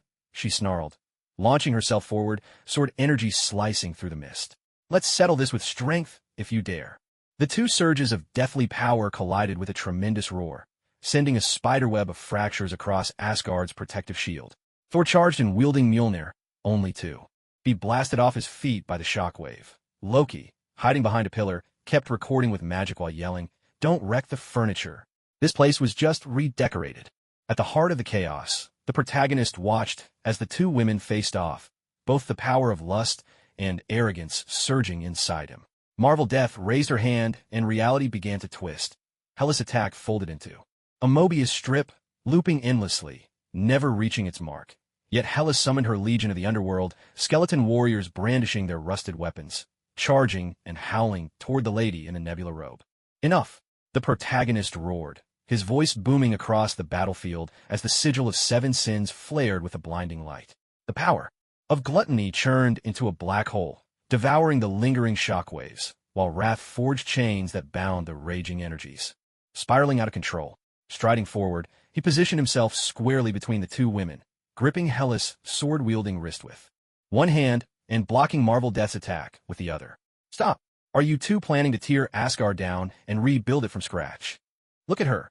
Hela was trembling with fury, her sword tip pointed accusingly at Marvel Death. "Tempting you with illusions of the future. All that talk of rewriting possibilities at will. She just wants to make you her puppet." Marvel Death paused, silent for a moment. A mocking smile curled at the edge of her shrouded robe, mist swirling about her. "My other half. You look so ugly when you're jealous." She turned to the protagonist, an enigmatic light flickering in her empty sockets. "Aren't you curious? In a universe truly unbound, what miracles could we create together?" The protagonist felt a headache coming on. Right on cue, the system chimed in with a mechanical, teasing tone. "Ashura field detected. Suggest host activate." Appeasement mode. Rita transformed into a miniature angel, circling above his head and tossing flower petals. "Peaceful resolution. Peaceful resolution." "I admit, those possibilities are tempting," the protagonist said, taking a deep breath as he tightened his grip on Hela's hand and tipped his chin toward Marvel Death. "But I treasure the present more than any illusory future." The powers of the 7 sins began to fuse around him, gathering into a pulsing core of chaos in his palm. And who's to say a rewritten script can't be just as brilliant? Hela's expression softened, but she still didn't lower her sword. "Did you hear that, old woman? He's mine." Marvel Death fixed her gaze on the chaos core in his hand, the starry fabric of her robe trembling faintly. At last, she dissolved into a gust of wind, leaving behind only the faintest whisper. "Let's hope you won't live to regret this." As the smoke of battle faded, Thor rubbed his ringing ears. "So, does this mean love is really a battlefield?" Loki was already at work editing a new gossip column, its headline boldly proclaiming, "Goddess of Death Jealousy Scandal. Asgard faces unwarranted catastrophe once again." Suddenly, Hela hooked her arm around the protagonist's neck and pulled him into a fierce kiss. "Next time another woman tries to seduce you." Her nails traced a line across his chest. "I'll turn her into a specimen and hang her in Helheim." The protagonist laughed, wrapping his arm around her waist. The sigil of 7 sins and the power of death intertwined, painting a dazzling rainbow across the sky of Asgard. Rita transformed into a heart-shaped pendant and wrapped herself around his wrist, her data stream bubbling with excitement. "I want to turn today's battlefield into a novel. I'll call it How to Survive Between Two Goddesses of Death." In the distance, the branches and leaves of Yggdrasil rustled softly, as if the world tree itself was laughing at the absurdity and passion of this divine conflict. After all, in a universe ruled by the god of original sin, there was never a shortage of unexpected and spectacular dramas. The afterglow of Asgard's celebration lingered, yet the protagonist couldn't shake the chill creeping up his neck. The sigil of the 7 deadly sins shimmered faintly beneath his skin. Whenever he tried to reach for memories from before the universe's reset, the power of gluttony would suddenly surge, as if resisting some hidden truth. Lately, Rita too had grown strangely silent, her data stream often freezing and twisting into indecipherable gibberish. "Master, I've detected an abnormal energy fluctuation on Earth." Rita's voice trembled, a rare occurrence, as her book flipped open automatically, pointing straight to the main universe's coordinates. The protagonist rubbed the chaos core in his palm, recalling the Ancient One's enigmatic smile before their farewell, a chill of foreboding crawling into his heart. When he tore open a rift and landed on the rooftop of Stark Tower, Iron Man's lab stood empty. Unfinished armor parts were scattered across the workbench. A holographic projection froze on a distant star system. Everything seemed to match the script he had rewritten, until he turned and caught sight of the wall's corner. There, deeply etched with a carbon ink pen, was a single line, "Don't trust death." The inscription was freshly carved, with metal shavings still clinging to the grooves. His heart pounded wildly, the power of pride rampaging uncontrollably in his veins. Golden light illuminating every inch of the wall. Suddenly, Rita blared a piercing alarm. Memory anchor detected. Analyzing. Analysis failed. Data is encrypted. At that moment, the Ancient One's voice echoed from the mirror dimension. "You've finally arrived, author of this story." The bronze mirror rippled, and within it, the Ancient One was no longer the composed guardian. Her eyes burned with a warning fire. "Look at these." Countless fragments of memory erupted from the mirror's surface. He saw himself in different timelines, forging pacts with Marvel's death as the universe spiraled into desolation across endless cycles. He saw the bone-chilling truth behind Hela's smile. Wherever her fingers touched, life crumbled to dust. But what made his skin crawl most was the star chart unveiled by the Ancient One, marked with 7 blood-red points of reincarnation, each accompanied by his own death. "You have been deceived by the goddess of death through 7 cycles of reincarnation." The Ancient One's voice thundered and cracked through the fabric of time and space. "Every time you choose to trust her, the universe resets.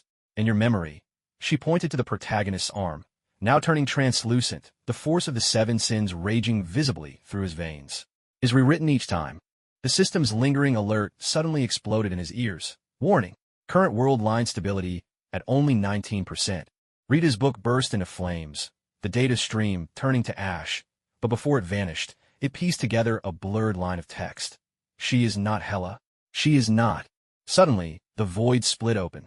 Hela descended, shrouded in a dark green aura of death. Her sword of night still dripped with blood, and a familiar wicked smile played at the corners of her mouth, sending a chill down the protagonist's spine. For her outstretched left hand had become a stark white skeleton, black web-like veins crawling beneath her skin. "You meddlesome old fool." With a single thrust, Hela's sword pierced through the apparition of the Ancient One.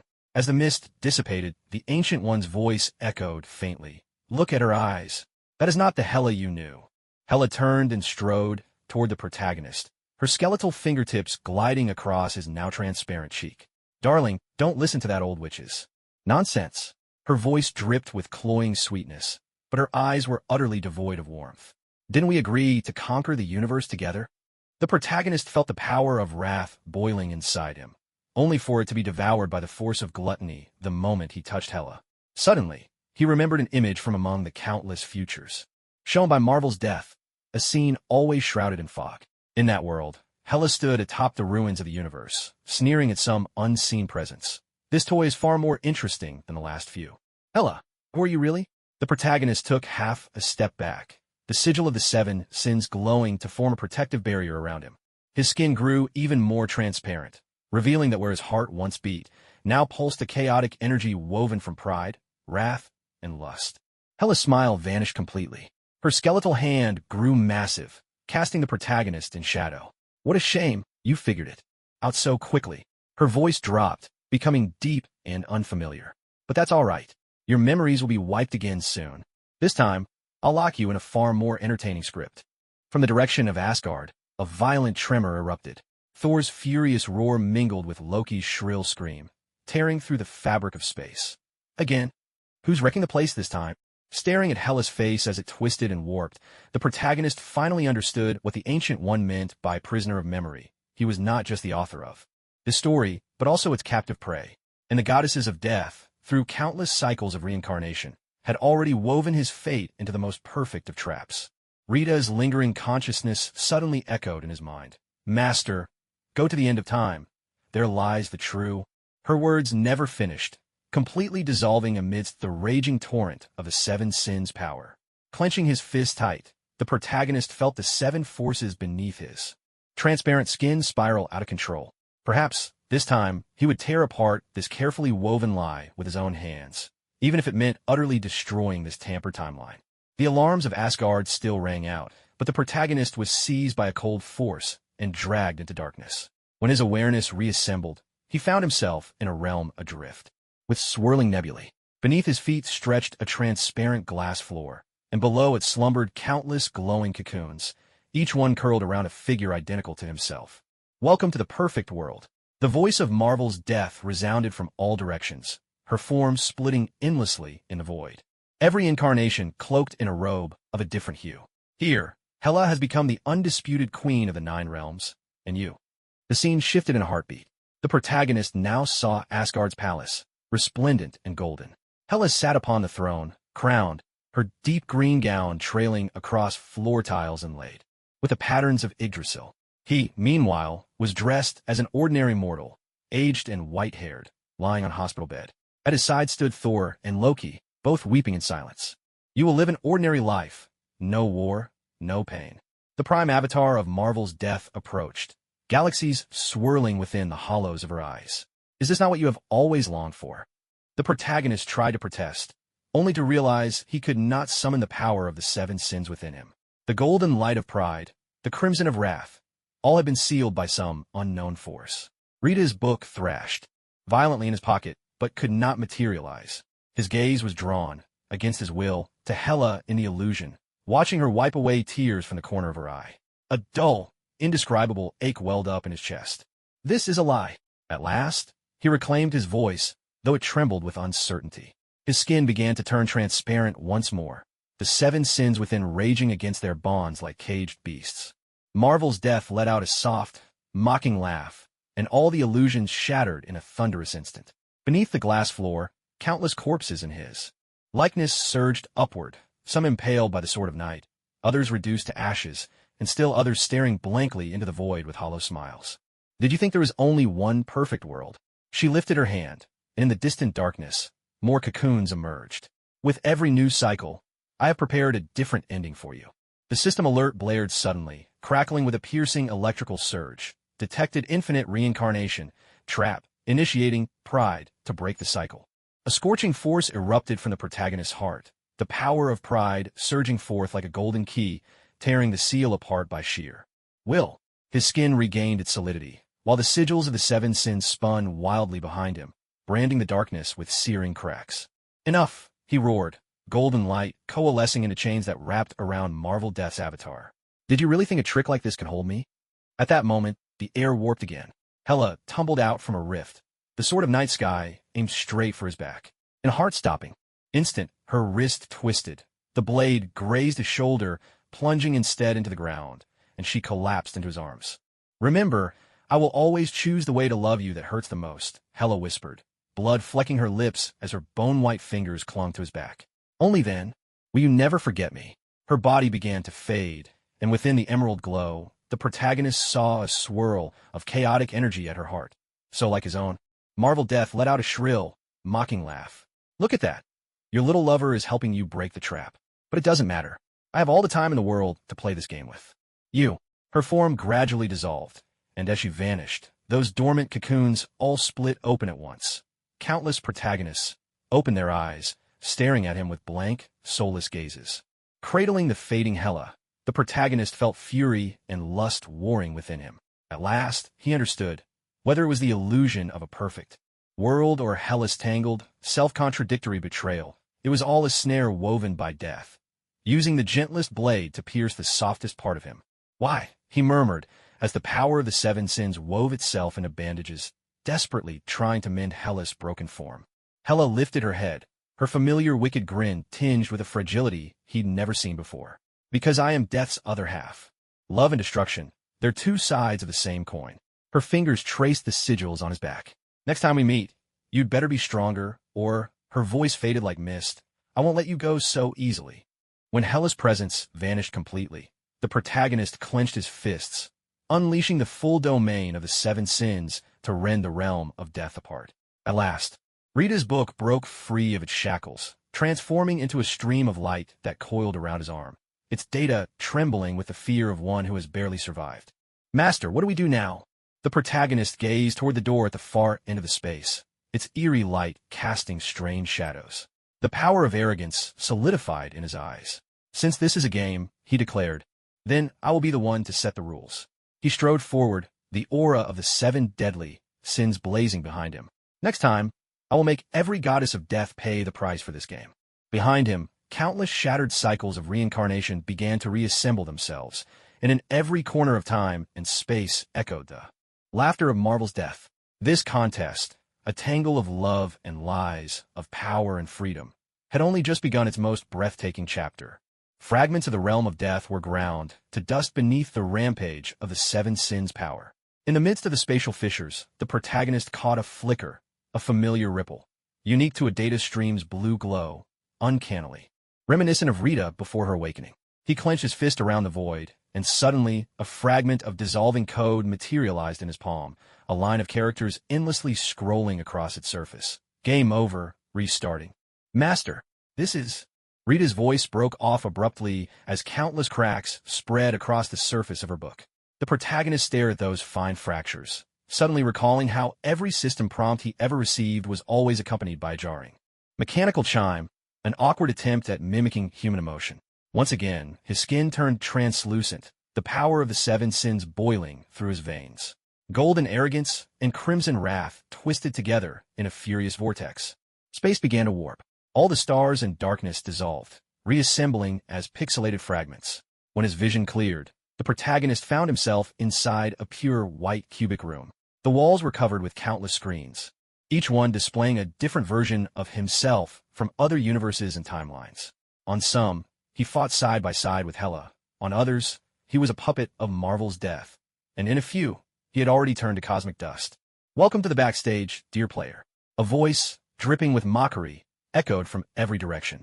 In the center of the room, a humanoid figure formed from streaming data slowly rose. It looked exactly like the protagonist. Or perhaps, should I call you NPC? Rita's shrill alarm rang out. The entire book burned to ash, only to reassemble in an instant. Root-level energy detected. This is the system core. The protagonists. 7 Sins' crest pulsed wildly as he finally made out the labels beneath those screens. Save file 1 to 79. Failed ending number 382. Hidden side quest triggered. What are you? The protagonist's voice trembled with suppressed rage. Golden chains shot from his fingertips, yet the moment they touched the figure, they dissolved into sparks of light. Me? I'm the GM of this game. The scriptwriter who weaves your fate. The one who... The datastream humanoid spread his arms wide. Suddenly, the surrounding screens flickered, displaying every moment of the protagonist's journey from acquiring the system until now. I'm exactly the kind of cheater you hate most. He snapped his fingers, freezing the display at the instant when the protagonist faced off against OA. Do you see? Every awakening, every breakthrough of yours. Each one was just a plot point I set in motion. The force of wrath spiraled out of control, swirling into a crimson storm around the protagonist. He recalled the warning scrawled on Iron Man's lab wall, the haunting memory fragments shown by the Ancient One, and Hela's paradoxical words, the love that hurts you most. In that moment, it dawned on him. He'd been nothing but a piece on someone else's chessboard from the very start. So those death traps, those cycles of torment, were they all your design? The protagonist's skin began to crack and fall away, revealing beneath it a chaotic core forged from the power of the 7 deadly sins. Of course, the datastream humanoid waved his arms in excitement. The screens around them began flipping rapidly through alternate storylines. Your tangled love and hate with Hela, your power struggle with Marvel's death, the ultimate boss battle that's just on horizon. What a magnificent script. You should be grateful to me. I let you, an otherwise unremarkable transmigrator, taste what it's like to be a god. Suddenly, the system alert chimed in again. This time, it was no longer a cold mechanical voice, but a mocking triumphant laugh. Congratulations! You've triggered the hidden storyline, the truth unveiled. Now, please choose your ending. A. Continue playing the perfect protagonist. B. Rebel against fate and be erased completely. Or C. Become a new GM and control everything. Screw your endings, the protagonist roared. The force of the 7 sins surged together, forming a colossal battle axe. He swung the weapon at the void, only to find his attack created nothing but ripples in the air. The datastream humanoid doubled over with laughter. Save your strength. This is the backstage beyond all dimensions.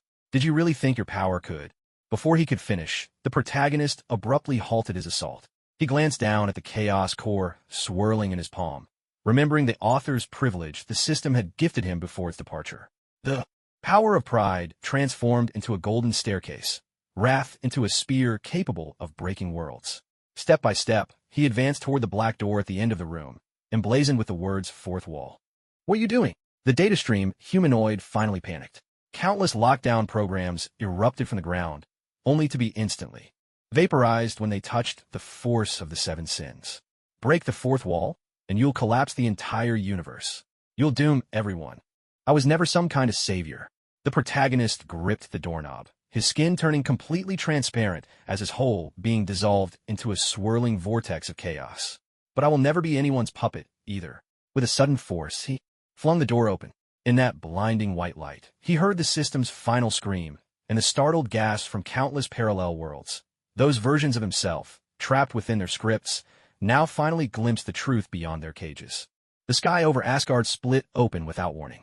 Thor stood frozen, hammer in hand, staring in disbelief as the world around him fractured into drifting pixels. In Kamar Taj, the Ancient One's teacup shattered in her grasp. Even the deathly robes of Marvel's Nebula began to unravel in strange, jagged tears. Somewhere in an unnameable dimension, innumerable pairs of eyes jolted wide open in front of glowing screens. They watched the character who had broken all the rules, and for the first time, a realization dawned. Perhaps this game was never meant to have a fixed script. The protagonist stood at the edge of the shattered boundary, the powers of the seven deadly sins entwined with the author's permissions to forge a new godhood. He glanced back at the collapsing system. Space behind him, a cold, sardonic smile playing at his lips. This time, he would not only tear apart the fate forced upon him, but make every being who toyed with him pay the price for this absurd game. When the protagonist's fist punched through the black barrier-marked fourth wall, the entire multiverse echoed with a sound like glass shattering. The sigils of the seven sins whirled madly through the chaos: golden pride, crimson wrath, violet gluttony. Seven powers braided into blades sharp enough to rip reality, shredding the once impenetrable dimensional wall into a flurry of pixelated fragments. Detected narrative layer breakthrough. The system's alert echoed with wild, mechanical tremors. Ultimate ability unlocked. Narrative. Control seizure. Permission to alter the story's fundamental logic. Warning. Current world line stability has fallen below 5%. In Asgard, Hela's blade of night suddenly lost form, dissolving into a trail of fading ink. She stared in horror at her hands, growing more transparent by the second, streams of green code trickling through her fingers. What's happening? Are we just characters in a novel? Thor's hammer crashed to the ground. Loki's spellbook ignited on its own, pages curling into ash. Before the flames died, the words on them twisted into a chilling sentence. The plot is out of control. And in the rift between the real world and the comic universe, the protagonist finally saw the face of the author. The figure sat cross-legged on a spinning chair, dressed in a t-shirt emblazoned with superhero icons. Before him, the computer screen flickered with the outline of God of Original Sin, its cursor blinking insistently beneath the title. Chapter 97, The Gods Counterattack. Wait, that's not in the script. The author sprang up from his chair, spilling coffee over the keyboard. Panic gripped him as he watched his own fingers begin to fade, turning transparent. The mechanical keyboard he used to code was being erased, as if wiped away by an invisible eraser. You can't break the fourth wall. This will cause both worlds to. The protagonist seized the author by the collar, the power of the seven sins coiling in a chains that pinned him firmly against the virtual wall. When did my life become your script to write? Behind him, the space twisted and collapsed, reality fusing wildly with the comic universe. The concrete of New York streets warped into yellowing paper, and cars driving by kicked up not dust, but fluttering printed words. At some point, Rita had reassembled herself, her pink data stream flickering with nervous glitches. Master, the real world is devouring the comic universe. If we don't repair the narrative layers soon, both dimensions will turn into... Her voice cut off abruptly. The entire book transformed into a burning quill, and droplets of ink from its tip solidified midair into the word erase. Hela's figure suddenly burst from the data stream, the hem of her deep green dress morphing into lines of pulsing code. Gone was her sword of night. Instead, she wielded line after line of deathly commands. Old man, how dare you write me as a love-struck fool? Her attack struck the bookshelf behind the author, sending stacks of comic drafts swirling into ash. Now give up control. Watching his desk dissolve piece by piece, the author was finally seized by fear. Wait, let's talk about where the story's going. What do you want? I can write you a harem. Make you ruler of the multiverse. His pleas were drowned out by the deafening roar of the world coming apart. Just don't let this world. The protagonist silenced him with a raised hand, a flickering core of chaos blooming in his palm. What I want is true freedom. He pressed the chaos core to the author's forehead, and the power of the seven sins surged into the writer's mind like a tidal wave. From now on, you're no longer the author. You're my audience. The system chime rang out again, triumphant and brimming with victory. Narrative authority seized. Current status, lead storyteller. A torrent of information flooded the protagonist's mind. He could now see every branching storyline in parallel universes, touch the fate lines that bound each character, and even hear the voices of readers in the real world as they debated the story's twists and turns. The ruins of Asgard began to grow in reverse, but this time it no longer followed the established script. Hela's form gradually stabilized. She lowered her head to gaze at her hands, now once again solid and real.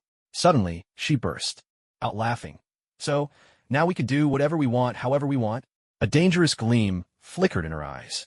For instance, let the entire universe know that the love of the goddess of death never needed anyone else to script it. Back in the real world, readers flipping through God of Original Sin at comic book shops suddenly widened their eyes in shock. The words on the pages began to twist and rearrange themselves, scenes that should have shown battle transformed into the main character and Hela dancing beneath Asgard's starlit sky. While in the background, Thor hoisted a barrel of beer, and Loki plastered the rainbow bridge with ridiculous stickers. Just before the author vanished completely, he let out a final wail. This doesn't fit the market. Readers want thrilling battles, not these absurd slices of life. But his protest was quickly drowned out by the thunderous collision of the two worlds. Standing at the threshold between collapse and renewal, the protagonist held the seven sins, now swirling like a rainbow paintbrush in his hand. With a gentle sweep, the streets of New York reformed into steel and concrete, while the palaces of Asgard sprouted towers in candy colors. Rita, exhilarated, somersaulted on his shoulder, her data stream flowing in joyous, wavy lines. Master, we really are magic storytellers now. Hela wrapped her arm around his, her fingertip tracing the void. Countless threads of fate from parallel worlds began to twist and weave together. Now they were the ones writing this story. Her smile blazed brighter than ever before. Let the entire multiverse tremble before our legend. Meanwhile, in some unknown dimension, on a brand new bookshelf, a book with no author's name was slowly taking shape. On its cover, the god of Original Sin stood shoulder to shoulder with the goddess of death, and behind them unfurled a vast universe, rewritten from the start.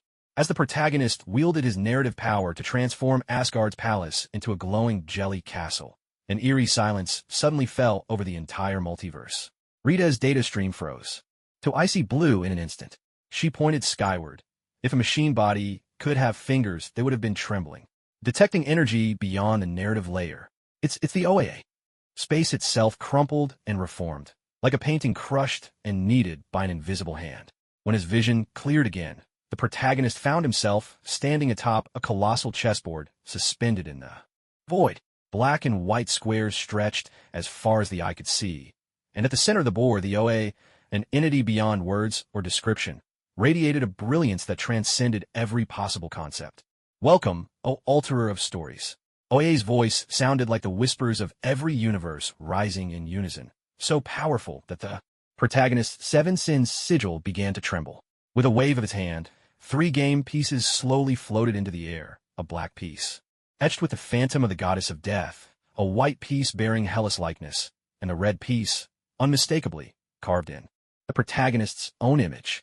Did you think breaking the fourth wall meant you could control everything? Look beyond the board.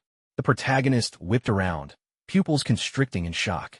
At the edge of the chessboard, countless translucent hands stretched out from the void, each one gripping a different brush, keyboard, or even an old-fashioned typewriter. The figures behind these hands were blurred, but their gazes were unmistakable. These were authors from countless dimensions, all hungrily fixated on the pieces atop the board. They're all waiting for the perfect ending to this story. Oe's voice was laced with both pity and coldness. And you are the key to that ending. With a sweep of its arm, the pieces on the board began to move on their own. The black and white pieces closed in, their coordinated assault driving the red piece into a corner. Right then, the system notification chimed in, its pressure suffocating. Final choice. 1. Become the god of a new universe. The story ends. 2. Devour OAA. The story continues forever. 3. Self-delete. Complete termination. Rita's tome burst into wild flames, streams of data weaving together a stark warning. Every option is a trap. This is the narrative layer's final harvest. The protagonist clenched his fists, the power of the 7 sins raging within. Pride howled to choose the first path, wrath yearned to tear OA apart, and gluttony hungrily eyed the second option. Just then, Hela's figure flashed into existence. Her night sky sword had transformed into pure text, streams of shifting code flowing across the deep green. Folds of her dress. Old relic. Your chessboard needs new rules, she sneered, and in a sudden motion, grabbed her own white piece and bit down, shattering it. The entire board shuddered violently, OA's light flickering for the first time. What are you doing? Its voice rang out, laced with rare shock. Without a piece, you'll disappear? Cease to exist? Become nothing but a discarded draft. Hela casually scattered the fragments of her piece across the board. The letters reformed in the air, multiplying into countless miniature versions of herself. I choose the fourth path. Overturn this damned chessboard. She turned to the protagonist, eyes blazing with wild, defiant fire. Remember when you said you wanted true freedom? The protagonist suddenly felt the power of the 7 deadly sins within him resonate in unison, all that force converging into a pillar of light that pierced the heavens. Reaching out, he seized the crimson game piece that represented himself. Under the stunned gaze of OAA and countless authors, he crushed the piece into dust. Rita, calculate the energy gap needed to overturn the board. We're overloaded, but if we add in the power of death and narrative authority, Rita's voice crackled with excitement. We could directly reformat this narrative layer. The authors beyond the chessboard finally panicked. Their translucent hands flew across keyboards and waved brushes in a frenzy, desperately trying to rewrite the plot. But the protagonist and Hela swept their arms in unison, merging the forces of the 7 sins and death into a colossal eraser. Wherever it passed, the black and white squares of the board dissolved into swirling ash. OA's form began to shatter, its voice laced with the roar of ripping space. Do you realize what you're doing? This will unravel every storyline. Then let new tales begin from nothing. The protagonist's skin grew transparent, revealing a core of swirling chaos energy. No scripts, no settings, only he grasped Hela's hand, and together their powers burst into a radiance beyond all color. Our own choices. For the final time, the system notification chimed, this time tinged with an unfamiliar, almost human warmth. Unknown option detected. Initiating narrative reconstruction. The entire chessboard dissolved into nothingness, and the hands reaching for the pieces faded away in the light. At the end of this chaos, the protagonist and Hela looked at each other, and suddenly they both burst out laughing. Rita transformed into a bracelet, wrapping herself around the protagonist's wrist, her data stream bubbling with glee. Master, should we get started on creating a new universe? Or celebrate first with a cosmic-level feast? Hela tossed her hair back, reshaping her sword of night skies. Let's hunt down those so-called authors who still think they can control us and teach them a lesson. And while we're at it, her smile was both dangerous and dazzling. Let's rewrite the ending of their story. As the light faded, a brand new dimension was coming into being, one with no OAA, no pre-written script. In this world of boundless possibilities, the saga of the god of original sin and the goddess of death was only just beginning. This time, they were no longer characters in someone else's tale. They were the true authors of their story. The shattered chessboard drifted apart, scattering into a sky full of stardust. The protagonist stood at the threshold between chaos and creation, the 7 sins swirling around him in a brilliant halo. Rita reformed osh of fluting holographic. Screen, her data stream flickering with enigmatic code. 2 stable world anchors detected. One is the new universe awaiting reconstruction, and the other. Her voice softened unexpectedly. Is the Earth you left behind before all this began? In the void, 2 figures slowly emerged. Marvel's death was draped in a nebula cloak, the emptiness of her eyes swirling with starlit galaxies. On her outstretched palm, countless universes cycled through birth and annihilation. Hela, meanwhile, stood atop emerald flames of death, her sword of the night sky slung carelessly over her shoulder. Flecks from the shattered chessboard still clung to her hair. Old thing, what makes you so sure he'll choose you? To become the god of the new universe. Marvel's death spoke in a voice that seemed woven from the size of 1,000 civilizations. You would wield endless authority, set the laws of eternity. The rise and fall of all life would be yours to command. In the mist curling from the hem of her robe, a vision shimmered, the protagonist crowned, gazing down over the river of stars. Hela suddenly let out a short, scornful laugh, lifting the protagonist's chin with a flick of her finger. Don't let her fool you. Returning to an ordinary life doesn't sound so bad. For once, her gaze softened. Find a quiet planet, plant some flowers, raise a pet that breathes fire, and sometimes hop with me to other universes for a little adventure. As she spoke, she snapped her fingers. In the void, a scene appeared, a cozy Earth apartment, the two of them curled on a battered sofa, munching chips while watching soap operas. Rita had turned herself into a projector in the corner, firing off a relentless stream of snarky commentary. Inside, the protagonist felt the power of the 7 deadly sins begin to stir. Pride yearned for ultimate power. Lust longed for the gentle rhythms of daily life. Gluttony greedily wanted both. 4. The third time, the system's prompt sounded, no longer cold and mechanical, but tinged with a trace of curiosity. The final choice will permanently lock the world's timeline. What is your decision? Hey, made up your mind yet? Hela shook his arm, sparks of emerald death flickering where they touched. Hesitate any longer, and I'll make the choice for you. Marvel's death simply waited nearby, nebula cloak billowing without wind, as if she had already seen every possible ending. Suddenly, Rita transformed into her human form, her pink eyes swimming with uncertainty. Master, the new universe has so much unexplored technology, but Earth's bubble tea and hot pot are amazing too. Her data stream flickered, morphing into a cartoon of 2 tiny versions of herself wrestling. It's so hard to choose. The protagonist's gaze swept over the 2 starkly different visions. He remembered the dangers he'd faced when he first crossed into this world, the battle with Odin, the thrill of fighting alongside Hela, and the warning he'd once seen in Iron Man's lab. Don't trust death. Now, here stood 2 goddesses of death, one promising eternal dominion, the other offering the warmth of simple joys. I choose. He drew a deep breath as the sigil of the 7 sins blazed like a star on his back. The force of pride became a golden staircase. Wrath forged into a crimson shield. Gluttony unfurled a vortex that threatened to devour all. Yet he took neither outstretched hand. Instead, he clenched his fists and raised them high above his head. I choose a third way. Hela and Marvel's death both wore looks of surprise. Hela nearly let her night sky sword slip from her grasp, while the starry robe around Marvel's death trembled violently. Around the protagonist, chaotic energy surged and swelled, his voice booming with the roar of space itself tearing apart. I refuse to be a god shackled by rules, and I will not return to a mundane existence. Rita's alarm suddenly shifted into an excited shriek. Detected, self-created world line.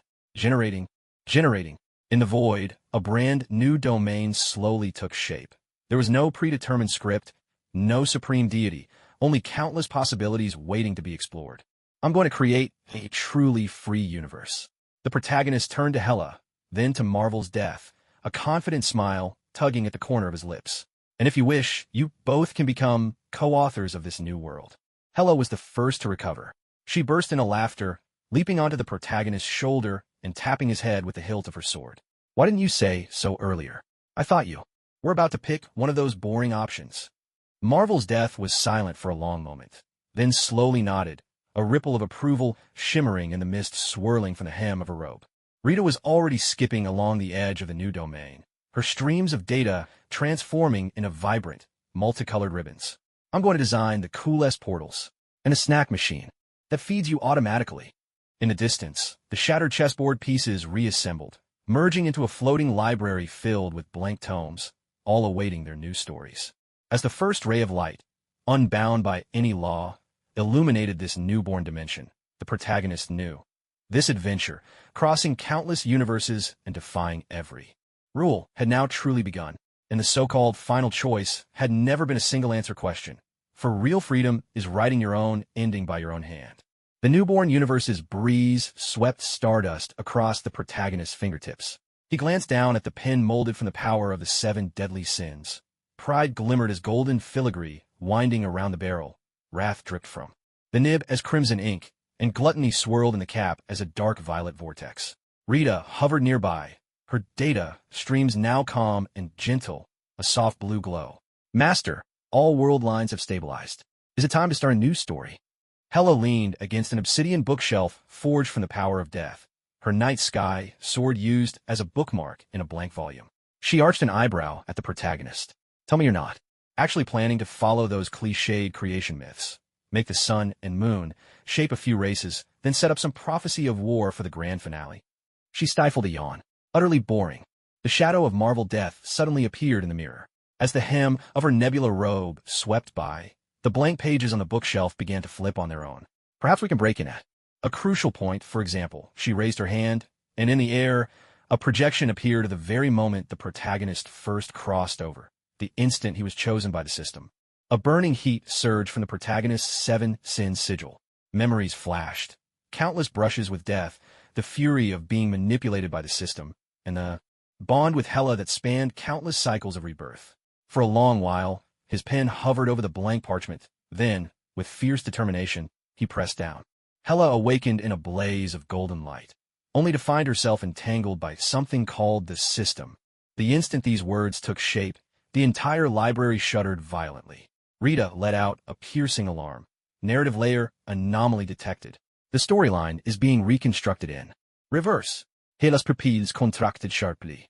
She lowered her gaze to her hands, only to see the 7 sins markings, identical to the protagonist's, beginning to emerge on her own skin. What did you do? Her voice trembled with both shock and exhilaration. The sword of night sky leapt from its sheath, but as it brushed the protagonist's sleeve, it dissolved into golden points of light. Marvel Death's nebula robe billowed in an unseen wind, and she let out a soft, delighted laugh. How fascinating. So this is the true way to shatter fate. The system notification sounded again, no longer the cold monotone of before, but now brimming with childlike wonder, infinite recursion. Detected. This story will loop forever. Warning. All predetermined endings have been erased. A new narrative is being generated. The power of the 7 sins surged into the protagonist's pen like a rising tide. He saw the walls of the library begin to peel away, revealing layer upon layer of nested pages, each one a parallel universe. Now, every story in these worlds would begin with Hela is chosen by the system. Wait, Hela suddenly pressed her hand over his, her emerald nails tracing a graceful arc across the parchment. Let me add a line. Her voice was soft, yet carried an unyielding resolve. This time, let me be the one to love you. As her words took form, an ethereal green light swept through the newborn universe. The protagonist turned to her, and in Hela's eyes, he saw a blaze fiercer than ever before, the radiance of someone who had cast off every constraint and seized her own destiny. Death and the power of the 7 sins danced at her fingertips as she gently tapped the center of his brow. You always said you were the author of this story. Now, her smile was more dazzling than ever. It's my turn to write your ending.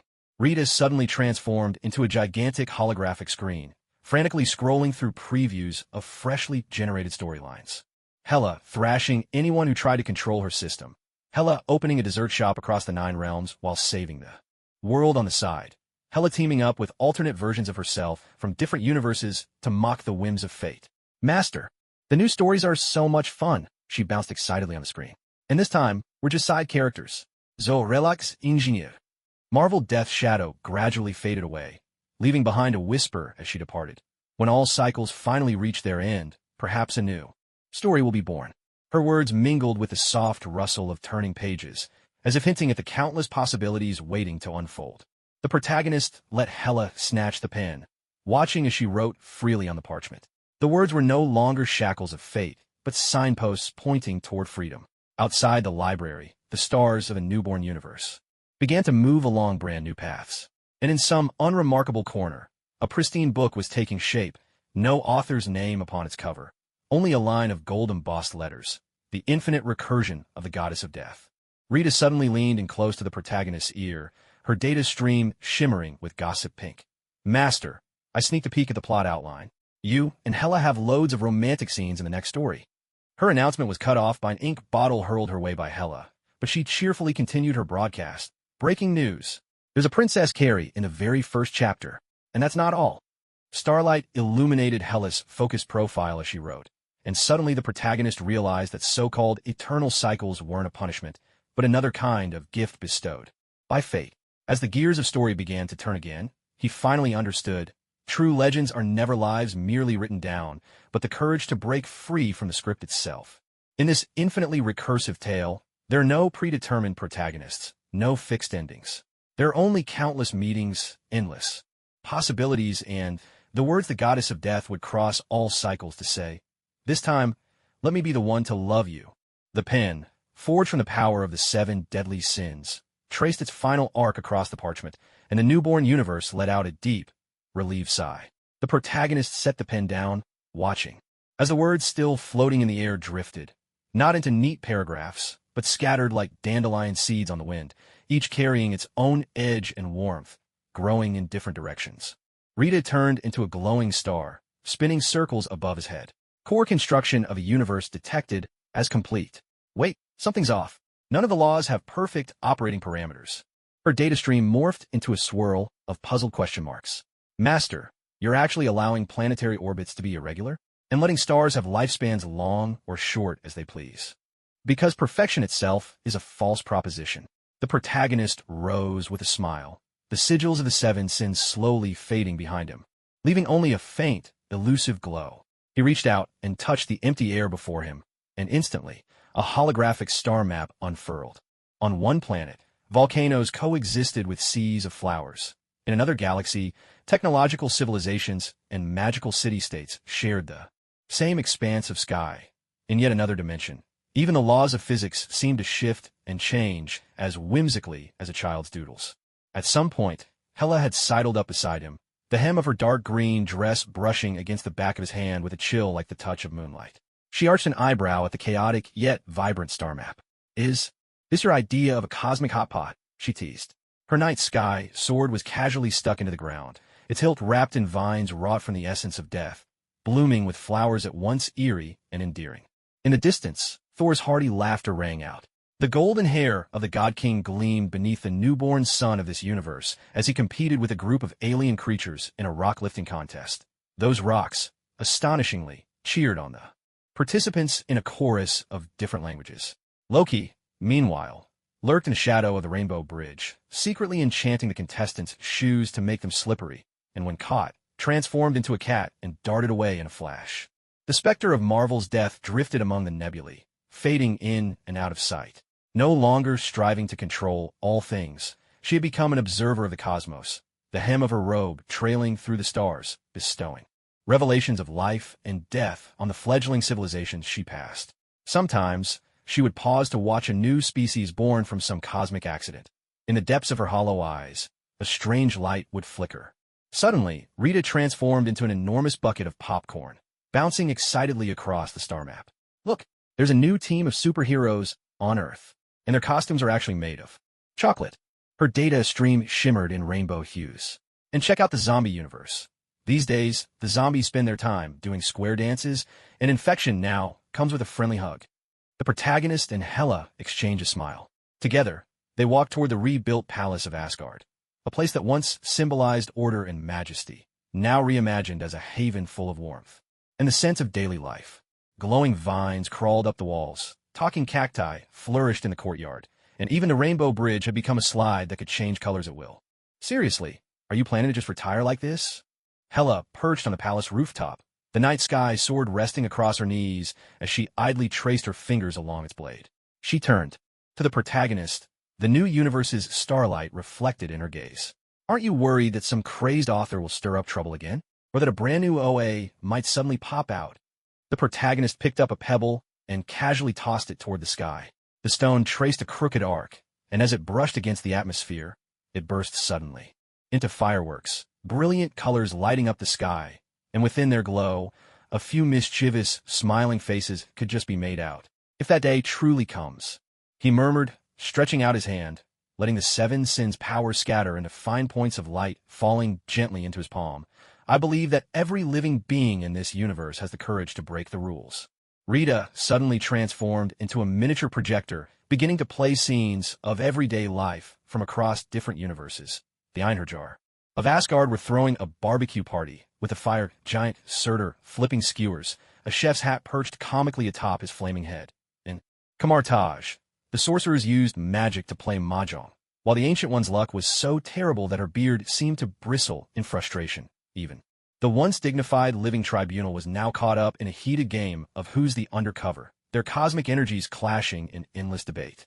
Hela laughed so hard she nearly doubled over, almost tumbling from the rooftop. Grabbing the protagonist's arm, her fingertips laced with the power of death, which twined naturally around his 7 sins energy. Gulme.